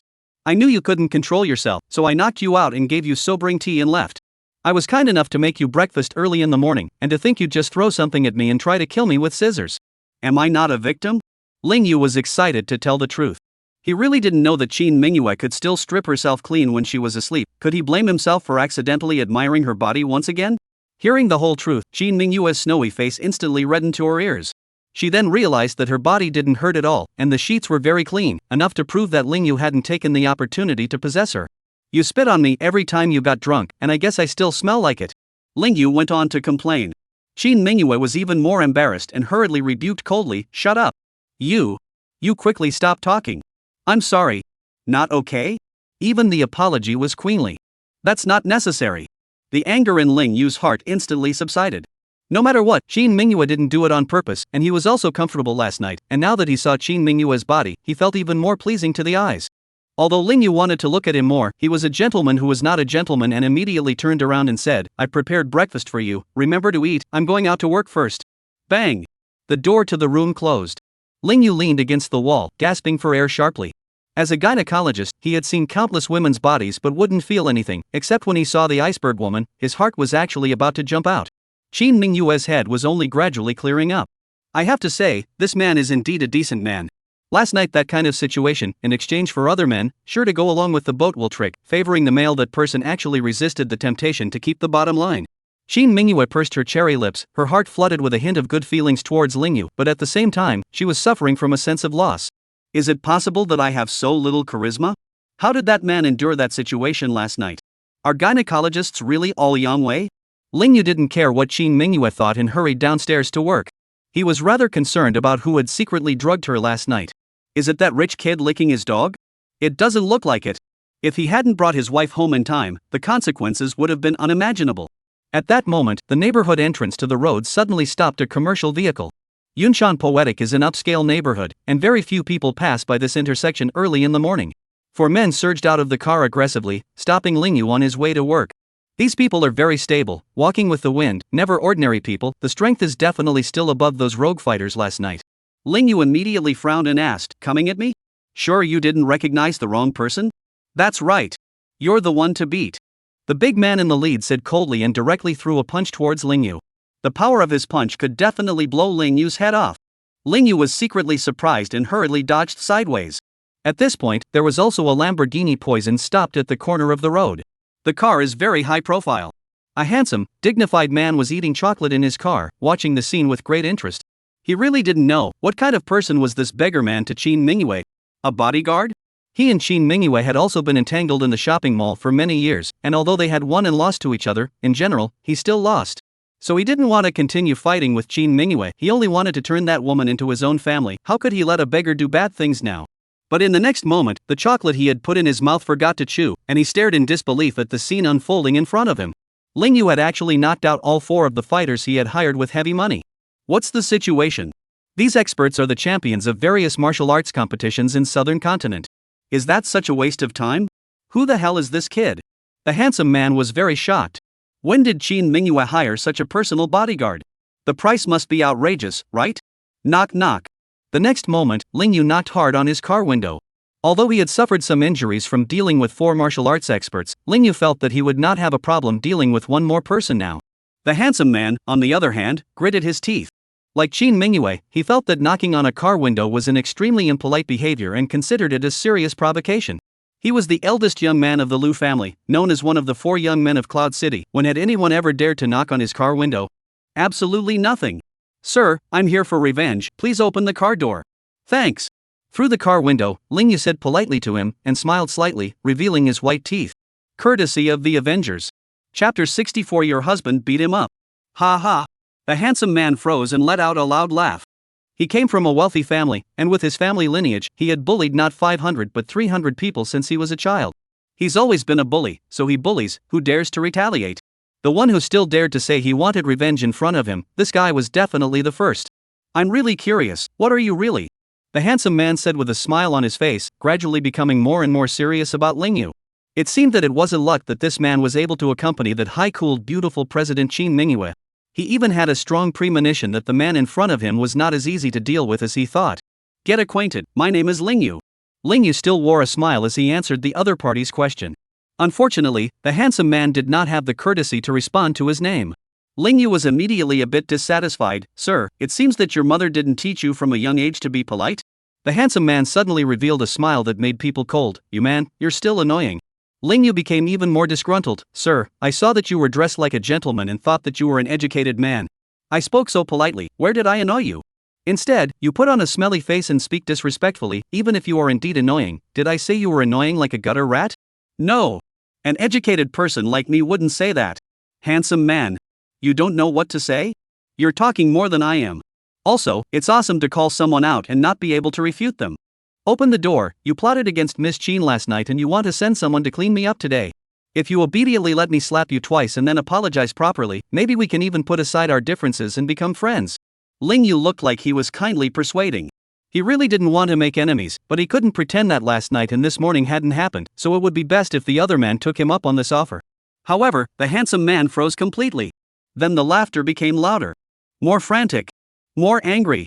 He had always thought that he was arrogant and cocky enough, but he did not expect to realize that only when he met Ling Yu today, he realized that this is what is called arrogance and cockiness. This beggar man actually demanded that his hallowed Lu family's youngest son obediently slapped him twice in order to become his friend, which was simply ridiculous to the extreme. A good suggestion indeed, but unfortunately, I don't think you're qualified to be my Willow Leaf Sword's friend. The handsome man sneered coldly. Ling Yu was slightly stunned.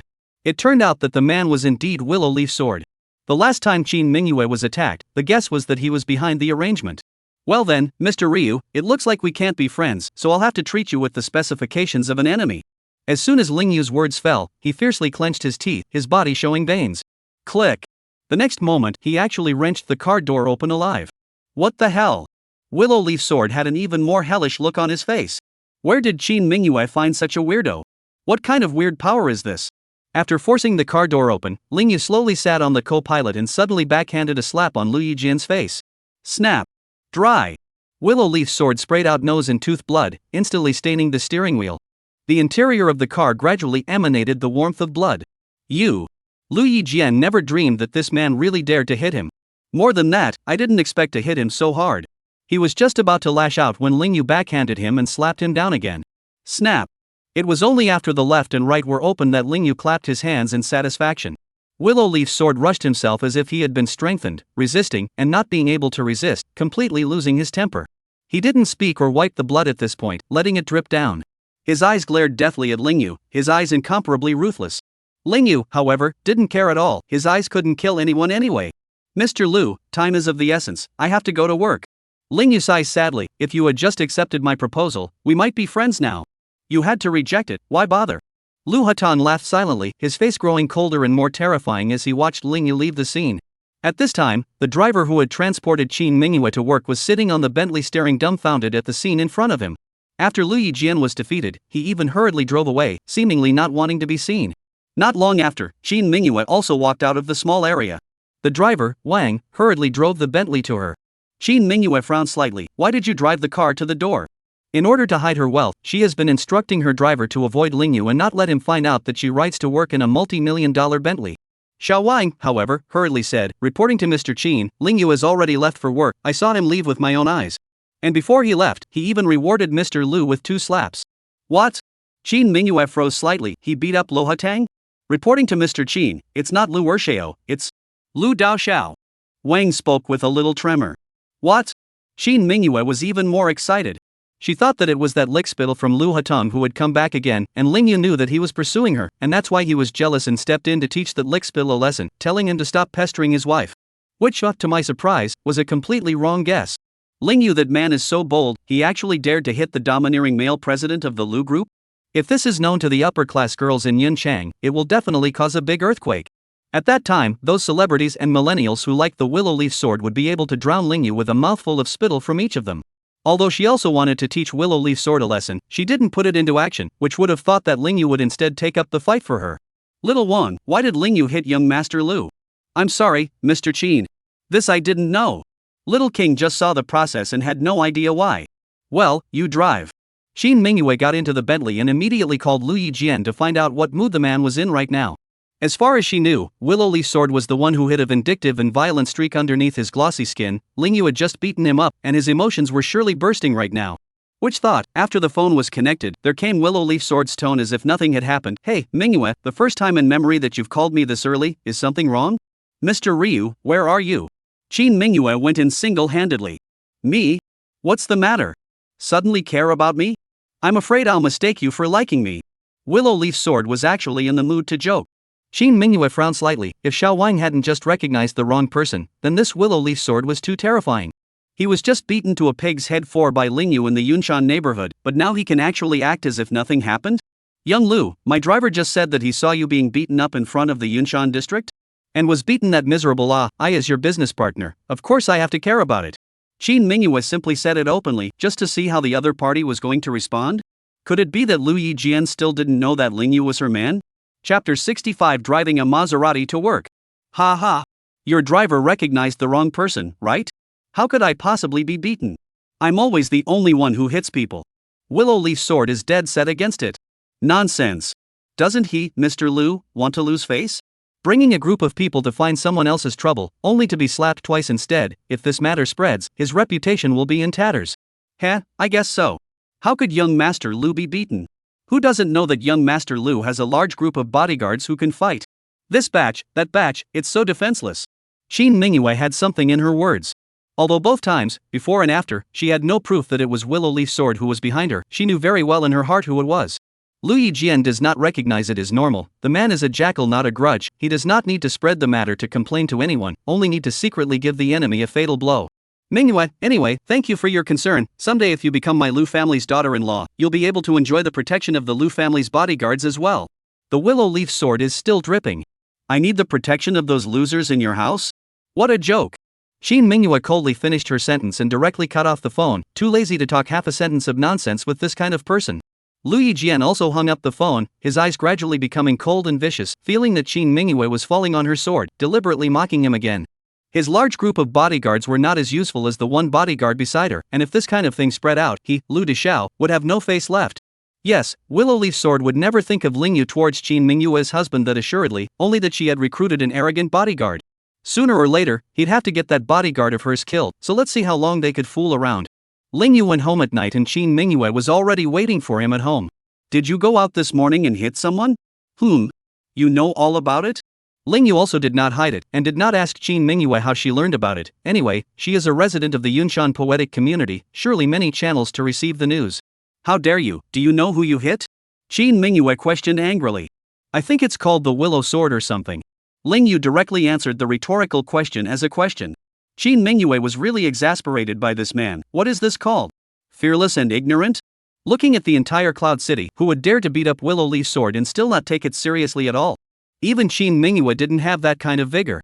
So besides being angry, she also felt that the man in front of her was really courageous. Starting tomorrow, you'll drive me to work in the morning and pick me up from work. Shin Minghua suddenly queen-like commanded. For what? Lingyu froze. Is it hard for you to send your wife to work? Shin Minghua asked icily, her eyes like she wanted to cut a piece of his flesh. No, I'm just wondering. Because we're getting divorced in 6 months, there's no point in cultivating a relationship, is there? Lingyu was straightforward and said what was on his mind. This guy. Shin Minghua was so angry that she almost stomped her feet. The covenant she forced him to sign had now become a sharp blade for him to attack her. Didn't your battery car break down? How are you going to get to work without a car? Shin Minghua looked a bit grumpy.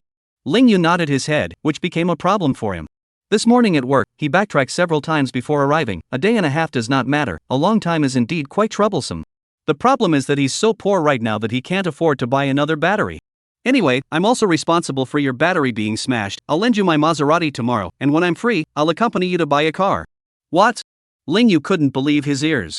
Shin Minghua looked at him, inexplicably amused. Men all like cars, this man must be very excited and thrilled in his heart, right?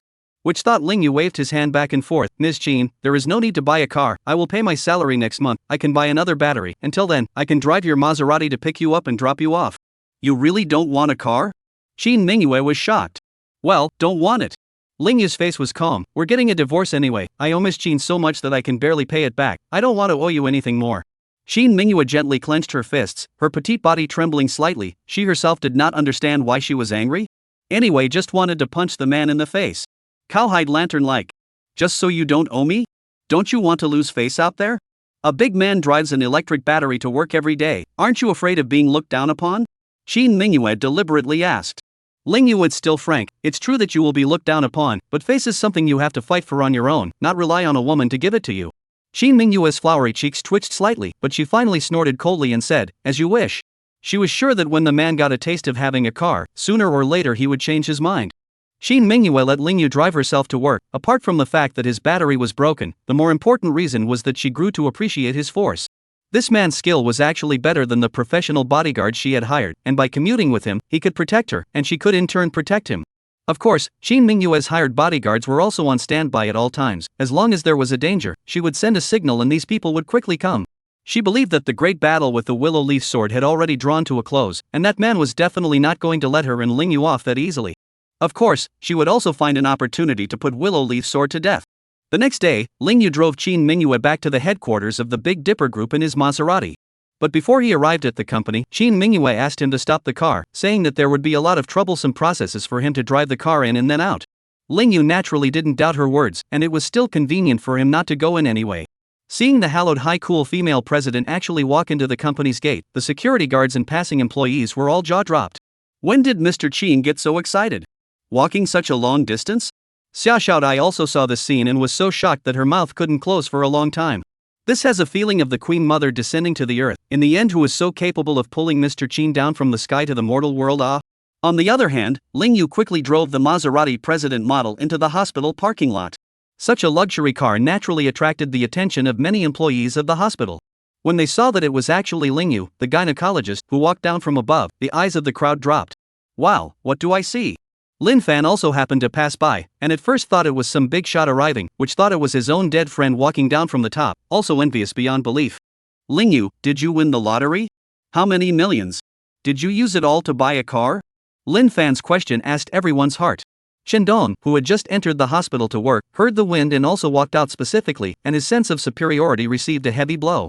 You know, he had looked down on Lingyu several times before, and had even intentionally given his mom's hospital room to someone else in the first place. If Lingyu really flew the coop, it would be extremely unfavorable to him. Overthink it, this car isn't mine. Lingyu lightly responded to Lin Fan. But this deadbeat just wouldn't let up. If it's not yours, then whose is it? Who could lend you this luxury car to drive to work? Chapter 66. What's wrong with this woman? Of course Lingyu wouldn't answer in public. Only when he entered the gynecology department and two people were left did he tell Lin Fan alone, my wife's car, he lent it to me to drive. I'll go. This is too enviable, isn't it? Lin Fan was envious of Lingyu from the bottom of his heart. Before both of them were bachelors, Lingyu suddenly married a wife, while his mom suddenly got cancer. Now Lingyu's wife not only gives him money, but also gives him a car. On the contrary, he has to carry the high medical expenses of his old mom. How is this difference between man and man the same than man and pig? What's the song? We are not the same, everyone is in a different situation. But envy aside, Lin Fan would not be jealous and was even happy for Ling Yu. Your wife is simply a million times better than Zhang Milan. Ling Yu couldn't help but reveal a hint of an arc. Indeed, the iceberg woman was quite a bit of an oddball, but so much better than his last blind date. By the way, old iron, I paid you back this money first. Lin Fan said and suddenly transferred 20,000 to Ling Yu. Where did you get the money? Ling Yu was startled and hurriedly asked. I borrowed it. You can't lend me all the money and not use it yourself, can you? Your wife is so good to you, take some money to buy her some gifts. I'll pay you back the rest. Lin Fan also advised Ling Yu so with his cousin. Ling Yu smiled bitterly and still returned the money to Lin Fan without explaining why.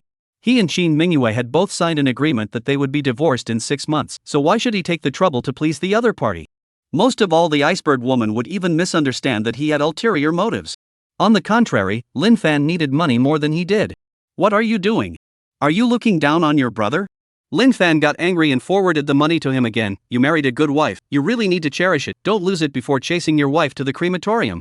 Ling Yu was a bit teary-eyed, the only thing he could do was to take the money. Alright then, I'll take it first, and when you want to use the money, ask me for it again.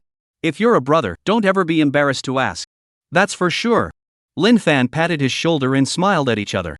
Ling Yu ended up listening to Lin Fan. Taking advantage of today's noon shift, he was going to make a trip to the business district. Even if he had to eventually escape the fate of divorce, he still felt that he couldn't know the iceberg woman too much, and sending her a gift would be a token of his appreciation, whether she disliked it or not. The mall was crowded with people, and Ling Yu drove into the parking lot just as there was still the last parking space. Although he didn't have a car, he used to drive a combat vehicle when he was in the army, so his car skills were quite good, and he directly backed the car into the parking space as fast as he could. He hadn't even stepped out of the car when he saw a Civic coming up next to him. A woman in a hip-hugging skirt scolded as she walked down. Hey, I say you men are too classless, right? This parking space was obviously seen by me first, but you took it. In the end, do you still want to have a face? Ling Yu frowned slightly as he shot a glance at the woman in the wrap-around skirt. Her skirt was very, very short. It was almost as long as the bottoms, and the lace trim of the safety pants inside was completely exposed. But this is not the point. The point is, this woman Ling Yu a little impression, as if where have you seen? Cousin, be gentle. At this point, another woman behind the woman in the wrap-around skirt came out to advise her. I can't believe it's Melanie Chang. She wasn't being generous, but she saw that it was a Maserati and didn't want to offend the landlord. But never expected, the car walked down is actually a familiar face. It's you? The wraparound skirt also recognized Ling Yu, and immediately the corners of her mouth twisted in disdain. I told you who was so classless, so it's one of Milan's licking dogs. Ling Yu also recognized this woman. No wonder he said that she looked a bit familiar. It turned out that he had seen this woman once when his family went to Zhang Milan's house last time. At that time, Zhang Milan's family was disliking him, and this woman was there. This is Zhang Milan's cousin Zhang Rua. A man like you deserves to be unable to find a wife for the rest of his life. No manners, and you still want to marry Milan? Dream on. Zhang Ru was so angry in her heart that before she could even react for a moment, she gave Ling Yu a scolding. Ling Yu was speechless. If the other party spoke nicely, he was going to find another parking space. On the other hand, the other party was cursing like a shrew, so he didn't bother to pay attention to her and directly turned around and left. Geez, you classless man. Believe it or not, I'll scratch your car? Zhang Ru was even more furious and screamed. Cousin, shut up. Zhang Milan again rushed to the side to discourage. Think cousin is a pig, this luxury car you dare to paddle? Can you afford it? She had just had the desire to hook up with a man in a luxury car, and was worried that the other guy would be bad at hooking up, or an older married man, and even more luxury would be out of the question. I didn't expect it to be Ling Yu. During the last dinner, because of the sudden east window, Qindong thought that she had no hope of promotion, and deliberately said that she and Ling Yu held hands and left, completely ignoring his feelings, so their relationship blew up. Which thought that later on, Zhang Milan borrowed Ling Yu's light and still delivered the project on time and managed to get the bonus. Although Mr. Zhang didn't give her a promotion and pay raise because of the logo thing, it turned out to be not bad at all. After calming down in the past few days, she felt that she shouldn't blame Ling Yu, and even thanked him, and also thought that from now on, she and this man would be written off, and would never cross paths again. But how did I expect to see him driving a Maserati to the mall today? Could it be that the Big Dipper Group has taken a liking to him and given him a job as an executive? It's quite possible when you think about it. The completion of the project of the strategic warehouse, I heard that it can bring $1 billion of future strategic profits to the Big Dipper Group. The Big Dipper Group has never treated talents poorly. What's a few $1 million to reward him? The biased Zhang Ru until now is still angry in the heart, do not know her mind, still excited and shouting, Milan, in the future, you must not give a chance to this kind of licking dog, it's too classless. Robbing a woman's parking space, what kind of man is that? Ling Yu. Stop. Zhang Milan indeed hurriedly called out to Lingyu. Lingyu sighed helplessly and hesitated to pay attention to these two women. Zhang Ru laughed with a relieved look. Dead-licking dog still not unlucky this time? Disgraced in front of your goddess, right? Which thought Zhang Milan couldn't bear it anymore and rebuked in a cold voice, "Cousin, I told you to shut up. I forbid you to scold Lingyu again." Zhang Ru froze. Cousin is off her meds, isn't she? Last time at your house, and the hotel dinner, I clearly saw you dislike him. Zhang Milan also did not care about Zhang Ru. This stupid woman hurriedly stepped on high heels jogging up to catch up with Lingyu, a tight pull on his hand. It was only at this time that she realized that Lingyu's body was so sturdy, much more manly than Qingdong. She was larded up before to dislike such a man. If God had set them up on another blind date, she would have shouted, "I do. Ms. Zhang, please show some self-respect, don't pull your punches in public." Lingyu, however, mercilessly shook her hand away and made a stern face. The parking space is not whoever sees it, it depends on who parks the car in first. Understand? I originally thought that Zhang Milan would be as unreasonable as before, but I didn't expect Zhang Milan to directly agree and nod. That's right, oh, you're right. It's my cousin who was being unreasonable, I apologize to you on her behalf. I'll go. What the hell? Lingyu was stunned. Is this Melanie Chang? This woman isn't going to hit a bad spot, is she? Zhang Ru was even more surprised than her eyes almost fell to the ground. Is there any mistake? Cousin's behavior today is too inconsistent with her persona, isn't it? Lingyu, don't be angry. Do you want to go shopping here? I'll go shopping with you, okay? Zhang Milan beamed and put on a bird-like posture. It had to be said that although this woman couldn't be compared to Qin Mingyue, she still had quite a bit of beauty. Any other man might have been crispy. Lingyu, however, had goosebumps. She's not taking the wrong pills today, is she? Or went out and forgot to take her pills. Chapter 67, A Woman Chasing a Man, a Layer of Paper? Why do I need you to stay with me? You're not my woman. Lingyu frowned and asked back, feeling amused in his heart.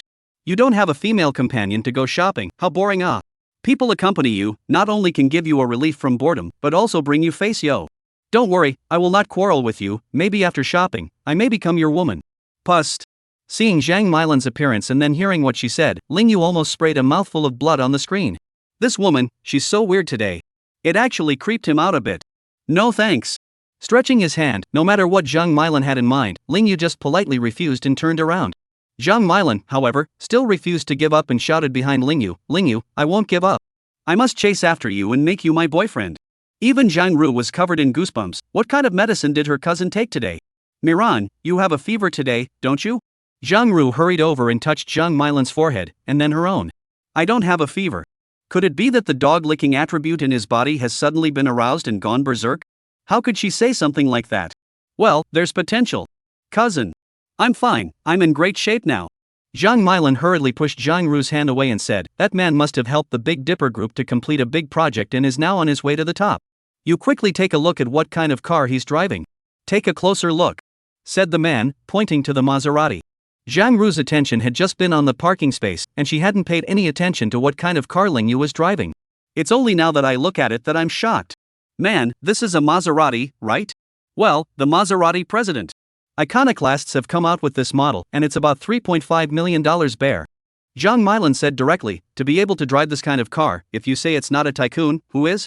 Zhang Ru then suddenly realized, no wonder Zhang Milan just looked very different from before, it was her preconceived idea that almost offended the tycoon. So, Miran, how do you plan to woo him? I don't have a concrete plan yet either. Zhang Milan was outspoken, she had just said it outright in the heat of the moment, but she had never had any experience in chasing men. Don't worry, cousin will help you. Cousin knows what men like best, and she'll make sure to help you get your hands on them. Zhang Ru also looked like she was rubbing her fists and had a plan in mind. Seeing how bold Zhang Milan had just been, she already had a plan in mind.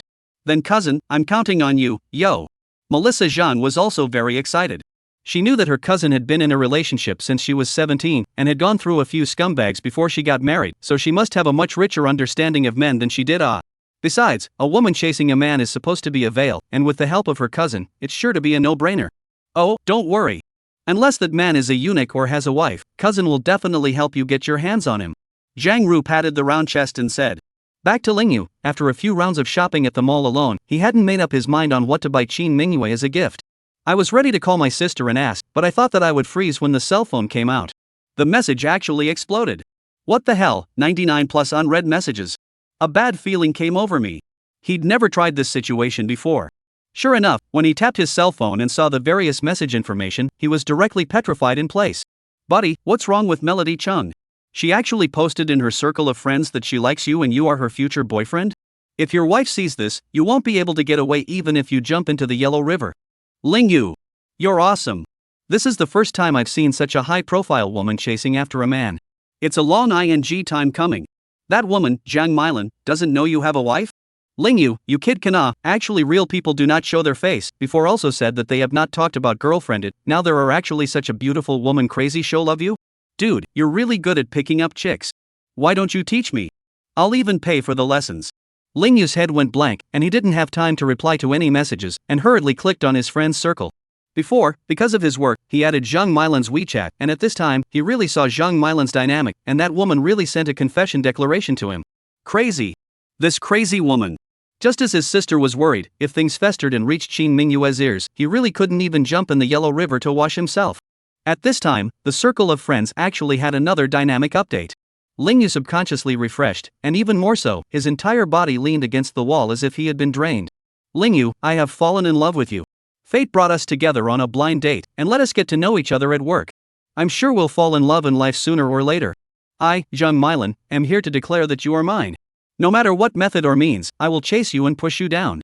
My friend's circle of treasures, please support me. I'll give you all candies when it's done. The accompanying picture is actually still a photo of them on a blind date, as well as a photo of them on the same screen at work, so if you don't know, you'd think they're pretty close and romantic. The next moment, Lin Qingxian also called him. Dr. Ling, what's going on?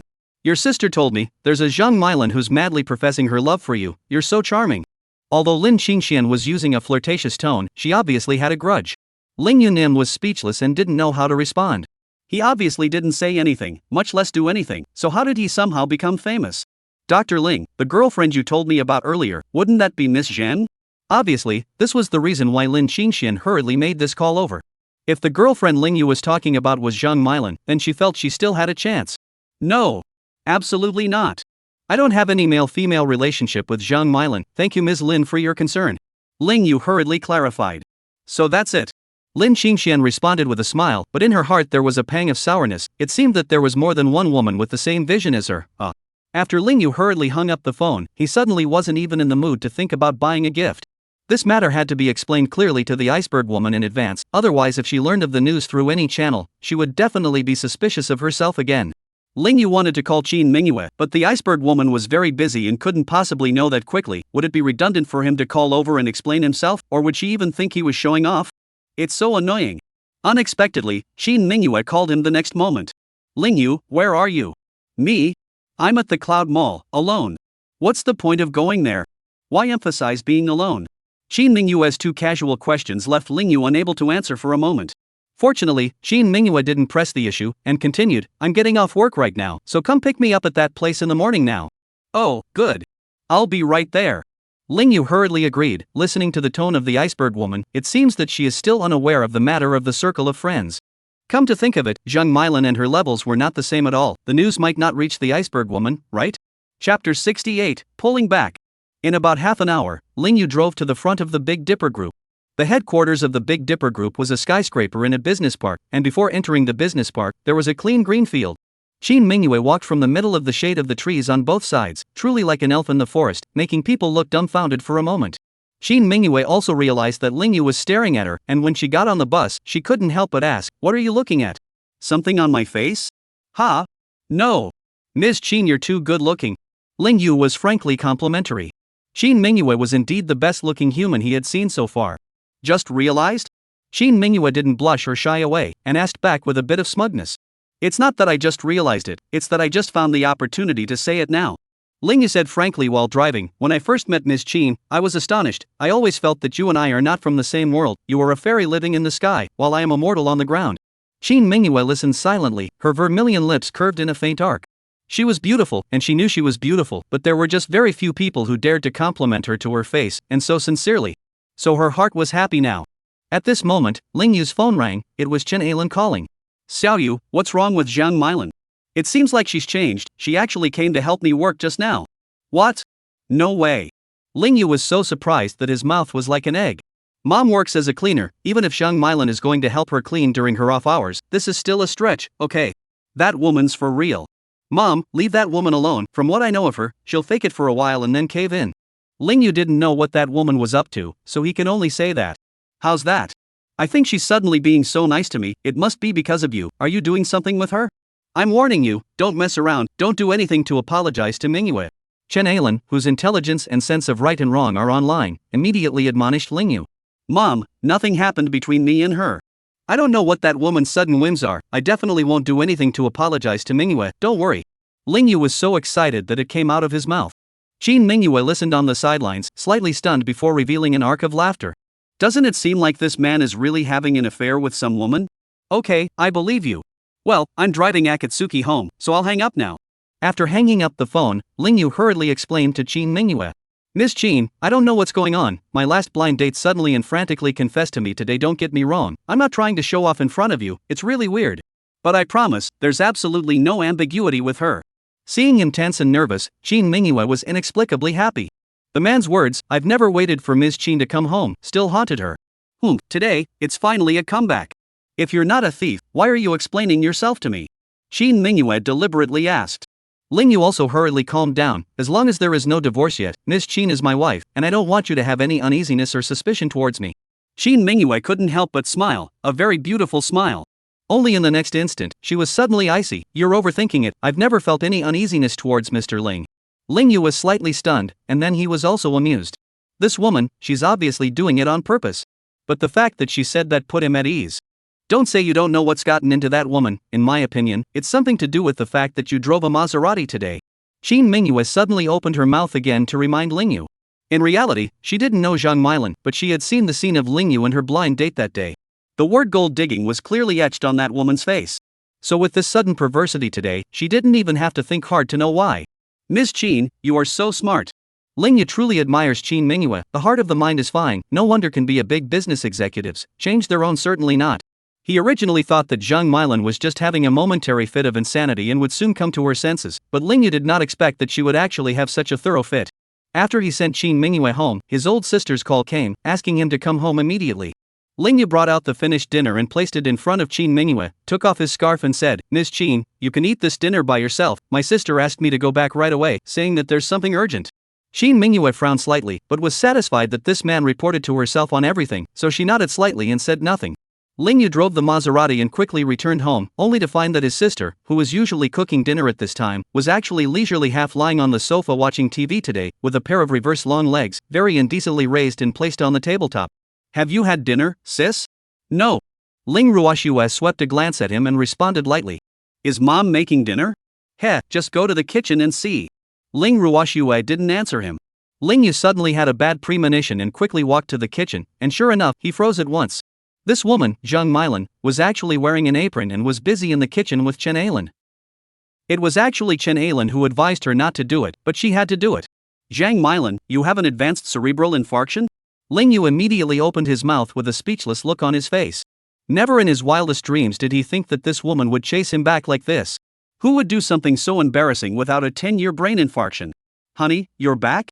Zhang Milan did not get angry just because Ling Yu said that about her and actually took the initiative to welcome her. Chen Alan hurriedly stopped in the middle, dragging her son out of the kitchen and reprimanding him in a fine voice. Xiao Yu, what's wrong with you? Why did you provoke this woman? What if Ming Yu finds out? Ling Yu rolled his eyes and whispered, Mom, I really didn't mess with her, she just came because I'm rich. Coming after your money? Spoken like you're rich? Chen Alan didn't believe it and slapped her son hard, warning him not to go around attracting women. Ling Ruoxue watched the scene from the hall and was heartbroken for her brother for a second. In the next moment, she went straight to the kitchen, deliberately smiling and complimenting, Miss Shang, I didn't realize that you are still a virtuous woman who can go up to the hall and down to the kitchen. Any man who marries you will definitely die of happiness. Zhang Milan was very happy to hear that. Ling Yu, on the other hand, frowned, what is old sister up to again? Ling Ruoxue suddenly changed her words, unfortunately not, my stupid brother is not blessed with this, after he failed his last blind date with Ms. Zhang, he married a wife, who doesn't know how to enter the kitchen. Pust. Zhang Milan was testing the flavor of the soup when she heard this and directly spat it out in one mouthful. It was also fortunate that Ling Ruoxue was prepared and dodged in time, otherwise she would have definitely been sprayed in the face. Sister Ruoxue, what? Did you say? You're deliberately lying to me, right? Ling Yu he really got married? Zhang Milan still looked incredulous. Although Ling Yu had told her twice, back and forth, that he already had a wife, she had always thought at the time that Ling Yu was imagining things. How can it be that fast? You think getting married is like going to the market and buying whatever you like. Chapter 69, Insisting on Shamelessness. I can do anything but lie. Ling Ruoxue shrugged her shoulders and said without a break. She's telling the truth. Where's the break? On the contrary, Zhang Milan still didn't believe it, and even thought that Ling Ruoxue intentionally used this trick to test her sincerity towards Lingyu. Humph, little trick. Cousin Zhang Ru had long ago given her all sorts of precautions, and this trick would not scare her now. How long has it been since Lingyu went on a blind date with her? This straight man of steel is getting married? No way. The main thing is that his family did not hang a wedding photo, and in addition to his mother and his sister, there is no third woman, which is obviously a lie. Oh, Sister Ruoxue, your joke is quite funny. Zhang Milan casually smiled and put this matter aside, and laughed. We can start the meal, so you can taste if my handiwork is good. As she brought the food out, she made a point of looking outside in the front yard, and sure enough, there was a Maserati parked. Let's not talk about whether or not Lingyu has been promoted to the top echelon of the Big Dipper group. Just because of this luxury car, she will marry this man.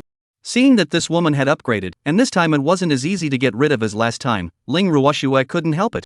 It's nothing for her, it's comforting to have someone volunteer to help her family cook dinner. It's just that I'm worried about my oldest brother, so you'll have to hang in there. When the meal started, Zhang Milan deliberately sat beside Lingyu. Not to mention how uncomfortable Lingyu was, he didn't have an appetite for anything to eat and thought about how he could get rid of this woman so that she would stop annoying himself and his family. Honey, what's wrong? Did I cook something bad? Zhang Milan put on an innocent and aggrieved look. Although she was an average cook, she had made a few of her best dishes tonight just to show off, so it wasn't that bad, was it? Lingyu just gave her a helpless expression, letting her take her own time to realize it. Seeing this, Chen Ailan hurriedly smiled out of politeness. Miss Zhang is very virtuous, and the dishes she burns are delicious. There really aren't many women who can cook nowadays. Why not more? Aren't I? Ling Ruoxue immediately bristled with displeasure. Her mom wanted to talk about manners, she didn't need to. Lingyu also hurriedly backed up his sister. That's right, sister's cooked food is better. Zhang Milan looked at him so not giving face, her lips twitched, obviously very upset, but still had to smile and compliment. Then it seems that in the future, people will have to ask for more advice from her sister more often to be able to do so. Why ask me for advice? Ling Ruoxue immediately bristled and laughed. You're not my sister-in-law, much less my family, so I'm not obligated to teach you. Women are meant to be difficult. These words infuriated Zhang Milan, who secretly gritted her teeth and drew a circle in her heart to curse Ling Ruoxue. What's with this woman? You know how to cook? You don't know how to make money and you can't get married. Ruoxue, see how you talk? Chen Ailan hurriedly called out to Ling Ruoxue and compensated with a smile. Milan, Shuang is just a bit more straightforward in her speech, don't worry about it. Her politeness kept Melanie Chang disillusioned. After all, her cousin had taught her the strategy of catching a thief and catching a king, and as long as she took care of Chen Ailan as her mother, it would be just a matter of time before she married into the Ling family. In the future, the owner of that multi-million-dollar Maserati will be her. So Zhang Milan immediately turned her anger into a smile. Mom, I won't worry about it. Pust. Lingyu and Ling Ruoxue sprayed out a mouthful of rice at the same time. What did you? You just call my mom? Lingyu looked at Zhang Milan with a stunned expression. Ling Ruoxue also looked contemptuous. How could there be such a shameless woman? Someone please take this demon away. It's... Zhang Milan was instantly a bit embarrassed. She had just called the wrong person off the cuff because it was on her mind. Although Zhang Ru told her that she had to adhere to 3 points in order to successfully chase after her male god. 1. Hold on. 2. Shameless. 3. Insist on shamelessness. But it's really hard to stick to the shamelessness, it's so hard. Zhang Milan, I know very well what you think, but you really don't think too much. Lingyu once again showed his cards. Believe it or not, I am indeed married, and that Maserati is my wife's, not mine. Zhang Milan was slightly stunned, still half convinced. If Lingyu hadn't leveled up in the Big Dipper group, how could any rich white girl look at him in such a condition? Lingyu didn't care what she thought, and continued, besides, my family can't afford to give you 500,000 dowry, and I can't afford to buy a wedding house or a wedding car, so we're really not suitable. Zhang Milan, who was originally half believing, directly disbelieved him when she heard him say that. She had been instructed by her cousin to come prepared this time, so she definitely wouldn't be bluffed by Lingyu at once like she had been twice before. So she took the initiative and laughed. Honey, none of the material things matter. It's best if these things are there, and it doesn't matter if they're not. What I like is you as a person. Haven't we both been on a blind date? I totally accept you. Pust. Ling Ruoxue sprayed rice again, this time directly on Zhang Milan's face. Who designed that line for her? That's brilliant. Sister Ruoxue, why are you spraying my face? Really? Zhang Milan wiped her face a little emotionally. Lingyu did not want to spend any more time with her and directly made a video call to Qin Mingyue to let this woman die completely. On the other side, Shin Mingyue saw Ling Yu's caller ID and her starry eyes flickered slightly, so she guessed what he wanted to do. Shin Mingyue directly did not answer, and then took out a mask to apply. Ling Yu dialed twice in a row and no one answered, and I don't know what that iceberg woman is up to. Why do you fall off the wagon every time you're in a pinch? Honey, who are you calling? Zhang Milan noticed Ling Yu's movement and looked as if she was smiling. This man still wants to act? Does he look like he has a wife? Ling Yu was at a loss for words when Shin Mingyue called back over there. My wife, I'll show you. Ling Yu hurriedly picked up, purposely placing the cell phone screen in front of Zhang Milan. The video was connected, and there really came a poised and graceful beauty over there. Although Shin Mingyue had intentionally put on a mask, her shapely figure and innate elegance still made Zhang Milan envious and jealous. Ling Yu, you're so bold. Which woman are you having dinner with behind my back? Shin Mingyue didn't even need Ling Yu to open his mouth. The moment she spoke, she matched him perfectly. Honey, don't get me wrong. This is my last blind date. She suddenly wants to see what my wife looks like, so I'll fulfill her wish. Ling Yu hurriedly explained. Zhang Milan was dumbfounded at this point. I never dreamed that Ling Yu would get married. The house where his wife lives seems to be very high class. Are you trying to sunbathe your wife? Shin Mingyue's eyes were a bit smug, but in the next moment, she resumed her queenly demeanor and commanded in a cold voice, drive my Maserati home immediately. Yes. Ling Yu agreed, and tried to cut off the video. Chen Ailan, however, hurriedly pounced over, forbidding him to cut, and excitedly grabbed the cell phone. Mingyu. I haven't seen you for a long time. Why do you seem to have lost weight again? When are you free to come home again? I'll make you soup to replenish your body. If Ling Yu and Shin Mingyue young people will still act, but Zhang Milan is able to see that Chen Ailan is sincere. That pretty girl over there, is that really her daughter-in-law? Chapter 70, One Mom, 3 Days of Sweetness. A strange warmth flooded Shin Mingyue's heart. She had eaten countless mountain delicacies and drank countless great tonic soups, but she had never felt this way. She could see that Chen Ailan was genuinely good to her. In a while, Mom. Shin Mingyue replied. What did you say? What did you just call me? Chen Ailan was so excited that she was about to fly, and even almost burst into old tears. Last time, although Shin Mingyue followed Ling Yu home, she never called her mom and rarely even spoke to her. Although Chen Ailan didn't resent her daughter-in-law for this, she was always a bit worried, afraid that her daughter-in-law would dislike her as a mother-in-law and refuse to call her. I didn't expect to hear a mom today. Ling Yu hurriedly gave Shin Mingyue a squeeze, just to have her scream once more to make her old mom happy. On the contrary, Shin Mingyue had just called it naturally, but now that she was asked to call it again, she felt a bit embarrassed and had to hurriedly change the topic. Next month, I'll take the time to go back again. Good. You set a date and I'll make you soup in advance, haha. Chen Ailan didn't push her either, and remained excited. Now she is in a happy mood whenever she sees her daughter-in-law. Shin Mingyue sighed inexplicably when she saw her like this, and remembered what Ling Yu had said. If they divorced at that time, I don't know if Chen Ailan would be able to withstand the blow. Okay, hang up first. Shin Mingyue didn't like this feeling and immediately cut off the call.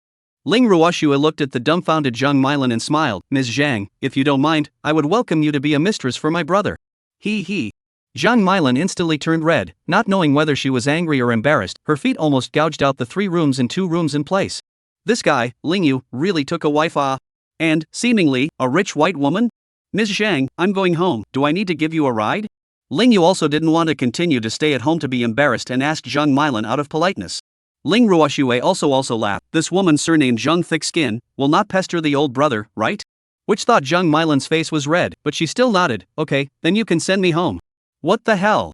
Ling Ruoshue's eyes suddenly bulged out slightly. This woman really don't want to be cheeky, Ling Yu, on the contrary, had gotten used to it a long time ago, and he was only surprised when Zhang Milan wanted to refuse. As expected, Zhang Milan got on the Maserati, as if discovering a new continent, gouging and groping everywhere, and even taking selfies, not caring whose car it was. I can't tell you how bad it is, and I'll secretly send it to my friends afterward. Ling Yu, how old is your wife? Zhang Milan stopped and then suddenly asked. Ling Yu was slightly stunned. What? Still interested in me? I'm really a poor man, and my wife's money won't be shared with me, and this car is also hers. I'm just driving it for a few days temporarily. Zhang Milan immediately snorted coldly. I'll just ask you how old she is, you just answer and it's over. Where's all the nonsense? 27 it. Ling Yu wasn't afraid to tell her. Zhang Milan was secretly staggered. Just now Shin Mingyue intentionally put on a mask and did not show her face. Although her figure was very good and her skin was wonderfully maintained, she subconsciously guessed that the other party was an old woman. After all, the rich woman, 40 or 50 years old, to maintain like 20-something years old is not difficult. Some actresses, at 71, still look like they're in their 20s. There's even a 60-something actress who visited a nursing home, and the grannies, who were a few years younger than her, thought she was on the granddaughter level. What a thought, only 27 years old. I'm so surprised, what makes her see you? Zhang Milan is now completely disillusioned with Lingyu and also resumes her original appearance, her eyes even a little contemptuous. You'd have to ask her that, how would I know?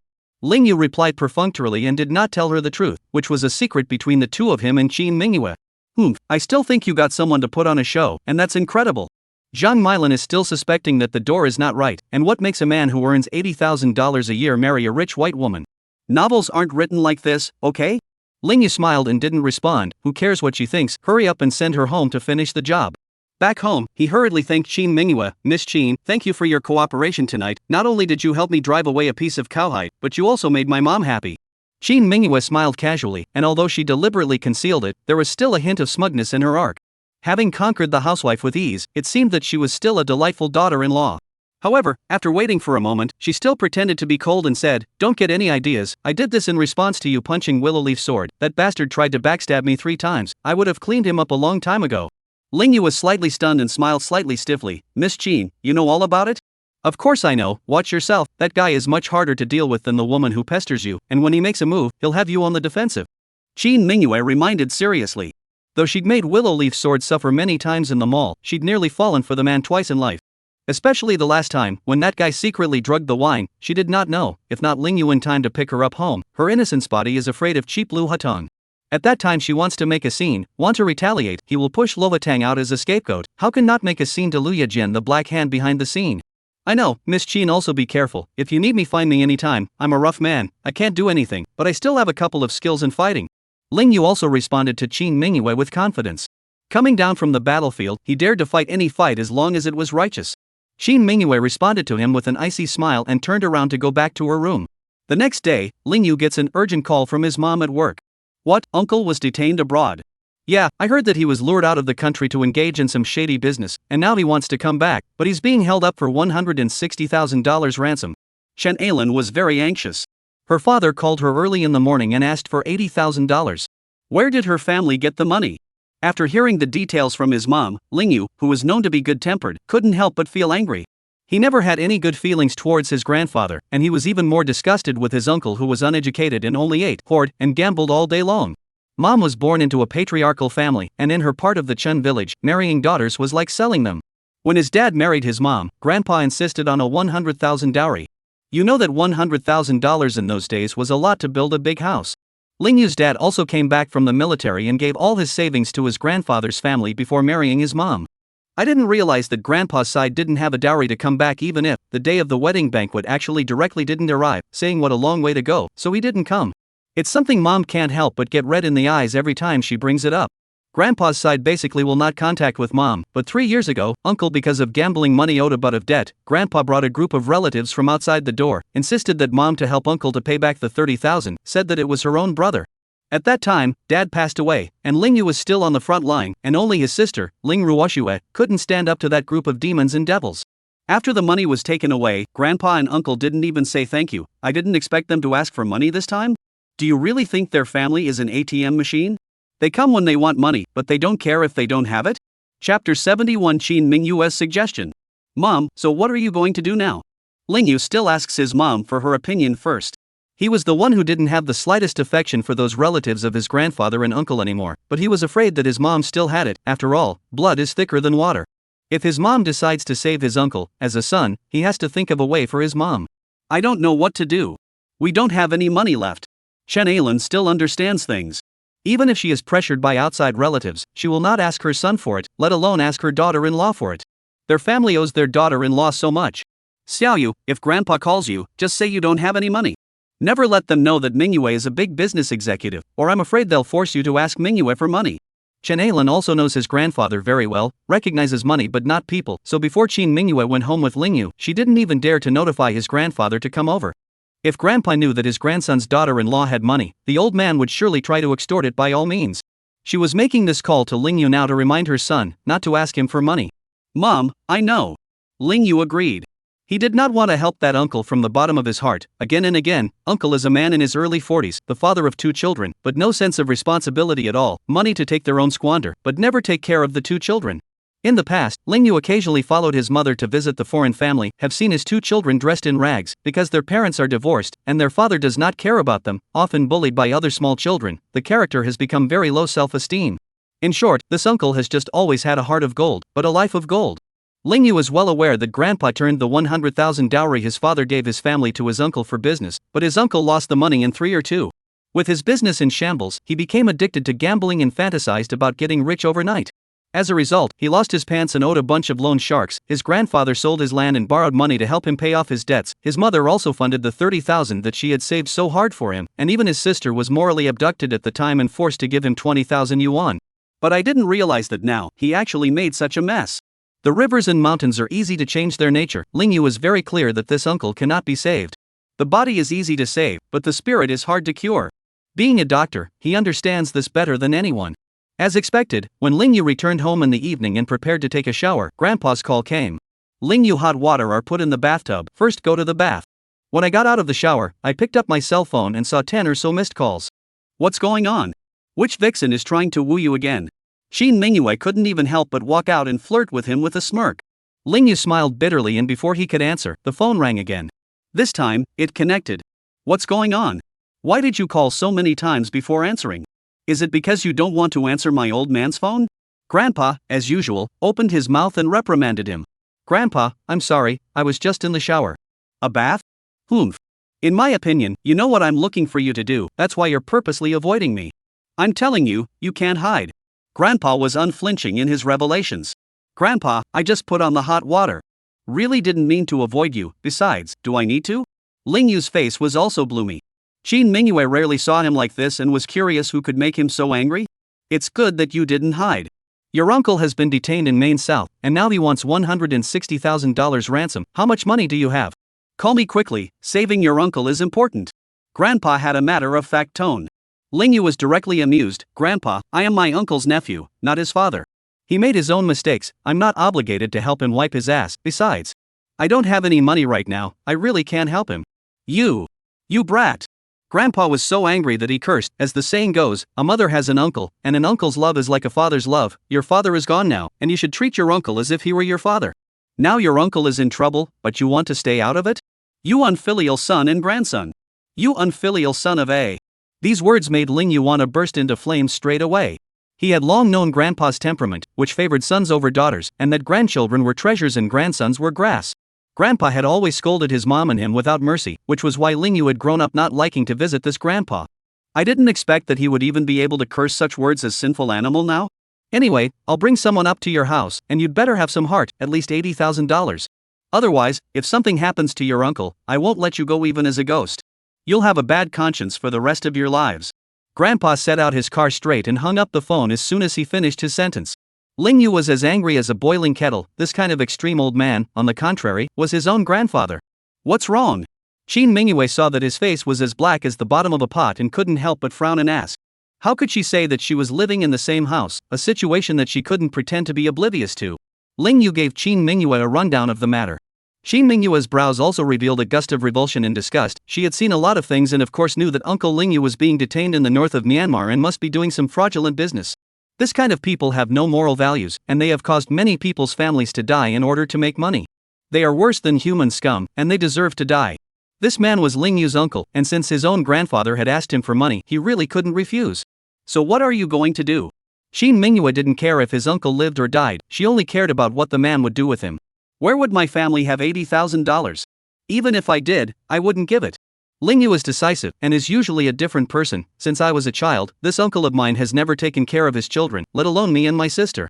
He also asks my mom for money all day long, and even comes to my house to take some things along. Our family doesn't owe him anything, there's no reason to smash the pot for his mistakes now, our family has to live too. Hearing him say that, Shin Mingyue was relieved.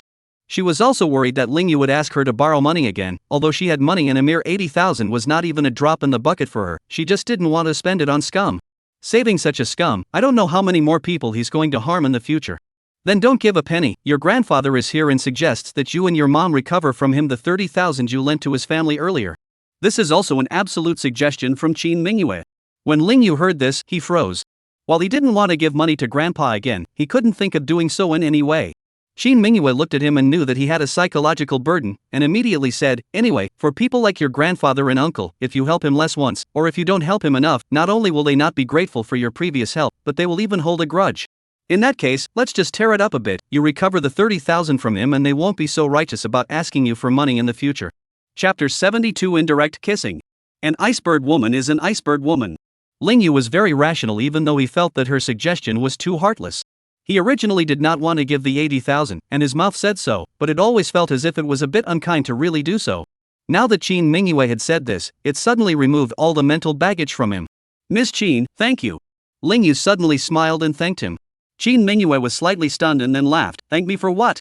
I didn't give you any money. When he finished, he turned coldly and went back to his room. She didn't want to see a man in blackface hanging around the house, now that would be the end of it.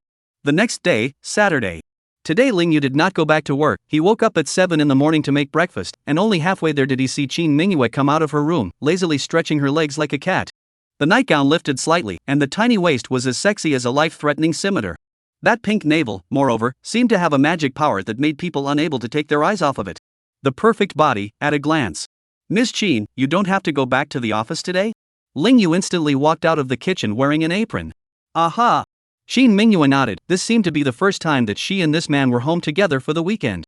I'm making breakfast, so if you don't mind, I'll add your portion? Could be. Shin Mingyue nodded and Ling Yu turned around and went back to the kitchen. One big reason she didn't want to get married before, in fact, was that she didn't want to be in the kitchen.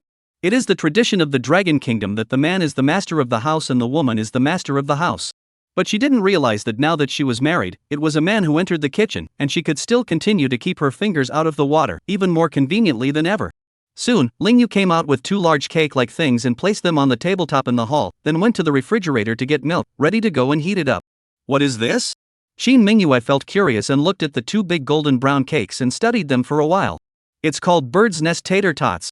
Ling Yu's answering voice came from the kitchen, made with potatoes, eggs, and flour. It doesn't cost much, but the appearance isn't bad, and it's colorful. Shin Mingyue sliced. And you're still selling yourself as a yellow woman? She's a bit of a nice tongue, but did think it was colorful and tasted okay, I wonder? But she'd never really had such a low-end breakfast before and was always worried it was junk food. Soon, Ling Yu came out with 2 cups of hot milk, placing one of them in front of her, and also as if he could see through Shin Mingyue's mind, he directly suggested, Ms. Shin, take a bite of this, it tastes quite good, and it has nutritional value as well. Shin Mingyue frowned slightly, but eventually forked it up and slowly took a small bite. The expression then changed instantly and the bites continued for 2 more. Ling Yu couldn't help but smile when he saw her eating like this, and he vaguely felt a sense of accomplishment in his heart. It does taste okay, it's the fried stuff that I'm not used to, it's okay for an occasional meal. After biting down half of it, Shin Mingyue took 2 small sips of milk and stopped moving.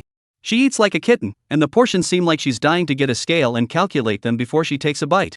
Ling Yu couldn't help but shake his head darkly, finishing off that potato pancake of his in 3 tries, and pointing at the half left over from Shin Mingyue's meal, he asked, You're not going to eat it? Well, that's enough. Shin Mingyue nodded her head and elegantly wiped her small mouth. But the next moment, she froze. Ling Yu actually casually picked up half of her leftover cake and directly ate it, swallowing his stomach without a care in the world. Shin Mingyue looked surprised, her jade finger pointed at him in death. How can you? You do this? What's wrong? Ling Yu blinked with an innocent face and asked rhetorically, Didn't you say you weren't going to eat? If I don't eat it, you can't eat it either. Shin Mingyue felt that this man and himself are a little bit out of channel. See his still blank look, directly boarded cold face. I have eaten something, and you then eat this. This is not equal to indirect kissing? Ling Yu came to a sudden realization. So that's what the iceberg woman cares about, huh? Immediately, he laughed and said, Miss Shin was drunk that night and all but almost kissed me, now this is considered. Before he could finish his words, he suddenly felt a strong sense of danger. The next moment, a pillow came crashing down towards him. Luckily, Ling Yu was quick and caught it, looking at Shin Mingyue in horror. The iceberg woman's eyes were as if a cold blade was trying to cut him into pieces, making his whole body vaguely hurt. No talking, say it again and I'll kill you. She was a misogynist and usually got goosebumps when a man touched her body. Just seeing Ling Yu put the cake she had eaten into her mouth made her feel uncomfortable. How dare this guy say something embarrassing about her before? Tired of living? Seeing her holding a knife and fork as if she would throw it over as a concealed weapon at any time, Ling Yu hurriedly shut up, not daring to breathe, but his eyes subconsciously looked towards her cup of unfinished milk. No looking! Shin Mingyue rebuked coldly, and she, who hadn't intended to finish it, hurriedly finished the milk in one gulp, lest the man hit it again. Seeing her like this, Ling Yu gave her a thumbs up. Ms. Shin, this is the correct view of eating, every grain is bitter, please don't waste it. Get out. Shin Mingyue put the cup down and stood up angrily. Just ate the pie if it didn't count as indirect kissing, and he was going to drink the milk she'd had, so sure, forget it. Lingyu didn't have any such intention, he just didn't want to waste food. Looking at the iceberg woman, it was as if he had been coveting her. Lingyu also drank his glass of milk before cleaning up the mess. Shin Mingyue suddenly stared back and asked, "Would you feel that living like this is very devoid of a man's dignity?" What? Lingyu looked at her inexplicably. Shin Mingyue saw that he really did not have any psychological resistance, but also explicitly said, "According to tradition, it is usually the man who works outside, and the housework is done by the woman, but if you live with me and you take care of all the housework, will you feel psychologically uncomfortable?" "Oh, so that's what you're saying." Lingyu amused, "I'm not what pampered growing up children. I grew up no matter at home, or in the army, are their own take care of themselves, even if the previous and my mother's sister live together, but also often cook and do breakfast to them to eat, can take care of the family. I feel very happy, which is what is not comfortable." Hearing him say this, Shin Mingyue can't help but smile. It seems that this man's words on a blind date are sincere, and also treats her as a family member. It was also thanks to the fact that this man was this type, otherwise if he didn't do housework either, she might have to hire a maid nanny, which would be very inconvenient. Lingyu had just cleaned the dishes and came out when his cell phone rang. Seeing that it was his sister calling, Lingyu subconsciously frowned. Surely something else had happened at home? Chapter 73 Patriarchy. Older brother, go home quickly. Grandpa and the others are coming. As expected, Ling Ruoshua had come to ask for help. "Okay, I'll be right back." Without asking for details, Lingyu put down the phone and prepared to go out. The people on Grandpa's side of the family he had learned from, unreasonable as first class. "I'm afraid that mom and sister can't handle them. Ms. Chin, I'm going home, and I might not be back at noon either." Before leaving the door, Lingyu explained the situation to Shin Mingyue. Shin Mingyue nodded. "Well, if you need any help, give me a call."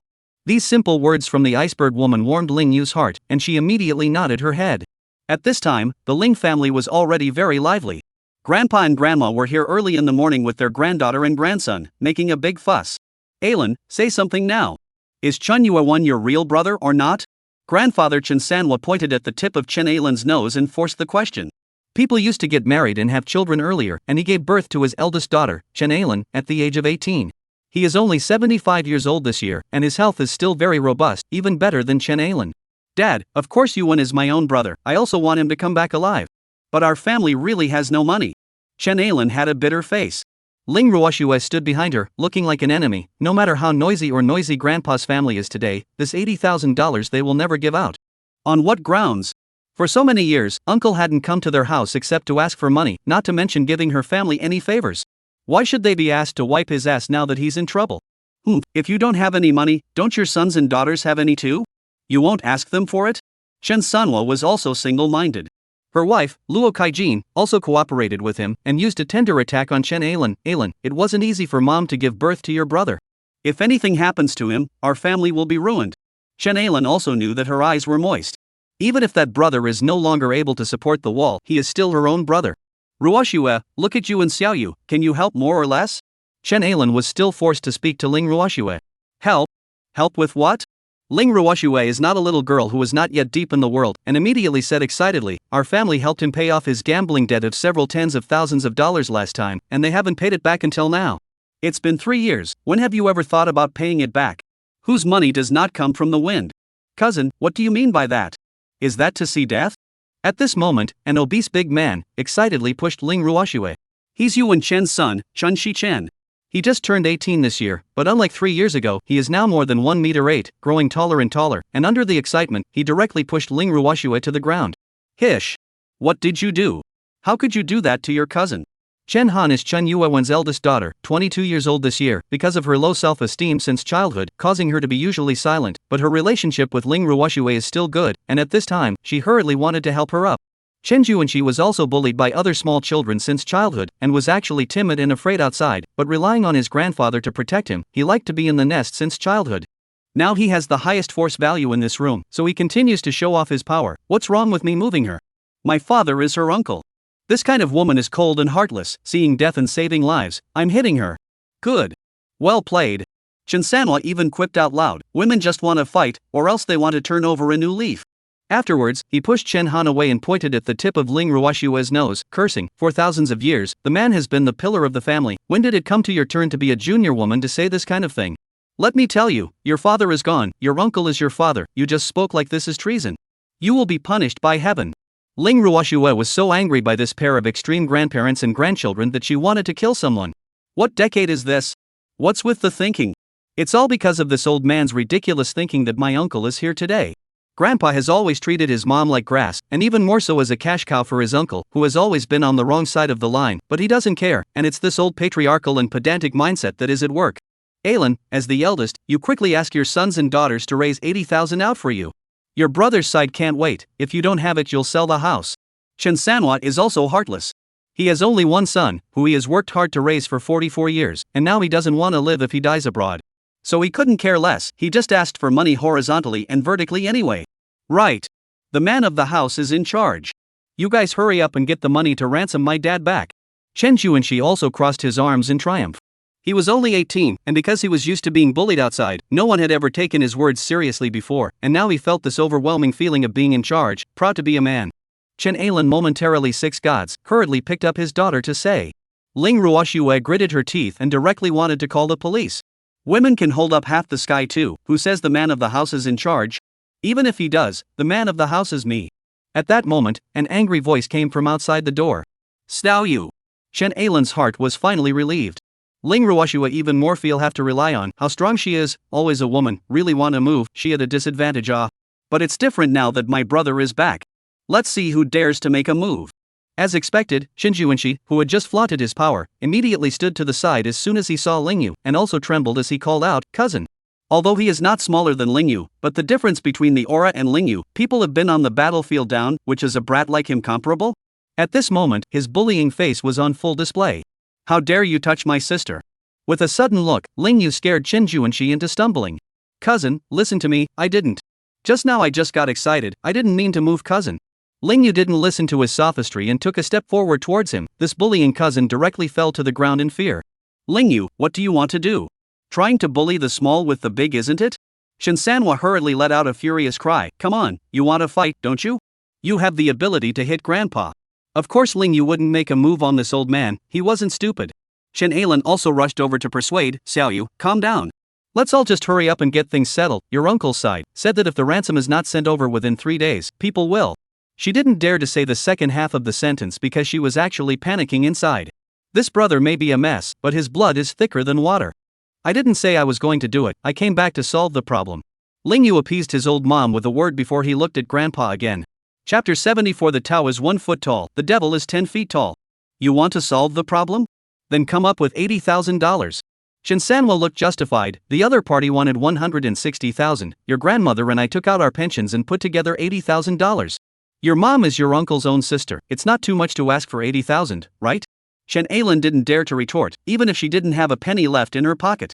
Ling Ruoxue, however, held her emotions back.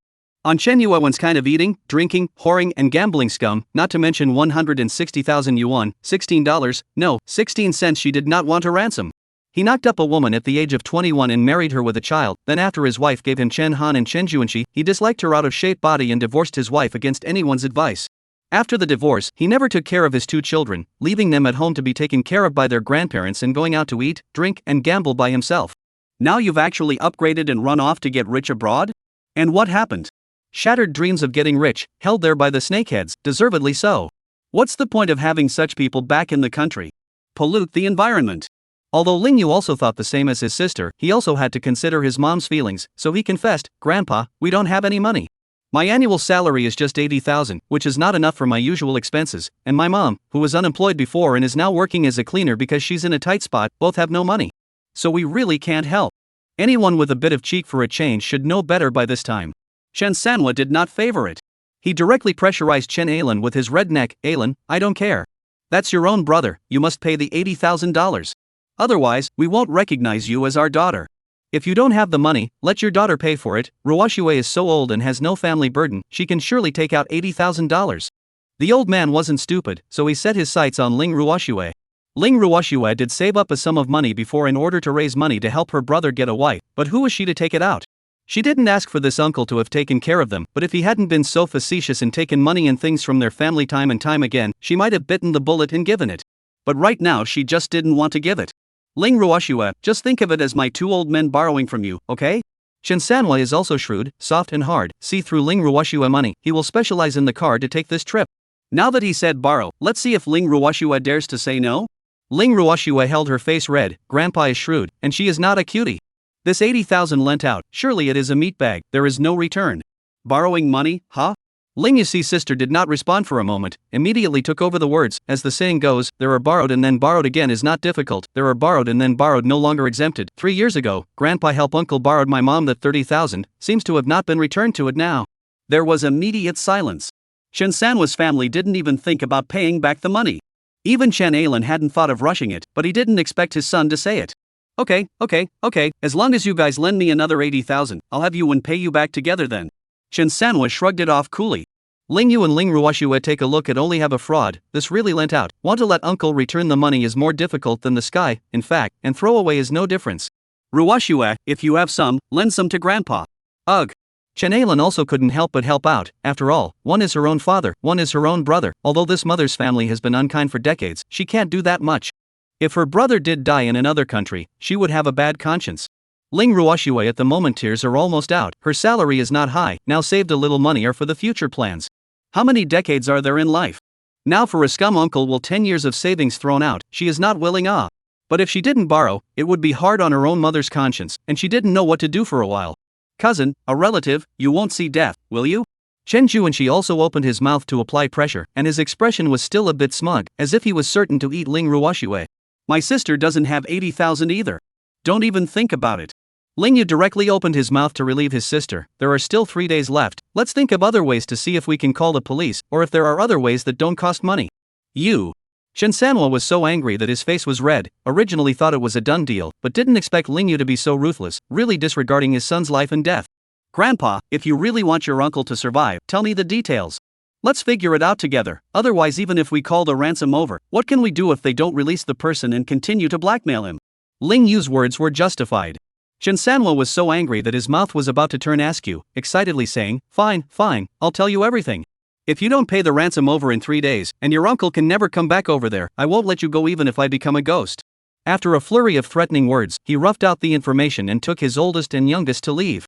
Chen Ailan felt sorry for their old and young, and persuaded them to stay for dinner, but Chen Sanwa just didn't give a face and left directly. Xiaoyu, what's the best thing to do now? Chen Ailan 6 godless, she cannot force her daughter to take out the money, there is really no way, in order to brother's life, she said it is not good, but also have to sell the house. Ling Yu saw through her mind and hurriedly said, Mom, don't be anxious, I'll handle this. You mustn't have other thoughts, we don't owe uncle anything, even if he really has any consequences he is to blame, no one else. Ling Ruoshua thought so too, and said excitedly, that's right, that man is 44 years old, and he's not a minor, he's still living at a big age and doesn't understand it, so who can we blame for his death? It's not like we sent someone to kill him. Chen Ailan understands the reasoning, but she just can't bear to do it. At this time, near noon, Xin Mingyue early let the driver drive to pick her out of the restaurant to eat. Xin Rohan, the 3 companions, was called out by her again. Not only that, but also Xia Xiaodai came along today. Big sister, it's Saturday, you're not at home with your brother-in-law, why did you ask us out? Xin Rohan was a bit disgruntled. Now that she had started to take over some of the company's projects, she was usually too busy to sleep in until today, Saturday. Now it was only a mere 11 o'clock, the sun had only been on her but for a short while, and it was too much for her sister to dig her out for dinner. Your sister-in-law. No, that man went home early in the morning, I look for you to have a meal is not very normal? Where is so much nonsense? Xin Mingyue had her iceberg face on again. Xin Rohan, however, glanced at Xia Xiaodai, and the two of them snickered before Xin Rohan continued, so it's because brother-in-law isn't available that we become the spare tire. Xin Rohan's eyes condensed into a frost, scaring Xin Rohan into shutting up. She's not a brother-in-law, she doesn't have broad immunity in front of her sister. Don't be a pauper, if you don't want to eat you can go back to work, you should still have quite a bit of work piled up, right? If it's not enough, I can add more for you. No, it would be an honor to dine with my dear big sister. Xin Rohan hurriedly spat out her little tongue and begged her big sister to send over. At the same time, I wondered in my heart how my brother-in-law could stand his big sister. It seems that the two of them have been living together for more than half a month, right? In her place, she wouldn't have been able to take it and move out a long time ago. Chapter 75 I Don't Like to Lie. The 3 of them dined, during which Qin Mingyue's cell phone rang. Xia Xiaodai and Xin Rohan both lowered their heads and surreptitiously sized them up with their eyes. In their place, they wouldn't dare to play with their cell phones while accompanying Qin Mingyue for dinner, and they even had to ask for permission to answer the phone. Of course, Qin Mingyue basically didn't answer the phone even when she was eating, but this time was an exception, and when she saw the caller ID, she answered it. After listening to what was said over there, she responded with a cold, "Well, I understand." After putting down her cell phone, Shin Rohan was still keeping her head down, but she compared her mouth with Xia Xiaodai, its brother-in-law. Xia Xiaodai also snuck a smile. It seems that man always has privileges here in General Manager Qin. Shin Mingyue's gaze swept over before the two hurriedly pretended to eat seriously. "Dai, check something for me," Shin Mingyue suddenly commanded. In fact, this was also her intention of calling Xia Xiaodai out to eat with her today. There were actually 3 reasons why Xia Xiaodai was able to become her personal assistant, the big redhead beside the boss of the Big Dipper Group. First of all, she is also an MBA graduate with her own knowledge and business skills. Secondly, she was actually a woman from a large family, and although the strength of that family was certainly not as strong as the Qin family, it was still considered a powerful family. Third, she's a hacker and a unique source of intelligence. Mr. Qin, at your command. Xia Xiaodai had great respect for Qin Mingyue, not just for the money, but also for the relationship with the other party and the personal admiration for Qin Mingyue from the bottom of her heart. Find out if this person, Chen Yue-1, is now being held in northern Burma or not. Yes. Xia Xiaodai immediately agreed. This kind of thing is a piece of cake for her. Since more than 2 decades ago, many nationals have been running out of the country through illegal channels to do things that are not allowed at home. The past few years have been even more of a peak. Extraordinary channels were actually just a few sets, and with the resources of the Big Dipper Group and her personal channels, it was not at all difficult to investigate the people who had left the country through these secret channels in recent times.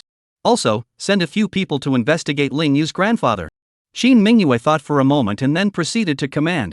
Shin Rohan froze and couldn't help but tease again. "Oh, sister is starting to wonder about brother-in-law's family background?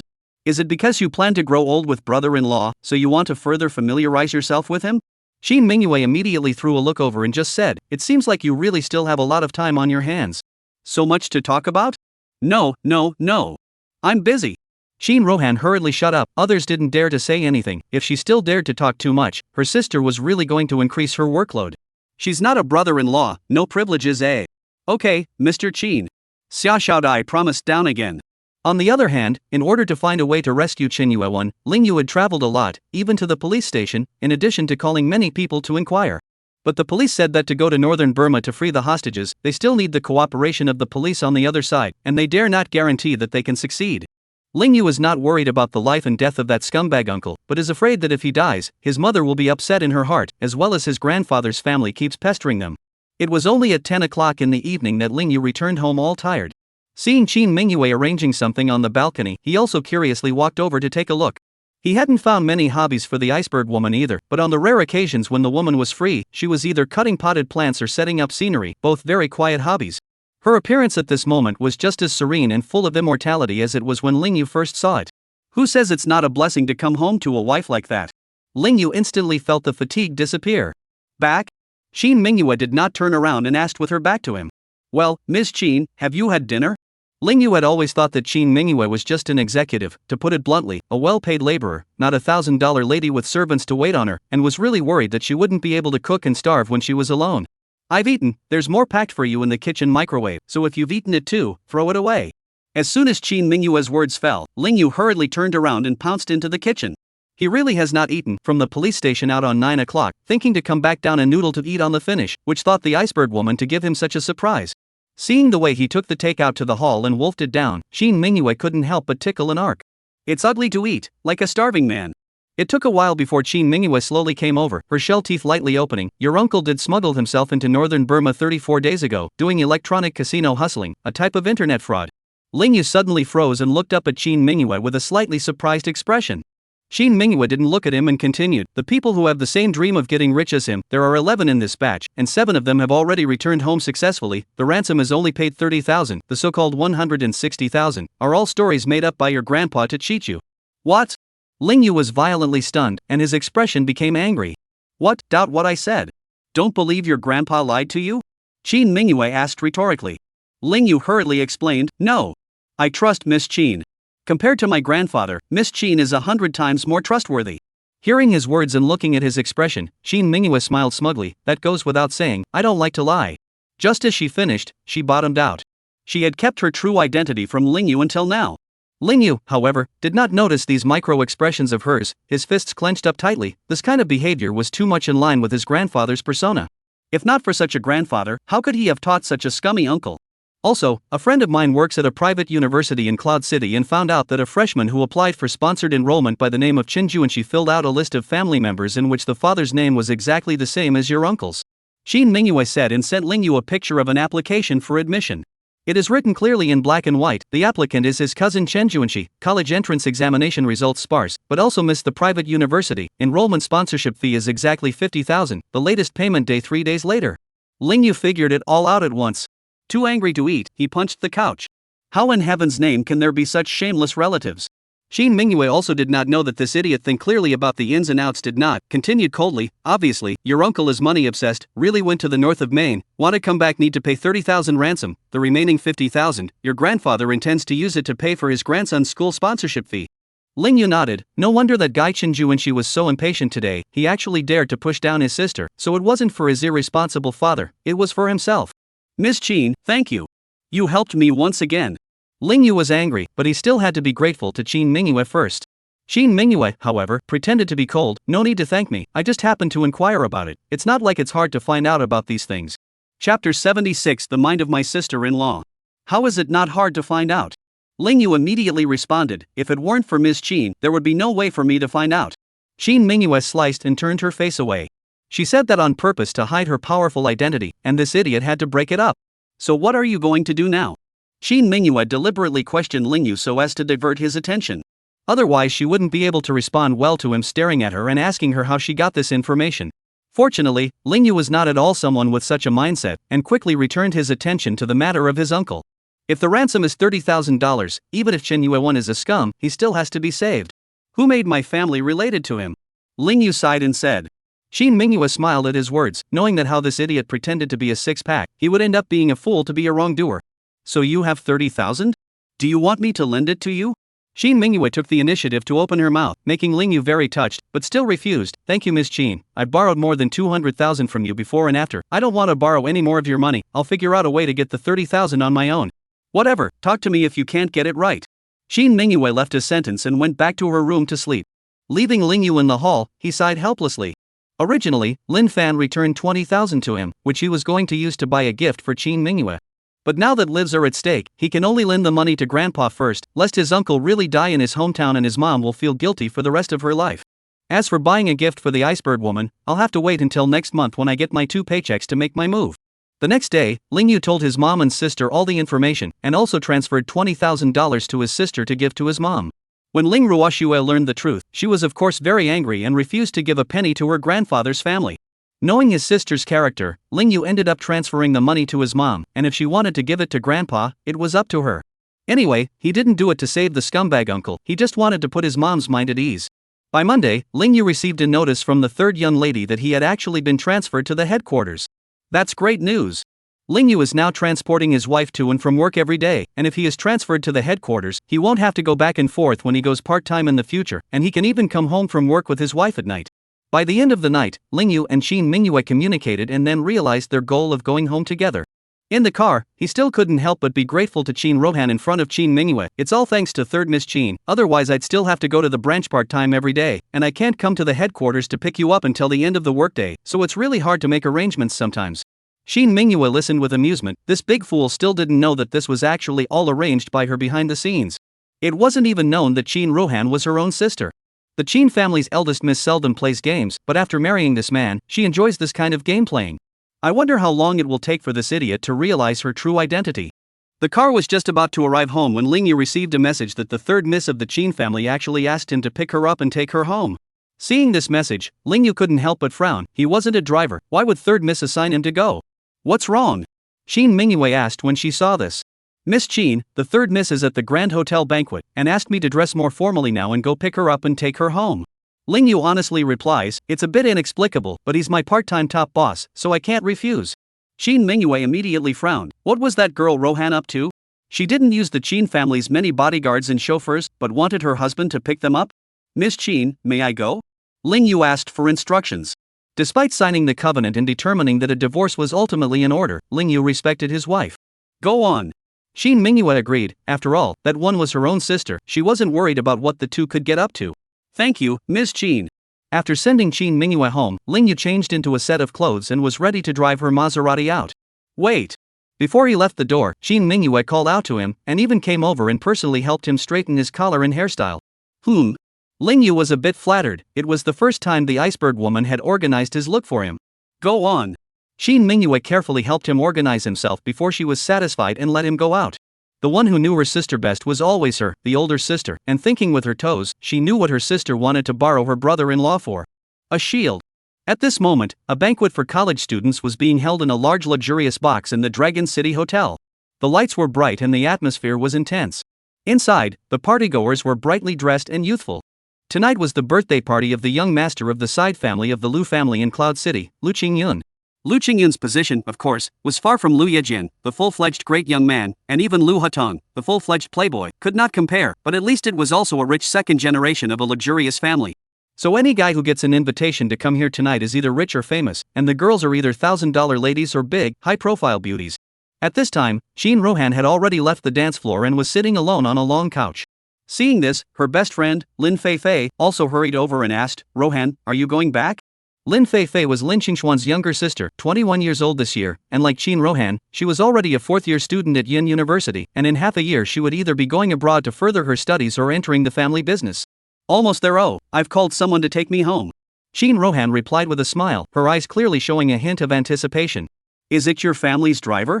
You'd rather have your own driver pick you up than have Lu Qing transport you? Lin Feifei asked curiously. Lu Qingyun is not only the son of a rich family, but also the man of the hour in school, and there are a few girls who like him. Why would I want him to give it to me? He's not my boyfriend. Like her sister, Shin Rohan disliked the young master of the Lu family. They are either hypocrites, pussies, or flirty young masters. She knew that Lu Qingyun would definitely annoy him tonight, that's why she deliberately looked for Ling Yu to pick her up and take her home. After all, if she found a random driver, she was afraid that she wouldn't be able to block the surname Lu. At this moment, the door to the hall was pushed open, and a mature man with a straight figure and exuding a heroic aura walked in, attracting many people's gazes. Wow, look guys, that brother is so handsome. Yeah. The body is my favorite type, like a benchmark. Is he here for the party? How come I don't recognize him? The group of girls were talking at once. The tall man also ignored the voices and after sweeping a glance, he actually walked towards Shin Rohan's side. Third miss, I'm here. Can we go back yet? The person who came was naturally Ling Yu. With a height of 1.83 m, he wore formal clothes, and after Shin Mingyue's finishing touches, his killing power couldn't be compared to the usual. Shin Rohan also looked dumbfounded for a moment. No wonder the two big beauties, sister and Lin Qingxian, actually looked at him tall, handsome, and when well-groomed, one might even say henchman. And yet the idiot never seems to realize how manly he is himself. Third miss. Ling Yu saw Shin Rohan dazedly looking at herself with no reaction, and directly shook his hand in front of her. Seeing Ling Yu actually accosted Shin Rohan, Lin Feifei and simply stunned, this handsome man is not Shin Rohan's boyfriend, right? No wonder she hasn't accepted anyone's advances. Chapter 77 I am never ashamed of being poor. Shin Rohan suddenly jumped up, scaring Ling Yu. The next moment, she actually directly held Ling Yu's hand and looked at Lin Feifei with a smile. Let me introduce you, he is my escort tonight, Mr. Ling Yu. Lin Feifei and Ling Yu froze. What is this? Especially Lin Feifei, Shin Rohan knows that Lu Qingyan likes her, actually specially find a handsome man, this is clearly to make things happen. As expected, after Lu Qingyan saw Ling Yu and Shin Rohan strike up a conversation, he immediately walked over with his two followers. Lin Feifei could not help but be a little scared when she saw Lu Qingyan coming in a rage. This brother looks handsome, yes, but in this material flow of impetuous society, handsome meets rich, will be unbearable. Lu Qingyun had not yet spoken. A man behind him who had waxed half a box of hair, looked at the brand of Ling Yu's clothes, and immediately threatened contemptuously, the most important thing to do is to have self-knowledge, and if you want to climb up high, you should also look at whether or not you have the ability to do so, or else you will easily fall into bad luck. Ling Yu did dress up all the groundlings tonight, but so what? Altogether, it wasn't worth as much as a pair of their leather shoes. Pussy, you can pretend whatever you want, but rich, you can't pretend whatever you want. The surrounding young people loved to watch the fun the most and gathered around, and Ling Yu instantly became the center of attention in the room. Many of the men also commented on Ling Yu. Ling Yu's body like a benchmark did make them jealous, but for such a grassroots to try to pick up the third miss of the Qin family was just too much of an insouciance. Ling Yu wasn't angry, but he wasn't easily bullied either, and immediately pretended to be stupid on purpose. High climbers? What high climbing? This is only the 6th floor, is it very high? I climbed up without much effort, you guys won't have such a poor physique that 6 floors are too high to climb, right? Hey, young people, need to exercise more. Many people in the room poofed, especially the girls. Sheen Rohan also eyes bright, brother-in-law looks naturally dull appearance, sister also always scolded him stupid, it turns out that sometimes is so witty humor Hearing their laughter, the hair wax man felt greatly insulted and immediately growled in irritation, you say I have poor physical strength? I have no problem with nightly defense 7 times. Halfway through his excitement, feeling the strange gazes of the entire audience, the hair wax man hurriedly pedaled back, bah. Are you stupid? I mean, a beggar like you is worthy of being the escort of the Chin family's third miss? With you also dare to covet Sheen Rohan? Ling Yu also ignored him and asked Sheen Rohan, third miss, there are still status and wealth restrictions on being your flower protector? His bashful demeanor was a stark contrast to the hair wax man's impotent ranting. Lin Fei Fei also seemed to be mesmerized by this man. It's all about maturity. Hair wax guy was acting like a bare child who didn't know any better in front of him. No. Sheen Rohan immediately smiled lightly, there are only height and face value restrictions, at least 1 meter 8, you've reached the standard. The hair wax man immediately blushed with an ugly face and looked at Lu Qingyun who was lying down. Because he's only root 3 tall. Lu Qingyun's mouth twitched, but he didn't dare to be right, thinking that the hair wax man was a real ing piggyback. Oh, he must be talking nonsense then.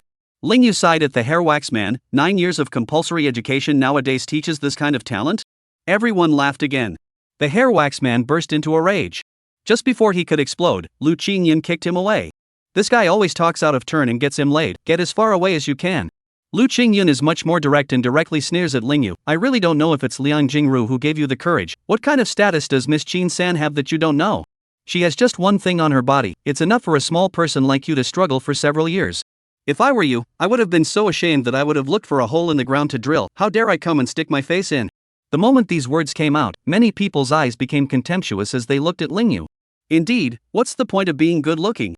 The level he was at was even less heavenly than Miss Qin-san.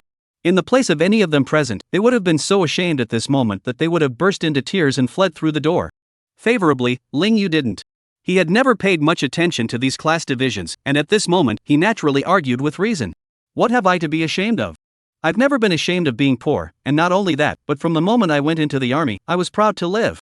I've gone to war, defended the Dragon Kingdom's borders, and guarded my country's mountains and rivers. I've made a small contribution to this country, and I've never committed any crimes, and no matter who I'm facing, my spine can still be proudly straight. A speech that left the room dumbfounded and in awe. Compared to the rich kids who only compare and show off their wealth, he really exudes a gleam of light. If the Dragon Kingdom didn't have these brave men of his guarding the borders, where would all these rich second-generation people in the country be flaunting their wealth everywhere? Good. Well said. Sheen Rohan led the applause. Lin Fei Fei followed suit. At the end of the day, almost the entire crowd applauded Ling Yu.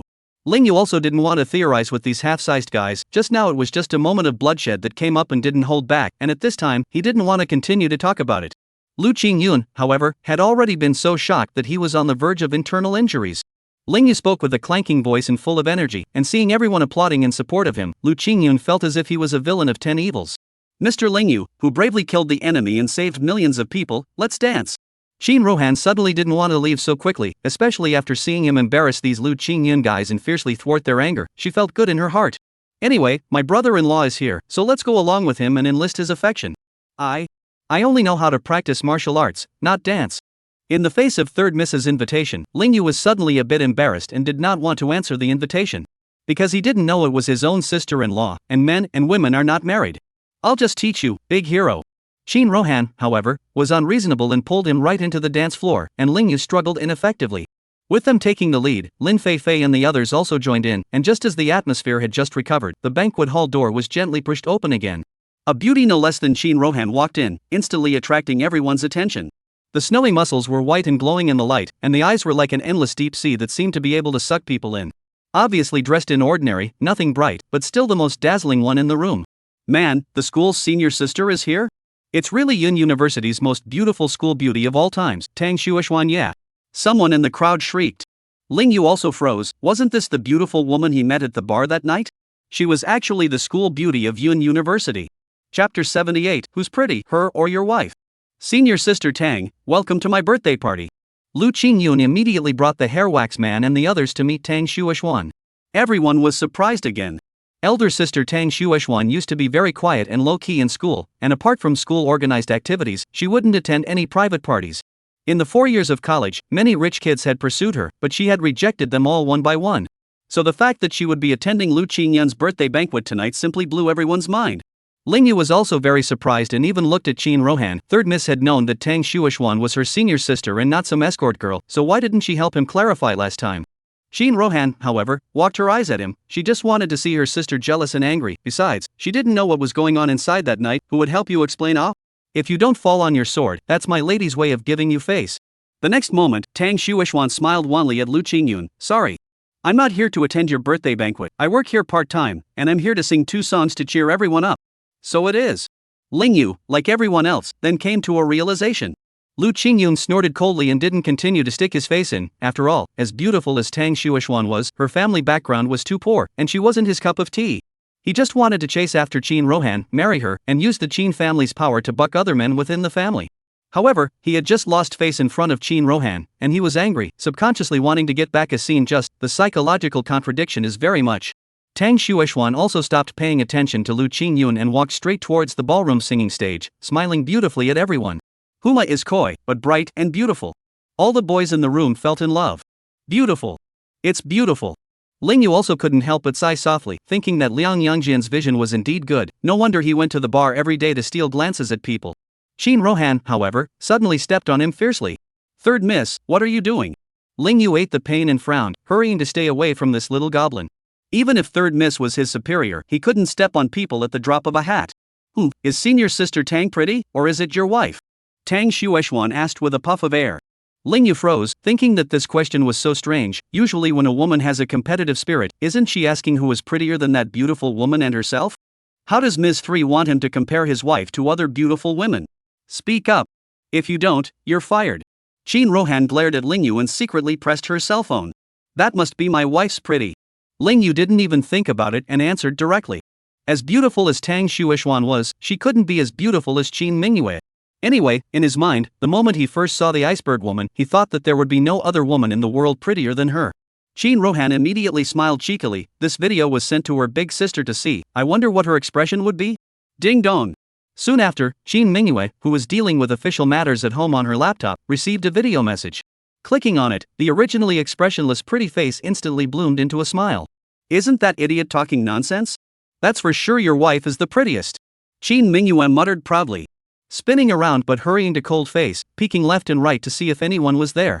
Strange, why was he suddenly proud of himself after being complimented by that idiot? At this moment, in the banquet hall, Tang Shuixuan opened her mouth to sing, her gentle singing voice like a gurgling stream, washing the listener's mind. It's so moving. Ling Yu also had to admit that Tang Shuixuan was a girl with both talent and looks, more so than many celebrities. Unfortunately, in this world, everything relies on packaging and capitalization, and it's not always possible to have face value and strength. Just then, the door was suddenly kicked open with a bang. A drunken man barged in with 7 or 8 big men, all of them menacing. The music came to an abrupt halt and the scene became tense. The drunken man pointed at Lin Fei, emboldened with rage, stinking, dare to kick me in the balls, I'll damn well see where you're going to run to. Everyone's eyes instantly fell on Lin Fei. This famous daughter, her face also swished white. Just now, she went to the restroom and came back to meet this drunk guy. The drunken man was so drunk that he recklessly molested her in the hallway and even tried to grab her chest. In the heat of the moment, she used her anti-wolf technique and kicked the other party in the vitals, and then ran back in fear and dismay. Originally thought that when he returned to the banquet hall, there were so many people inside, the drunken man would know what to do, which thought that it was only for a short while. He brought his men and horses to barge in. They seemed to be from the War Wolf Society. Some in the crowd recognized the men and murmured in whispers. The surrounding students instantly became nervous and panicked. The Warrior Wolf Society is the biggest organization in the underground world of Cloud City. Who would dare to mess with them? Ling Yu also frowned slightly. The word War Wolf had a special emotion for him. When he was in the north, he was the boss of the Battle Wolf unit, and if he hadn't made a mistake in a battle 3 years ago, he would even be sitting in that position now. Unfortunately, the War Wolf unit was no longer relevant to him now. Several big brothers, this scene is mine, please don't mess around. Lu Qingyun did not hear those comments, but also thought to find the opportunity to show off, hurry to stand out. He had just been made to doubt his life by Ling Yu's flurry of blows to the face, and now of course he wanted to help Lin Fei out and get the scene back. It's also good to let Qin Rohan and everyone else know that he and that retired soldier, who is blowing awesome and who is really awesome. Don't around? I'll kill you little stinking kids if I have to. Do you believe me? The drunken man actually slapped a beer bottle down towards Lu Qingyun without saying a word. Luckily, the hairwax man was loyal and protective of his master and blocked for him, so he escaped. Clunk! Beer bottles fell to the ground. Lu Qingyun was stunned on the spot, reacted and could not care about the little brother. He hurried to hide back. The entire student body, one by one, spread outward in fear and even tried to flee. Unfortunately, the gate was blocked by these people, so it was difficult for them to fly. Do you know who I am? I'm Du Cheng. Drunken man powerful coaxing a roar, more scared Lu Qingyun violently trembled, hate to cover his face to hide in the corner. This is the second in command of the War Wolf Society. What? Not continuing to be arrogant? Du Qing kicked Lu Chongyun, who was blocking in front of him, and then swaggered over towards Lin Fei. The minions behind him also recklessly smashed the scene with a flurry of recklessness. Lu Qingyun had no choice but to hurry to secretly send a message to notify the hotel manager to come up and deal with it. Hey, pretty girl, that was quite a tug just now, wasn't it? Du Cheng hugged Lin Fei's slender waist and laughed lewdly. Dare to kick my old man's egg? Tonight I'm going to take you back and make you kiss and appease it. Lin Fei desperately struggled to break free and was on the verge of crying. The Battle Wolf Society is notorious, even her father may not be able to handle it. What should we do now? Subconsciously, she looked towards Qin Rohan. After all, she was the one with the most esteemed status present. I hope she has a way to save herself. Chapter 79 Lingyu Strikes. Qin Rohan and Lin Fei are good friends, even counted as girlfriends. Of course we should help. She was about to force her way out when a man in a suit hurried in with a couple of security guards. After seeing this situation, the man in the suit hurriedly walked to Du Qing and smiled. Aya, it's Second Master Du who's here. I'm the general manager of the hotel. Miss Qin and Miss Lin are both honored guests of my hotel. Can you give me face to spare them? I will definitely compensate you for your loss. Our hotel also has quite a few beauties that can accompany Second Master to cool off. As the general manager of the hotel, he surely knew the identity of some of the $1,000 young men in this banquet, and if something happened to them in the hotel, he, the general manager, would surely have to take the blame, so he would have to set things right without leaving any stone unturned. Qin Rohan also hurriedly took advantage of this gap to send a message to her sister for help. In her heart, her sister was a great god in Cloud City, and she was definitely not afraid of the Battle Wolf Society. Get the hell out of here! Du Qing is usually arrogant and domineering enough, and when he is drunk, he is even more indiscriminate, and he directly kicks the manager down hard. Is lousy poor? Old me just wants high-quality beauties. Du Qing was getting madder and madder, putting down harsh words in public. I'll leave it here today. The men kneel on one side, the women lie on the wall, and the ones I pick will all take off their clothes and serve me tonight.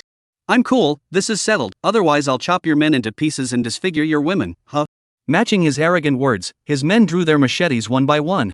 The bright light of the knife scared the surrounding students into trembling. No one dared to say anything. They were basically the sons of rich families in Cloud City, and they knew very well the power of the War Wolf Society in Cloud City, and many high-ranking officials and rich businessmen had been killed and crippled by them, so who dared to call the shots with this kind of outlaw? Let go of Fifi. At this moment, Qin Rohan finally couldn't stand it anymore and suddenly rushed out to push Du Qing away. Du Qing was angry at first, but when he saw Qin Rohan's face, his eyes glowed as if he had discovered a new continent. Gee, that's pretty damn decent. Turns out there's an even prettier one here. Du Qing's eyes glowed green, looking more horny than a beast, laughing loudly. You ladies, your skin is so pink. Tonight, Lousy is going to strip you all naked and take turns to have a good time. Ha ha. Some of the boys got shamelessly excited when they heard him. Wasn't it their usual daydream to be able to carry both Qin Rohan and Lin Fei to bed? Du Qing said, directly pouncing on Qin Rohan. Don't touch me. Qin Rohan subconsciously clutched her chest and exclaimed in shock, not expecting any hooligans to dare to touch her. Lingyu finally couldn't bear it anymore. Even though he knew that he would stir up fire and the consequences would be severe, he still kicked Du Qing to the ground. The whole room was shocked. One looked at Lingyu with wide eyes. Qin Rohan also opened her eyes and realized that her brother-in-law was standing proudly, tall and erect, and at this moment, he was simply a heavenly god descending to earth. Lu Qingyun's cheeks immediately burned, feeling that his face was lost. Also facing Du Qing, he was called out for a beating by the other party and didn't even dare to let out a fart, yet the other person, Lingyu, was unafraid to kick Du Qing to the ground. At this moment, everyone could clearly see the gap between them. Dare to hit me? Get her for me. Du Qing was on fire on the spot and ordered his men to get Lingyu killed. A group of people immediately pounced on Lingyu and Qin Rohan with machetes in hand. Qin Rohan was too scared to open her eyes. In the next moment, Lingyu's big hand was holding her tightly, idly walking in the midst of a group of ferocious dudes surrounding her, putting down one with a punch and kicking another one away. Many people present were the first time to witness such a menacing real fight, but also a moment to see the blood boiling.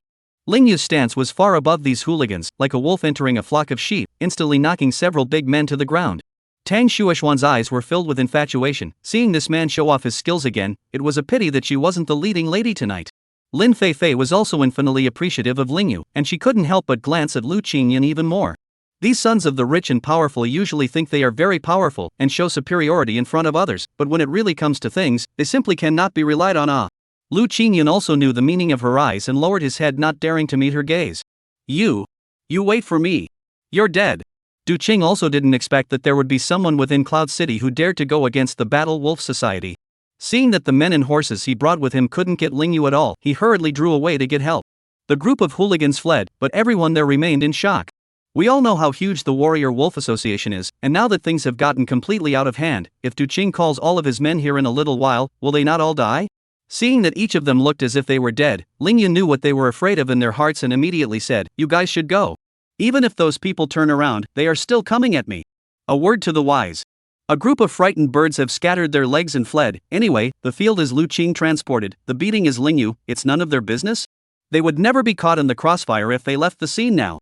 Although Lu Qingyan felt that it was a loss of face to throw down the field and escape, but what was face compared to a small life? So, too, he fled with his tail between his legs. Are you guys still not leaving? Do you want to be taken back and serve those hooligans?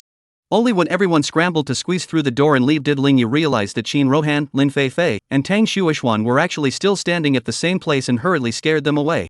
If they don't run away, how can he protect them when the war wolves come? To go together. Qin Rohan clutched Ling Yu's big hand tightly and decided that she would live and die with her brother-in-law. Lin Feifei also gnashed her shell teeth lightly and said, "The matter started because of me, how can I leave you guys behind?" Tang Shuishuan ran out of words and had to smile. "I'll stay and can help you call the police." Ling Yu originally wanted to stay and see who the Battle Wolf Society boss really was. Because one of the subordinates who had been born and died with him in the Warwolves unit in the beginning was also surnamed Du, he guessed that the Warwolves Association was not her organization? But now he does not go, the three beautiful women do not go, just for fear that a moment mistaken, and then want to escape cannot take them away. There was no way around it, so Ling Yu had no choice but to take them away. However, after they inked for such a while, the War Wolf Society's large group had already killed over. A black flying shadow with 10 Hummers had arrived at the Dragon City Hotel in less than 10 minutes. It was evident that the headquarters of the War Wolf Society was definitely very close to this hotel, and Du Qing had just dared to be so arrogant. The doors of the Hummer opened in unison, and big, burly men surged down like a tidal wave. Each of them had a serious expression and lined up neatly, not daring to make any unnecessary movements. Obviously, this is not an ordinary underground gangster, but a well-trained armed organization, definitely more terrifying than those organizations of Master Xiong.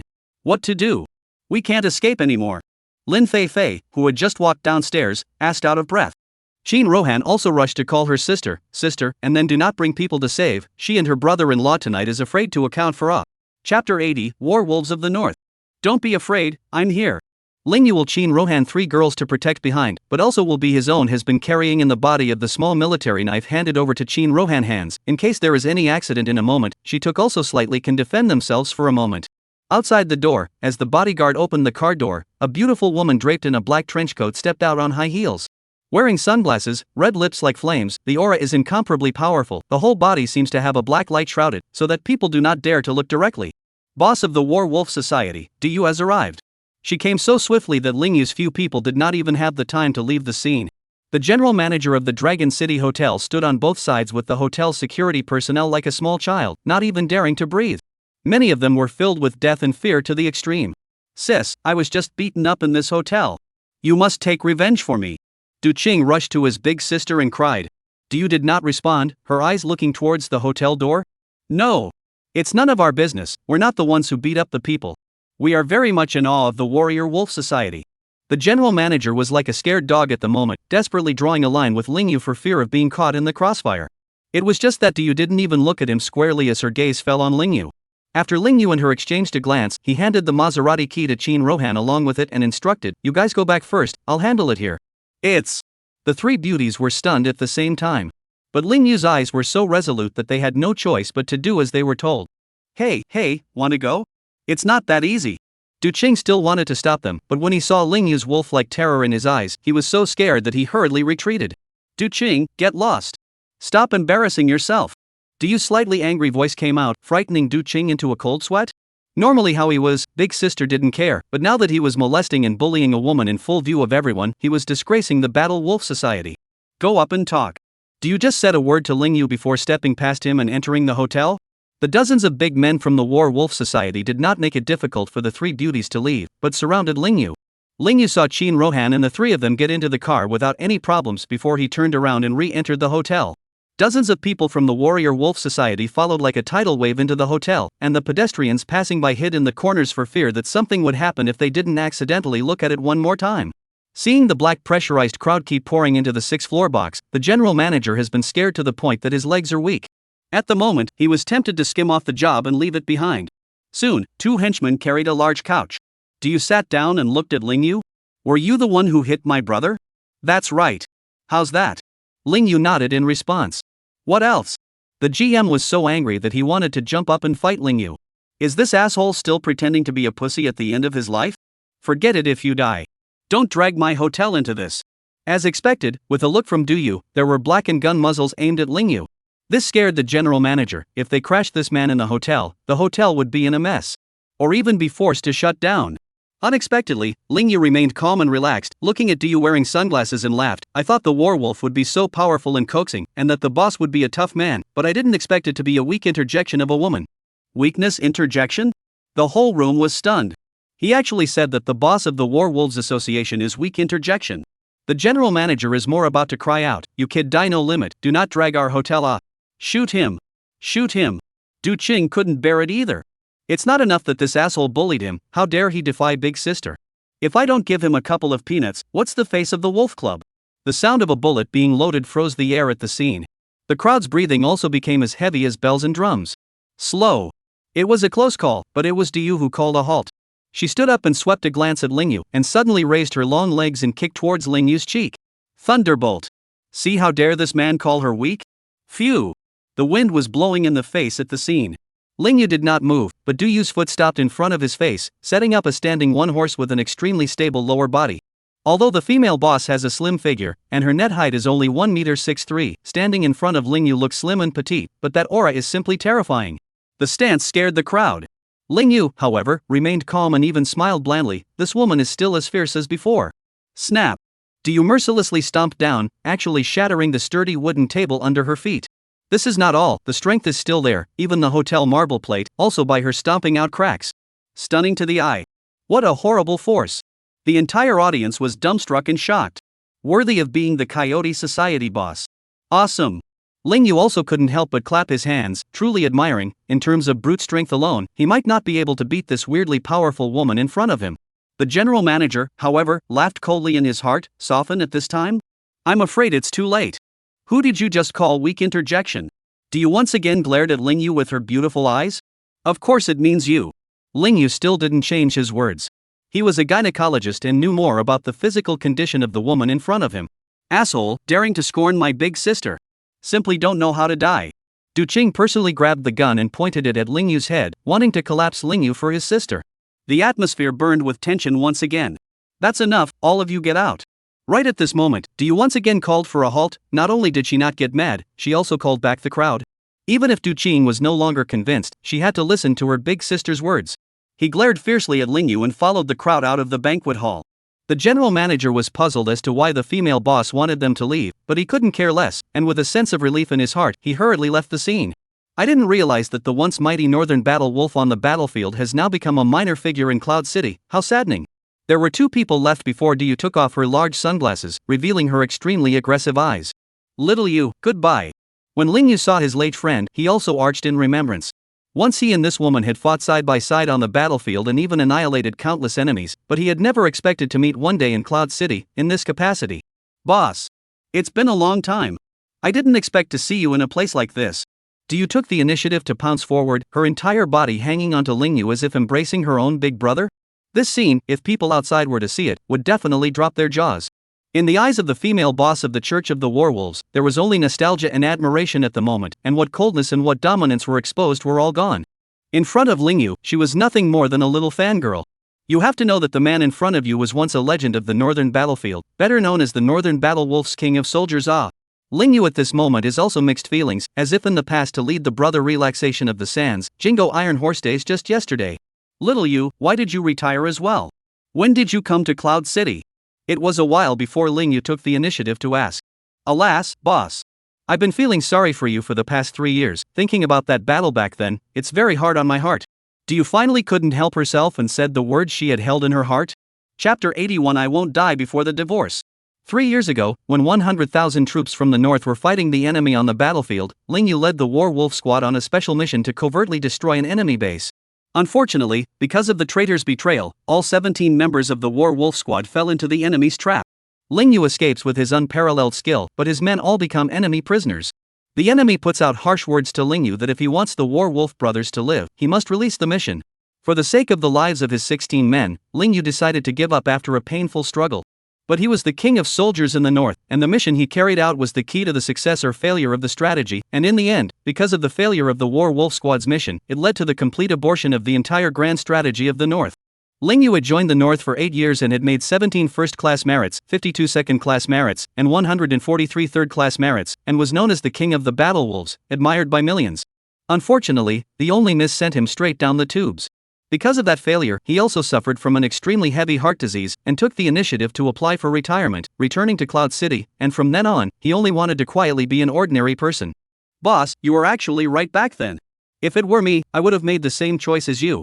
Do you said excitedly, as a captain, I can't just watch my brothers die in front of me. These were words that she had wanted to say to Ling Yu for a long time.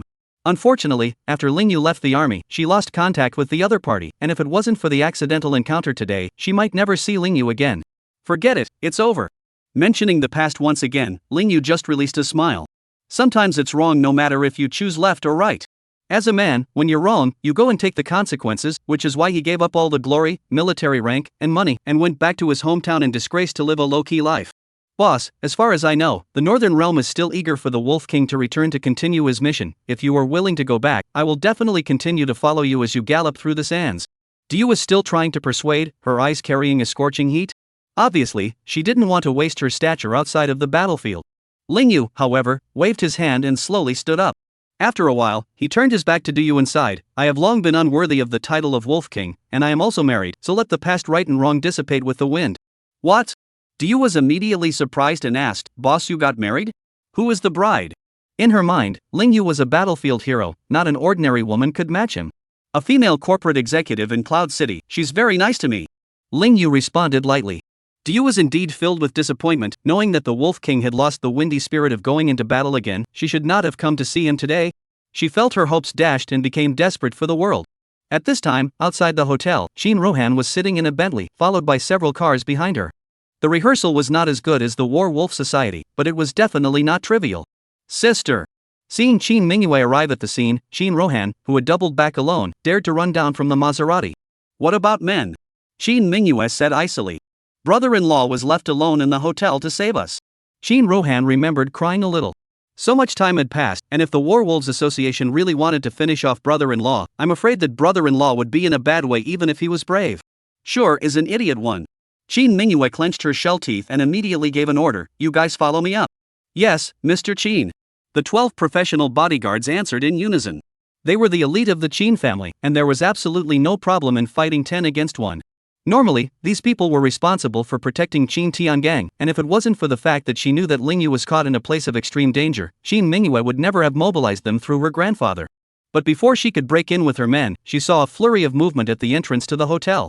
The next moment, Ling Yu actually walked out unharmed. This. Shin Rohan had an incredulous look on her face, looking at Ling Yu and then at her sister, afraid that her sister would suspect her of telling a lie and deliberately teasing her. Retreat! Shin Mingyue was to pretend to be poor, and hurriedly ordered the bodyguard with a bang. Before Ling Yu could notice, a man walked towards Ling Yu. Shin Rohan didn't disturb her sister's 2 couples and hurriedly evacuated the scene with her bodyguards. Ling Yu raised his eyes, and although he saw Shin Rohan and the 12 expert bodyguards, he did not think of them towards Shin Mingyue, and thought that it was the 3rd young lady who had brought them to save him. The next moment, his attention was all on his wife. Miss Shin, what brings you here? You fool! Playing the hero again? Shin Mingyue opened her mouth and coldly rebuked, but her beautiful eyes were written with worry. I actually put up with it for a long time, but Miss 3 is my boss, I can't just see her die, can I? Ling Yu scratched his head to explain, looking a bit apologetic, causing his wife to worry about making this trip. Go home and talk. Shin Mingyue was furious and hurriedly pulled his sleeve and left. Shin Rohan watched this scene from a far corner and thought it was so unbelievable. Sister Iceberg, that woman who gets goosebumps when touched by men, actually took the initiative to hold a man's hand? Even if it's just the sleeves, that's a big breakthrough.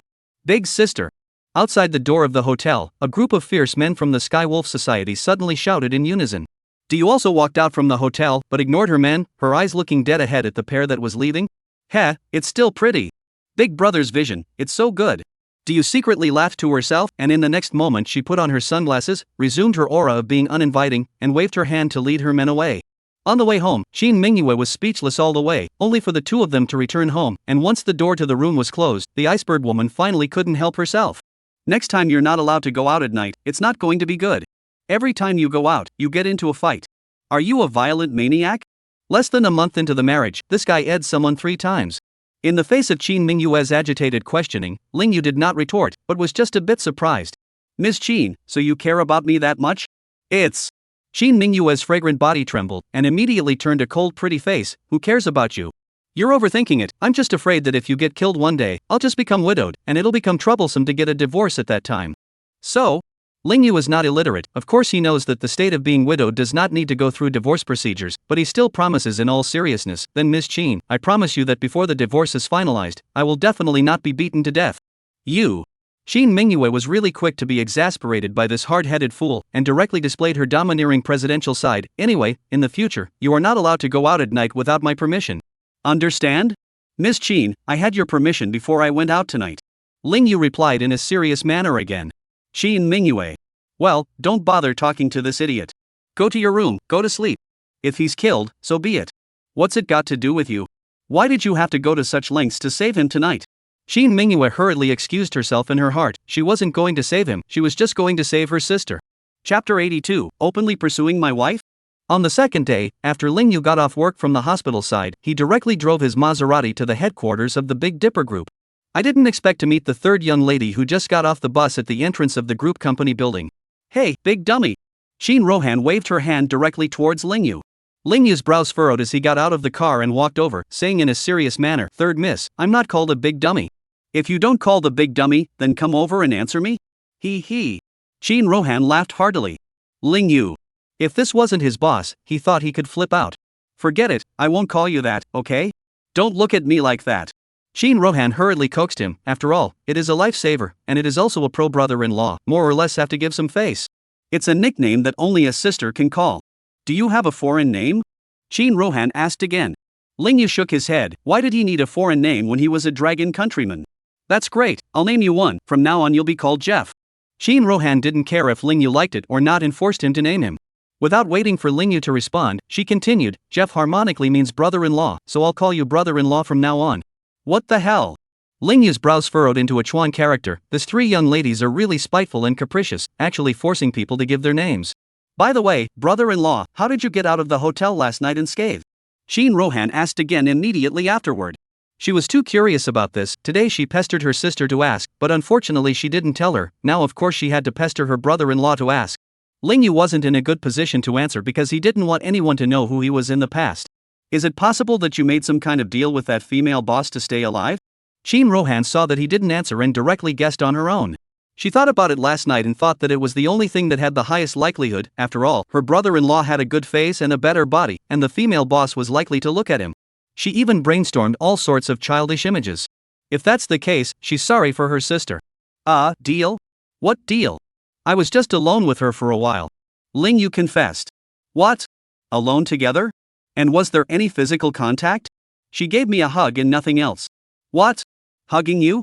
Hug you tight? And then what? It's pretty tight, why do you ask?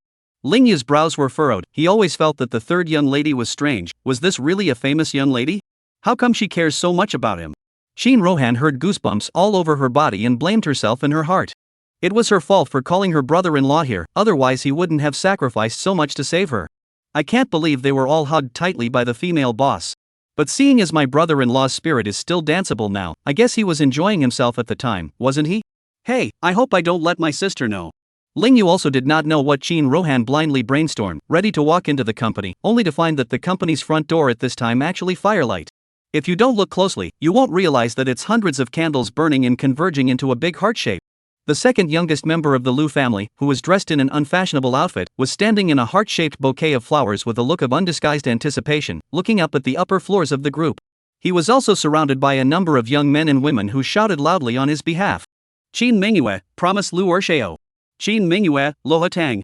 A golden couple, a match made in heaven. Chin Mingyue. Willow River Pond. Chin Mingyue. Hearing this voice, not to mention Lingyu, even Chin Rohan was stunned. This Lu Hatong had eaten his bear's heart and leopard's guts. How dare he take advantage of the staff's off-duty to openly confess to her sister. Akatsuki. I love you with all my heart. I, Lu Hatong, will not marry you in this life. I will definitely chase after you. Lu Hatang also hissed and chanted. This wasn't the first time he had openly shown his love for Chin Mingyue, but it was the most high-profile one. In order to increase the success rate, he spared no expense this time and brought a group of think tanks to assist him. Candles, flowers, infatuated young masters, high-strung beauties. How romantic this place is at the moment, not to mention the young people who are onlookers, even the cleaning ants who are in their late teens are a bit emotionally flooded. If someone had professed their love for them like that, they would have thrown down their brooms and flew at each other. Just when everyone is ready to witness this romantic love that can only appear in idol dramas, Chin Mingyue is slow to show up. It was Lingyu who couldn't stand it anymore. Chin Mingyue is his wife. This Lu Hatong is simply bold enough to openly pursue his wife? Looking for death.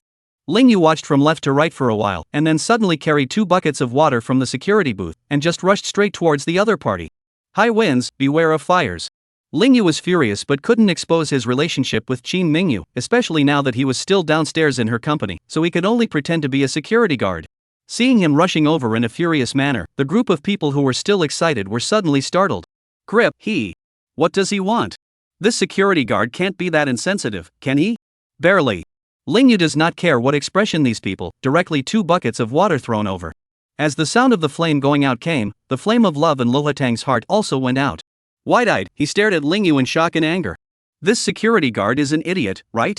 This young man is playing a romantic confession. You extinguish a fart live ah.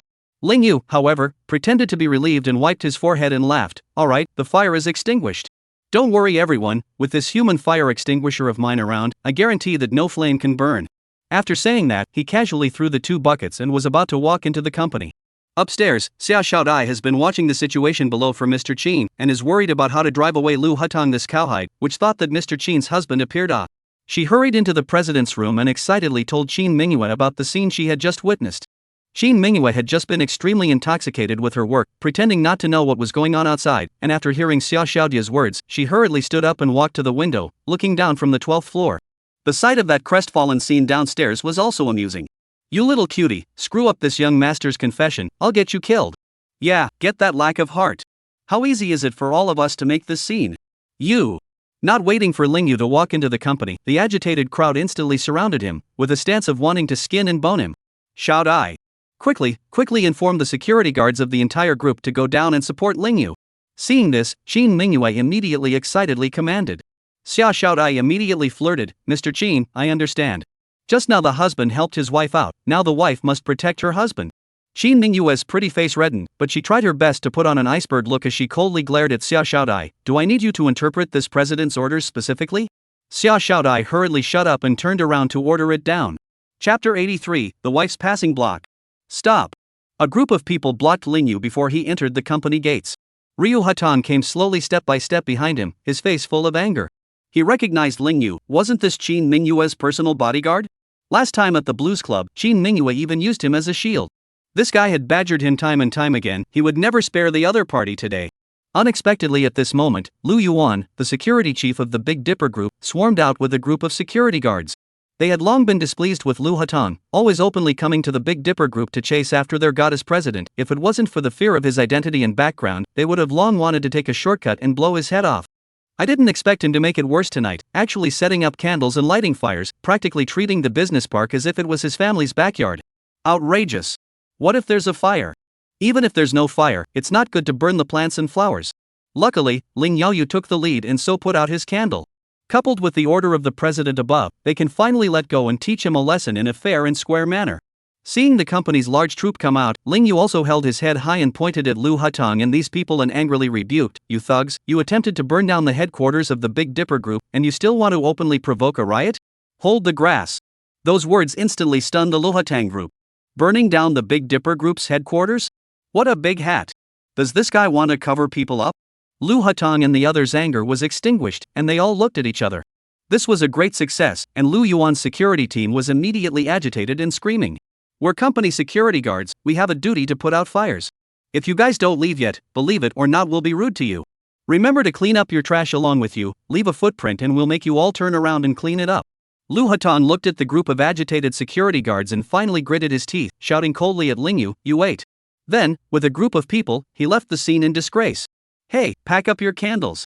Ling Yu shouted a reminder at their backs. Unfortunately, how can these people turn back? Ling Yu only sighed helplessly, alas, littering, too ungrateful, which woman wants to marry him, the days are certainly not good. Pust. Shin Rohan had been watching and had secretly recorded the scene. This is the scene where my sister's husband fights his rival and wins, so I must send it to my sister. Unbeknownst to her, Shin Mingyue had been upstairs watching the entire scene, thinking that actually having a husband wasn't so bad sometimes, at least it could help drive away some of the wild bees and butterflies. That night, Ling Yu realizes the great ideal of going home with his wife from work. In the car, Ling Yu also didn't mention the matter of Luotang. Instead, he suddenly pulled out a new topic. "Ms. Qin, tomorrow is Xiaowei's 6th birthday. My cousin invited us over for a casual dinner, saying that Xiaowei really wants to meet you. All men want to see Qin Mingyue, something Qin Mingyue has long been used to."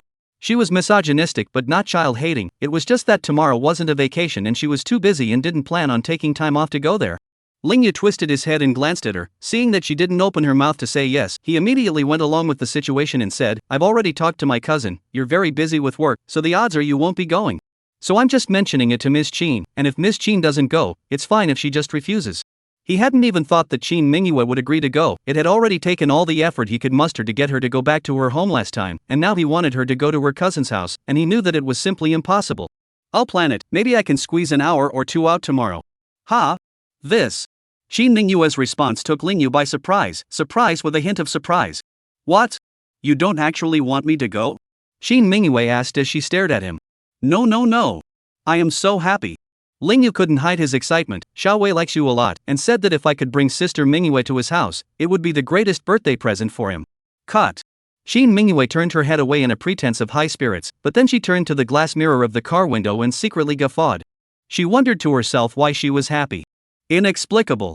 On the other hand, hearing that Ling Yu Ming party would bring Qin Mingyue, Ling Shitang father and son were very happy. Ling Xiaowei was even so excited that he couldn't sleep one night, waiting to see his beautiful sister. Xie Qiuyan again went to play mahjong all night, came home knowing that his son did not sleep because of this, and then came to chatter about Ling Ang. "What's wrong with you? You don't care if your son doesn't sleep at night?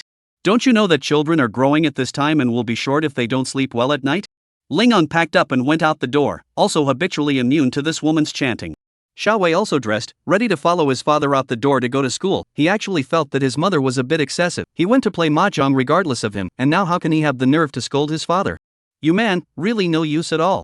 You can't make any money, and you can't even take care of your children. I'm so blind, I've followed you, you useless man." Xia Yanxiu nagged for a while, and with another remark like this, she prepared to go into her room to sleep. Ling An, however, subtly retorted, "I don't make much money, but at least I still have 5,000 or 6,000 a month. What about you? You only play mahjong all day long and have no job, but if you have a stable income of a few $1,000s a month, why is our family's economy so stretched?" "Ah yeah, so you're complaining about me now?" Xia Yanxiu also suddenly caught fire. "When you first got married, you said it was a man's responsibility to make money to support his family. What, now that you've tricked me into giving you a child, you're starting to back out?" Ling Ang's face was all red, all holding his breath. "I really regret making this kind of bull promise before. Life is so long, who knows how much life will change. Previously, his family's economy can be, but now a year is not as good as a year." Xia Yanxiu neither work, but also do not take care of his son. He again honest heart also very dissatisfied. "Dad, stop it, I'm going to be late for school." It was only when Ling Xiaowei shouted that the two couples stopped their daily quarrel. "I'm too lazy to argue with you. Tonight Ling Yu and the others will come over and celebrate their son's birthday. Don't run out to play mahjong again, stay home and cook a meal." Ling An gave a word of advice before leaving the house with his son. In this family, earning money is all a man's business, and Xia Yanxiu's living expenses are all given by Ling Ang. Usually this woman often plays mahjong and does not come home to cook. Ling Ang does not care about her, but today her son's birthday, she must give arrangements. Xia Yanxiu grunted, yawned, and went back to her room to sleep. At 6 o'clock in the evening, Ling Ang drove his son home on his motorcycle, only to find the house dimly lit, and there was no movement at all in the kitchen, which immediately caused a wave of anger to surge upwards. "Xia Yanxiu! You come out! Xia Yanxiu!" Seeing his dad's face as black as a pot, Ling Xiaowei was very scared.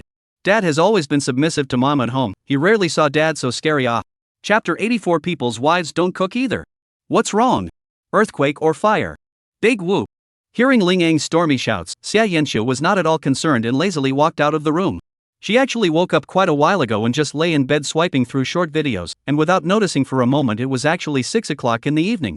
You woman! Didn't I tell you to stay home and cook a meal? Where's the rice?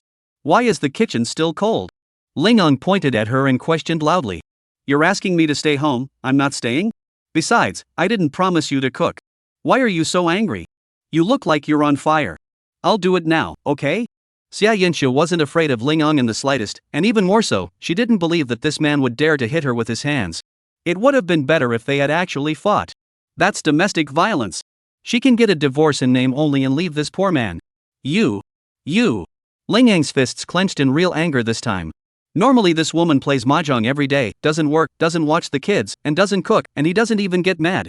But it's his son's birthday today. He doesn't get off work until 5:30 at work, and he's got an appointment with Lingyu. The couple will come over for dinner at 6 o'clock to celebrate their son's birthday, and then they'll leave around 7 o'clock.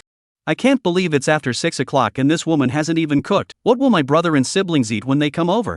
What? You want to beat me with your fist? You dare to try. Xia Yanxiu looked at him like a barrel of dynamite, but also to continue to provoke him. To see the death of this wimpy man did not dare to move her. She was about to completely tame him and see if he would dare to lose his temper in front of her in the future. Ling Ang really didn't think of hitting his wife, but seeing that she was still dead wrong up to now, he really couldn't help it. Fortunately, at that moment, there was a knock at the door. Cousin, sister-in-law, are you guys home? Mingyue and I are here. Outside, Lingyu was smiling and happy in his heart. After all, this was the first time that the iceberg woman followed him to his relatives. Coming. Ling Ang hurriedly answered and whispered to Xia Yanxiu again, I'll clean you up later. Cut. Packing me up, you've got that in you too? Xia Yanxiu crossed her arms, her eyes were full of contempt, and because she was in a bad mood, she didn't go into the kitchen, but sat down in a big way on the hall sofa and crossed her legs. Xiaoyu, Mingyue, I'm sorry. Your sister-in-law and I both just got home and just started cooking, so you guys might have to wait a bit. Ling Ang seldom lied, but thinking that the family scandal should not be publicized, she still lied to cover up for her wife, or else let her cousin and his wife know about her virtue, and they would surely look down on her. When the time comes, it's his face that will be disgraced. But which thought, he brought Lingyu. Two people walked in, but saw Xia Yanxiu was still sitting in the hall. The kitchen is a black, which looks like someone cooking. You woman. Still haven't made a move to cook? You really wanna piss me off. Anger rushed straight to Ling Shirtang's head, causing his face to blacken and his fists to clench again. Xia Yanxiu was startled and half-heartedly bounced up from the sofa and hurriedly hid behind it, as if she was afraid that her husband would domestically abuse her. Cousin, don't be angry. Lingyu hurriedly dissuaded Ling Ang. It's okay, I'll do it with you guys, it'll be done soon. Ling Ang, anxious, angry and helpless, sighed with mixed feelings. Your guests, how could I let you go down to the kitchen? It's fine, I cook at home, you're my brother and not some stranger. Lingyu tried to persuade his cousin to calm his anger. After all, family harmony is a good thing, and Willie is still so young that seeing mom and dad arguing and even fighting will leave a childhood shadow.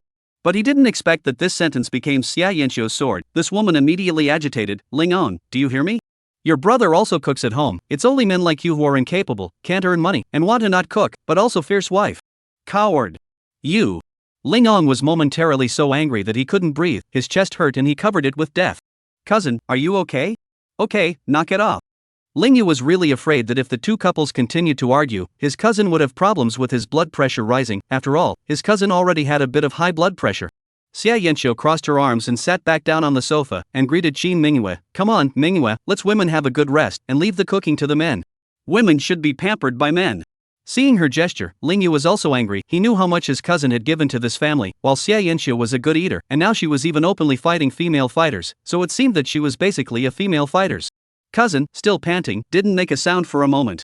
Qin Mingyue had been looking on coldly. After all, she did not have any emotions towards the Ling Shirtang couple, and she would come tonight for the sake of Lingyu and Xiaowei. But at this moment, she also felt that Xia Yanxiu had gone too far. She never fought women's fights even though she was a woman. She only felt that Xia Yanxiu had written the word mean on her face, so deliberately angry at her husband. Was she cold-blooded? I'm sorry, but I'm never idle at home even though I don't do housework.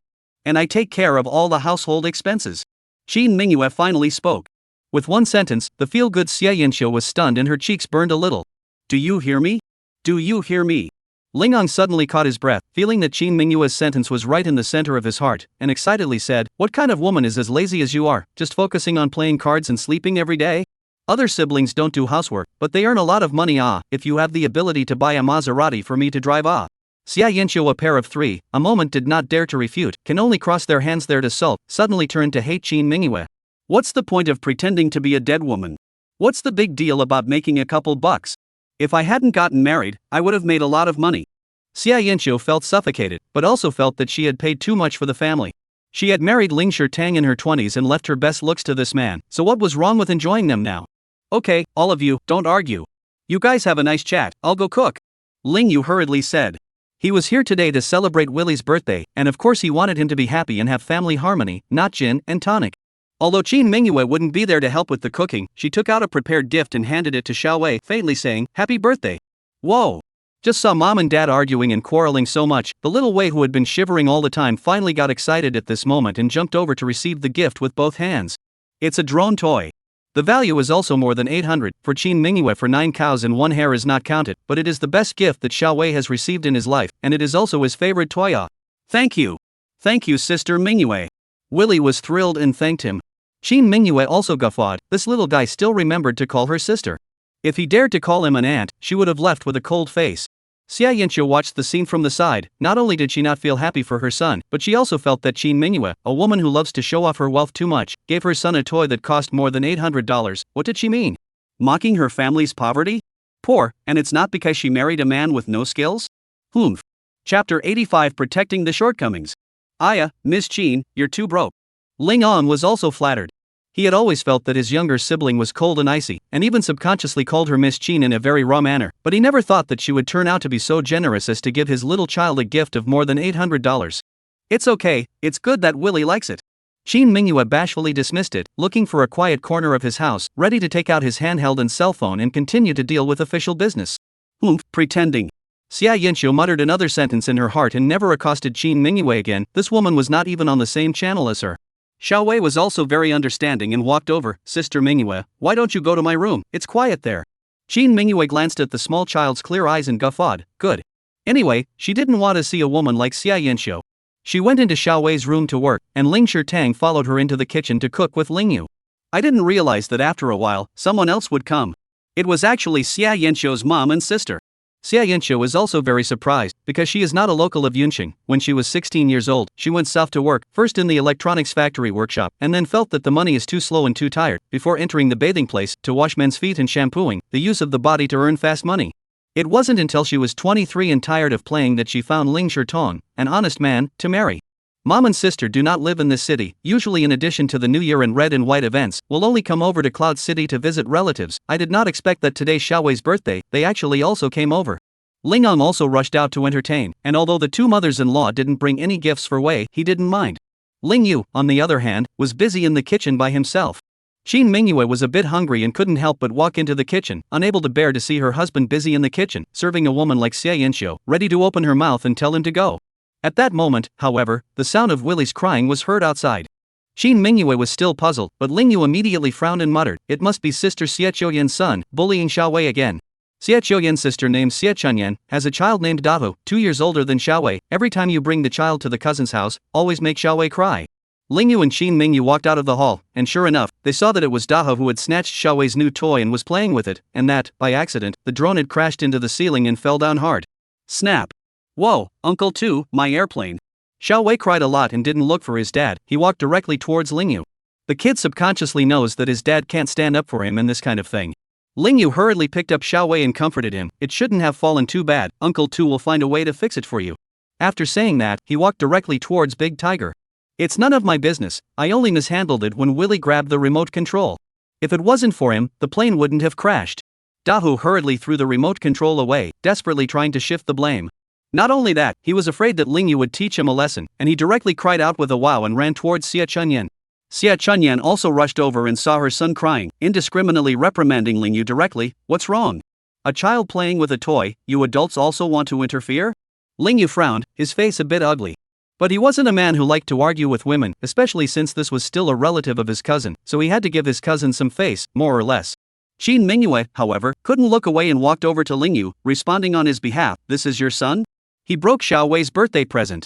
Xie Chunyan heard, first did not pay attention to this matter, but also when Xie Yanxue when the first time to see Qin Mingyue at first glance, think this woman is so beautiful Not only was she beautiful, but she also had the air of a super celebrity, even the female boss of her former company seemed to be far inferior to this woman.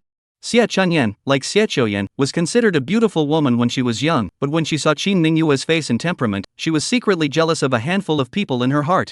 It also felt that Lingyu, the poor man, had simply traitorous luck, actually being able to marry such a beautiful woman. "Sister Chunyan, let me introduce you, this is my younger sibling, Qin Mingyue." Lingong also walked over and introduced a handful of them out of host family courtesy. Xie Chunyan immediately smiled to curry favor with Qin Mingyue. In her opinion, this beauty in front of her must have a high social status and be very rich. Unfortunately, Qin Mingyue had an ice-cold face towards her and didn't bother to respond at all. This kind of woman defends her son indiscriminately and is definitely not a good thing. Moreover, Qin Mingyue was very protective, only she could bully Lingyu in the world and would never allow the second person to bully him. Not only that, but Willie is very well behaved and she doesn't allow anyone to bully him. What kind of birthday present? Only then did Xie Chunyan get impatient and said to Lingong, "We're guests, my son is only 8 years old, and you wouldn't want me to pay for breaking your son's toys, would you?" Lingong looked helpless, obviously being morally kidnapped. Lingyu also knew very well that if his cousin were to get serious with Xie Chunyan, the 3 women of the Xie family could definitely scold him to death. Seeing that Lingong couldn't stand up for his son, Qin Mingyue also had an icy face. For Lingyu's sake, she didn't want to bother with these women in his cousin's house, lest when the time came, his cousin's marriage would have problems and end up blaming her. So, she just said to the crying wee man, "Don't cry, sister will buy you a better one, this rotten toy, give it to a child who fits it." It's not explicitly stated, but it's clearly just crappy delivery. But Xie Chunyan obviously nothing cultural, simply do not understand the string, but also seems to have picked up a big bargain. The airplane hurriedly stuffed son's hands, not to give Wei the opportunity to refuse. Xiao Wei was also generous and sneered at Big Tiger, "You can have that lousy toy, I have a new one, not for you to play with." Daho really wailed this time, with a look of envy and jealousy, and pouted at his mom, "Mom, I want the new toy too. I want it too." Xie Chunyan would have liked to say yes, but Xiao Wei's toys, the price tag has not been removed, written 886, how can she afford to buy such expensive toys for her son to play? Willie, no pretending. Who let you be so foolish at such a young age? Xie Chouyan really couldn't help but feel that Qin Mingyue was deliberately pretending again, but she also felt that Qin Mingyue wasn't to be messed with, so she had no choice but to take her anger out on her son. This operation simply turned Qin Mingyue's stomach. This woman was not worthy of being Xiao Wei's mother at all. "Okay, today is our son's birthday, no one is allowed to scold our son. Go help in the kitchen and start dinner early to greet the guests." Lingong couldn't bear it either and finally got hard. Xie Chouyan, however, snorted coldly, crossed her arms and sat back on the sofa, gambling, "I'm not doing it, other people's wives can stay out of the kitchen, why should I go into the kitchen? You." Lingong had really had enough of this woman, and was so angry that he lifted his palm up. Chapter 86 The Envy of the Cousin Within. "What? Lingong, you want to beat up my daughter?" At this moment, the voice of his mother-in-law, Wan Yuexia, came from behind him. Lingong hurriedly lowered his hand, gasping for air, but still the honesty gene was at work, and hurriedly quivered, "Mom, I didn't." Although Wan Yuexia was protective of her daughter, she knew what was going on and hurriedly glared at her youngest daughter, "Xiuyan, why don't you go cook? Housework is supposed to be a woman's job." It was only at her mother's command that Xie Chouyan was forced to grunt coldly and enter the kitchen. Lingong had a step to take, and the stomach of anger he had been holding subsided. "Lingyu, my time is up and I need to get back to my official business." Qin Mingyue looked at the time at this moment, did not intend to stay here to eat. Seeing Xie Yanxue 2 sisters, she had a big appetite, how could she still have the heart to eat? And she likes to go her own way and has never cared about what others see. Okay. There was nothing Lingyu could do. He knew that the iceberg woman was very principled in what she did, and had previously said that she would be leaving before 7:30, and now it was about time, and it was too late to eat. "Cousin, we'll go first then." This. Lingong wasn't angry, just filled with guilt. Lingyu brought Xiao Wei a cake, Qin Mingyu even gave Xiao Wei an expensive birthday gift, yet they even messed up so badly in entertaining each other for dinner, it's really rude. Xiao Wei even cried and wouldn't let Lingyu and his wife leave. "Willie, I'll have a new toy brought to you tomorrow, don't cry." Qin Mingyue had never been a procrastinator, soothing Xiao Wei with a word, she went straight out the door. Lingyu also had no choice but to touch Xiao Wei's head and then hurriedly followed. Both Wan Yuexia and Xie Chunyan looked at Qin Mingyue's cold back inside in their hearts. Unlike Xie Chouyan, they didn't envy or hate Qin Mingyue, they just felt that this woman's temperament was high and her actions were thunderous, and they were afraid that she was an uncomplicated big shot. After Lingyu's couple left, Lingang's father and son were obviously not that excited, but Lingong still greeted his mother-in-law and sister-in-law well. After dinner, Xia Yanqiu nattered with her mother and sister outside the hall, letting Ling Ang go into her room to teach her children their homework, and she lived to be the one who left her hands in the air. Ling Ang's heart suddenly flooded with bitterness. In the past, he felt that a man like himself who came out of the countryside and could marry a woman as beautiful as Xia Yanqiu was earning his keep. Relatives and friends around him say this about him every time they see them appear on the same screen. Over time, he has also been treating his wife as a treasure, putting himself in a very low position, and never letting her do any dirty work. Xia Yanqiu when he was married to a son, so after marriage has not gone out to work, until now the child is 6 years old. In the past, Ling Ang didn't think anything of it. After all, his third cousin Ling Jiawei's wife was also married without a job, but now after seeing the wife that Ling Yu married, it was still hard for him to avoid comparing it in his heart. Why is there such a big difference between his wife and Ling Yu's wife's hair? The face is more than a match. Temperament is no match for that. The skill is no better. These are even if he doesn't mind too much. After all, he faced temperament and ability he can't compare to Ling Yu. But the gap in character, he inevitably nagging, feeling that he is married to an ancestor back. On the contrary, Ling Yu wife, although it looks bad to get along with, the actual cold outside and hot inside, everything is concerned about the cousin, but also very much to give face to the cousin, unknowledgeable. He really envied his cousin. When it was around 10 o'clock, Ling Ang put his son to bed and walked out of the hall. His mother-in-law and sister-in-law had just left as well. Ang, you came out just in time. I have something to talk to you about. When Xia Yanqiu saw Ling Ang, she spoke to him in a condescending manner. This was accumulated over the years, she simply couldn't change it. From the moment the marriage started, she felt that Ling Ang had picked up a treasure by being able to marry her. Coupled with the fact that relatives and friends had been saying the same thing for several years, the idea had naturally been etched into her bones. What is it? Ling Ang's heart subconsciously sank, even if Xia Yanqiu hadn't said anything yet. Married for less than 7 years, every time Xia Yanqiu told him something, none of it was good, and he had produced a natural physical and mental reaction.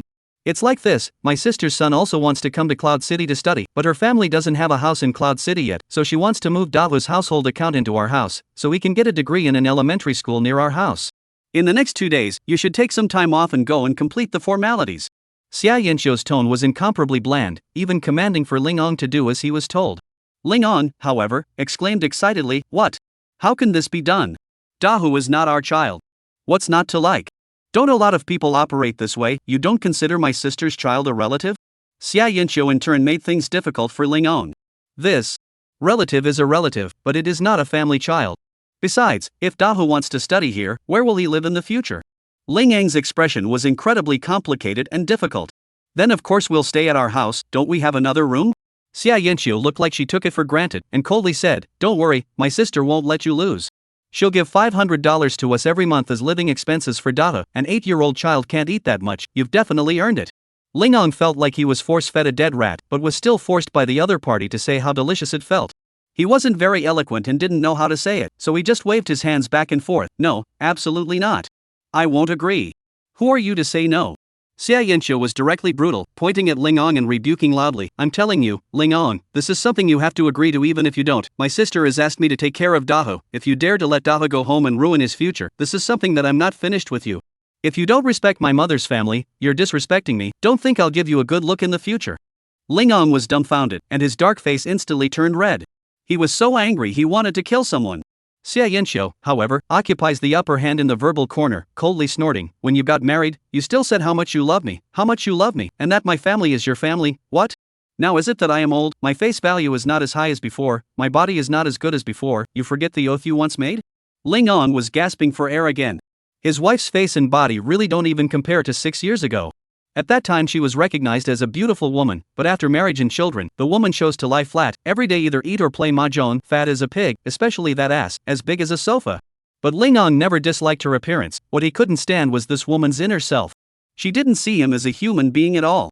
Now he's saying he disrespected her instead? That's not backwards? Chapter 87, Marrying an Unworthy Wife and Suffering.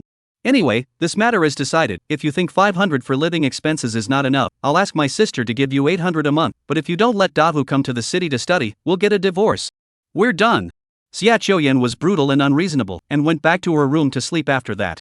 Ling Ang was afraid that if he went into the room to argue, he would wake up his son who had just fallen asleep, so he had to sit paralyzed on the sofa in the hall by himself, unable to swallow the anger in his stomach for a long time. The next morning, Xia Yanqiu woke up. Ling Ang had already sent his son to school. She climbed up and left the house. Xia Chuanyan's mother and son didn't leave Yunqian, but lived in a rented house. A year ago, Xie Chuanyan's husband died because of an accident, received more than 300,000 compensation, and his parents passed away long ago, so the money fell into the hands of Xie Chunyan. Originally, she came out to Cloud City with this money and was able to pay for a house. But her income is not stable, no payment, just rent a house, but did not let Lingong know, but also often go to play mahjong with his sister Xie Chuyan, thinking to win a little more, to buy a suite in full.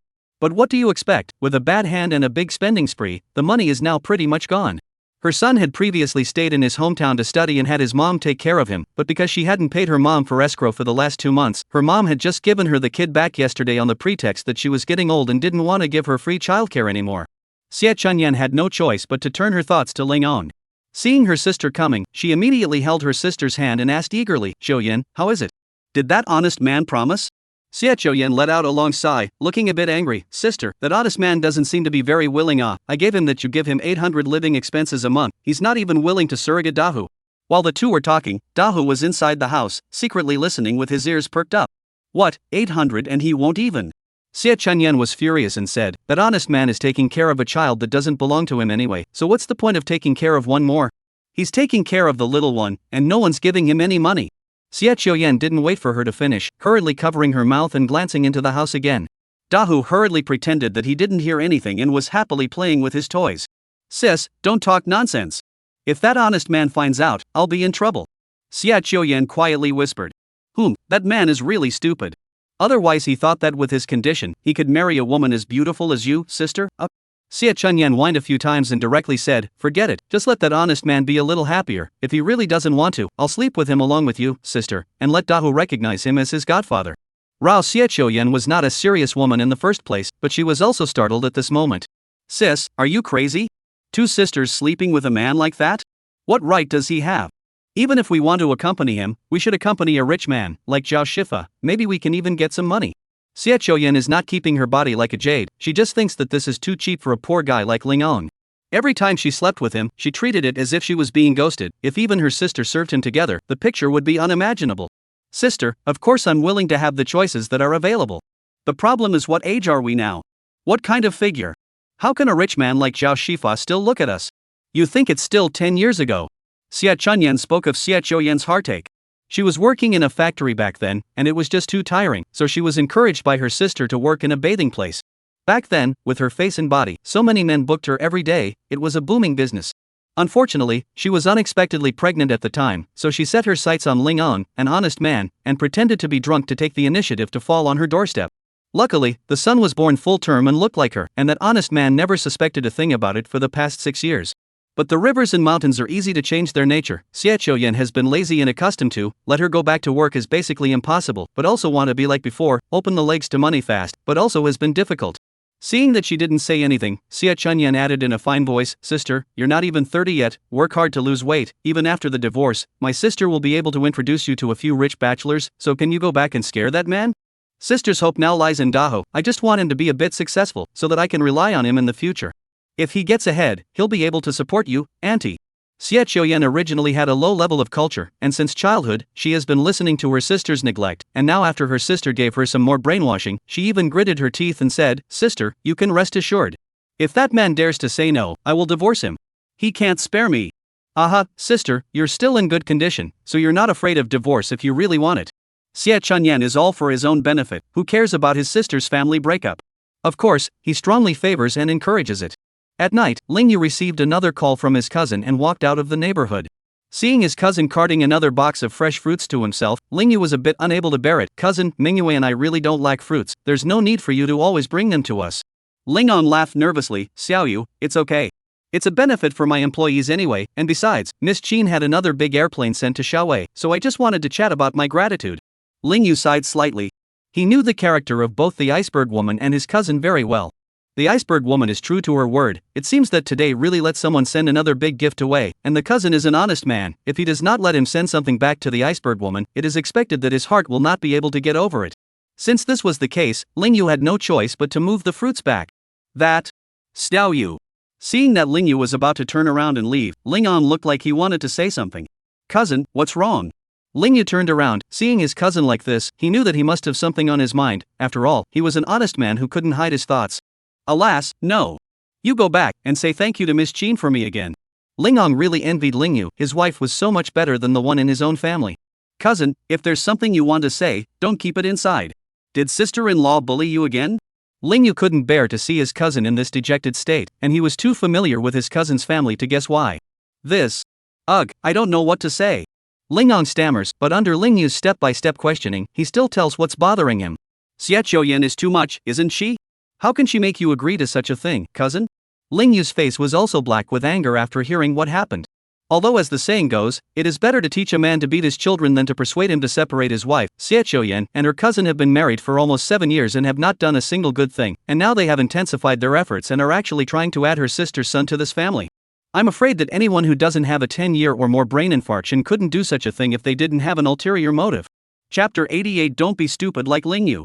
Tonight, Qin Mingyue didn't let Lingyu pick her up and bring her back because she had a business engagement.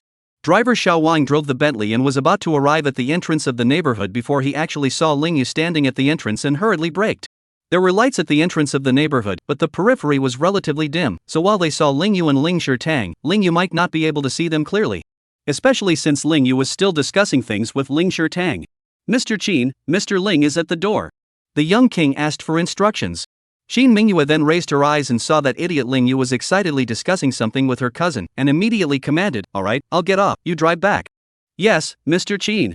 Xiao Wang was instructed to drive and disappear immediately. Qin Mingyue walked a distance and walked up to hear what these two brothers were actually talking about. "Then cousin, what do you decide for yourself?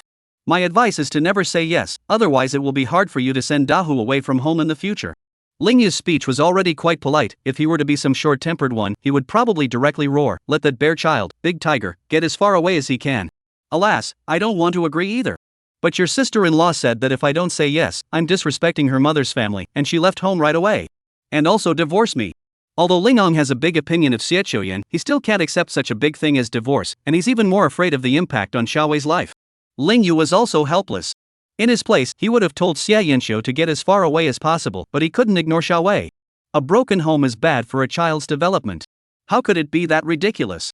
Qin Mingyue really couldn't look away and suddenly walked slowly up to interject. With an icy face, his aura seemed even more powerful. "Ms. Qin." Lingong hurriedly greeted subconsciously. "Qin." Lingyu also subconsciously wanted to call Miss Qin, but his cousin was still there, so he hurriedly changed his words. "Mingyue, you're back?" Qin Mingyue glared at him, causing Lingyu to hurriedly smile as if he had done something wrong. Qin Mingyue also ignored him and directly turned to Ling Shirtang and said coldly, "Did you marry Xiaoyan, or her sister? It's obvious that they are the two sisters who are horizontal, so why are you spoiling her? If you let this step go, they will intensify in the future, do you believe it?" A word to the wise. Lingyu also felt that his cousin should so show his hand to Xiaoyan. Lingong was even more enlightened, feeling that Qin Mingyue's words spoke to his heart. Qin Mingyue, again as if he were his leader, educated him. "Your responsibility is to support your own family, not your mother's family. Don't be stupid like Lingyu." "Me?" Lingyu pointed at himself in shock. How did he get laid for no reason? Qin Mingyue swept him a glance and stepped into the neighborhood. Lingong, who originally had a dejected look on his face, felt as if his entire body had gained strength after hearing Qin Mingyue's words. Sibling is right. I'll go back and tell that so. Outrageous. Which side of the family does she favor? Who exactly is she looking toward in her heart? Who does she want to spend the rest of her life with? Hearing his cousin say this, Lingyu was also relieved and patted him on the shoulder in approval. Lingong walked up to the battery car and didn't forget to continue. "Xiaoyu, I forgot to thank Ms. Qin just now, so remember to say thank you to her for me when you go back." "Got it, cousin." Lingyu nodded. Lingong also nodded and prepared to drive away, and finally said with quite a bit of emotion, "Xiaoyu, you have to cherish your wife. Ms. Qin is really a very, very good woman." Lingyu rubbed his nose and nodded with a smile. Indeed, compared to Xiaoyan, the iceberg woman was indeed too nice. A million times better cousin's wife. Qin Mingyue, who had walked to the door, was actually still keeping her ears open, and secretly guffawed when she heard Ling Eng's admonition. "Humph, even that idiot's stupid cousin knows how good he is. Does this idiot Lingyu know or not?" Soon, Lingyu also caught up with Qin Mingyue's pace and the two of them returned home together. "Miss Qin, how did you walk into the neighborhood? What kind of car did you take to come back?" Lingyu closed the door and walked in, asking with concern. "What? Concerned about whose car I'm in?" Qin Mingyue stared back at him triumphantly. "Well, indeed." Lingyu nodded. "I was afraid that you wouldn't be safe. After all, you're too pretty." These words, coming from this wood-like man's mouth, touched Qin Mingyue's heartstrings every time. It always felt like this man was different from other men, and the way he said it felt completely different. Seeing that she didn't respond, Ling Yu continued, if you take a cab, you'll be put down before you get to the entrance of the neighborhood, and the service is too bad. Seeing that he was still chattering, Qin Mingyue said in amusement, Ling Yu, is it true that all men with the surname Ling are especially accommodating to their wives? Aren't you afraid that you'll be like your cousin and be crushed to death by me? Ling Yu shook his head and said frankly, Miss Qin, don't compare yourself to Xia Yanxiu, it will be a self-defeating thing. I know very well that Miss Qin has a much better character than Xia Yanxiu. Humph. Can't say for sure. Qin Mingyue was clearly happy in her heart, but she froze and rewarded Ling Yu with a cold face.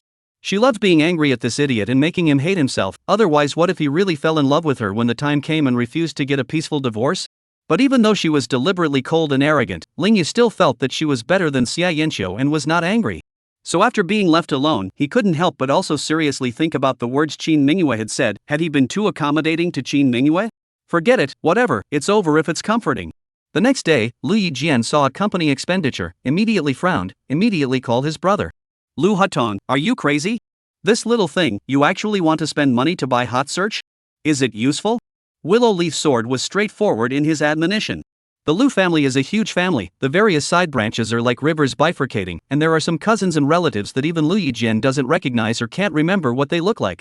But he knew very well that the enemy was hiding within the family. Many people were staring at him in the position of CEO of the Lu Group, and the slightest thing that was not done properly would definitely be passed on to his grandfather's side. Lu Hutong, this asshole, but he's panhandling away $500,000 at the company to buy hot searches just to publicize his romantic visit to the Big Dipper Group to confess his love for Qin Mingyue? Silly. Brother, didn't you just personally tell me a while ago that you support me in pursuing Mingyue? My wallet hasn't been strong enough lately, so what's $500,000 embezzled at the company? On the other side of the phone, came Lu Hutong's righteous voice, you always teach me, to be a man to have a pattern, to stare at the big picture, don't always care about the momentary gains and losses. I'm going to successfully chase after Qin Mingyue, and our family will be sitting firmly at the helm of the Lu family. When Lu Yijian heard this, he was so angry that he cried and laughed. Generally between the sons of the powerful families, especially the first families, there must be a great deal of competition, and even open warfare, but this did not exist between the two brothers, Lu Yijian and Lu Hutong. Lu Hutong grew up with no great ambition, just like beautiful women, never wanted to steal the inheritance with his brother, so Lu Yijian never defended him, and at this time, he even wanted to use him to deal with Qin Mingyue. But how could he not expect that his second brother was so childish that he actually went to do such a thing, and the reason that his second brother said was exactly the same reasoning that he used to snub his second brother with. So, for a moment, he didn't know how to counter-snub his second brother. Chapter 89, Being Scolded on the Hot Search. Lu Hutong also does not pull the wool over the eyes of the big brother. Anyway, 500,000 such a small matter, the big brother must be dealt with cleanly. He tapped his phone again to see if his hit rose to the top of the list. At first glance, moving up to third place wasn't bad, but then he took a look at the top of the list, and he was outraged. At the top of the list is a news story about Ling Yu, which is clearly keywords dipping into the traffic he bought, huh? On the other hand, Ling Yu, the person in question, had already put the matter of destroying Lu Hutong's romantic confession 2 nights ago behind him, not to mention thinking about any after effects. Early this morning, Lin Qingxian came to the hospital to see her again.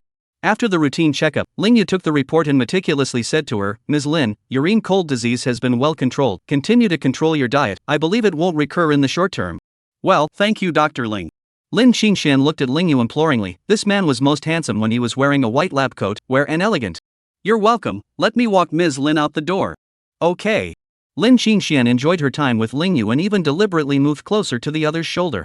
By the way, Dr. Ling, my sister told me about the Dragon City Hotel. I didn't expect Dr. Ling to be so gentle, but so domineering when he's protecting beauty. Lin Qingxian looked at Ling Yu with a look of adoration. She had always thought that this man was a good healer and a good person, but she really didn't realize that his martial arts skills were also that great. It's hard to find another man like that. Miss Lin is too kind, just teaching a few hooligans a lesson. Ling Yu did not have much of a proud look on his face, and it was fortunate that the boss of the Battle Wolf Society was an old friend of his, or else with his current abilities, he might not have been able to get away in one piece that night.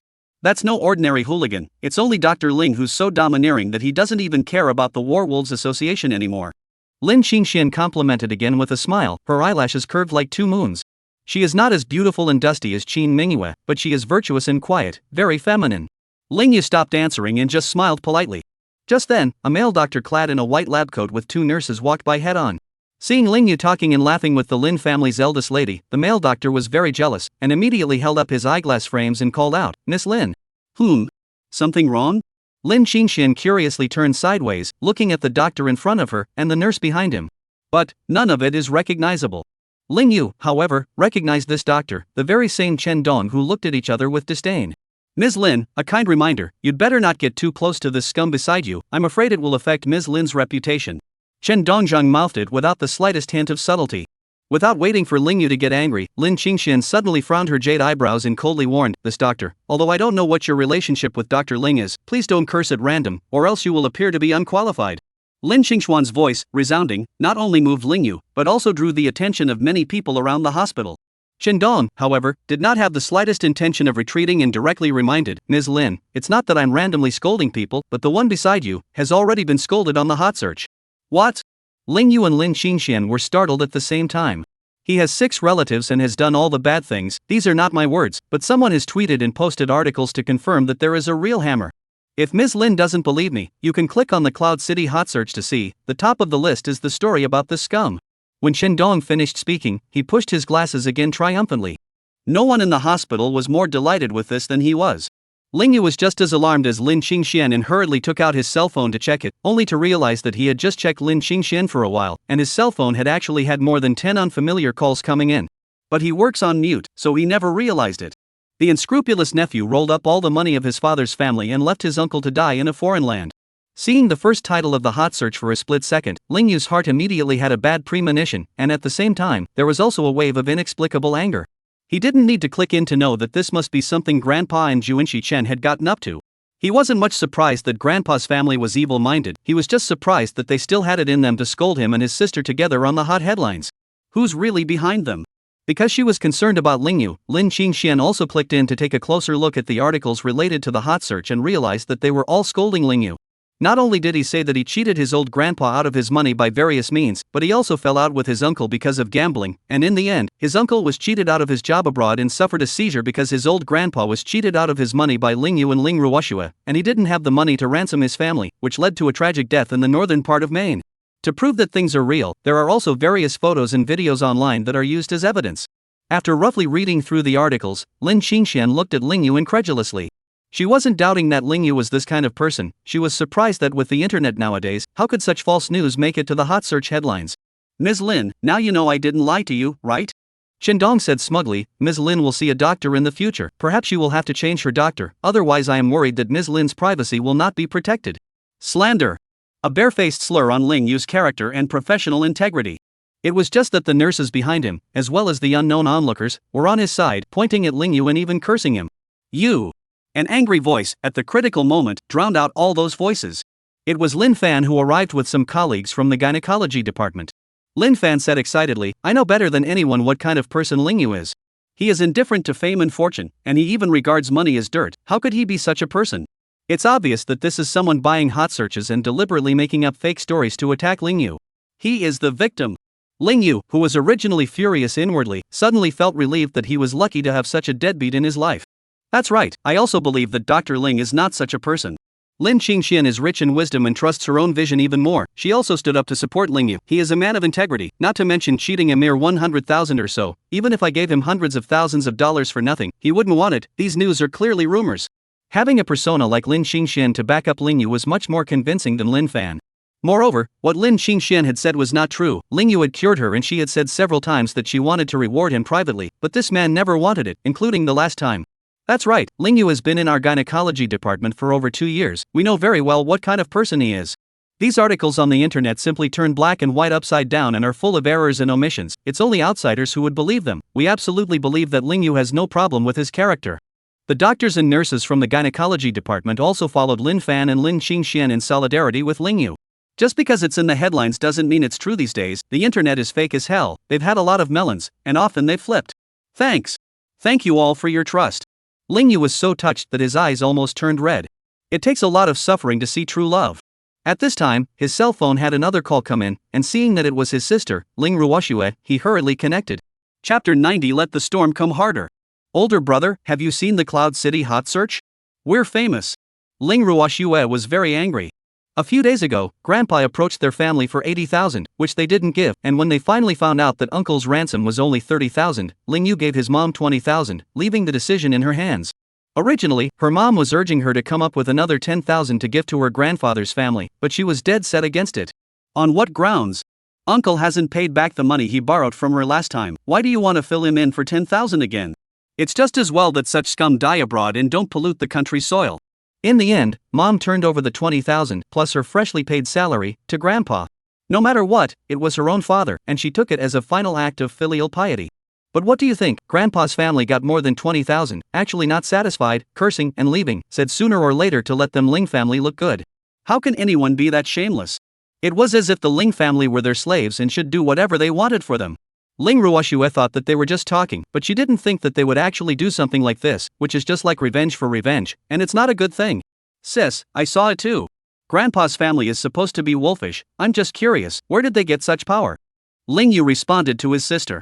Ling Ruoxue is also strange. For the sake of a few tens of thousands of dollars, they spend hundreds of thousands of dollars or even more to buy hot search? For what? Is it just a so-called breath of fresh air? Besides, if they're so rich, why do they insist on letting the Ling family take the 80,000? There must be something fishy going on. No matter how they did it, I'll go online right now and explain it clearly. I believe that justice lies in the hearts of the people. Sis, don't go explaining. Why? Ling Ruoxue is so strange. Does her brother want to eat this dead cat? Ling Yu, however, explained, let things fester for a little while longer. I've had enough of these shameless people. This time I'm going to settle all the grudges together. I'm the only man in the Ling family. I can't let my family be bullied.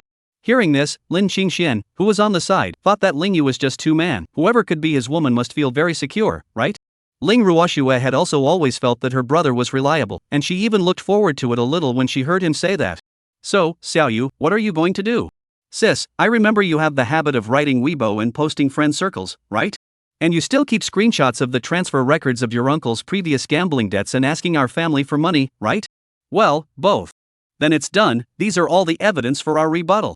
The guy surnamed Chen, by publicizing our information and phone numbers, is intentionally letting the whole of Yun City cyber rape us. We definitely can't let them have a good time, and when the matter becomes known all over the city, we'll do a magnificent flip, and we'll see who has to die then. Ling Yu's eyes were tinged with flames as he spoke these words. He has a good temper, but not without it. Grandpa and Shen Juanxi really touched his scales this time and made him completely angry. If you don't want to be your family, you have to be your enemy, don't you? He was never soft on his enemies. Okay, old man. I'll listen to you. Sister is changing her number now, so why don't I get you a new one by the way? Ling Ruoxue is experiencing cyberstorms, and some people in the company, even some customers and suppliers who don't know her very well, are attacking her now, so she has to hide from the limelight for a bit. Sis, you change. I don't need to change. Ling Yu's eyes were determined. This matter is important for someone to bear. If we all become deserters now, I'm afraid that the net storm will get to Mom's head. Anyway, I'll handle this matter. I'm not afraid of any storm. Xiaoyu, how can that be? How can we let you face it alone? Sis, you trust me. I'm the man of the house. I have to fight this kind of thing. That's fine. I'll contact you on a new number. Aha! Ling Yu had just ended the call when Ling Ang's call came back. At this moment, around Ling Yu, everyone else had dispersed, leaving Lin Fan and Lin Qingxian who remained by his side. Lin Fan, go to work. Good, Ling Yu, if there's anything you need my help with, just ask. Regardless of the mountain of daggers and the sea of fire, my brother will definitely support you. Lin Fan also had work to do and didn't continue to listen to Ling Yu on the phone. Ms. Lin, you should also go home first. Thank you for your trust and concern. Dr. Ling, I don't have a job today. I'll accompany you to face the cyberstorm. It must be exciting. Lin Qingxian wasn't driven away by Ling Yu, and still looked excited, wanting to stand with Ling Yu to meet the storm and hold him up until the end. Ling Yu didn't rush her and picked up his cousin's phone. Xiaoyu, what's going on? Those guys named Chen, why are they messing with your house again? Don't worry, cousin will speak up for you. Ling Ang also trusted Ling Yu very much. He had watched his cousin grow up. What kind of person his cousin was could he not be clear about? Moreover, he knew more about his cousin's family than outsiders, and those people in the Chen family were really something. Cousin, thank you for your kind words, but not for now. You'd better take care of things with your sister-in-law first. Ling Yu knew that his cousin's own affairs were annoying enough, and he was already touched that his cousin had the intention of helping him. Alright then. Then cousin will stay out of it for now, so if you need any help just ask cousin. Ling Ang was also like Lin Fan, willing to stick his neck out for Ling Yu. Lin Qingxian had been behind Ling Yu, looking at him with eyes full of adoration. From this incident she could clearly see what kind of person Ling Yu was. If he wasn't a good person, the relatives, friends and co-workers around him when something like this happened, would never have stood by him to the death. On the other side, after Ling Ang hung up the phone, Xia Qiuyan's cynical comments came from behind him. Ling Shirtang, you're so hopelessly stupid. That cousin of yours isn't a good person at all, the whole city knows that now, right? It's a shame that you were foolish enough to listen to him and want to deny Daha from coming to live with us. That man is a six-pack, do you want to be like him? I'm telling you, if you don't let Dahu come live at home so he can go to elementary school in the city, we're done. You go live with your scumbag cousin.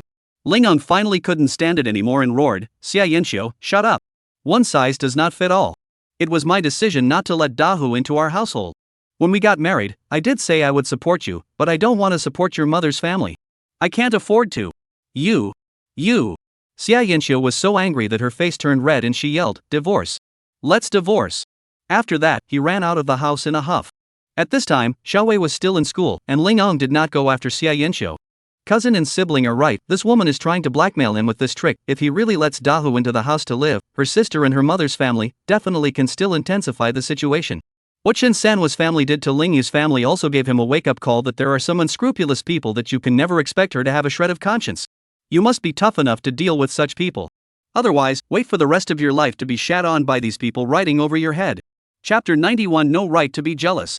Big Dipper Group. Qin Mingyue is in a meeting. This is a routine meeting, not an important one. As always, Qin Rohan secretly swiped the recommendations below, and suddenly saw a shocking piece of news. Qin Rohan, what are you doing? Qin Mingyue's eyes suddenly projected over like sharp blades. Qin Rohan winced, she knew very well that her sister was a clear distinction between public and private, and whoever was found to have deserted during the meeting would have absolutely no mercy. The next moment, she hurriedly walked up to the chair and whispered in Qin Mingyue's ear, Sister, I'm not touching the fish. Look at this news, brother-in-law is being cyber-violated. What? Qin Mingyue sighed darkly, snatched her sister's cell phone and looked at it for a while, then directly stood up and coldly said, the regular meeting is over, adjourn. After saying that, he directly took a long leg and left the conference room. The Big Dipper Group's group of executives were dumbfounded, they hadn't seen Mr. Qin like this. Xia Xiaodai also hurried over and asked, Third Miss, what exactly happened? Why is Mr. Qin so nervous? Secret. Qin Rohan didn't say anything, Xia Xiaodai would know sooner or later anyway. Sure enough, the next moment Xia Xiaodai was called to the president's room, and Qin Mingyue asked her to take care of her next task for the day.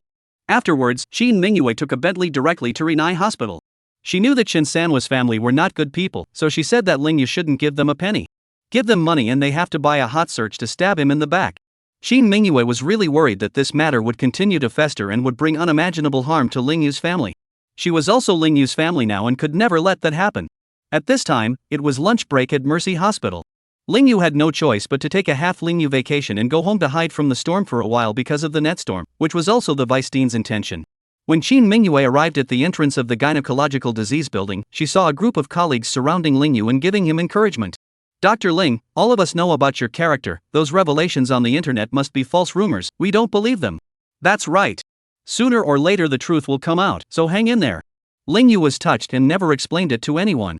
He was sure that his true friends would support him, and if they weren't true friends, he didn't have to go through the trouble of explaining himself to the other side. When Qin Mingyue saw this scene, she also couldn't help but smile. She didn't expect that idiot to be well liked. Could it be that he wasn't pretending in front of Grandpa before? Rather, he was a decent person? Seeing that Lingyu's one had arrived, Lin Fan hurriedly and quietly bumped Lingyu with his arm. Lingyu didn't say much to his colleague and hurriedly walked out of the door and greeted him towards Qin Mingyue. Qin Mingyue's gaze, however, did not fall on Lingyu, but rather on the Lin family's eldest young lady behind him, who had been following him around obsessively. Miss Qin, what brings you here? Lin Qinxian also took the initiative to walk over to greet her. After all, this woman in front of her, her status was still above her. Such a woman would show up alone at Rinai Hospital. It looks like she has a great relationship with Lingyu. Ms. Lin, what about you? Qin Mingyue's icy eyes flashed with a hint of hostility. What was this woman doing pestering her husband all day? Just on second thought, she and Lingyu are secretly married. Miss Lin family does not know that this man has a master in his name. It can't be that she wants to chase him back, right? A sense of crisis was born. Seeing that the two knew each other, Lingyu was not surprised. After all, both of them were from the upper echelons of Cloud City. It was just that in his heart, Qin Mingyue, a part-time worker, was not as dignified as the eldest Miss Lin family. I'm Dr. Ling's patient, and I'm here specifically to see Dr. Ling. Lin Qinxian smiled politely and took the initiative to approach Lingyu. Seeing this scene, Qin Mingyue's eyes clearly turned a few degrees colder again. Even Lin Fan felt a war cry and laughed in his heart. Brother, I won't be able to help you with these things. With that thought, he shrugged and headed back to the hospital as well. So is the doctor done now? Qin Mingyue asked icily. Well, read it. Lin Qinxian wasn't stupid. Seeing Qin Mingyue like this, she vaguely guessed what was going on. She just couldn't believe it in her heart. Last time she asked Lingyu if he had a girlfriend, Lingyu said he counted it. Could it be that his girlfriend was actually the great lady of the whole Qin family? Ling Yu, is he good enough to do this? The Qin family's eldest daughter she had heard of was a misogynist. Well then, I'll take Ling Yu with me. Qin Mingyue had always been overbearing, and if she hadn't given Lin Qingxian a few moments of face, she would have just dragged Ling Yu away directly. Hey, Miss Qin, be gentle. Ling Yu was catatonic as he was tugged away by her clothes. This is a hospital, he's just treating a female patient, why does it seem like he's been caught cheating? As Lin Qingxian watched this scene, her entire body froze in shock, unable to believe it. Qin Mingyue also felt like she wasn't getting excited? This man wouldn't misunderstand that he was jealous, right? No. One is definitely not jealous. He was just anxious to help him out with things himself.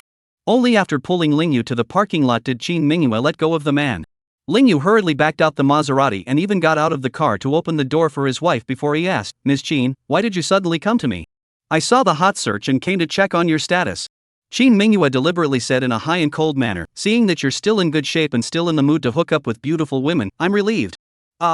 Ling Yu froze, then smiled, thank you Miss Qin for your concern, but just now Miss Lin has already explained clearly that she is just a female patient of mine, Miss Qin won't be jealous, right? Come on, I don't even know what jealousy means. Qin Mingyue coldly grunted and sat directly in the car. It was the fault of the damn covenant that she didn't even have the greatest power as a wife. She can't be jealous when she sees her husband with another woman? God's world. Ling Yu also walked up to the car and asked, Ms. Qin, are we going home? Go back, you're a celebrity in Cloud City now, going around I'm worried about people recognizing you. Qin Mingyue crossed her arms and said, I will also be dragged down by you when the time comes. Originally thinking that this man would be more or less angry if he deliberately spoke in a mean manner, Ling Yu instead said frankly, I'm sorry, Ms. Qin. I'm the one who caused you trouble, did you specifically take leave to come to me? Will it affect your full attendance, as well as your boss's evaluation of you? Qin Mingyue suddenly cried and laughed a little. She's the boss. She's always the only one who deducts other people's paychecks. Who dares to deduct her paycheck? But to see Ling Yu really a little bit over the look, Qin Mingyue heart just sour also subsided, this man is still quite concerned about their own well. Don't worry, I'm an executive anyways, and I work very freely. Today Ling Yu I'm here to help you deal with the matter of Netstorm, lest things continue to fester and people find out about my relationship with you. Originally, the first half of the sentence made Ling Yu very touched and warm in his heart. But hearing the last half of the sentence, that feeling was greatly diminished, if not a little disappointing. So the iceberg woman was so nervous just because she was afraid that her hidden marriage would come out? Chapter 92, People are more angry than people. On the other side, after Xia Yanxiu had a big fight with Ling Ong, she directly left her home in the neighborhood and came to find her sister. What's wrong? Why are you crying? Xia Chunyan and her son Dahu were preparing to eat lunch, and when they saw her sister coming with red eyes, they hurriedly put the dishes down. In fact, she wanted to invite her sister to eat with her, but she ordered just takeout, which happened to be for 2 people, so Xia Chouyan didn't have to eat. This is all the aftermath of losing too much money playing mahjong and trying to keep money for my son to study in the city. Sis, that Lingong guy is no good. He actually wants to divorce me. Xia Yanxiu was so angry that she cursed, he must have been brainwashed by his cousin. He said he wouldn't give a penny to my mother's family. Is it easy for me to be married to him for so many years? For him, I didn't come out to work, also followed him to suffer from poverty, and now just begged him to help give Dahu into the household to study. He actually said no to not agree. Let him and his cousin go over there. I've had enough. Hearing her sister's whining, Xia Chunyan followed suit and scolded Ling Ong for that man being something else. Dahu was still young, and when he heard both his mother and sister-in-law say that, he also felt that it was his sister-in-law's husband who had wronged him. Willie can go to school downtown, why can't he? It's all my sister-in-law's pettiness that's going to ruin his future. The 2 women were like spiteful women, cursing Ling Ong for a while, and even specializing their cell phones to go online to follow up on the post, stinking that Ling Yu was not a thing, adding fuel to the fire to say bad things about him. They just wanted to make the Ling brothers lose their reputation and not die well. But the next moment, Xia Yanxiu's phone rang, and it was Ling Ong calling. Let me talk to the man. Xia Chunyan took her sister's cell phone and disliked it when she picked up the phone. Ling Ong, you scum have changed your mind, haven't you? What did you say when you first married my sister? You said you would love her for the rest of her life and wouldn't let her be wronged, and now you actually want to divorce my sister? Although Ling Ong is an honest man, he is not retarded and immediately retorted, I didn't say I wanted to divorce her, she said it herself. After saying that, she ran out, so I asked her if she was still coming home for dinner. Well, my sister ran out crying alone, you're relieved about that, aren't you? Are you a man, you don't know how to chase after her? Xia Chunyan threatened in a powerful coaxing manner, Ling Ong, let me tell you. My sister married you, is your 3 lifetimes to repair the blessing. If you guys get divorced, there are many better men than you waiting to marry her, as for you old man still want to take a wife, I think it's hard. These words also spoke to Ling Ang's heart. He also knows his own conditions. Want to give another dowry to marry a wife is not easy, not to mention also with a son, afraid that no woman is willing to marry him. Even if they did, they were afraid that their stepmother would treat Willie badly. Xia Qiuyan's character is no longer bad, but also always Xiaowei's own mother, at least not abusive son.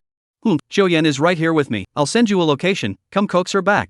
My sister is a woman, if she loses her temper and scolds you, you're a big man and you just put up with it, where else can you be mean to your wife? If you dare to make my sister cry again, I will never forgive you. Xia Qiuyan finished and hung up the phone in a hurry. Sis, why are you still making me go home with that man? Qiuyan, you don't have a next family yet, do you? If you really want a divorce, you have to find a good next family before you divorce directly, otherwise our life is very passive, and I want to enroll Dahu in school first, the child's matter must not be delayed. Xia Qiuyan's words also woke up Xia Qiuyan. She couldn't muddle through life anymore, she had to ride the donkey and find a horse, and when she found another man to take over, she'd dumpling Shirtang right away. And then tell the man that Willie isn't even his son, I wonder how wonderful his face will look. Thinking about it agitated her, and her eyes revealed a resentful look, as if Ling Ong was not her husband, but her father's murderer. On the other side, Ling Ong was also a bit shaky after he put down the phone. For the sake of his son, he was trying to go and coax his wife back, but he was also afraid that if he did so, he would really be bullied to death by his wife in the future. In the future, if she wanted to force herself to do something, she would throw a tantrum and leave the house, and would he have to give in and go coax her back every time? No way. Besides, he didn't do anything wrong at all in this case. After hesitating for a while, he still called Lingyu. Lingyu happened to be driving back to Cloud Mountain Poetry with Qin Mingyue when he received a call from his cousin and directly asked, "Cousin, what is it?" "No, Xiaoyu. How are you doing now? Did the cyberstorm affect you?" "The impact is a little bit, it's just that the phone is always ringing and a lot of inexplicable people are texting me and swearing at me, but I can handle it." "That's good, you must take care of it, don't let these things affect your younger siblings."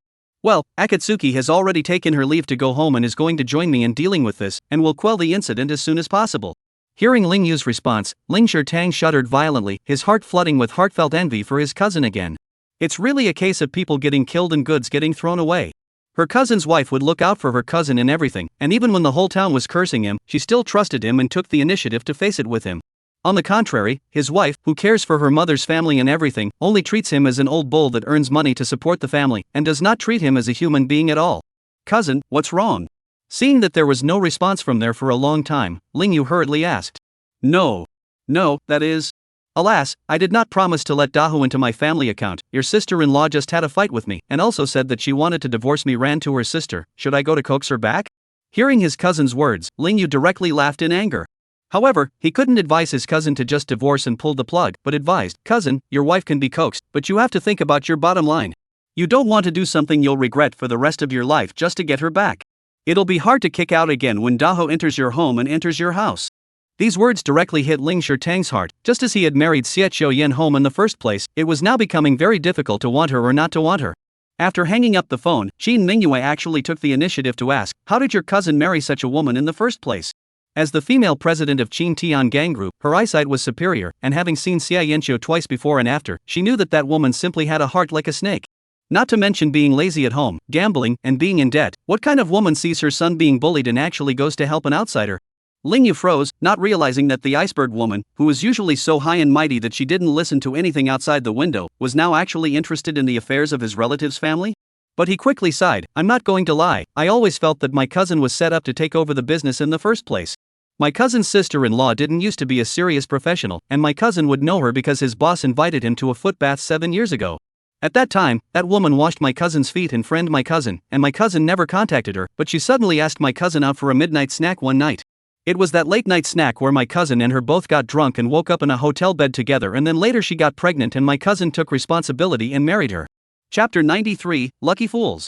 After hearing Ling Ang's marriage story, Qin Mingyue smiled disdainfully. This is clearly the real-life story of an honest man taking over, but she didn't expect it to happen to her relative. All of you men with the name Ling are really idiots. Qin Mingyue let Ling Yu lie again. However, Ling Yu didn't refute it, and in reality, he wasn't much better or worse than his cousin. He also met Qin Mingyue only once before they got flash married, and even had less contact than his cousin and Xie Qiuyan. Cousin and Xie Qiuyan had at least had skin-to-skin contact before they got married, but he and Qin Ming hadn't even held hands properly so far. Ling Yu suddenly smiled, "Yeah, we're both idiots, but I seem to have too much better luck than my cousin." "What do you mean?" Qin Mingyue suddenly stared at him with her beautiful eyes.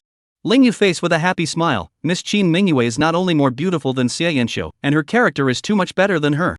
When I first got flash married to Miss Chin, it was just to use and then continue the matchmaking, as well as let my mom rest assured that it was actually taking a huge risk, but fortunately now, we're having a pretty good time.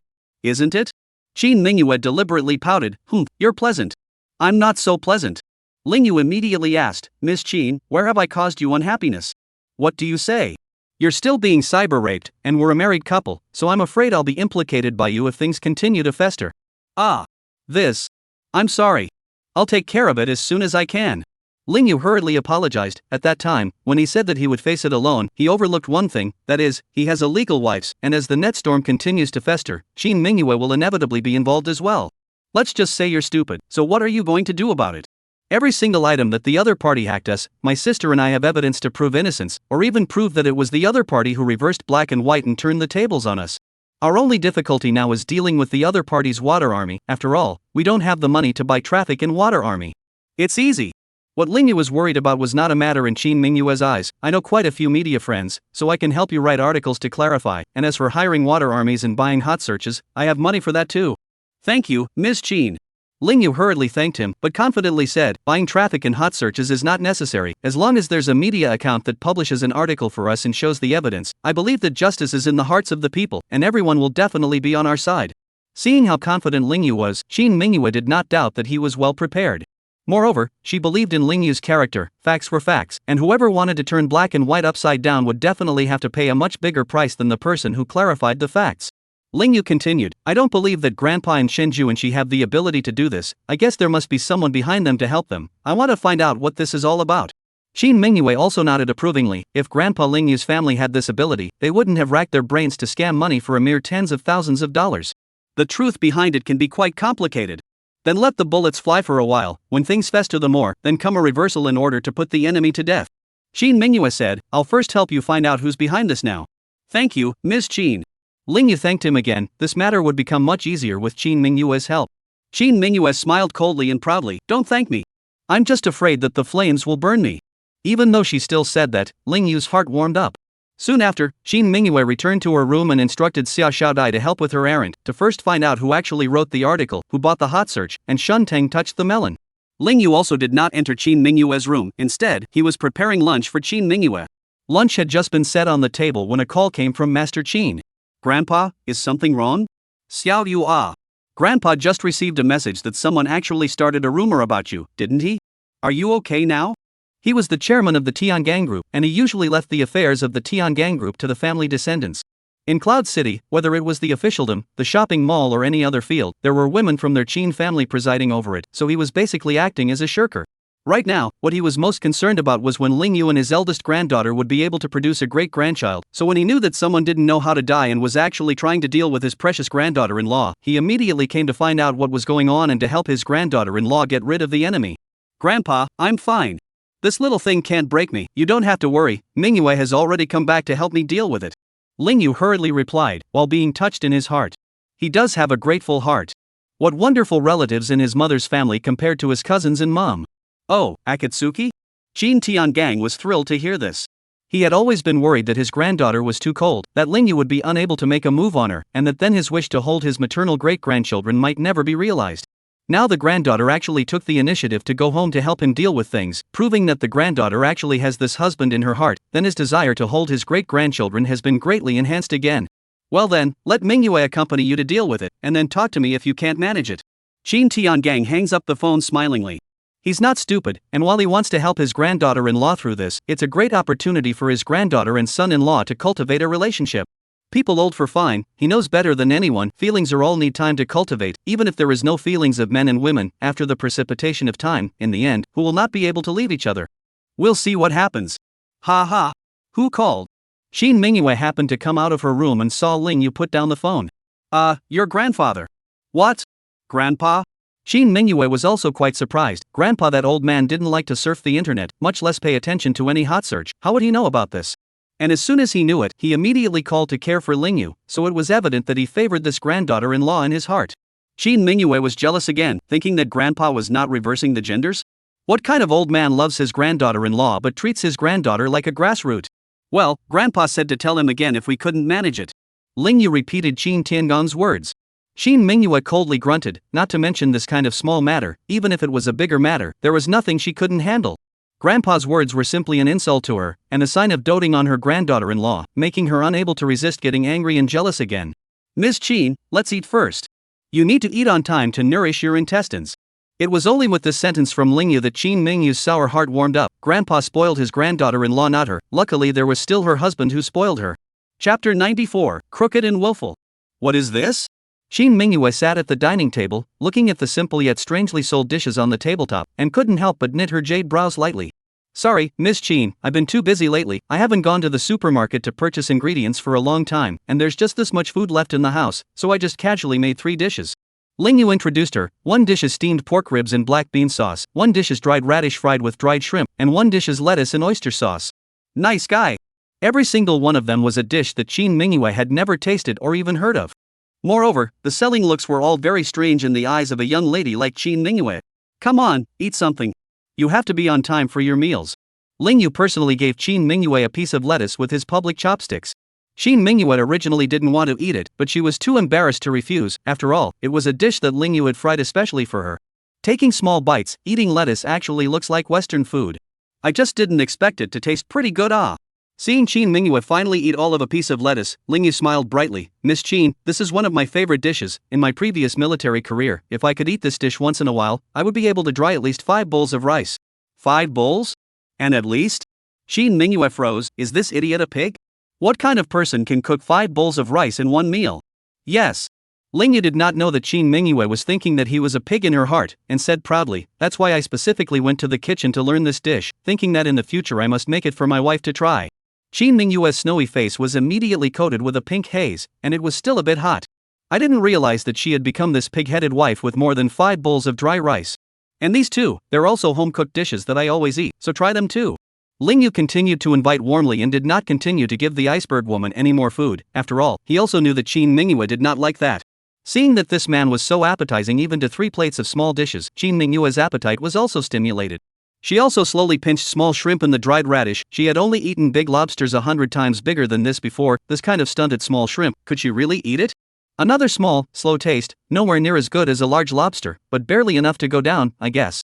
I'm full, so hurry up and finish eating too. I'll go back to the Chin village with you. Shin Mingyue quickly put down her dishes. Full so soon? You're a pretty easy woman to feed. Lingyu looked at her and saw that she had only eaten so little, half a bowl of rice before she stopped eating, so he was inevitably a little disappointed and could only finish the rest of the meal himself. When Shin Mingyue saw him like this, she was also impressed. Is this man a big appetite king? 1 meal topped her 3 days worth of meals. I asked my friend to find out that those articles that were hot on the internet were all posted in Chenjia village. Your cousin and your grandpa definitely don't have this sensationalized writing style. Someone should have helped them write it behind the scenes. Shin Mingyue continued to make her words clear while he ate. Well, I think so too. Lingyu put down his rice bowl and said, thank you Miss Shin for the information, then let's go back right away and find out who is doing this kind of thing and what are his motives. The two soon departed from the house. Meanwhile, Lu's business group company, Lu Hutong Gas, hurriedly barged into his big brother's presidential room, shouting, Big brother, give me another 2 million. I want to keep buying hot searches. Outrageous. I just don't believe it. I've spent so much money, and I still can't buy the news of me confessing my love for Mingyue to the top of the list? He learned this trick from reading web novels. Isn't that what all those domineering male protagonists do when they confess their love for the female protagonist? The whole town knows about their romance. The heroine will be labeled as the man's woman, and subconsciously, sooner or later, the heroine won't be able to escape from the domineering man. But what's going on now? He spent more than $1 million before and after, but he couldn't buy the news of his romantic confession to Shin Mingyue on the headlines of Yun Chang, but instead, he let the news of those who scolded his relatives for being wolfish top the news? It's useless for you to spend another $10 million, you're just spending money for someone else. Willow Leaf Sword, however, will not have his brother go crazy with him, and speaks the truth on the spot. Why? Ryuatang still doesn't get it. You pig. Can't you see that the first few items on the hot search right now are all news and articles scolding that Lingyu? Do you know why these news made it to the top of the list? It's not because of the money you've spent to build momentum for others. Ryukin cursed as Ryuatang walked over to see for himself. It was only then that he realized that all those cursing news in the headlines were all cursing Lingyu for being a wolf-hearted dog and not recognizing his 6 relatives. Then look at those followers' comments, also said that because of this headline hot search, actually let Lingyu destroy Lu Ersheo confession. Shin Mingyue's philandering small thing also rushed to the top 10 hot search. These people are pigs. It's obvious that these news rushed to the top of the list by relying on the traffic bought by that news of mine. How can they turn black and white upside down? Lo Hatang was so angry that he cursed. Lu Yijian couldn't help but slap his ass and scolded loudly, "You pig, don't you understand by now? There's no breaking point in your confession to Qin Mingyue, only these news that involve ethics and morals and trigger curses have breaking points and hotspots. So even if you smash more money into it, you're just doing a favor for the people who post these news." Lu Hatang finally understood this time, but still exclaimed, "Big brother. Then what do I do now? Calling you stupid is stupid." Lu Yijian coldly said, "The effect you want, isn't it that you want the whole city to know that you've romantically confessed to Qin Mingyue? Since these hot searches can help increase the traffic of your news, let's just continue to smash money down these news traffic. Moreover, I believe that the relationship between this Lingyu and Qin Mingyue is definitely shallow." It was then that Lo Hatang came to his senses. Right, although this effect is not as good as rushing to the top of the list, but the crookedness is just right, just can make that abominable Lingyu into a street rat, have no face to continue to stay in the Cloud City. It is also considered to be revenge. So you don't need to spend another 2 million, take a 300,000 and go hit the top of the charts with a random amount of traffic and it'll drive traffic to that story of yours. Lu Yijian casually gave his brother another 300,000 and sent him away.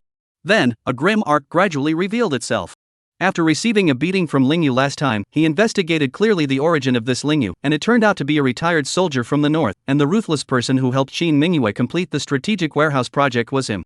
This man and Qin Mingyue had teamed up to snatch away the big order worth $1 billion that originally belonged to his Lu's group, and he definitely wouldn't let this pair live well. By the evening, Lingyu had arrived at the Chun family village with Qin Mingyue. Because it was an extraordinary time, Lingyu was worried that someone would be misled by those news reports on the internet and scratch Qin Mingyue's car or even smash the glass, so the two of them didn't come by car, but called a drop car instead. Afraid of being recognized by the driver, Lingyu and Qin Mingyue even put on masks. But I didn't expect that once I got off the bus, I was still immediately recognized. "Yo, isn't this Lingyu? Why have you come to the Chen family village?" Chapter 95 How Horrible is Patriarchy? Qin Mingyue was secretly shocked. He and Lingyu had come to investigate in secret. It would be troublesome if they were recognized by the people of the Chen village and surrounded. "Auntie Rong, it's you? Coming home from the field so late?" Lingyu also responded to the other party. His tone was not a hint of nervousness. "This is not just busy. I heard that your grandpa and cousin defamed you on the internet, saying that you cheated them out of their money, and that you didn't save your uncle from 6 parents. How could they turn black and white so upside down?" As soon as Auntie Rong opened her mouth, Qin Mingyue sighed in relief, not realizing that the people of the Chen clan village also understood things. The annual dividends of the Chen family village are divided according to the quotas on the account book. When your mother married out, the account stayed in the village, then of course she should have a dividend every year. That's what she deserves. How can you say that you cheated them out of their money? Auntie Rong continued to speak with righteous indignation. This is one of the main focuses of Grandpa and Juanqi Chen's hacking of Lingyu's family. The land in Xinjia village is leased to others to build cargo yards and farms, which generates a lot of income every year, and the village committee takes this income and gives villagers dividends at the end of each year. When it's more, each person has 7 or 8,000, and when it's less, there are 3 or 4,000. Shen Ailen's account has not been moved out of Xinjia village, and she still gets a share every year. In the past, it was Grandpa and his family who took her share of the money, and over the past 30 years, they have accumulated more than $100,000. Chen Ailen also did not count. Until that year she kidney stones to do surgery. The family has no money. Ling Ruoshue brought people to the Chen family village to make a fuss. Must Grandpa family belonging to the mother of those money back? In the end, after several times, it was not easy to take away more than 40,000 yuan under the auspices of the village chief, but now it has become Ling Ruoshue mourning Ling Yuliang, and brought people to rob the old grandfather's hard-earned money. Where in the village do those people who helped Chen Sanhua to speak in black and white upside down live? Qin Mingyue suddenly opened her mouth and asked Auntie Rong. Those people are village ruffians. Whoever gives them a little money, they will speak for the gold master without distinguishing between right and wrong. Auntie Rome was also well aware of such things, and then also gave Qin Mingyue their names and addresses. Qin Mingyue memory is excellent, the other side said once she remembered all, waiting for the aftermath. Let Xiao Shaodai sent people to find these guys talk properly. Shen Sanhua had the ability to make them lie, and she certainly had 1,000 ways to make these people tell the truth, or even beat Shen Sanhua's grandparents and grandchildren upside down. When things are reversed, let's see if the Chun family's grandparents and grandchildren can still fool around. Hey, you're not Ling Ruoshue? It was only then that Auntie Rong realized that the tall woman beside Ling Yu was not Ling Ruoshue, and asked curiously, Ling Yu, who is she to you? She's my wife. Ha? You're married? How come Auntie Rong doesn't know yet? Your grandpa still says you're useless and can't even get a daughter-in-law. Auntie Rong is also a chatterbox who talks endlessly. With a look from Qin Mingyue, Ling Yu hurriedly said sorry and excused himself. To prevent being recognized again, Ling Yu added a duck-tongued hat but also deliberately bent over and hunched over to walk, which still people recognize him, that is, the eyes of fire. According to the information reported by Xia Xiaodai, the IP address of the family that posted the black Ling Yu is at number 105, West Village Road, Qinjia Village. To get there, Ling Yu and Qin Mingyue still had to pass by Chen Sanwa's house first. Even though he lives in the village, Chen Sanwa's home is really good, a 2.5-story self-built house with a large place, definitely worth more than the small bungalow of Ling Yu's family. When my uncle was in debt from gambling, Chen Sanwa refused to sell his family's house, but had the nerve to go and force my mom to sell my family's house, and in the end, he was still dead set on taking quite a bit of money away from my mom and my sister. Ling Yu couldn't help but tell Qin Mingyue about that past, still full of emotions. Qin Mingyue also abhorred this kind of villain, she must help Ling Yu get them killed. Unexpectedly, it was already dinner time, and the two walked past outside and heard the sound of drinking and clinking glasses inside. Chen Juanqi said triumphantly, "Grandpa, this time, Ling Yu and Ling Ruoxue are dead." "Ha, I didn't think we could make them so miserable with a little trick." Grandmother whispered, "Juanqi, it's always a relative, would you be going too far?" Chen Sanwa snorted angrily, "Excessive? Against this kind of wolf-hearted thing, how to do is not excessive. You women, you're just womanizers, get out of the way and don't interrupt." Juanqi Chen, "That's right. Grandma, have you forgotten how they brought someone to rob us of over $40,000 back then? My father is their uncle. He was detained abroad, they actually refused to even take out 80,000, simply deserved to die." Chen Han, "Brother, you're wrong to say that 40,000 is the big aunt's share, we just gave back a quarter to her family, how can we say it's a gun? Now you have people writing about cousin and cousin like this and rushing to the hot search, they'll be cyberstormed badly." "You shut up!" Chen Sanwa roared and slapped Chen Han in the face. There was a popping sound that Ling Yu and Qin Mingyue outside could hear clearly. Not only that, Chen Sanwa really forced Chen Han to drag her off the dining table and kicked her a few times, just because she spoke up for her big aunt's family. Ling Yu had known that Chen Sanwa favored sons over daughters, but he did not expect him to be so excessive. Qin Mingyue even wanted to rush in and slap this old miscreant twice. "Humph, women are trash. Arms doomed to turn outward." Chen Sanwa cracked, "Don't you eat tonight, get out. Isn't a sister supposed to live for her brother? I've worked hard to raise your great aunt, what's wrong with asking her to give some money to your father? How dare they take it back? Now I want it back double. I'm telling you, I won't stop until Chen Ailin's family comes back with $200,000. I want those ungrateful dogs to live in the middle of a netstorm." Ling Yu, who was outside the door, heard these words and was so angry that his entire body was on fire. Who wants to be filial to such an unreasonable old man? His mom is not a tool person who lives for his uncle, she has children and a family too, why would she marry and then live for your lousy son? Qin Mingyue also realized how horrible the patriarchal mindset was. Children and grandchildren are treasures, and daughters and granddaughters are simply inferior to grass.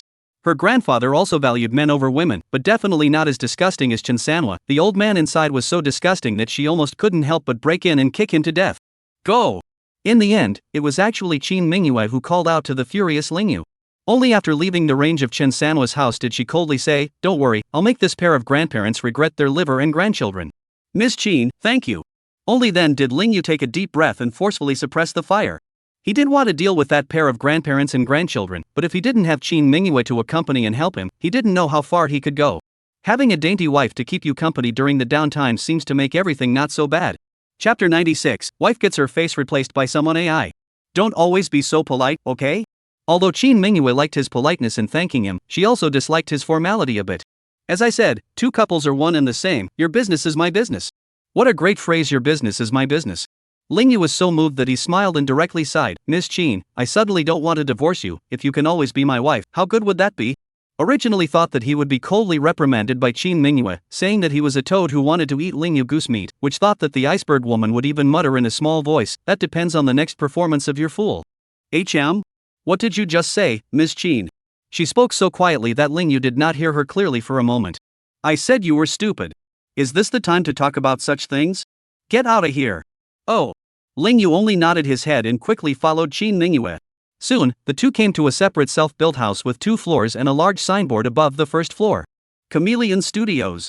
Ling Yu hadn't been to Qinjia Village for a long time, and really didn't know when someone had gotten an IT studio here. "Miss Qin, if we come at this hour, will there be no one inside? You idiot." Qin Mingyue immediately rebuked coldly again, "All those articles scolding you on the internet were posted at night, do you think there will be no one inside now? Quickly knock on the door." "Yes." Ling Yu nodded and knocked hard on the door. Sure enough, after a while, someone really did come to the door. "Who are you guys? What's to be done?" The one who opened the door was a fat man, looking like a fat house, with a sour odor. Even though Qin Mingyue was already wearing a mask, she still couldn't help but cover her agitated nose. Chen Yuanlong, so it's you. Ling Yu also stopped pretending and directly took off his mask. He recognized this dead fat guy as Chen Juanxi's playmate, but he hadn't thought that he could actually open a studio with this decrepit appearance. It's you? Chen Yuanlong. Although the computer technology is not bad, but the psychological quality is really general, after seeing Ling Yu, hurried to be a thief to close the door, and even unlocked to hide back. Seeing him like this, Ling Yu and Qin Mingyue looked at each other and thought it was funny. The dead fat man clearly does not fight himself, proving that those black materials on the internet is that he helped Chen Juanxi release it. Chen Yuanlong, if you don't open the door, don't blame me for not being polite. Ling Yu saluted first and then said loudly, you can call the police now, but once your rumor and slander is investigated, you will not be able to escape the law. Ling Yu has been to Chen village several times and more or less knows Chen Yuanlong's character, looks obese, but his guts are smaller than anyone else. As the saying goes, people are divided by groups and things are gathered by categories. He and Chen Juanxi should all be the same goods, bullying softness and fearing hardness, meeting a hard opponent. They don't even have the guts to resist, so they must bluff him first. Seeing that there was no movement inside, only then did Ling Yu directly prop the iron door upwards before pulling it with force. After a muffled click, the iron door was actually forced open by him. What's the situation? Qin Mingyue had been watching from the sidelines, and at this moment, her eyes were wide with disbelief. Is this man a monster? Or is this iron gate simply false? She suddenly felt a little unsafe to sleep with the door locked at night, in case this man really wants to pounce on her one night. A room door can't protect him at all. Miss Qin, let's go in. Ling Yu didn't know what Qin Mingyue was thinking and turned around to greet her as she went in. Qin Mingyue, at least female president, expression control is rapid, cold snort and directly into the house. Inside, there was a fishy odor that she couldn't stand, as if it were expired seafood. If it wasn't for Ling Yu's business, she wouldn't have come into a place like this. Not to mention her, even Ling Yu couldn't help but cover his nose. Chen Yuanlong, this dead fat guy, what does he usually do in the studio? Why are there so many used hand towels on the floor? Did he catch a cold? Just as Ling Yu was still searching for where the fat man was hiding, a thick stick suddenly fell down towards his head. Ling Yu, go to hell. Chen Yuanlong's face was grim as he struck a stick down towards him, his fierce eyes still a bit smug and expectant. Although Qin Mingyue was wearing a mask, he couldn't stop looking at that body. Drawing Ling Yu down, this beauty took the initiative to enter his studio. Is it not a sheep in a tiger's mouth? He, the geek, usually jerked off too much to the computer, and had wanted to try it in real life for a long time. Only his dreams soon dashed. Snap. Ling Yu lightly raised his left hand and caught his stick. No matter how Chen Yuanlong struggled, the stick just wouldn't budge. Hold the grass. Ling Yu, this asshole, his strength was simply terrifying.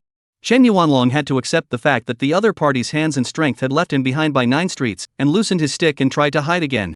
This time Ling Yu didn't give him a chance. A stick beat him on his right leg in a smooth manner and the fat man fell heavily to the ground.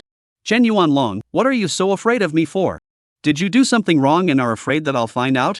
Ling Yu did not know about Chen Yuanlong's dirty thoughts and still had some retention against him at this time. The next moment, he walked towards Chen Yuanlong's computer, wanting to find out if those articles and photos on the internet were uploaded and promoted by him here. Don't! No touching my computer! Even though Chen Yuanlong had difficulty moving on one leg, he still pounced over like a madman, trying to stop Ling Yu from checking his computer. The more he was like this, Ling Yu felt that he had a ghost in his heart and smoothly twisted his hand back, warning, be honest. Otherwise don't blame me for not holding back. Chen Yuanlong was no match for Ling Yu and could only watch him operate. Ling Yu slid the mouse, the computer screensaver automatically disappeared, that suddenly into the eyes of the picture, so that Ling Yu, this gynecologist, is also incomparably embarrassed. Seeing this, Qin Mingyue also walked over quickly. Akatsuki, don't look. Ling Yu hurriedly called out because Chen Yuanlong, the ludotaku, just turned out to be watching a nasty little movie. It was just that Qin Mingyue acted very indifferently and even gave Ling Yu a look with her vermilion lips slightly curled. Holy, what's that look? Ling Yu's cheeks burned a little. It felt as if this woman was mocking him. Mingyu? Beauty, your name is Mingyu? Chen Yuanlong suddenly looked at Qin Mingyue and exclaimed. Ling Yu and Qin Mingyue frowned slightly, listening to this tone, as if the dead fat man still knew her. The next moment, Ling Yu turned off the small video, only to realize that in the open folder, there were so many other videos, more than 200G. The videos were all named after the female lead, and Ling Yu even found so many female celebrities. For example, Yang M. Dilly, Angela Baby, Tong Li Y. Just when he wanted to fork the video folder, Qin Mingyue took the initiative to grab his hand. Like an electric shock, Ling Yu couldn't think of anything else before he followed Qin Mingyue's gaze and saw a video name. Qin Mingyue. Worry. What's going on here? Ling Yu's entire body shuddered. There was actually a video named after his wife in this dead fat mansion's little video folder. Not only that, the female protagonist that appeared in that preview screen actually looked 7 or 8% similar to his wife. Yu's sister. After Ling Yu figured out what was going on, a wave of anger surged out of control towards his head. Chapter 97, Storming the Fat House. You fat, you actually used AI technology to change my wife's face to jerk off? Ling Yu lifted Chen Yuanlong up with one hand. Xin Mingyue, on the other hand, went straight to click on that video, and when she saw that it was really using AI technology to transplant her face into another woman, her pretty face was overwhelmed with shock and anger. A wave of nausea surged through her heart, causing her to directly pick up the cup on the tabletop and smash it on Chen Yuanlong's head. Bang! The cup shattered and Chen Yuanlong's head was smashed and bleeding. Ling Yu, however, did not think his wife was violent and found it a relief. He grabbed Chen Yuanlong hard and questioned, "How did you know my wife? Where else did you get her material?" Chen Yuanlong was shocked and frightened. He didn't know if Ling Yu was telling the truth or not. How come the most beautiful woman in Cloud City became his wife? Also, this woman wearing a mask in front of her, could she really be the Qin family's eldest daughter? What the hell? In his eyes, Xin Mingyue was the fairy of the Qianglu Jade Palace. How could she be immortalized in front of him? Ling Yu, don't bull with him, beat him up. Xin Mingyue felt incomparably nauseous, but she didn't have a bodyguard with her, so she could only order her husband. Seeing Xin Mingyue's expression, and then seeing the unpleasant video footage, Ling Yu was also enraged and slammed his fist hard on Chen Yuanlong's face. He was a former war wolf of the north, and the power of his fists was comparable to that of a cannonball. This punch was countless times heavier than the cup that Xin Mingyue had smashed, directly punching Chen Yuanlong's cheekbones down and sending blood flying across the room. Let you be nasty. Let you make my wife on this kind of video. Ling Yu cursed angrily, punching harder than he did. Always still afraid of losing control for a moment and killing the man, the fatal two punches struck his fat swarthy body instead. Even so, Chen Yuanlong still felt his whole body fall apart and died of pain. Well, don't kill anyone. Xin Mingyue had no choice but to turn around and dissuade the. I don't know what's going on, but just now, when she saw Ling Yu punching someone because of her, and even losing control and bursting into foul language, not only did she not feel that Ling Yu was a roughneck, but she also found it very refreshing. It's not like that's really me, so he can just look at me. Xin Mingyue said so, but still went to delete that video. Ling Yu, however, felt that he still had a bad taste and couldn't help but say, "Miss Qin, you still need to pay attention, don't be secretly photographed. I don't know how many nasty men like Chen Yuanlong are out there." Xin Mingyue turned her anger into a smile. What? Seeing this kind of video, you feel that I've greenmailed you? Feeling bad in your heart? Originally teasing, he thought that Ling Yu would deny it, but he thought that the man would seriously nod his head. Well, in that moment just now, it seemed like a volcano erupted in his heart. It's really hard, even now I still can't accept it. Fool. Xin Mingyue couldn't help but laugh. These things can't be prevented at all. I promise I won't let any man touch me, that is. Subtext, that includes you. She was the female president of the Qin Tiangang Group, the Qin family's eldest daughter, often interviewed by the media. How could she defend herself against so many men in Yunchang? It's also the idiot in front of me who doesn't know her identity until now. Hearing Xin Mingyue say this, Ling Yu's heart suddenly felt much better. He felt that Xin Mingyue was the fairy whose feet did not touch the ground and whose hands did not touch the water of Yangchun, and that no man could desecrate her. Of course, he hadn't tried to push her. He didn't feel worthy. Search for evidence. Yes. Only then did Ling Yu calm down and start rummaging through the evidence on Chen Yuanlong's computer. Fatty didn't expect anyone to check up on him at all, so he didn't have time to do anything at all. Xin Mingyue also thought that Ling Yu's IT skills were not good, but she did not expect the man to be very proficient, even as if he had been a secret agent, and quickly turned out the information. Not only did he find out that it was Chen Juanqi who had spent $2,000 to get him to post and write, but he even found out that there was a mysterious account that gave money to Chen Yuanlong to support him in buying traffic, making the matter known to the whole city. Transferring $300,000 at a time, that's a lot of money. Ling Yu was shocked. He had known that Chen Sanhwa's grandparents and grandchildren didn't have the ability to scold him on the hot headlines, but he didn't know who was spending a lot of money to put him to death. It must be the last name Ryu again. Xin Mingyue quickly thought about what happened. There is also a news on the hot search that Lu Hatong confessed her. That kind of lace news can be rushed to the hot search. It must be Lu Hatong bought the traffic. Prefer that kind of news, strong push not fire. On the contrary, scold Ling Yu these design ethics and morality of the news to fire, and then Lu Yijian just used to revenge Ling Yu. It secretly funded funds to Chen Yuanlong continue to hype. Unfortunately, this man Lu Yijian's errand was watertight. Even if Xin Mingyue guessed that it was him, there was no conclusive evidence, so she could only do so for the time being. Gathering this information, the two went back. Against Lu Yijian is still almost a fire, but to flip the event and stink up Chen Sanhwa's grandparents and grandchildren, it's still easy. Ms. Qin, it's too late now, and Xinjia village is remote, so no one has been taking orders from the dropship. What should I do? When you go back, you meet trouble. This kind of thing wasn't really a thing at all for Chin Minghua. She could call a dozen drivers to pick her up and take her back with a casual phone call.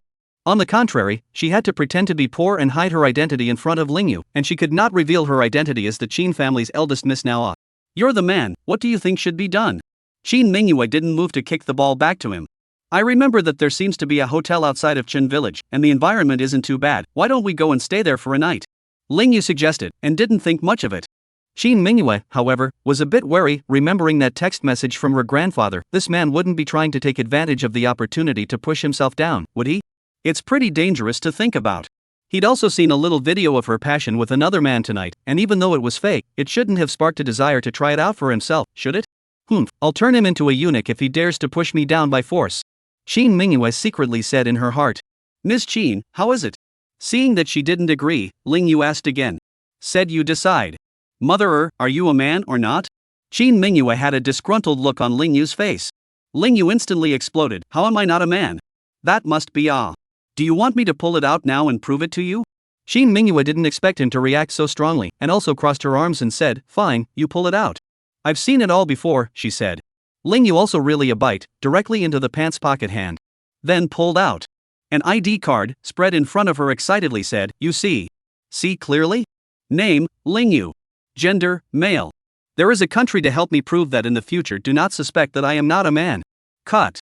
So it's pulling out this. Although Lingyu proved that he was a man, Chin Minghua looked at him with even more contempt. Thought he'd pull out a little more direct evidence? Chapter 98, Super Steel Straight Man.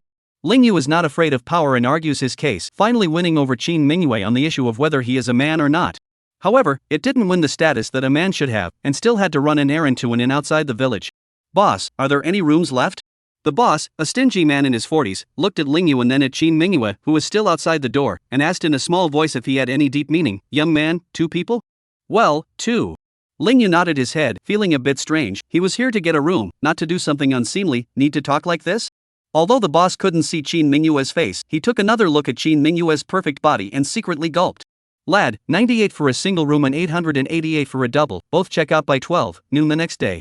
What the hell? Lingyu froze. How come a double room is so much more expensive than a single? The double room has a big round bed. It's 10 times more expensive when there's a queen-sized round bed? Lingyu frowned. What about the area and other facilities? Same. Bro. The boss froze, thinking that this young man looks quite normal. It will not be a lack of heart of steel straight man, right? If you want to book a double room, I'm sure to give you complimentary services. A moment later that beautiful woman came in to ask, I'm sure to say that there is no single room. Wouldn't it be logical for you to share a room with her and do whatever you want at night in the same bed? Otherwise, $98 for a single room, you're jerking off at night? 2 single rooms then. The huge difference in price made Lingyu not hesitate much and directly asked for 2 single rooms. The boss was almost petrified on the spot. The man's a cutie. Is he? That pretty girl behind him has such a great body that he can't afford to give up $888 for a night's sleep? The boss, wanting to make money and also wanting to give Lingyu another chance, deliberately emphasized again, Alright, ID cards please, 1, room, 1. Lingyu seems to have not understood the meaning of the string, but even directly turned around and went out, asking Chin Minghua to take her ID card. I go, is this guy a eunuch or a poor man? It's rare that such a beautiful woman comes out to open a room with him, but he even insisted on opening 2 single rooms? This kind of thing, the boss opened a store for 10 years rare, simply defeated by Lingyu. Not to say false, if that long-legged beauty is willing to come out with him to open the room, not to mention 888, even if 80008, he also did not say anything to pay for the room. If you sleep with a woman like that, you'll be at the top of your game in no time, okay? What? Got a room? Chin Minghua just happened to walk to the door and saw Lingyu hurriedly running out and asked in passing. Yes, you need an ID for a room, and yours. Lingyu's eyes were frank. Chin Minghua didn't say anything, pulled out her ID card and handed it over. Lingyu took a glance along the way. The iceberg woman's ID photo is also the same look like heavenly fairy, proper natural beauty, not relying on makeup out of the beauty. Here, open too. Lingyu entered the hotel again and casually handed over his ID card. Chin Minghua also followed into the hotel. The boss stared at her for a long time. No matter how he looked at her, this woman was the most beautiful woman on earth. And they don't look like brother and sister. Doesn't this man have any bad ideas? Is it Yang Wei at such a young age? Here, take the room card. Although the owner wanted to do business and make money, Lingyu insisted on opening 2 single rooms and there was nothing he could do about it. It was only his surprised gaze and perverse movements that always made Lingyu, a piece of steel, feel that something was a bit wrong somewhere. The moment I got my room card, it dawned on me. Yeah, tonight was a godsend. Why hadn't he thought of sleeping in the same room as the iceberg girl? Is it just to save money? It took so long to get married to get such a chance. Was the iceberg woman sneaking herself a chance by intentionally letting herself come to the room? And you just missed it? Ling Yu couldn't help but sneak another look at Qin Mingyue. He never denied liking Qin Mingyue's face and body. This was the only beautiful woman that could make him, a gynecologist, have evil thoughts. Soon, though, he secretly slapped himself. Ling Yu, what the hell are you thinking? That's the iceberg girl. Think you can get away with it just because you sleep in the same room as her? Watch out for her clicking away with scissors. Why are you still frozen? Qin Mingyue suddenly turned her head. Ha? No. Here's your room card, see you tomorrow. Ling Yu hurriedly handed the iceberg woman a room card and fled. He felt absolutely crazy tonight. Living with the iceberg woman for so long, he had never had any improper thoughts about her, and even she hadn't taken advantage of her twice when she was drunk, but just now he would actually guess if the iceberg woman was intentionally giving him a chance. Even, the evil thought of sleeping with an iceberg woman arose? If the iceberg woman knew what was on his mind, she would still be embarrassed. Only after Ling Yu disappeared did Qin Mingyue calmly ask, "Boss, you don't have a double room here?" "Yes." The boss, who had been holding his tongue for a long time, immediately asked excitedly back, "You're not related to him, are you? Why did he insist on 2 single rooms?" Qin Mingyue also frowned slightly, but still responded coldly, "None of your business?" The expectant boss almost flashed his tongue. The woman's aura was so cold, about to chill to death. Qin Mingyue was misogynistic and wouldn't have a good attitude when talking to other men. Taking the room card up to the room, Qin Mingyue took off her jacket. Walking into the bathroom, he made sure there were no cameras before removing the set of pure white lace underwear he had purposely put on today as well. She'd bought it specifically because she knew the man didn't like cotton underwear. Unfortunately, there's no chance to show him. Is he really not interested in himself? Qin Mingyue muttered to the mirror at the polished and flawless petite body. That man next door really didn't intend to take advantage of the opportunity to sleep with himself? Doesn't he want Grandpa's $10 billion savings? At this time, Ling Yu was also tossing and turning in the next room, thinking whether the iceberg woman was deliberately giving him a chance tonight? Or is it an illusion of his manhood? Although he also thought that the iceberg woman was cold, if he could really have a baby with her, her grandfather and his own mom would surely be very happy, right? Unfortunately, the once-in-a-lifetime opportunity was just wasted for him. Early the next morning, Ling Yu was waiting at the entrance of Qin Mingyue's room. Click. Qin Mingyue opened the door to her room and saw her husband waiting right outside the door, wearing the bathrobe provided by the hotel. She stepped out and handed him the room card. "Go ahead and check out, I'll be down as soon as I'm changed." Slightly bending down for a split second, the delicate figure, the snow-white scenery of the chest was hidden. The sudden strong visual impact caused Ling Yu's entire body to tense up. God! My wife is too attractive, isn't she? How is this comparable to a little AI-synthesized video? What do you keep staring at me for? Qin Mingyue suddenly frowned and asked fiercely. Ling Yu was violently startled and hurriedly diverted his gaze, honestly saying, "I'm sorry, Miss Qin, you're just too good-looking, I accidentally got mesmerized." Qin Mingyue's 2 vermilion lips quietly hooked up. The iceberg woman actually snickered. She's smug. Any other man staring at her like that would have gotten a punch in the face from her black belt in karate in return. But it was only every time Ling Yu looked at her like this and then sincerely complimented her that she felt her beauty was meaningful. Chapter 99, You Pussy. Then, "I'm going to check out of my room, I'll see you outside in a bit." Ling Yu took the room card and once again fled. It's so embarrassing. He actually took a strong interest in the iceberg woman and came clean about it. How are we going to face the gaze of the iceberg woman in the future with this head up and head down? Now it feels like looking at her one more time is like trying to sleep with her. What the hell? After going downstairs and checking out, Qin Mingyue hadn't come down yet, but it was Qin Tiangang who called early in the morning again. "Xiao Yua, I see that the hot search for scolding you hasn't receded yet. What's going on? Hasn't Mingyue taken care of it for you yet? This old man is also strength to spoil his granddaughter-in-law. He doesn't have any grandchildren, so he can only favor his grandchildren with his granddaughter-in-law." Although Ling Yu was a bit uncomfortable, he was still very grateful to this old man and hurriedly said, "Grandpa, Mingyu is helping me. Last night, she even stayed with me at an outside hotel because she was investigating this matter." "What? You guys got a room out there?"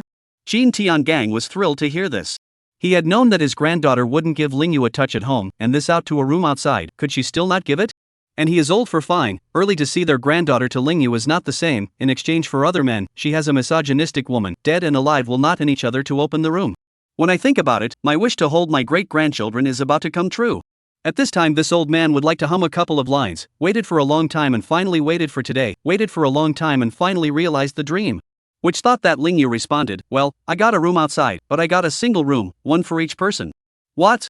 Qin Tiangang couldn't believe his ears and was so angry that he stomped his feet and cursed. Lingyu, tell me. Is that mallet you're hanging a fake? Or is my granddaughter not good looking enough for you to look at? Grandpa, I didn't. Lingyu was also embarrassed. Only last night he was questioned by his granddaughter about not being a man, and now he's being questioned by someone's grandfather about his mallet being fake. Alas, the face of the former war wolf of the north is lost. If it's not fake? Then why don't you use it? She's your legal wife now, you push her down. Push her hard. Strip her naked. Sleep with her. Can you do it or not? Qin Tiangang really stormed out. Lingyu directly exclaimed in the dark, holy! What kind of grandfather is so cruel to instigate a man to deal with his granddaughter like this? On the contrary, he had to apologize. Grandpa, I'm sorry. What's the point of being sorry? You pussy, you're really pissing me off. Qin Tiangang cursed so loudly that Qin Mingyue, who had come down from upstairs, heard it. Even the innkeeper heard it and cursed his deserved. It just felt like his grandfather was right to teach him a lesson. Last night, the boss did not know that this big beauty was his wife, so he thought it was still justifiable. After all, in case it was not handled well, being sued for strong health was also very troublesome. But now that he knows that this big beauty is his wife, he actually let such a beautiful wife not sleep. What is this, not a coward? He had never seen such a coward in the 5,000 years of the Dragon Kingdom. Grandpa, Mingyue is here, so let's leave it at that for now. Bye. Lingyu hurriedly took the opportunity to hang up the phone, feeling his old face burning as if he had done something treasonous last night. He didn't do anything. Go! Qin Mingyue forced herself not to laugh and walked past him. Only when her back was turned to Lingyu, she couldn't help but guffaw with her vermilion lips. This man, he deserved to be scolded. The two of them took a taxi back home and Ling Ruoxue also called Lingyu. Xiaoyu, how are you now? Can we start fighting back? Even though it had only been 2 days since the cyberstorm and Ling Ruoxue had changed her cell phone, she was already on the verge of not being able to support it. Sis, it's okay. Lingyu also didn't want his sister to suffer any more harm, and said directly, you will send an article now, posting all the evidence of how uncle gambled and owed money before and borrowed away our money. No problem. Ling Ruoxue said, but I don't know how to promote it, it's still useless if no one reads it online. Don't worry, Akatsuki will help us. Lingyu glanced at Qin Mingyue as he replied. Qin Mingyue still nodded reliably in response. She had long ago asked Xia Xiaodai to do her job. As soon as the Lingyu siblings started to fight back, she would immediately have those previous trustees overturn their confessions. Add to that a ton of evidence in their hands, and it would be a cinch to get things flipped. Sister-in-law turned out to be so powerful. Is she going to pay for traffic? Push my article on the hot search as well? Ling Ruoxue asked in surprise. Well, in short, Akatsuki is awesome. Just let me know when you post the article. I can't go into detail with you on how it works for now. Lingyu said, inexplicably a little proud in his heart. When he first got Flash married, it was just to get rid of the endless blind dates, and he was worried that he would marry a disaster. How could he have thought that Qin Mingyue would simply be a blessing to him? After marrying this woman, he didn't know how many things had been solved because of her, and now inexplicably he felt that this woman was simply omnipotent. Okay, I'll send it right away. Ling Ruoxue also did not ink. Not long after hanging up the phone, she posted a response to the hot search headline scolding their siblings' article. Post online all the evidence of how much money they lent to the Chun family and how much money the Chun family took from their house before and after. Seeing that Ling Ruoxue finally responded, Chen Juanqi was the first to tell Chen Sanhua, and scoffed, Grandpa, it's futile for them to do so, the internet is all our trustees, and since Cloud City readers were washed by us once long ago, with a preconceived notion, no one will believe what he says. Although Chen Sanhua didn't know much about the internet, he was convinced when he heard his grandson say so, and complimented him. Juanqi, you're too good. Too much better than your father. Said very proud of his grandson. At the same time, he wondered in his heart how come no university would accept his grandson when he was so outstanding. Education to the test these days is so misguided. On the other hand, when he saw his sister posting, Lingyu also started to work, posting online all the information he had collected in the Chun family village, as well as the fact that his uncle, Chen Yuewon, had been doing fraud in northern Myanmar and had been blackmailed for 30,000 in ransom, while his grandfather had brought a family to ask for 80,000 from them. Not only that, but it also exposed Chen Juanqi's failure in the college entrance exam, but he wanted to spend 50,000 to enter a private university through the back door, together. Internet scolding, completely drawn out. Chen Juanqi and Chen Sanhua sat at home, knocking back snacks while watching Lingyu's siblings fight back with gusto.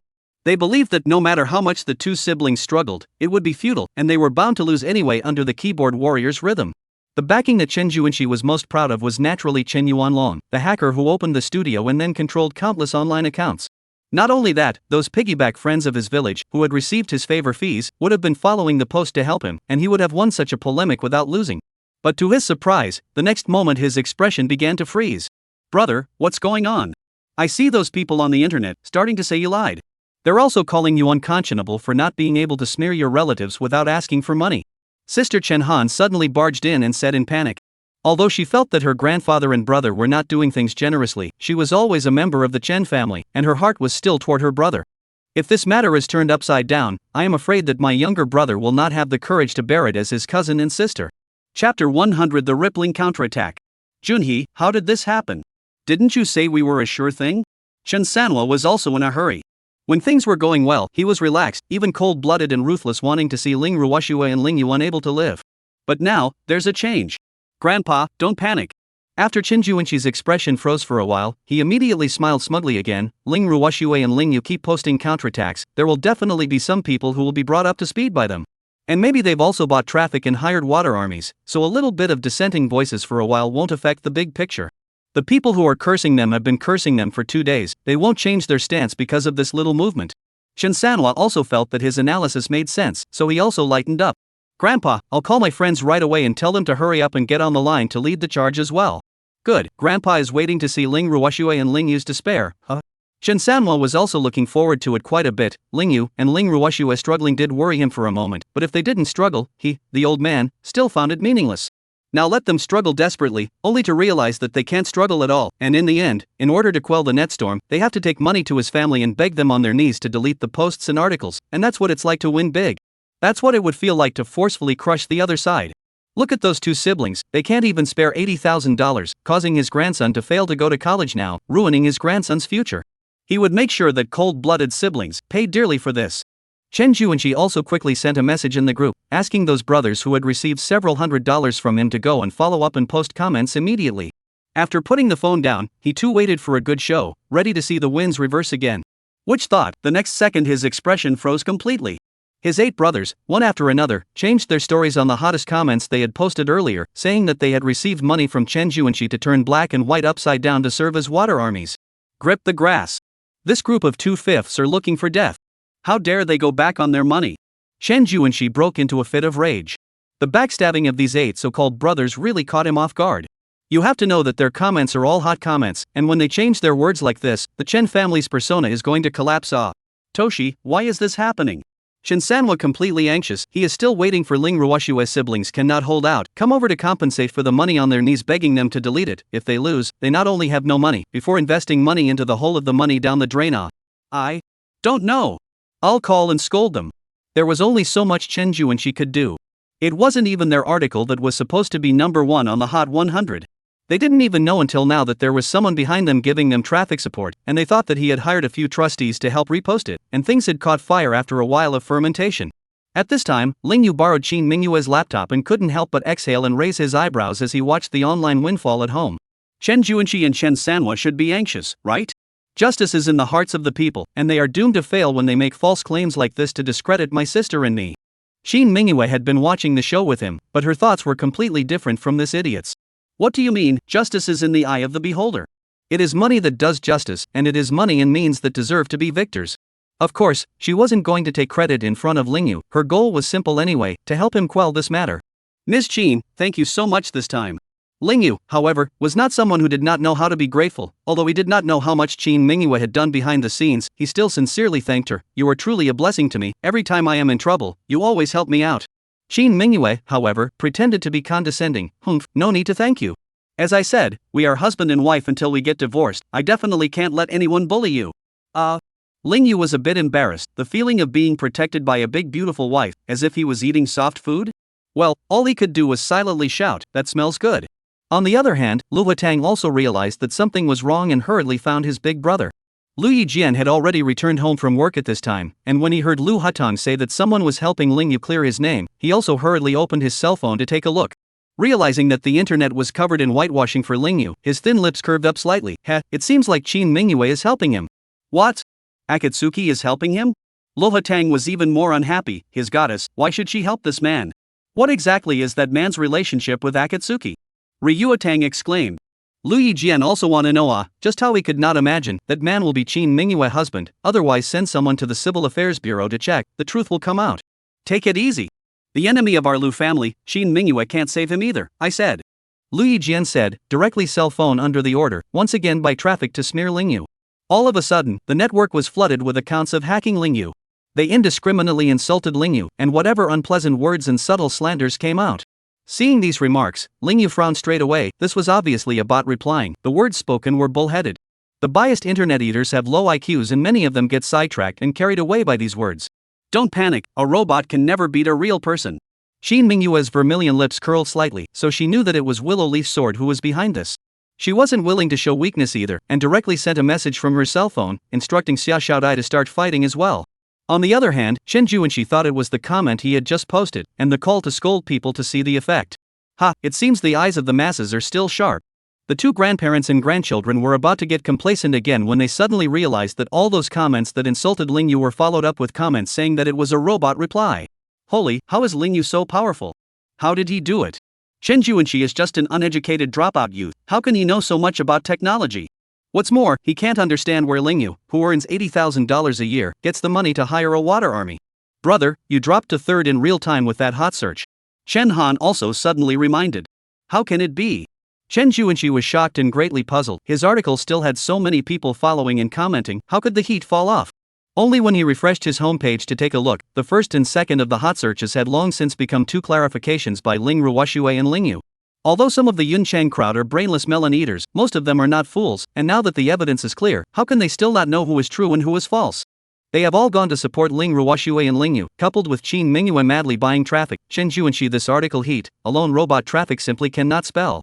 Refresh it again and it drops right out of the top 3. The scene of the defeat of the soldiers appeared. Ha, my confession news, it actually made the top 3. After Lu Hutong discovered this dynamic, he had long forgotten to deal with Lingyu. He is such a simple rich second generation, everyone knows that he romantically confessed to Qin Mingyue, more than anything else. Bang, bang, bang. Just as Chen Sanwa's grandparents and grandchildren were powerless to return to heaven, looking at the computer screen in a daze, the front door of the house was slammed by a group of excited villagers. Chen Sanwa, Chen Juanxi. You should stop turning black and white on the internet and disgracing our Chen family village. Yeah, get out. Be criticized by everyone. Chapter 101, Kneeling for Deletion. The internet scolding has made the Chen village known to everyone. Now everyone knows the truth, and most of the villagers have known Chen Sanwa's character for a long time and have despised him before. But no matter how bad Chen Sanwa is as a person, that is a personal matter, but now when this kind of thing is exposed, it is the face of all of their Chen family members that is lost. In the future, when they go out, they'll be embarrassed to say they're from the Chen village. Grandpa, this. What to do now? Chen Juanxi panicked and looked at his grandfather helplessly. Chen Sanwa doesn't know what to do. He has no experience in this kind of thing. Chen Han, go out and tell those villagers to go. Right. If you can't, sis, call up grandma. Every time a big disaster comes, the first thing Chen Juncheng thinks of is his sister and grandmother, and anyway, in the Chen family, the status of women is just very low. This. Chen Han had a reluctant look on her face. Obviously it was her brother and grandfather who messed up. How come she had to bear it again? Go. I'll kill you if you don't. Chen Sanwa directly raised his broom and smoked it. From childhood to adulthood, Chen Han had been beaten by him countless times, and even on her thighs and back, there were permanent scars. In contrast, the younger brother has not been hit once. She is as low as a dog in this family. Finally forced to do so, Chen Han went to open the door. But no matter how much she tried to persuade them, and even lied that her grandfather and brother weren't there, the villagers just wouldn't leave, and swarmed into their house. Behind the crowd, Shin Rohan also brought 2 bodyguards to watch the show. Seeing this scene, this playful young lady clapped her hands in excitement and muttered in a low voice, this master and grandson want to play this kind of trick with my brother-in-law? Sister will surely let you all die with great rhythm. There is no need to doubt that these villagers collectively came to look for Chen Sanwa's grandparents today, and it was Xia Xiaodai who encouraged them behind the scenes. For Xia Xiaodai, who possessed superb planning and execution skills, it was simply easy to incite the villagers' emotions and get them to deal with Chen Sanwa's grandparents and grandchildren. Chen Sanwa and Chen Juanxi had wanted to escape from the back door, but before they could get out, they were surrounded by a swarm of villagers. The grandparents and grandchildren panicked, never dreaming that the last to be surrounded by people Netstorm is not Lingyu siblings, but actually their grandparents and grandchildren. Chen Sanwa, you can't be that shameless. If others don't know, can we Chen village villagers not be clear? The village chief took the lead and angrily rebuked Chen Sanwa. Chen Ailan's family took that money, which was originally what they deserved, and you only gave back 0 to her family. On the contrary, your family, in order to help Xin Yuewen pay off the debt, has borrowed people 50,000 or 60,000, and then they gave you more than 20,000. Why are you greedy and hateful? You're worse than a dog or a pig. With the village headman taking the lead, a group of villagers were also filled with righteous indignation. That's right, is your heart black? Framing your own grandson like this. Get out of Chen village, don't disgrace our village. I suggest that their grandparents and grandchildren be expelled from the Chun village household register and told to get lost. I'm in favor. In the future, when the Chen village distributes dividends, not a single penny should be given to this kind of person. Hearing these voices and seeing one more angry villager than the other, Chen Juanshi curled up on the ground, not daring to move. Chen Sanhwa did not dare to resist. Their family is weak, which can fight so many villagers. Chen Sanhwa, if you don't want to be expelled from the village, you should go and admit your mistake and beg your granddaughter and grandson to delete the post to minimize the impact. The village chief also formally spoke, otherwise, we will follow the village's rules, but any villager who smears the village and brings serious negative impacts to the village will be expelled from the village household and kicked out of the Chen clan village. Ha? Yes. Yes. Chen Sanhwa knows this rule. At that time he even signed on the village rules to support, but never dreamed that this village rules now fall on his head. After half a day of online arguments, Ling Ruoshuet and Ling Yu completely defeated Chen Sanhwa's grandparents and grandchildren. Finally, no one sent messages to scold Ling Yu anymore, and there were even messages to apologize. Ling Yu also ignored it, and unfamiliar calls were not answered at all. It didn't take long for Ling Ruoshuet to call. Yay! We're siblings in this together, and it's a big win. Ling Ruoshuet was very painfully happy, and the sulky mouth that she had held in her heart was finally spat out ruthlessly.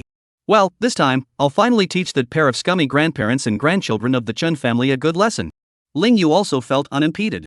Chen Sanhwa valued men over women and never treated his daughter's children as relatives, and he certainly wouldn't give that old man any thought. As for Chen Junsheng, that's even more disgusting.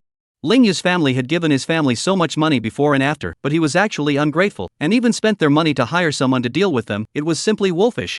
Sister, we were able to win big this time thanks to Manhwa helping us. After Ling Yu and his sister got excited, they didn't forget about their wives. Although he didn't know how much Qin Mingyue had done behind the scenes, it was clear that a lot of the effect was her helping to achieve it. For example, traffic. Well, I knew my sibling was good. You bring her home quickly, sister wants to kiss her now. Ling Ruoshue was also the type who dared to say anything when she was excited. Ling Yu laughed, but he didn't dare to relay the message to Qin Mingyu, otherwise she would refuse to go home with him again even more. Right, old brother. Chen Sanhwa, that old bastard, just called me and asked me to delete the post, and actually made an unprecedented apology to me, although it's not very sincere, but it's not easy. Ling Ruoshue continued. Delete the post? Sis, so did you promise him? Not yet, so I'm calling just to ask your opinion on whether we should delete the post or not. I saw their post deleted anyway. Ling Ruoshue's words caused Ling Yu to hesitate a little for a moment. Qin Mingyue, however, immediately grunted coldly from the sidelines. Delete what? We've gone through so much effort, are we just playing around? I don't have the time to play with you guys. Ling Yu hurriedly smiled and said to his sister, Sis, my wife's honor has ordered me not to delete it. Getting bronchitis so soon, huh? Good, then don't delete it, let Chen Sanhwa's grandparents and grandchildren be anxious. Ling Ruoshue actually doesn't want to delete it, and now that she has the support of her oldest brother, that's even more reason not to delete it. What a wifey, it's hard to hear. Qin Mingyue pretended to be aloof and turned around to go back to her room, but she couldn't help but lightly curl her pink lips. That big dummy, he seems to know his family's status well. If he dared to be macho like his grandpa, she'd sweep him off his feet, huh? Ling Yu, however, really thought that Qin Mingyue didn't like him calling it that. Just now he was just trying to create a false impression in front of his sister so that she would misunderstand that they had a good relationship. Alas, he was now getting more and more worried. What if Qin Mingyue really wanted a divorce after half a year?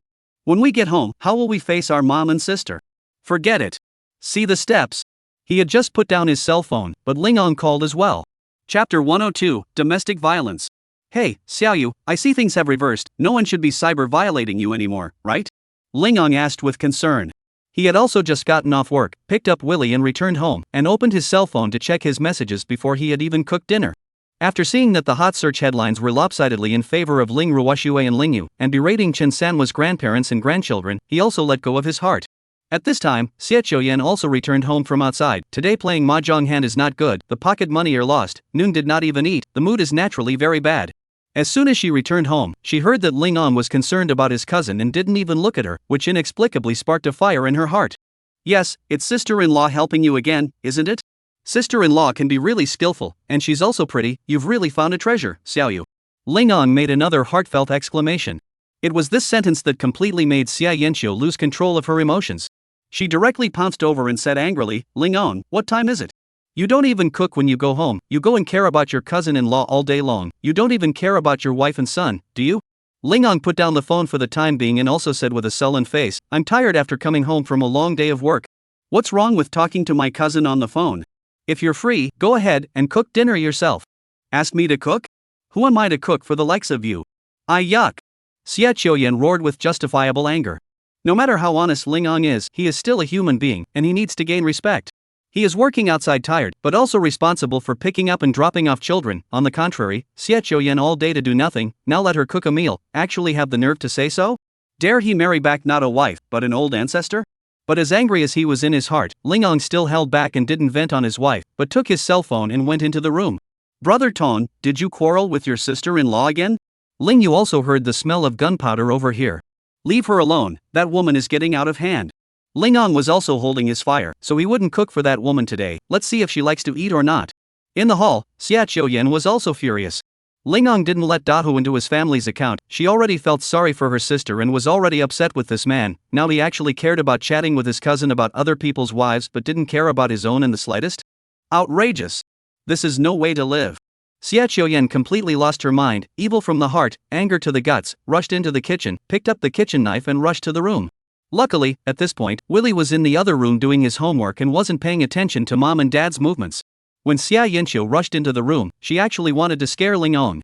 But when he saw that Ling Ong was actually still chatting with Ling Yu about Qin Mingyue, and even laughing, his heart was flooded with thick acid, and directly without saying a word, he slashed towards Ling Ong. She had never slashed anyone before, but she had worked in places like that for a long time when she was younger and had watched people fight and slash a lot, and besides, she was angry now, so she didn't have the fear that the average woman had. Ling Ong also did not notice that this woman came in, but it was a close call. The body's perception of danger, the reflex of a sideways flash, can barely dodge the vitals.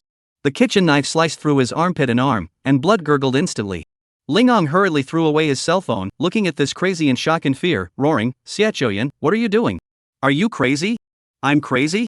I'm normal. You've been thinking about your cousin's wife all day, haven't you? You think she has a better body than me? She's prettier than me, isn't she? Then go live with her. Xie Qiuyan said and slashed at Ling Shirtang again. Ling Ong, although honest, but the body hand is definitely not bad, this time directly flashed away from the kitchen knife. One-handed grip will be this crazy woman with a knife wrist, and then use both feet to clamp her dead, not let her move. Xie Qiuyan had a fire in her heart, and the flame in his heart was even bigger. He works his ass off for this family, making money for her to spend. Cooking for her. He worships her like an ancestor, and she dares to cut herself with a knife just because she didn't cook for her on the phone? This is either crazy or wolfish. A snake's heart. Character makes Ling Ong mouth stupid, destined not to be like Xie Yinqiu, like breaking curses, but without saying a word, full of bloom, shining at her big round buttocks to hit. Although he was afraid of hurting her and going out to lose face, but at the moment, hitting her non-vital parts was also using all his deadly force, just wanting to vent out all the 7 years of pent-up anger. Snap. Ah. Snap. Ah. Xie Qiuyan ate the pain and screamed like a madman, Ling Ong, if you have the guts, beat me to death. Or else you won't be able to sleep again. I'll stab you to death if you fall asleep. You useless coward. You beauty-hungry poor bastard. The more she cursed angrily, the angrier Ling Ong became. He doesn't curse, he just hits with his hands. He'd hit her as hard as he could. So much so that his wife's hips are 2 sizes bigger. This woman wants to kill him, right? Then he'll kill her first. Ah. Ah. Xia Yinqiu screamed louder than she could, trying to break free but not being able to break free at all. It was only at this time that she regretted. She should have known that she shouldn't have been so impulsive and acted alone. If she had united with her sister and the others, she wouldn't have to be so passive now. Whoa, Dad, Mom. What are you guys doing? The loud commotion finally alerted the child, and Willie burst in, crying in terror at the sight of his mom. The image of Mom slashing Dad with a knife and Dad clamping down on Mom and beating her up is destined to become a shadow of the child's childhood, lingering for the rest of his life. Ling Ong panicked and hurriedly let go of Xie Qiuyan, which thought that Xie Qiuyan is vicious enough to take the opportunity to stab towards him again. This time, it completely pissed off Ling Ong. He is no longer stupid, but also counted to see this woman clearly. She is crazy, do not miss what affection, in front of the son also dared to stab her husband with a knife. Ling Ong was stabbed in the thigh by the kitchen knife, but he didn't scream, but he fiercely slapped Xie Yinqiu over. Xie Yinqiu screamed miserably and fell to the ground, rolled over and saw Ling Ong walking towards her step by step, full of ferocity, so scared that she hurriedly climbed up and ran. Stand still. You crazy. I'll kill you today. Ling Ong also completely lost his mind, limping and dragging his blood as he chased out. Whoa. Wow. Willie was on the verge of being scared out of his wits and sat down crying more and more miserably. Half an hour later, Ling Yu hurriedly drove his Maserati to his cousin's house. It was also fortunate that Ling Ong didn't hang up when he threw his cell phone, and he guessed what was happening when he heard the commotion over here. When he came to the scene, he also felt shocked to see the bloodstains all over the place. Seeing Xiaowei collapsed on the ground again, he hurriedly pounced over, picked up the poor child, and gently patted his face. Xiaowei. Xiaowei. Wake up. Luckily, the baby just passed out from crying, and after he got it twice, he slowly opened his eyes. Wow. Uncle 2, you're finally here. You saved my dad. My mom is going to kill my dad with a knife. I'm scared. I'm so scared.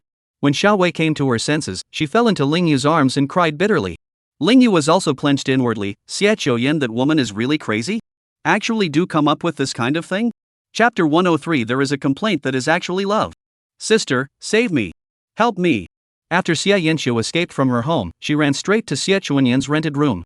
Stumbling and bumping along the way, he was covered in blood. Aya, Chuanyan, what happened to you? How did you fall like this? Xia Chunyan was also startled and hurried over. What fall? It's that bastard Lingong who tried to kill me. He wants to murder his own wife. What? He dares to do that? Xia Chunyan was also frightened when she heard this. What dare you? Look. I've been beaten up by him. Even if Dahu was also at home, Xia Chuanyan didn't avoid suspicion and directly lifted her long skirt to show her sister the parts of her body that had been swollen and even bruised by Lingong. Thighs, buttocks, waist, all bruised and even red slap marks. Dahu was indeed peeking out of the corner of his eye from the sidelines, secretly swallowing his saliva. Full 8 weeks old child, already vaguely have that aspect of the feeling. Just Xia Chunyan, 2 sisters, still treat him as an unintelligent child. Moreover, Xia Chuanyan had not been a woman of any serious profession before and was used to these things. That bastard Ling Shirtang, usually look at him honestly. Finally his original form is revealed. It's too much, actually beating you up like this. Xia Chunyan was also a little heartbroken. After all, this was her own sister, and she had grown up quite fond of her sister. Xiaoyan, take off your clothes, sister will take some medicinal wine and rub it on you. Tomorrow I will definitely bring your cousin along and go to his door to settle the score. I'm not going to let him get away with this. Xia Chunyan cursed. Xia Chuanyan also listened to her words, directly took off the long skirt and outerwear, just stood in the hall wearing only underwear with very little fabric. Her buttocks were fat, round and white, and the small pants couldn't cover them at all. Dahu was even lowering his head, sneaking glances, his face was red, and he didn't dare to breathe. He'd never thought his sister-in-law was so pretty. Suddenly I want to hold my sister-in-law close. Come on, Xiaoyan, bear the pain. Xia Chunyan also quickly got the medicinal wine out and started rubbing her sister's wounds, cursing Ling Shirtang for not being human while doing so. Dahu hid in the corner peeping, do not know why his whole body tensed so tight, just feel that he also want to rub medicine for sister-in-law, but just do not dare to say. On the other hand, Ling Saitong actually lost his wife when he chased her out of the house. At first he did want to teach that a hard lesson, but then that stomach subsided a bit, and then he thought of his poor son, so he didn't pursue it further. In order not to scare his son, and to avoid the wound getting infected, he found a nearby clinic and let the doctor treat his wound before slowly limping back home. He was worried that Xiaowei was alone at home not knowing what would happen. Fortunately, when he got home, he found that Lingyu was also there and had made a bowl of noodles for Xiaowei and had just lulled him to sleep. Cousin, what's going on? Why did you and Xia Yanxiu fight in front of the children? And got like this? Lingyu hurried over and helped Ling Shirtang sit down. As far as he knew, cousin had never beaten a woman in his 30 years of living, let alone his wife, and tonight things were bound to happen. I don't know what's going on. Lingong couldn't help but get agitated again. That woman is simply psychotic. I was chatting with you on the phone and asked her to cook a meal, and she went into the kitchen and chopped me with a kitchen knife. If it wasn't for my quick reaction, I'm afraid I'd have hacked her to death by now. It was simple to say, but Lingyu had goosebumps from listening to it. After all, this is not the enemy of the battlefield, you can get rid of it when you get out of the battlefield. This is a wife who spends time together, and it is not safe to sleep at home after making such a mess. Cousin, there is something I should have said about you long ago. You spoiled your wife too much, spoiled her, and now it's very difficult to get her to take on family responsibilities. Lingyu knew that his mom and sister had actually talked to his cousin before, but his cousin didn't listen, which was why he never mentioned it. After all, the two couples, as an outsider is not good to say anything, in case the couple cracked, they became a sinner. But now that the relationship between the two couples had gotten to this point, Lingyu had to say a few words. Two couples aren't in love, they're meant to live their whole lives, and a family should never have only one person giving while the other is not taking any responsibility. That way, one will be tired, and the other will have no sense of belonging to the family, and sooner or later, they won't be able to live on. With these words from Lingyu right now, Lingong had sort of listened to them. Sighing deeply, he said, yes, it's all my own sins, and I can't blame anyone now. Cousin really envy you and siblings, she is responsible for making money, you are responsible for the family, the division of labor in order to be a harmonious couple, long-lasting. Pust. Lingyu almost wanted to vomit blood. How come his cousin was talking about himself as if he was eating soft food? He's got a job to make money, too. However, now is not the time to argue about this, Ling Yu hurriedly asked. Things have come to this, what are you going to do, cousin? What else can we do? Only divorce. Ling Ong is also still awake. That woman has taken a knife to cut him and said that in the future he should not fall asleep or else he will take his life. Although his heart is still more or less reluctant to give up, but in addition to divorce and separation, what else can he do? Then think carefully, cousin, if you really want a divorce, Willie can't live with that woman. Ling Yu said this, but also in the position of the children. Xia Yanxiu will only play mahjong and enjoy, will not make money, much less take care of small children. Xiaowei with her, only starve to death. Well, that's my bottom line. Let's wait for the woman to come back first, then we'll talk it over. Ling Ong sighed long and hard, as if he had aged 10 years in an instant. Although he didn't want his child to become a single parent, what else could he do when things had come to this? Seeing his cousin like this, Ling Yu's heart also felt bad. Cousin and Xia Yanxiu's relationship broke down, and the divorce was still so sad. When the time came for him to divorce the iceberg woman, he didn't know if he would beat Shiitake Blue. By 10:30 at night, Qin Mingyue saw that Ling Yu hadn't come home yet and couldn't help but call him. You man, why are you so late? Hearing the iceberg woman's cold rebuke, Ling Yu actually felt a little happy. Ling On, who was on the sidelines, was even more envious. He also wanted his wife to complain about him like this. Even once. Because there is a complaint that is actually love. Qin. Ah no, Mingyu, something happened to my cousin, I came to accompany him to drink, cannot drive home. Ling Yu hurriedly explained. Stupid. Qin Mingyue said angrily, in the future, if you want to call me anything, just call me directly, it's embarrassing to always forcefully change my name like this. After Ling Yu froze at his words, he hurriedly responded, okay, Mingyue's wife. This time it was Qin Mingyue's turn to tremble slightly, feeling as if she had been electrocuted. Chapter 104, A Family Fight. Qin Mingyue looked at the time and sighed slightly. There was no other way. The only thing to do was to give Xiao Wang a call and ask him to immediately drive to the entrance of the neighborhood to pick her up. Xiao Wang is so surprised. He has been Mr. Qin's driver for many years, and Mr. Qin never calls him out on a big night. It was only when he drove Qin Mingyue to Ling Shitang's house and watched Qin Mingyue go in alone that it dawned on him that Qin always came to pick up her husband. Little Wang, you can go back. Yes, Mr. Qin. Xiao Wang hurriedly drove and slipped away, at the same time exclaiming that Mr. Qin's changes over the past month were too great. I have to say, the magic of marriage is just great. Qin Mingyue walked into Ling Ang's house, vaguely smelled a smell of blood, and then saw Ling on 2 parts of the injury, and did not ask what happened. The heart has guessed that it is the 2 couples have a big conflict. She had known that Xie Chouyan was not a good bird, but she was quite surprised that the woman had cut her husband like that. Akatsuki, what brings you here? Seeing Qin Mingyue, Ling Yu hurriedly got up, and because he had accompanied his cousin to drink a lot of wine, he stumbled and almost pounced on Qin Mingyue. Really, it reeks of booze. Although Qin Mingyue resented it, she didn't push the man away. After all, it seemed like she was not giving him face, she just endured it silently. I'm sorry, my cousin is in a bad mood tonight and I wanted to have a drink with him to relieve his sorrows. Ling Yu applied to his wife. Don't. I'm fine, Xiao Yu, you go back with your wife. Ling Ong also hurriedly stood up, fearing that because of him, the relationship between his cousin and his younger sibling would be affected, and then he would be a sinner. Qin Mingyue was previously unaware of what happened to Ling Shitang before she made this special trip, originally thinking of picking up Ling Yu and returning home. But seeing this situation, even if it was for Xiaowei's sake, she felt that Ling Yu should stay, otherwise if Xie Chouyan went home, she was afraid that Ling Ong wouldn't be able to clean her up. Then you guys take your time drinking, I'm going home. Qin Mingyue turned around and left. Akatsuki. Ling Yu hurriedly took hold of her white wrist and said in panic, are you angry?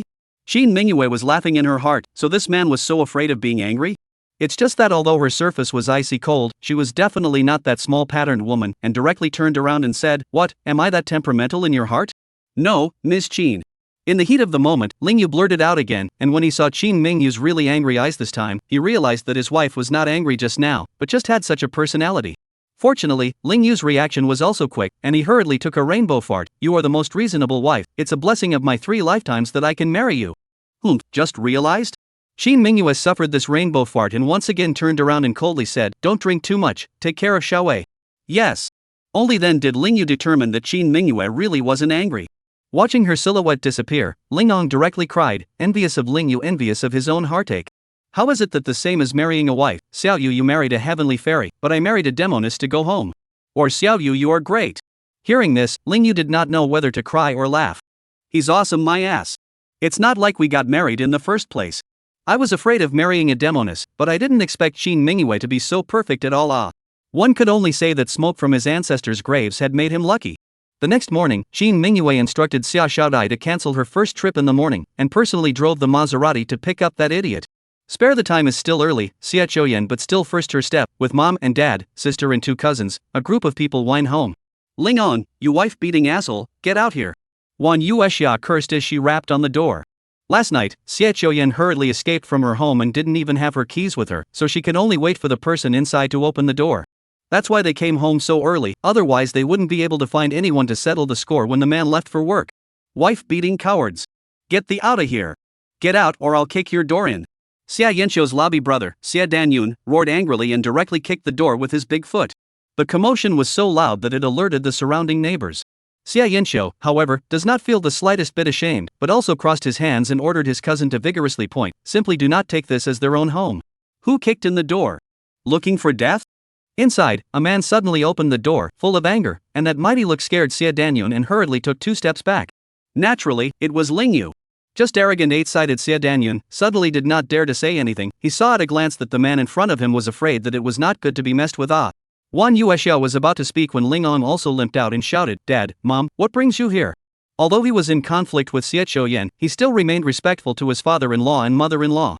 As soon as Wan Yuexia saw him, she immediately pounced on him and slapped him, and yelled, My daughter was raised so big that we couldn't afford to beat her, but you dared to domestically abuse her? You think my Xia family has no one, don't you? Mom! Don't fight! Don't fight! Ling On was momentarily confused. It was neither right to fight back nor wrong to not fight back. He could only raise his hand to block. Wan Yuexia's husband's name is Xie Guisheng, and he is afraid that his wife will suffer, so he also jumped over to help his wife beat his son-in-law. Immediately after that, 2 cousins went on. The family was so aggressive that they had to beat Ling On until he was down. Ling Yu initially watched Wan Yuexia make her move. She did not intend to make a move. After all, when the mother-in-law beats her son-in-law, maybe she will be calm and talk about things when her anger subsides. But now that he saw so many people from the Xia family bullying his injured cousin, he was furious. You think there's no one in my Ling family, don't you? Ling Yu hurriedly pounced over and casually threw Xia Danyun to the ground with a pull. Then with 3 or 2 strokes of effort, he pushed all of the Xia family's group of people to stagger, shielding his cousin to the death behind himself. Have to fight, don't you? Are you going to go one by one, or all together? My Ling family's men will be afraid of you. It wasn't true that Ling Yu had a good temper, but when his temper really came up, it was also very scary. Master Xiong was afraid of him in the beginning, let alone these old soldiers and weak generals of the Xia family. Damn, this man is strong. Xia Danyun is afraid to go on. The people of the Xia family were all abashed. Together they couldn't even beat this Ling Yu guy off. Come on. You dare to bully my cousin into getting hurt, don't you? If you want to fight me, you're not the only one. Xia Yanxiu has a family, my cousin has a family too. Ling Yu called out in exasperation once again. Only then did Wan Yuexia realize that Ling On was covered in blood, and her complexion changed. What is going on here? Who did this? Last night, her daughter complained to her about her husband's domestic violence, and that's why she brought Xia Danyun over overnight to do justice to her daughter. But she really didn't know that Ling On was hurt so badly. Who else but your precious daughter? Ling Yu immediately said for his cousin. Ling On was also immediately agitated. Last night, Zhou Yan went crazy and suddenly cut me with a knife before I was forced to hit her. Look at my thighs still bleeding even now. Saying that, he unwrapped the gauze and showed it to his mother-in-law, his emotions about to get out of control, and cried, Is it that only your Xia family members are human beings, and I, Ling On, am not a human being? I'll be a loser all my life. Can't I have a temper for once? Wan Yuexia also looked surprised, and her stance and aura changed instantly. Zhou Yan, is what Ang said true? Why are you chopping him with a knife? Are you really crazy? My daughter deserves to be beaten up by her husband for cutting him with a knife. How could she do such a thing? Chapter 105, So you're so gentle. Mom, it's not like he changed his mind and liked his cousin's wife. He completely ignored me last night and just talked about other people's wives, and I was so angry that of course I had to fight him. He's the one who wronged me first, I'm not wrong. He deserved it.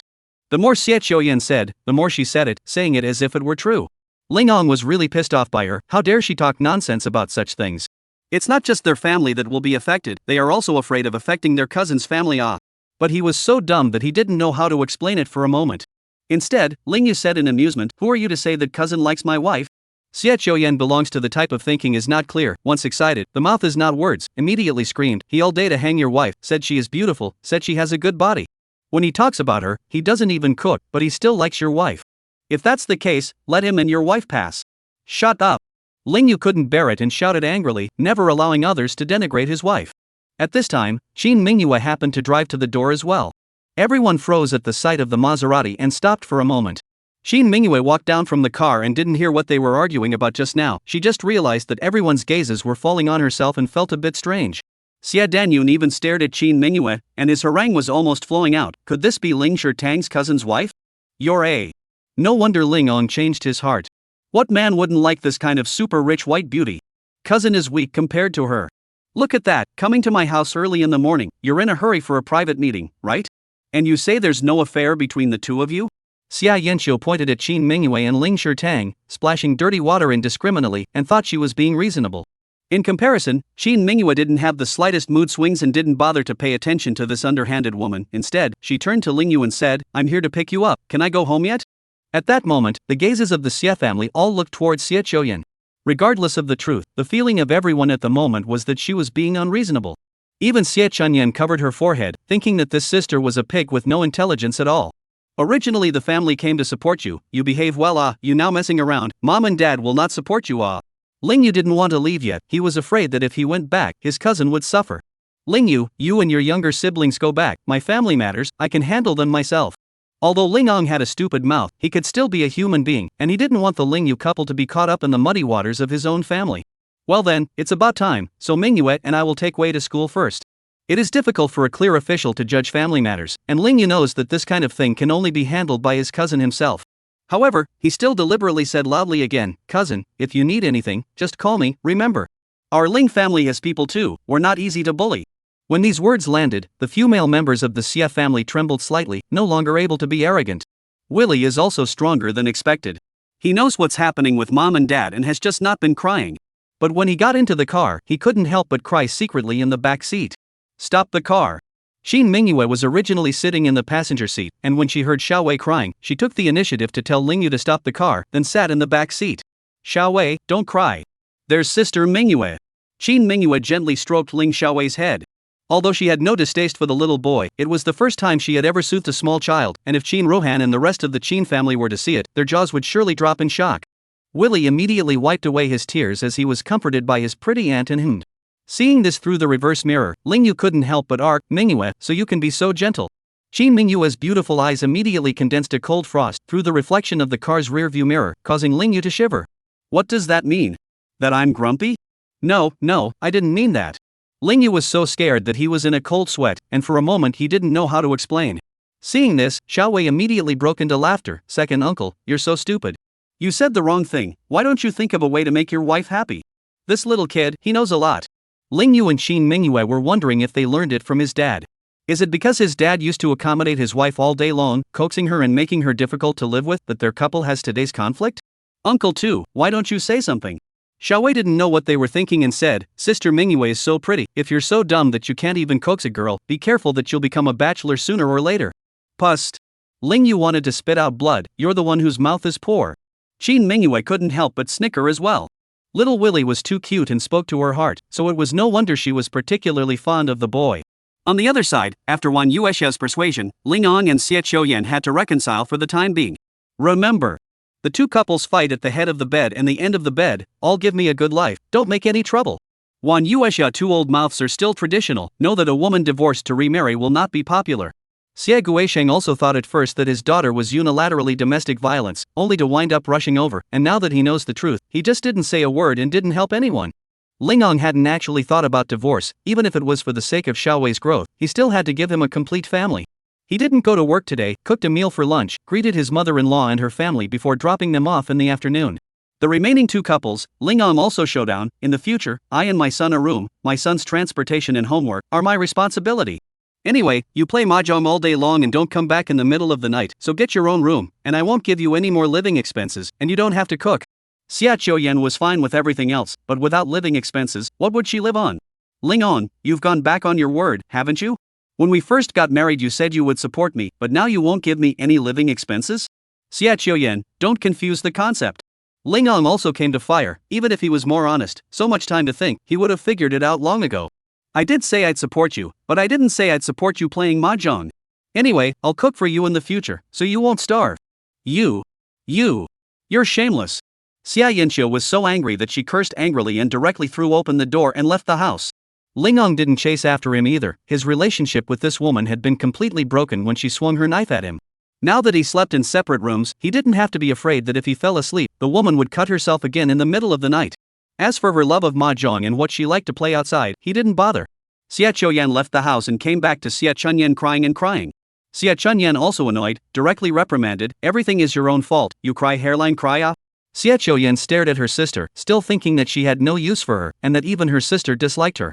Fortunately, Xia Chunyan immediately said, "I told you to ride a donkey and look for a horse, you haven't even found someone to take over the business, so what is the point of flipping out with that honest person so quickly?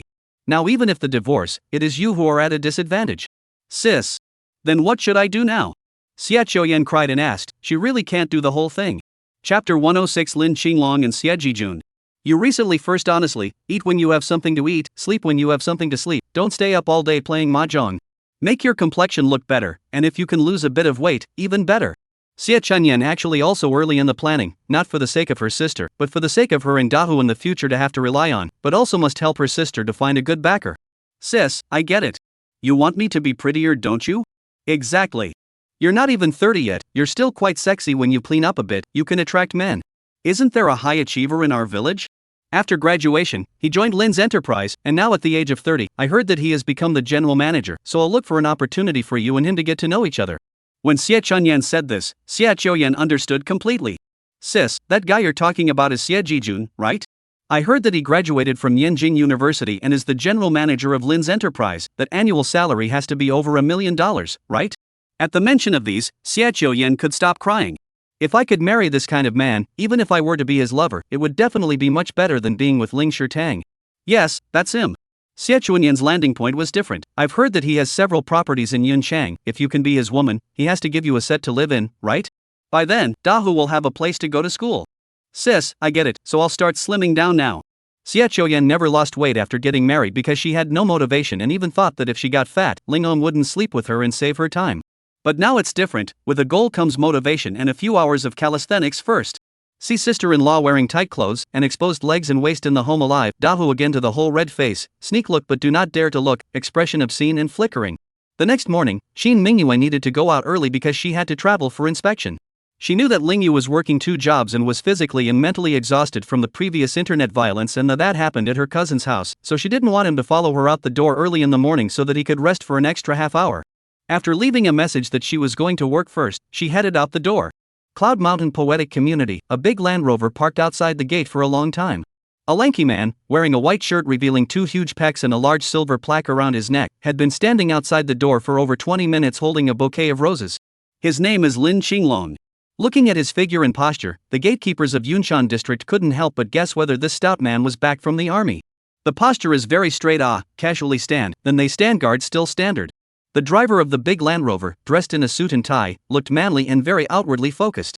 If he also got out of the car and stood with Lin Qinglong, the young master of this luxurious family, I'm afraid that the doorman wouldn't be able to tell who was the boss and who was the wage earner. The driver in the suit was puzzled as to whom the youngest member of the Lin family had come to this neighborhood early in the morning to show his love. A rich young man like him, what kind of woman do you want to use money to smash down? Do you have to play romance? Moreover, in his opinion, although the Yunshan Poetic District was considered a high-grade district, it was definitely not considered a rich residential area.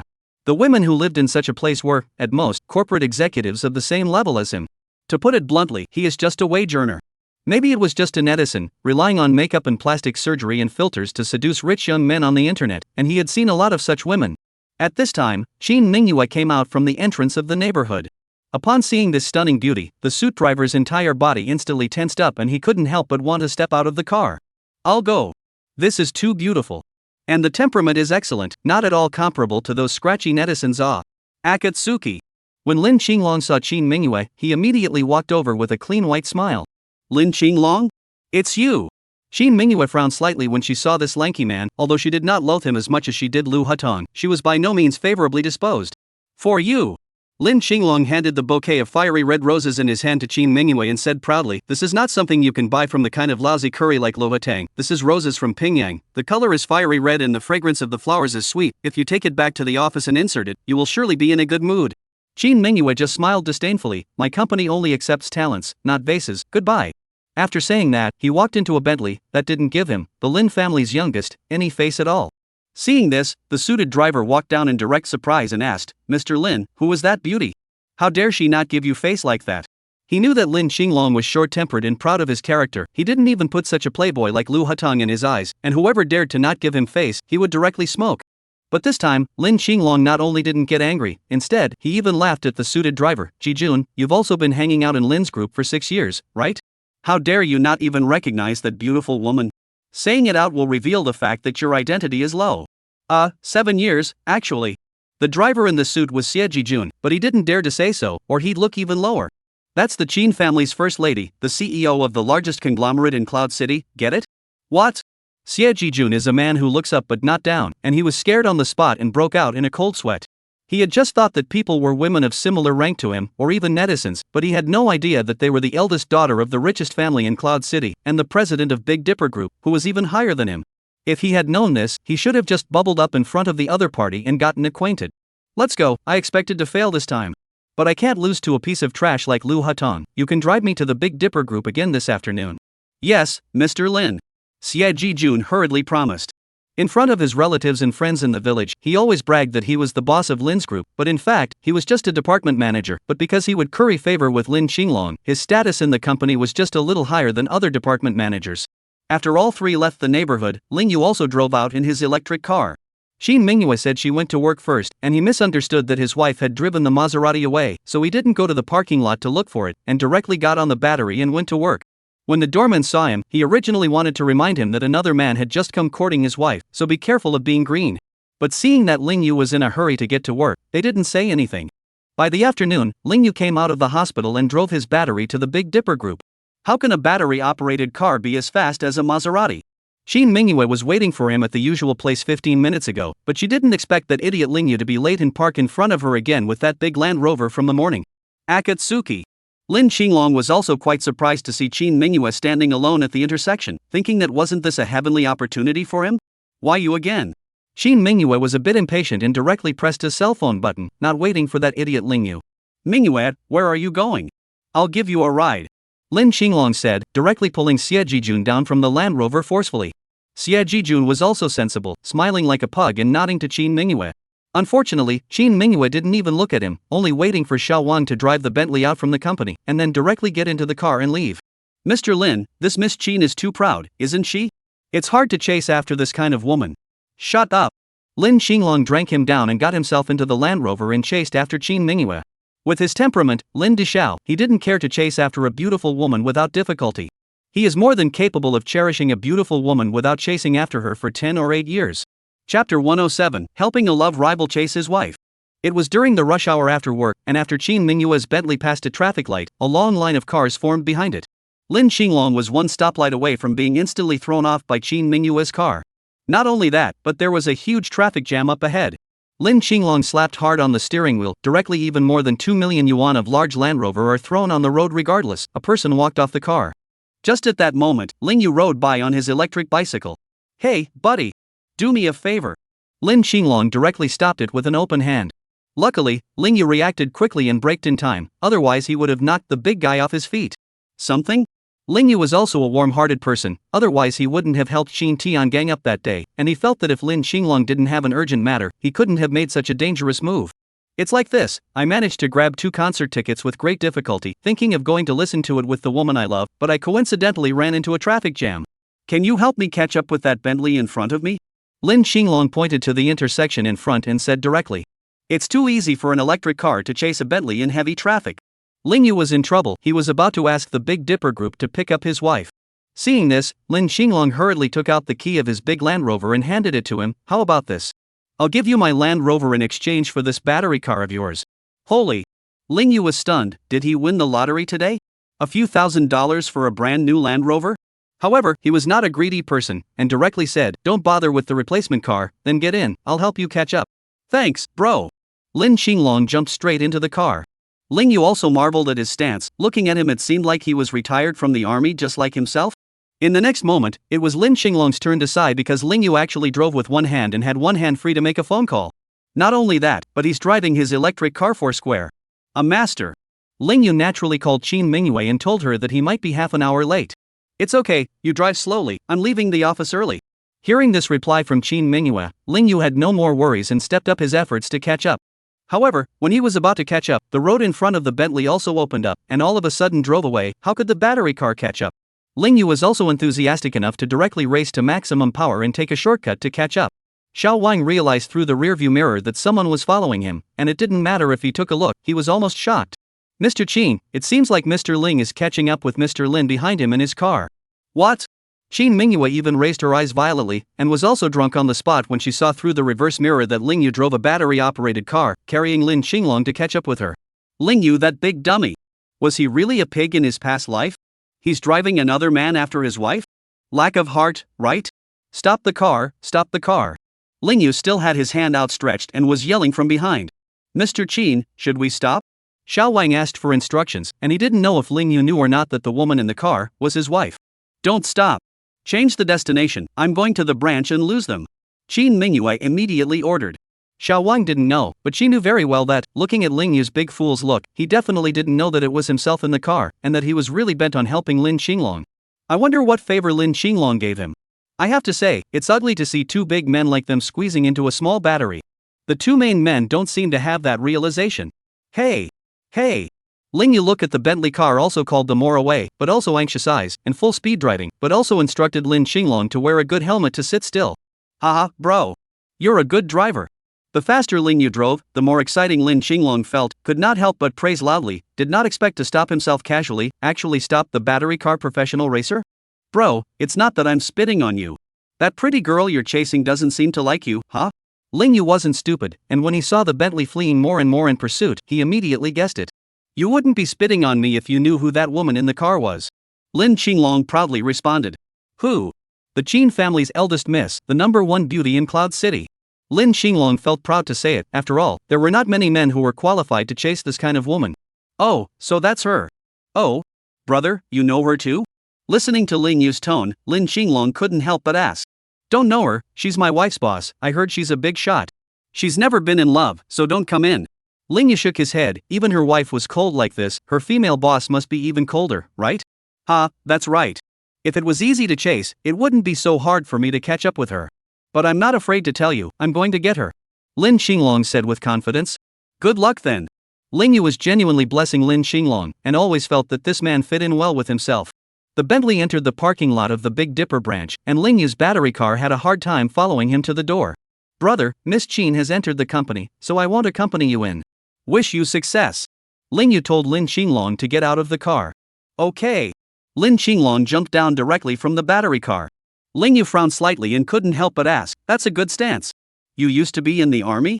Brothers with good eyesight, I'm from the southern border region Tigers, only retired back to Cloud City last year. Lin Xinglong said proudly. So it is.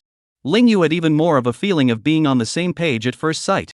North Warwolves, South Fierce Tigers, are the Dragon Country's famous battlefield sharp knife troops, in the battlefield to make countless achievements. If it is not for Ling Yu still have to go to part-time work, surely invite this guy to have a drink.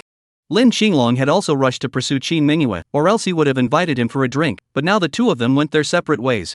Lin Xinglong hurriedly ran into the Big Dipper branch, not caring about the security guard's obstruction, and insisted on seeing Qin Mingyue. Seeing this, Xiao Wang hurriedly tried to stop him. Xiao Wang was able to be Qin Mingyue's royal driver, and his hands were naturally good, but he was still easily broken through by Lin Xinglong. Qin Mingyue was sitting in the branch office when she heard the commotion outside the door, and as soon as she raised her eyes, Lin Xinglong barged in, standing in front of her like a small mountain. Mr. Qin, I'm sorry. I couldn't stop him. Xiao Wang hurried over in a hurry and said. Lin Xinglong looked smug. Miss Qin, first things first. I'm not the kind of trash like Lu Hatong, it's not that easy for you to block me. In the next moment, Qin Mingyue's cold eyes swept over, like a cold air that instantly froze Lin Xinglong in general. Young Lin, what exactly is your business? Mingyue, my matter is very important. It concerns my personal future for the rest of my life, and even more so, it concerns whether or not Lin's enterprise can suppress Lu's group in Cloud City in the future.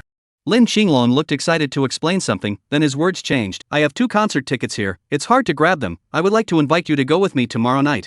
Qin Mingyue immediately couldn't help but sneer. Is this what you call a major event that concerns your personal future, as well as the fate of your family? Chapter 108. Do you want to chase me? Isn't it? Lin Xinglong looked excited. The news of that guy Lu Hatong pursuing you is on the hot search. If I don't take action, I'm destined to lose you. I have too many love rivals. If you were to be chased away by another man, I would be a bachelor for the rest of my life, and then the first line of the Lin family would be extinct. Wouldn't that still affect the fate of the family? Qin Mingyue sniffed and smiled skinlessly. That's a cold joke, should I have to laugh? It's not a joke. It's from my heart. Lin Xinglong once again raised the 2 concert tickets. Mingyue, give me a chance, I know you love listening to piano music and classical music. Qin Mingyue didn't answer, but she didn't immediately expel the guests, even though a dozen security guards had already come outside the office door. You're just going to ditch your Land Rover and chase me 9 miles in a battery-operated car just to ask me to a concert? Lin Xinglong froze and then laughed. Mingyue, you're so smart. So you knew all about it? That's right. In order to chase after you, not to mention the 9 roads, even if it's the end of the world, the mountain of daggers and the sea of fire, I'll still chase after you. Qin Mingyue felt goosebumps rise.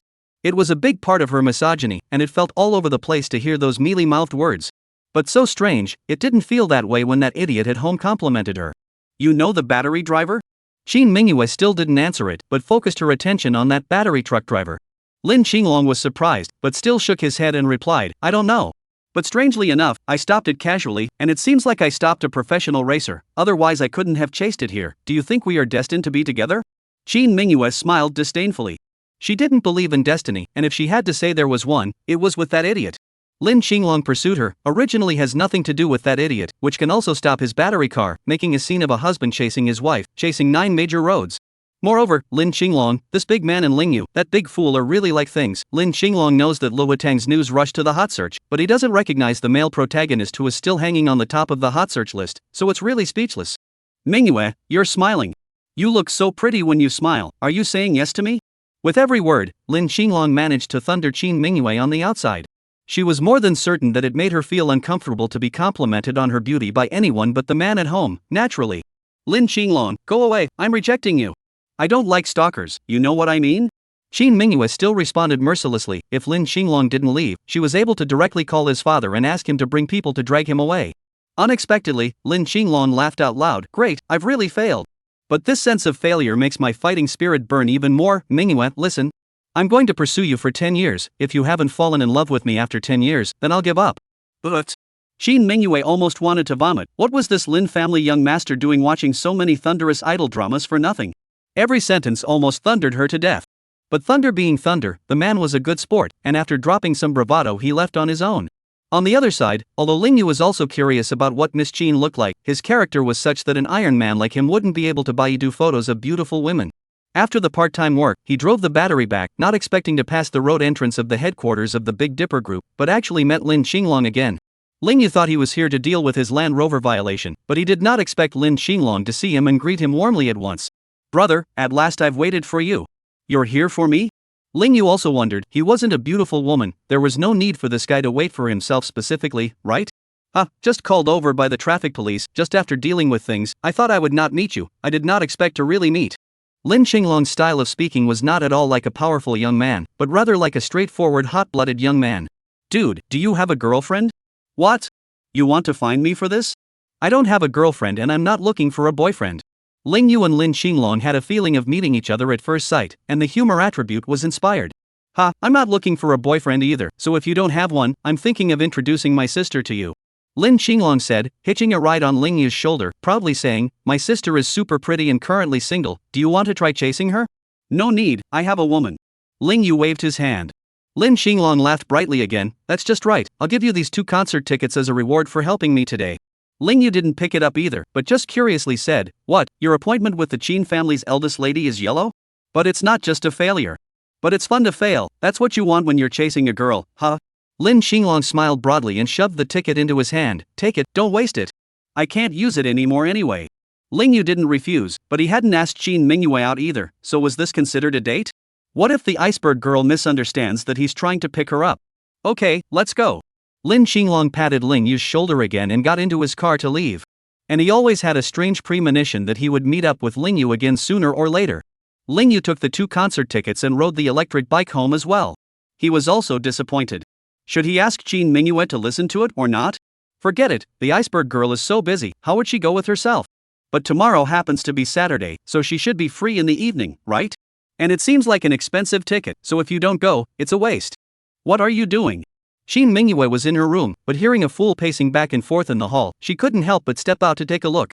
Don't walk down the hall if you're not sleeping, I thought a burglar was in the house. Miss Qin, I'm sorry. I didn't mean it. As soon as Lingyu was in a hurry, he addressed Qin Mingyue again like before. Shin Mingyue sighed. What is it that you want? Is there something you want to say to me? Ha? How do you know? Ling Yu was surprised. The iceberg woman was so smart. Nonsense, why are you walking around in front of my room if you don't want to talk to me about something? Something is up. Shin Mingyue frowned at him, hadn't seen this fool this naive twisted side before. Miss Chin, it's like this. Although Ling Yu didn't tremble when he spoke, he was a bit different from usual, giving the impression that he was blushing a bit. A friend gave me 2 music tickets, so if you're free tomorrow night, why don't we go listen? Shin Mingyue also froze, frowning as she asked, Ling Yu, did you forget about our agreement? Do you want to pursue me? Want to get into a fight with me? Ling Yu was stunned, as if he had received an electric shock. What do you mean you want to kill someone? Chapter 109 Sister's Boyfriend. Miss Chin, your words are also too hurtful. Ling Yu also can't help but be angry. I don't want to waste 2 tickets before inviting Miss Chin to listen to the music. You know, I can't find any other female companion besides you, and I don't want 2 big men to go and listen to. Pust. Shin Mingyue couldn't help but snicker, so this gynecologist is also a normal orientation.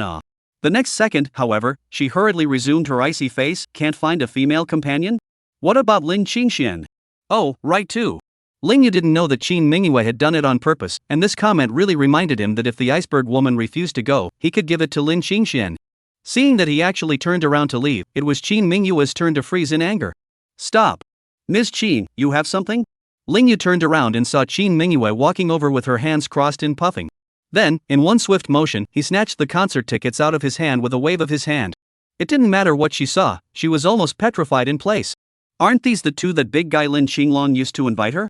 Miss Chin, you can't keep me from going even if you don't go. Ling Yu said as an afterthought, I actually quite like classical music too. Who says I'm not going? Shin Mingyue coldly glared at him and instructed, come pick me up from the company tomorrow night, I happen to be free during this time period. With that, he turned around and headed back to his room.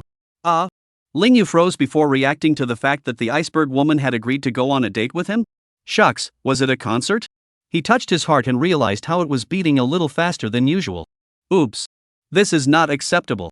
Covenant, covenant. Ling Yu hurriedly calmed his breath and silently recited the tightrope mantra. He would never allow himself to fall in love with Shin Mingyue, or else when the time came for the other party to get divorced, he would surely be doubly sad and upset. The next night, Ling Yu came to the Big Dipper group at the appointed time to pick up Shin Mingyue. Shin Mingyue was actually wearing a violet-colored silk dress tonight, coupled with a small white shawl, displaying her slender and proud physique to the fullest, elegant and beautiful, simply like a flower and a poem. Ling Yu looked dumbfounded for a moment and suddenly had an unreal feeling that he was actually fortunate enough to go to a concert with such a woman. Why don't you blink? Shin Mingyue sat directly on the co-pilot, knowingly looking a little proud. Miss Chin, you're just too good looking. Ling Yu said sincerely. Shin Mingyue liked this natural dullness of his, but deliberately turned her head. You've said this many times before. I know. Ling Yu had a straight face, but Miss Chin is the one who manages to look a little more beautiful than before every time. That's why I say the same thing every time. Pust. Shin Mingyue still couldn't help but laugh. She finally realized why she liked being complimented on her beauty by this man, because his compliments were different from others. First, sincerity. Second, there is a progression. What woman doesn't like to be more beautiful than ever? But those men in the past, they didn't know how to compliment her so progressively. Miss Chin, what are you laughing at? Laughing at your ugliness. I'm ugly? Ling Yu was stunned. Although he never stood out and thought he was handsome, he was at least not ugly, right? Ugly? What kind of person wears overalls to a classical concert? I'm sorry, I don't have fancy clothes. Ling Yu was just about to explain when Shin Mingyue placed a bag of clothes in front of him. Ling Yu was an easily moved person and was again touched by Shin Mingyue. I thought you men wouldn't be able to take care of yourself, so I bought a discounted formal dress so I wouldn't lose face.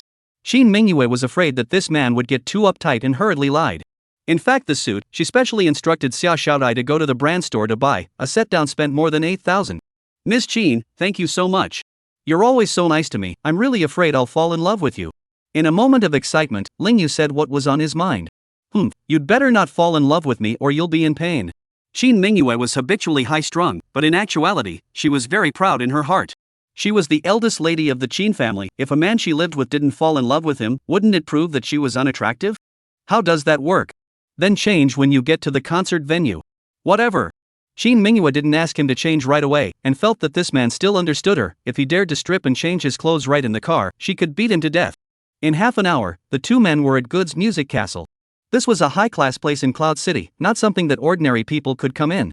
And because it's a Western classical music special, lace-eye masks are required when entering the venue. In this way, Qin Mingyue would not be so easily recognized. Upon entering the arena, Lingyu however saw a familiar figure. Others might not be so sure, but he felt that he would never recognize that person wrongly. Hey, where are you going?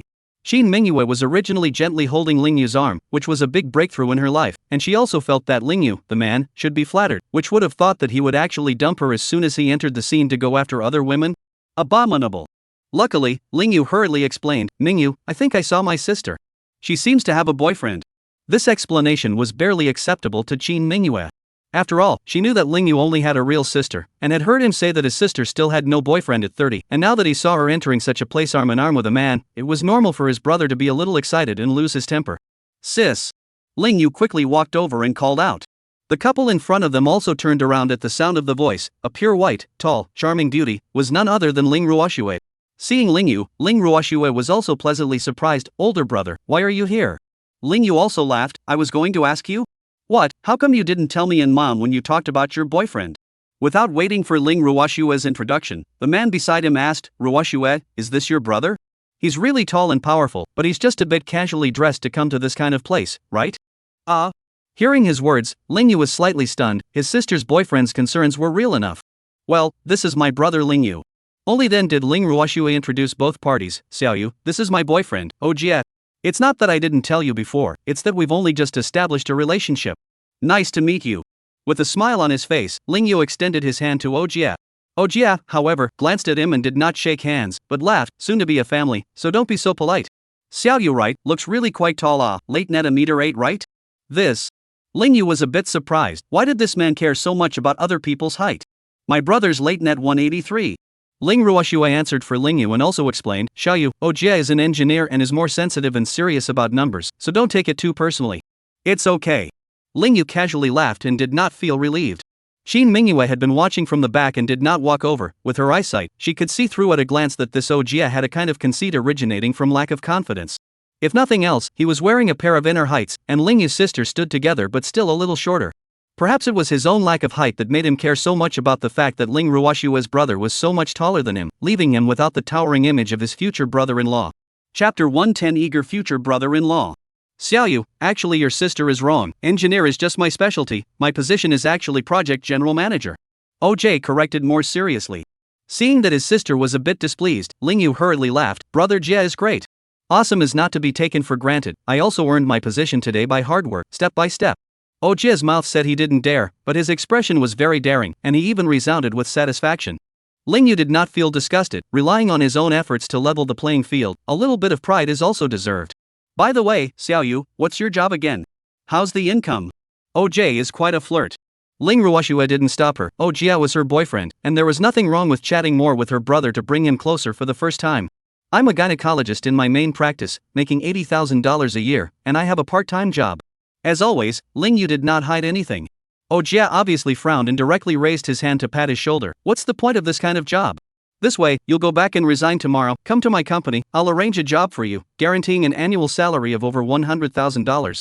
I had thought that Lingyu would be overjoyed and rush to say thank you brother-in-law or something like that. Why not? What person doesn't want to move up the ladder these days? Unexpectedly, Lingyu rubbed his nose awkwardly and did not agree. You don't have to be embarrassed, people go to high places and water flows to low places, I guess it's hard for you to even find a wife with this income, right? OJ's eyes brightened slightly. He didn't look outstanding and he wasn't tall, but he had a high social status, and now he didn't find a beautiful woman like Ling Ruoxue as his girlfriend just the same? On the other hand, Ruoxue's brother is tall and handsome, what's the use? What pretty girl in this society would marry a poor guy? Jai, I'm married. The moment Lingyu opened his mouth, it made Ojie tremble violently. Reacting, he smiled and said, you got married before your sister did, huh? Must have found a good one to step willingly into the grave of love so soon, right? Obviously saying the opposite, subconsciously thinking that the wife Lingyu found must not be very good. Nowadays, many men and women who know they are not well off choose to settle for an early marriage. Qin Mingyue, however, couldn't help but walk up and coldly said, do you have a problem with my husband marrying me so early? Ojie shuddered violently once again, his eyes staring at Qin Mingyue without blinking. He thought that Ling Ruoxue was already pretty enough, but he didn't realize that her brother's wife actually had more temperament than her Qin Mingyue's face and temperament were completely unexpected, leaving him at a loss for what to say for a moment. Moreover, he always felt that Qin Mingyue was a bit familiar and couldn't recall where he had seen her for a while, but he was too embarrassed to say so for fear of being misunderstood that he was trying to strike up a conversation in a cliched manner. Isn't my sibling perfect? Ling Ruoxue purposely asked him, and didn't get angry at his outburst. After all, Qin Mingyue was indeed beautiful and temperamental, and she was ashamed to be inferior to her. Which man didn't have this expression when he saw his younger sibling for the first time? Haha, indeed. Ruoxue, your family is all high-faced. OJ answered with a drop of water as well. Ling Yu then smiled, Brother Jia, thank you for your kind words. My wife is an executive of the Big Dipper Group, and I work part-time just to transport her to and from work, so I have no intention of jumping ship. Ojia was again slightly surprised. Both couples were employees of the Big Dipper Group, their income must not be low. In his heart, he despised Ling Ruoxue's younger brother for eating soft food, but his mouth said nothing, just smiled decently. Ling Yu, I'll accompany you to change into a set of clothes. Let's just say you'll be looked down upon if you dress so casually. Qin Mingyue spoke without giving Ojia the slightest bit of face, directly poking through his inner thoughts. OJ blushed a bit, but didn't say anything. Older brother, then we'll go in first. If you have time tomorrow, go home with Mingyue to see mom. Her old man misses you guys every day. Yes, sis. Ling Yu also obediently agreed that he would like to make a trip back regardless of whether Qin Mingyue accompanies him home tomorrow or not. So the four parted ways. The concert process was enjoyable. Ling Yu and Qin Mingyue, who both love classical music, had a wonderful evening of music.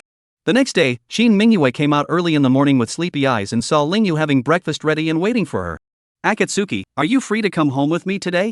Well, I promised your mom before, but I'm staying for an hour or so and then I have to leave.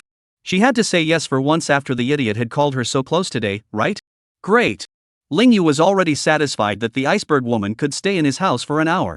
On the other hand, Ling Ruoxue also told Chen Ailan about her brother coming home today. Chen Ailan woke up early in the morning to make soup. She looked forward to day and night, just looking forward to her son to bring her daughter-in-law home to see her. Mom, it seems that being your daughter really isn't as good as being your daughter-in-law. Ling Ruoxue looked at her mother's heavy investment, getting up early in the morning to boil ginseng chicken soup, and purposely said with jealousy, You've raised me for 30 years, and it seems like you've never boiled such a good soup for me to drink? Oh, why yes, you can drink today too. Chen Ailan couldn't stop smiling and said, Aya, it seems that this pro-daughter of mine can only benefit from your daughter-in-law's light, who made me less golden than Mingyue. Ling Ruoxue was also serious about this. No matter in her heart or in anyone's heart, Qin Mingyue was much more golden than her. She hadn't thought before that her brother could marry such a woman. Even now, she still feels a bit unreal, just afraid that one day this dream will wake up. Knock. Knock knock. Suddenly, there was a hard knock on the front door. Chen Ailan and Ling Ruoxue were startled and thought that it was Ling Yu bringing Qin Mingyue home, but the next moment they were disappointed. Ellen, open the door. We're coming. It was actually Chen Sanwa's voice. Ling Ruoxue knew with her toes what these people were coming for, so she had no intention of opening it. But Chen Ailan is Chen Sanwa's own daughter. Her father came here specifically. No matter what it is for, she has to go to open the door off. Dad, Mom, what are you doing here? Chen Ailan opened the door and there was actually a bunch of people standing outside the door. In addition to the previous family of four, Chen Yuewen had actually returned, and although his face was ugly and covered in scars, he was indeed alive. When the Chen family's grandparents and grandchildren said that he had died away from home earlier, they were simply lying to gain sympathy. Not only that, he also brought 2 of his foxes and dogs. 7 people hulked into Chen Ailan's home. What are you doing here? Seeing this, Ling Ruoxue hurriedly stopped them. Doing what? Visiting family, of course. Chen Yuewen roared in anger, You guys never come to visit this uncle of mine, I'm the only one who comes to pay you a visit. After saying that, he pushed Ling Ruoxue away and directly entered the hall. Ling Ruoxue vaguely a little afraid, her family is now alone mother and daughter, in case this group of people die hard, they are afraid that they will suffer big losses. Chapter 111 Relatives are like enemies. The group entered the hall and smelled an aroma. Big Aunt, are you making soup at your house? It smells so good. Can you give us a bowl? Chen Juanxi immediately had a craving. Chen Ailan was a bit hesitant. She made the soup for her daughter-in-law, and when her father's family came, she gave them all a bowl, so her daughter-in-law wouldn't have anything to drink when she got home. And she knew very well that her daughter-in-law was a busy woman, and it was a great honor to come and sit for an hour or two. Even if she wanted to boil it again for her daughter-in-law to drink after they finished it, it would be too late. What? Don't treat us as relatives anymore? Can't even give my grandson a bowl of soup? Chen Sanwa saw that Chen Ailan didn't agree and immediately gave her a face. No. It's not, Dad. Chen Ailan had always been afraid of her father and immediately cringed. Ling Ruoxue, however, was not afraid of this patriarchal dead old man, and immediately said with a cold face, That soup was boiled by my mom for my brother and his wife, there is no share for you guys. What exactly do you want to do? What? Xiao Yu has a wife? Grandma immediately exclaimed. Chen Sanwa's family was also deeply surprised. Chen Sanwa was even furious. Well, wow, you really don't treat us as relatives. Chen Ailan, you unfilial daughter, your son got married, but you didn't even invite me, your grandfather, to the banquet, right? You're so heartless. Chen Ailan had a belly full of bitterness and hurried to explain. Ling Ruoxue, however, stopped her and said to Chen Sanwa, what gives you the right to scold my mom like that? You're a wolf with a heart of gold? I think it's you guys who are the ones who are wolf-hearted. After my mom married my dad, you guys didn't come to see her for 10 years, and when my dad died that year, you guys didn't even come. When my mom had an operation, you didn't care about her, and even withheld her village dividends, not caring whether she lived or died. Since you didn't come to our previous red and white wedding invitations, now that my brother is getting married, why do we have to invite you to a banquet? With a few words, it made Chen Sanwa speechless, and he was so angry that he glared at her. Well, Grandpa, we're not here to talk about it. At this point, Chen Han hurriedly interjected. Although she also does not like this family, but she always surnamed Chen, belongs to this family, and now the net violence also have fallen on her, even for their own sake, she must find a way to solve the problem. Chen family on her and Ling Ruoxue relationship is a little better, otherwise other people in Ling Ruoxue talk, are with a strong smell of gunpowder, and the cousin is soft but not hard, this to be able to solve the problem is strange. Cousin, we're here to beg you to delete those posts on the internet. Chen Han softly said, it was my brother who made the mistake before, he is still young, can you forgive him this time? Still young? You're 18 years old, you can afford to be legally responsible. Ling Ruoxue wouldn't let them off the hook just like that. Especially today, which one of these men came with the attitude of admitting fault? Cousin, you had to play it that way, didn't you? When Chen Juanqi heard Ling Ruoxue's words, he was instantly offended. Junshi, don't say a word. Chen Han hurriedly called out to him. Although Chen Sanwa had an angry look on his face, he didn't say anything, because before they set out, they had discussed that they were here to solve the problem today, and that they should be polite first. Now this part of the right, let Chen Han handle it. If Ling Ruoxue doesn't know what to do, don't blame them for being tough. Junshi, apologize sincerely to your cousin and say that you won't do anything like that again. Chen Han commanded again. Chen Juanqi stared viciously at Ling Rohan, and seeing that Grandpa and Dad didn't make a sound, he still reluctantly said, Cousin, I know I'm wrong. Wrong? What's wrong? Ling Ruoxue asked coldly. Cousin, Juanqi is wrong that you shouldn't turn black and white upside down and cause you guys. Chen Han, don't say anything, let him speak for himself. Ling Ruoxue didn't exactly give this family a chance. As long as they really recognized the mistake and sincerely apologized, she would delete the post. On the contrary, Chen Juanqi felt that she was deliberately trying to show off, and immediately cursed, Ling Ruoxue, don't give an inch you framed paper. Who do you think you are? Just a woman who can't get married, so venomous, destined to be an old hag for the rest of your life. Boom! Ling Ruoxue's fire was completely ignited. Because of what happened to her mom, she hated people who looked down on women and disrespected them the most in her life. Preferring every word of Chen Juanqi, looking down on her, looking down on women, she absolutely will not spare the other party. Junshi, don't talk nonsense. Chen Han, you can shut up now. Chen Han still wanted to dissuade his brother, but was stopped by Chen Sanwa with a shout. He had already endured enough, and must not let Ling Ruoxue stomp on his nose. Chen Yuewen also pointed at Ling Ruoxue's nose and threatened, Ling Ruoxue, just a word, do you want to delete the online posts cursing my family right away? No deletion. Ling Ruoxue also didn't care about everything and responded decisively. Damn, if you don't delete it. Believe it or not, I'll smash your house? Chen Yuewen is a gangster, immediately neck red thick roar, and even rolled up his sleeves to do it. Chen Yuewen, how dare you try smashing one? I guarantee you prison. Ling Ruoxue's stubbornness also came up completely. Chen Yuewen dares to smash, she dares to call the police, who is afraid of Hua. Here's to drinking. Chen Yuewen is also not a good man and woman, actually really lifted the chair and smashed it. You man, don't. Chen Ailan hurriedly reached out to stop, but how to stop Chen Yuewen's deadly strength threw her to the ground in one go. Chen Ailan's health was already not good, and this almost didn't kill her. Bang! Bang! Bang! Chen Yuewen and the friends he brought with him were smashed in the hall. Chen Juanqi wasn't far behind, running into the kitchen and saying sinisterly, making soup doesn't let us drink it, does it? Then don't even drink it. Clunk! A kick over the soup pot. When Chen Ailan heard this sound, she jumped up as if she was returning to her senses, and swooped down to the kitchen to take a look, and the whole thing went bad. She said she'd give it to her daughter-in-law. Now that it's spilled, what if Mingyue follows her son home? Mom, we're home. At this moment, Ling Yu's voice also came from the doorway. Ling Yu, who was originally elated, walked into the house with Qin Mingyue and saw a mess. A wave of anger rose up and he rushed into the hall. You people, do you want to die? A low voice, like a muffled thunder, caused everyone present to freeze. Chen Yuewen and the others turned around and were surprisingly a bit scared when they saw Ling Yu's terrifying eyes. Xiaoyu, you're back just in time to beat up these thugs. Beat them so much that their mothers won't even recognize them. Ling Ruoxue hurriedly ran behind her brother in shock, suddenly changing her mind. Before you call the police, make sure these assholes pay, otherwise it won't be enough to get over it. Chapter 112, to be a relative or an enemy. Ah Xiaoyu, you're back just in time. Shen Yuewen didn't fall away even after she came back to her senses. Although he knew that Ling Yu had gone to be a soldier for a few years and was definitely good with his hands, there were so many of them that they needed to be afraid of him alone. It's better to have a man to handle things at home. We big men don't make sense with pussies. Shen Yuewen had originally thought that by saying this, Ling Yu would share their pride in being a big man and would logically take over the stewardship. Which thought Ling Yu directly contemptuous smile. My mother and my sister are my elders, this family they say, you and they do not make sense, that is because you do not understand human nature. These words made Ling Ruoxue feel so good.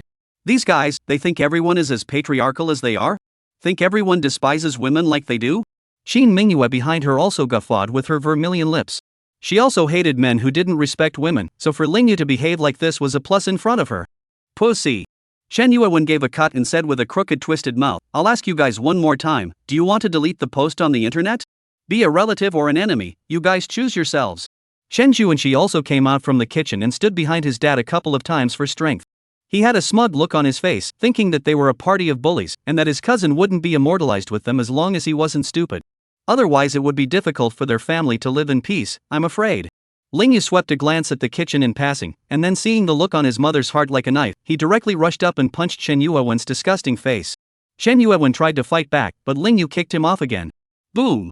Shen Yuewen fell heavily to the ground. The whole room was silent. You all chose to be enemies with us, I'm a ing fool to choose to be family with you. Ling Yu shouted angrily. Chen Sanhua just saw Chen Ailan fall to the ground, not at all distressed, and now saw his son being beaten up, immediately jumped out and shouted, You bastard beat your own uncle, you lose your conscience. Ling Ruoxue can't fight, but she won't lose in a fight, she immediately laughed coldly, just now Chen Yuewen didn't also beat his own sister, why don't you this dead old man say so? Mom was bullied, the son stood up for mom, that's not called a heartless, that's called filial piety. How can Chen Sanhua beat Ling Ruoxue? Shen Yuewen's foxes and dogs were still good at bullying the old, weak, women and children, but they wouldn't do it if they were to fight Ling Yu hard. Thus, the Chen family, a large group of people argued and could not win, but could not fight, and it was very awkward for a while.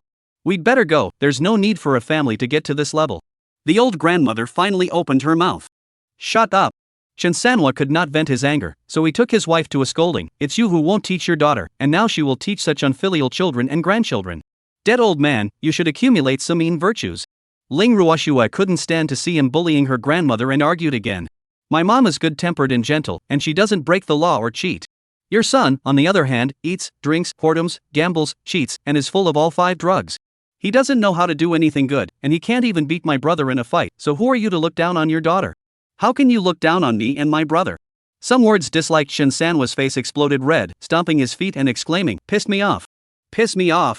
Dead old man, if you're going to die, don't die in my house. Get out!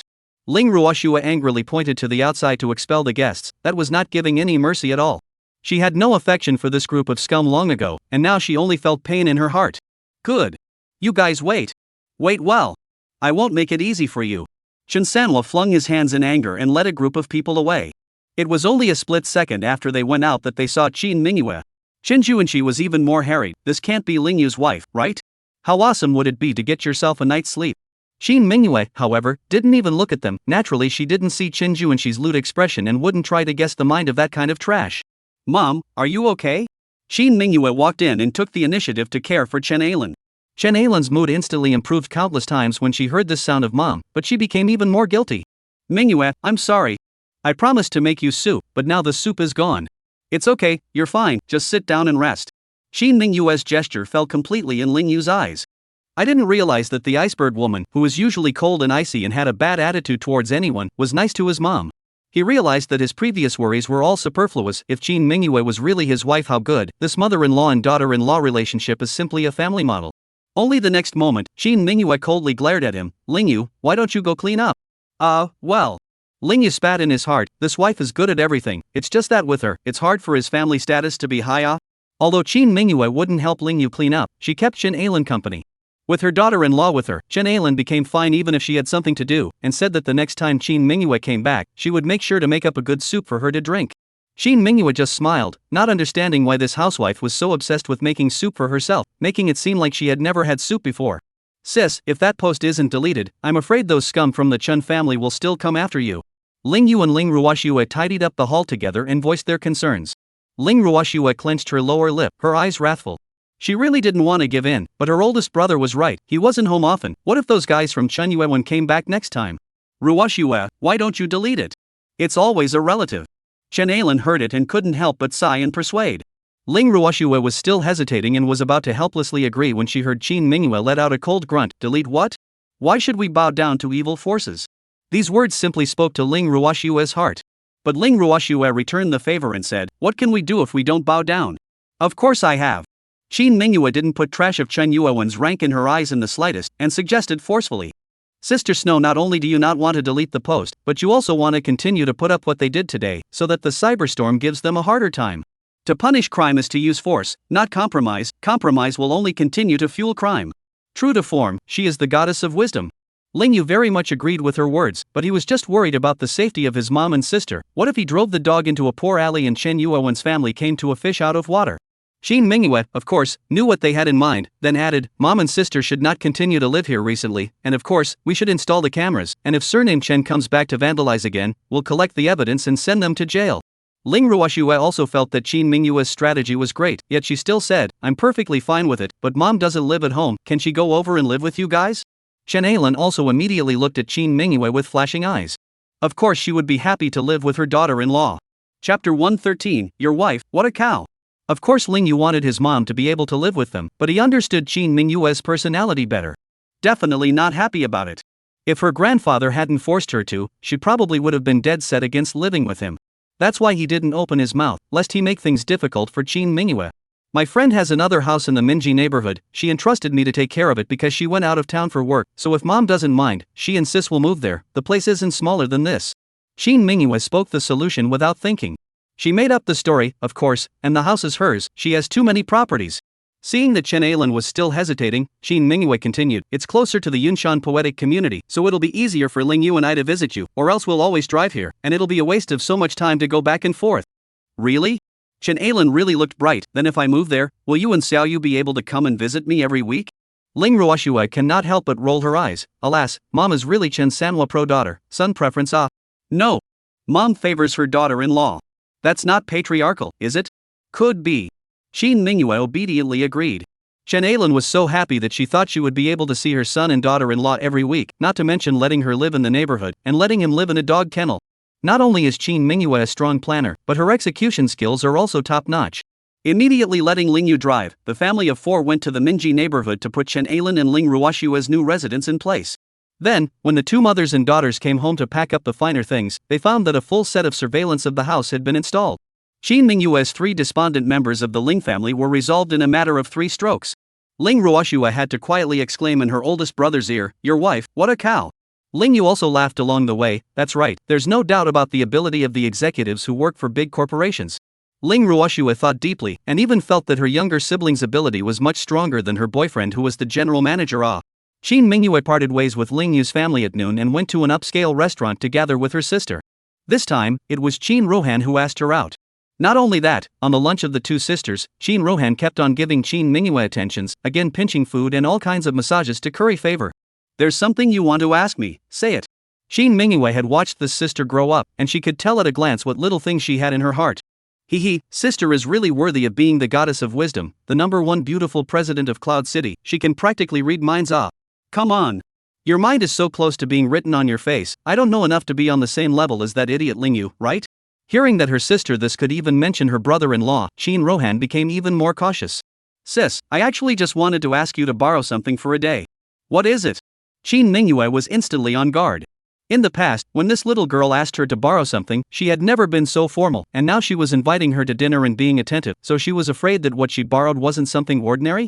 Sure enough, Qin Rohan quietly surveyed her and said, Brother-in-law. What? Qin Mingyue immediately put down her knife and fork. Her sister is actually asking to borrow her husband? If word of this got out, a novelist could put out an extra long family ethics drama, right? What are you going to borrow that man for? Qin Mingyue frowned and asked. Oops, it's not actually me I'm borrowing. It's my best friend. Shin Rohan hurriedly brushed aside, "Sister, don't misunderstand that I'm going to seduce my brother-in-law. Even though he's tall and handsome, he's really not that kind of nymphomaniac." "You're not." Shin Mingyue suddenly smiled, "And who is? Who is the one whose room is filled with posters of tall male gods? Who is the one who chases after stars all day long, saying which star looks like Mr. Bully, which male god is so manly, suitable to be my husband?" "Pust." Shin Rohan was poked by her sister and begged for forgiveness. "Sister, don't say it again. I'm a nymphomaniac, but I definitely won't think ill of my brother-in-law. I'll send 4. After saying that, he raised his 4 jade fingers. "Which one of your girlfriends is going to borrow that sucker?" Shin Mingyue then asked, knowing that her sister lacked nothing but the most girlfriends, the opposite of her. "It's Fifi Lin, not only her, but a lot of my friends say they want to meet that superhero who fought the war wolves alone," Shin Rohan said, her own large eyes flickering. "I have to say, my brother-in-law was so handsome that night. That idiot fighting actually recruited female fans?" Shin Mingyue was even more determined that in the future he would definitely not be allowed to go out at night to fight again. "This is unseemly." "Sis, can you do it?" "I promised them that I would take him to a real-life chicken game, and that I would let him take us to eat chicken. If sis doesn't say yes, I'll be embarrassed." Shin Rohan clasped her hands together and pleaded. Shin Mingyue rolled her eyes. "Ask him directly, it's not like you're taking me there." "Hey, don't I, as a sister, know about the family status of your family? That man's own words don't count." Shin Rohan's words made Shin Mingyue love to hear them. Not only in the company, but at home, she's just as much of a dominatrix. "Sister, I promise. I won't let Lin Fei and other women get their hands on my brother-in-law. I will definitely be ice clean and bring him home." Shin Rohan knew her sister's mind and hurriedly assured her. "Go ahead and ask him, talk like I'm restricting his personal freedom." "Thanks, sis." With Shin Mingyue's words, Shin Rohan knew that this was done. Sure enough, she asked Lingyu to go eat chicken in real life next Saturday in the name of Miss Chin Sanwei, and Lingyu said he had to talk to his wife. Since Shin Mingyue had agreed, she certainly wouldn't restrict him. So the matter was settled. Good news, second sister. Immediately after Lin Fei confirmed that Lingyu would be attending their event, she excitedly came to Lin Xingxian. "My superhero Dr. Ling will be accompanying us to a real-life chicken-eating event next Saturday, yo. Second sister, do you want to join? That's a great opportunity." Lin Xingxian was secretly surprised, not knowing what her sister meant by a good opportunity. Could it be that she knew she liked Dr. Ling? "Second sister, you don't have to hide it. Shin Rohan told me everything, yo. Dr. Ling is tall, handsome, and secure. I like him too." Hearing her sister say that, Lin Xingxian was even more surprised. Fei, what exactly did Shin Rohan say to you? Also, doesn't Dr. Ling have a girlfriend?" Lin Xingxuan's mood was sevenfold. First of all, expect that Lingyu doesn't have a girlfriend. Secondly, her sister is actually her rival in love? Lin Fei knew that her sister didn't know as much as she did, who made her and Shin Rohan bosom friends. "Sis, don't you care if Dr. Ling has a woman now? Anyway, he'll definitely be single in half a year. If you don't take the initiative now, my sister is going to help you get that man, yo." Michelle Lin never dreamed that her biggest love rival would be her own sister? Chapter 114, The Greatest Disease is Unrequited Love. Shin Rohan returned to the Qin family's large estate villa, and with a look of meritocracy, she came behind her grandfather with her head held high and gave him a back kneading and massage. "Grandpa, my mission is done, yo." "Sure." Shin Tiangong's eyes flashed with a bright aura as he grew old. "Well, my brother-in-law promised to go play a game of chicken with us next Saturday, and we'll be camping out there for a night. TSK, such a great opportunity. The Lin sisters will definitely be like wolves trying to eat my brother-in-law." Shin Rohan's small face was also filled with anticipation. She had long ago made a bet with Xia Xiaodai that her brother-in-law would be expelled from the house if he didn't make it through the new year, and that if he was accidentally eaten by the Lin family's sisters, her sister would surely angrily dump him on 9 roads. Of course she couldn't blame her sister-in-law for being unkind, it was all her grandfather's idea. "Well, I hope that the 2 Lin family's young ladies won't let me down and sell more to make your big sister jealous. Otherwise, I'm afraid she herself doesn't even know how much she likes Lingyu." Shin Tiangang said with an air of certainty, all the posture of a tent. "Grandpa, are you sure your sister really likes that man? Do you doubt Grandpa's judgment? People wouldn't dare." Shin Rohan hurriedly spat out her little tongue. Her grandfather was too old for his age, and with his superior mind and superb outlook on the big picture, he lived to build the Big Dipper Group into the #1 enterprise in Cloud City. Who can compare with him in terms of vision and judgment? Shin Rohan realized at this time, grandfather did not want to test brother-in-law, but want to test sister-in-law? "I'm going. It's going to be even more fun then."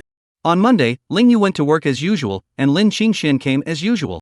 "Ms. Lin, did you have a relapse?" Lingyu was a bit surprised and asked with a frown. "No, Dr. Ling, I was having a bad night's sleep last night, so I might have some health problems, and I want you to check me out." Lin Xingxian explained and sat down in front of Lingyu's diagnostic table. Lin Fan watched from the sidelines and envied the old iron's good fortune, obviously married a perfect wife, but there is still $1,000 girl pestering all day. Thanks to this guy Lingyu, he still doesn't know that Lin Xingxuan's biggest disease is unrequited love, and now he's still diagnosing people in a serious manner. Ms. Lin, let me take your pulse. Yes. Lin Xingxian handed her small jade root hand to him.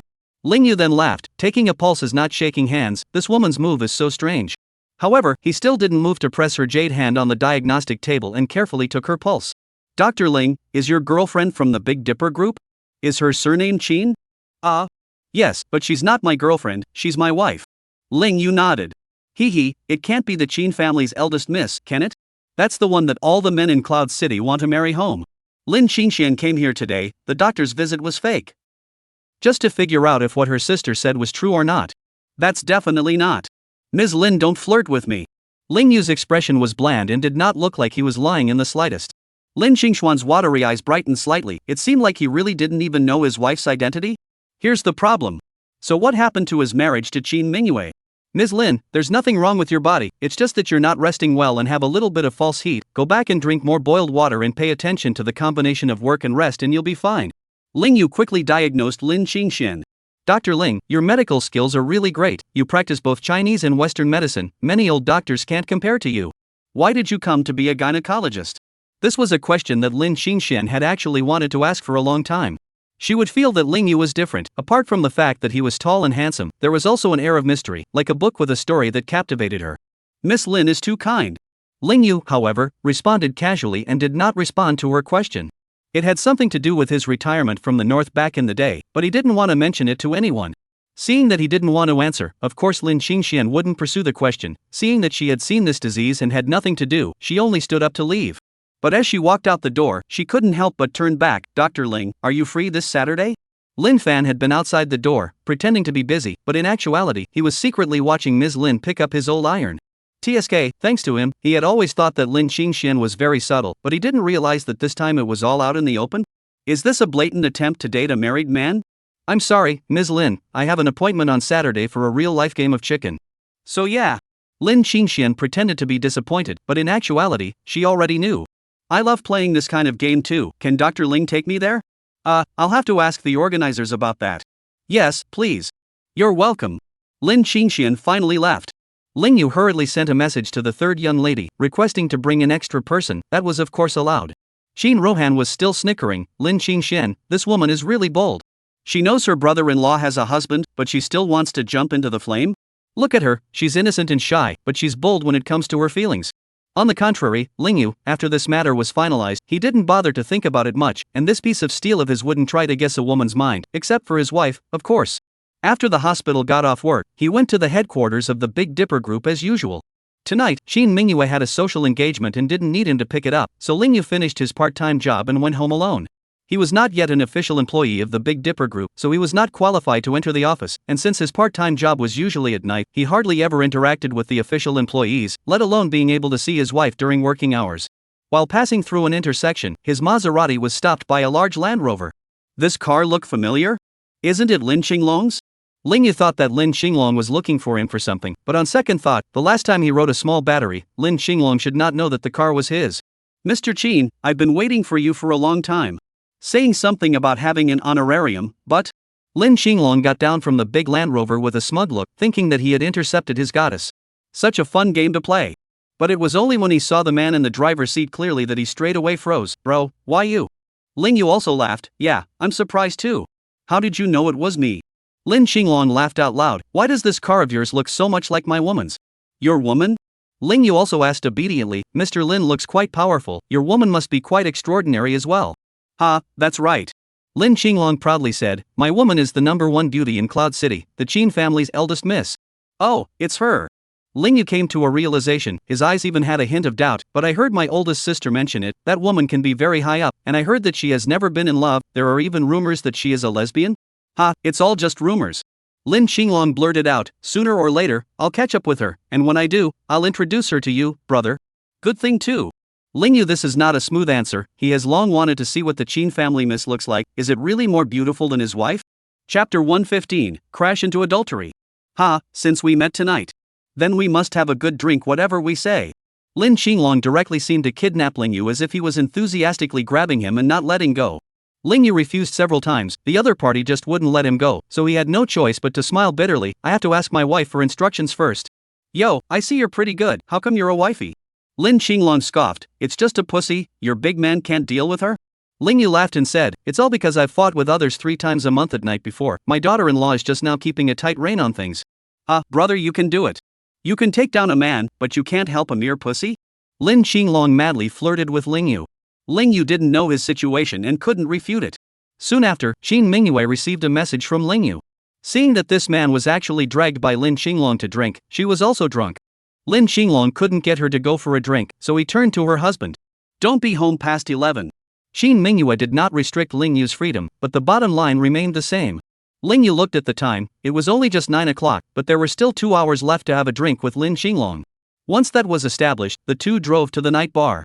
This was a high-grade nightclub in Cloud City, and although the atmosphere inside was explosive, it was well organized, and it wouldn't be like the Paradise nightclub where dragons and snakes mingled. Ling Yu followed Lin Xinglong to the entrance of a box and was greeted by a man in a suit. It was Xia Jijun. Mr. Lin, the box was booked for you long ago, but why did you bring a man? Xia Jijun was of course surprised that Mr. Lin had claimed to have asked Qin Mingyue to come over to have fun. He was still thinking that if Mr. Lin got Qin Mingyue drunk, would he have a chance to touch that number 1 beauty? How would he have thought that Qin Mingyue had turned into a man? Hey, of course you need a man for a drink, the pussy thing is off the table for tonight. Okay, Mr. Lin, then I'll excuse myself. Xia Jijun came here tonight for 2 purposes. First, help Lin Xinglong book the box. The second is his main purpose, that is, the woman in his village, actually through various relations, asked him out for a drink, then he will follow the trend set here. He had heard before that the sisters were Thai looking, and since they wanted to give it to him for free, he would have a drink tonight and do the other party here in the meantime. Xia Jijun walked past Ling Yu and even politely greeted him, after all, this was Mr. Lin's friend. Ling Yu also nodded as a response. When he was about to enter the box, Ling Yu swept his remaining light and actually saw the downstairs hall, where 2 familiar figures walked in. Isn't it Xie Chunyan and Xie Choyan? What are they doing here at night? Ling Yu had a bad feeling about this, especially since the 2 were still dressed up. Xie Choyan was even wearing black silk shorts, and her tights were pushing her upper body out as if she wanted to squeeze it out. Does cousin know his wife comes to places like this at night? Brother, what are you looking at? Come in and drink. If you want to find a beautiful woman to drink with you, just tell me. At this moment, Lin Xinglong was riding on Ling Yu's shoulder and thought that he wanted to find a woman. Brother Lin, I just saw an acquaintance, I have a wife, it's fine to drink and chat with you, but never a chaperone. Ling Yu also said explicitly. He and Lin Xinglong both came down from the battlefield and had a feeling of familiarity at first sight, which is why he called him brother and brother, not to mess around with him. Brother Ling, you're really to my liking. Old me is also indifferent to those immodest women, I like the challenging ones. Lin Xinglong had been in the military and spoke with absolutely no manners of a young master of a luxurious family, but it was to Ling Yu's liking. The 2 drank their way through the box. Lin Xinglong even exclaimed, Brother Ling, how nice it would be if you weren't married. I'll introduce my sister to you and you'll become my Lin family's son-in-law, then we'd be blood brothers. Ling Yu waved his hands, Brother Lin is a rich family, how can I climb up? Besides, your sister must be a lady of honor, how can she look up to a roughneck like me? Ha ha. It's true what I said, my 2 sisters, they both have a very high vision. But it's out of line for Brother Ling to say that, I'm going to penalize you with 3 drinks. Come on. Ling Yu drinking is not a spoilsport, call the chauffeur in advance, let go and Lin Xinglong drink to the fullest. When you've had too much wine, you want to use the restroom. Ling Yu walked out, momentarily not knowing where the restroom was, but instead walked and accidentally saw the opposite corridor, a pair of men and women hugging into the room, the man's hands were gripping on the woman's hips. Ling Yu's drunkenness instantly woke up 7 or 8%. He believed that he hadn't seen wrongly, that woman just now, must be Xie Choyan. As for that man, it seems to be that follower of Lin Xinglong? What's going on? How did these 2 get together? Ling Yu was furious, Xia Yanxiu was a married woman, her son was 6 years old, did she do this to her cousin? Come out. The dog's inside, get the hell out. Ling Yu didn't care and directly slapped the door in anger. The scene attracted a lot of onlookers at the bar. The bar manager came with him. Inside, Xie Choyan panicked to death. Why is that Ling Yu guy here? Now that he's seen it, he'll definitely talk to Ling An when he gets back. She's still the wife of that honest man, so she's at a disadvantage if it comes out. Sir, what are you doing? Please don't be wild in our bar, you'll have to pay for anything you break.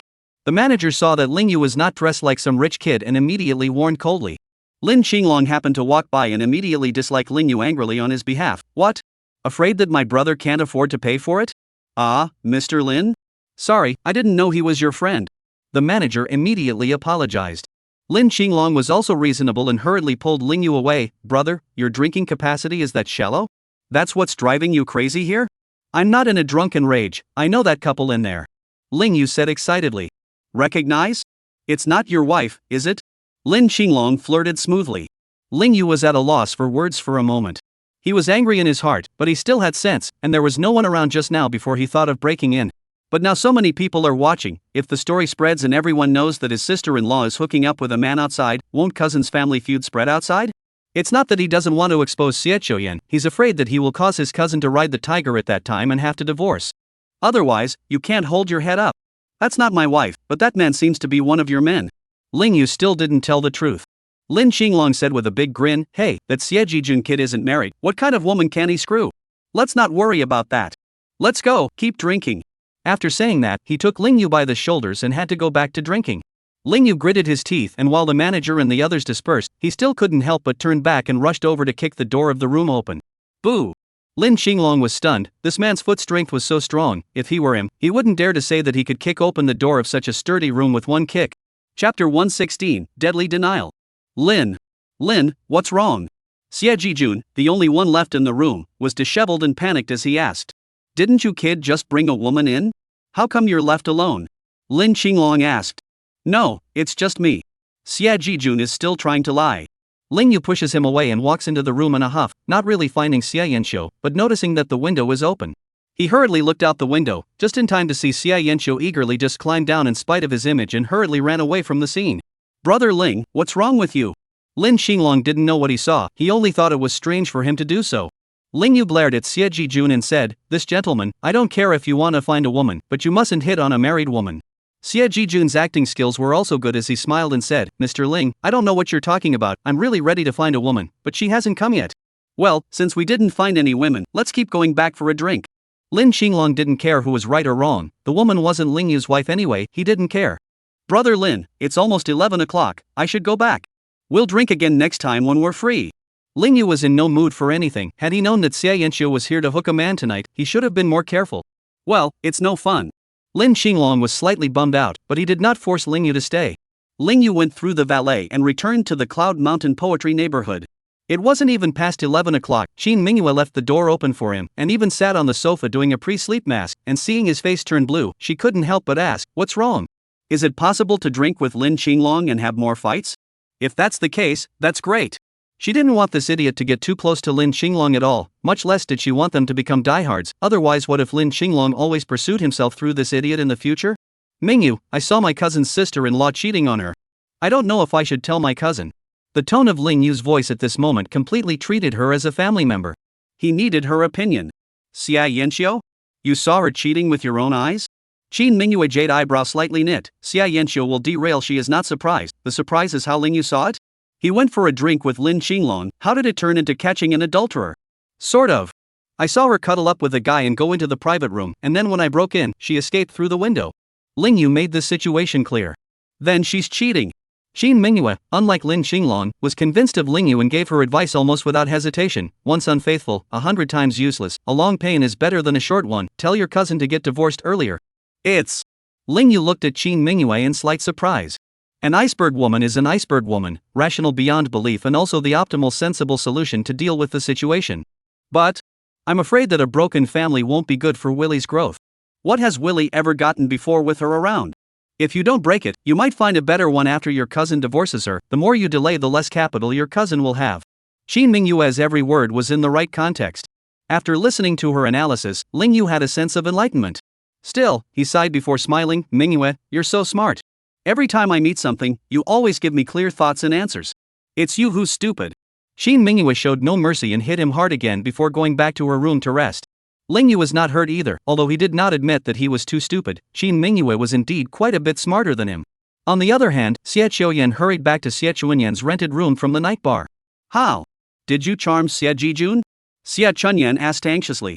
After she set up a meeting between her sister and Xie Jijun, she went home alone first and waited, originally thinking that her sister would have to wait until tomorrow morning, but she didn't expect it to be that fast.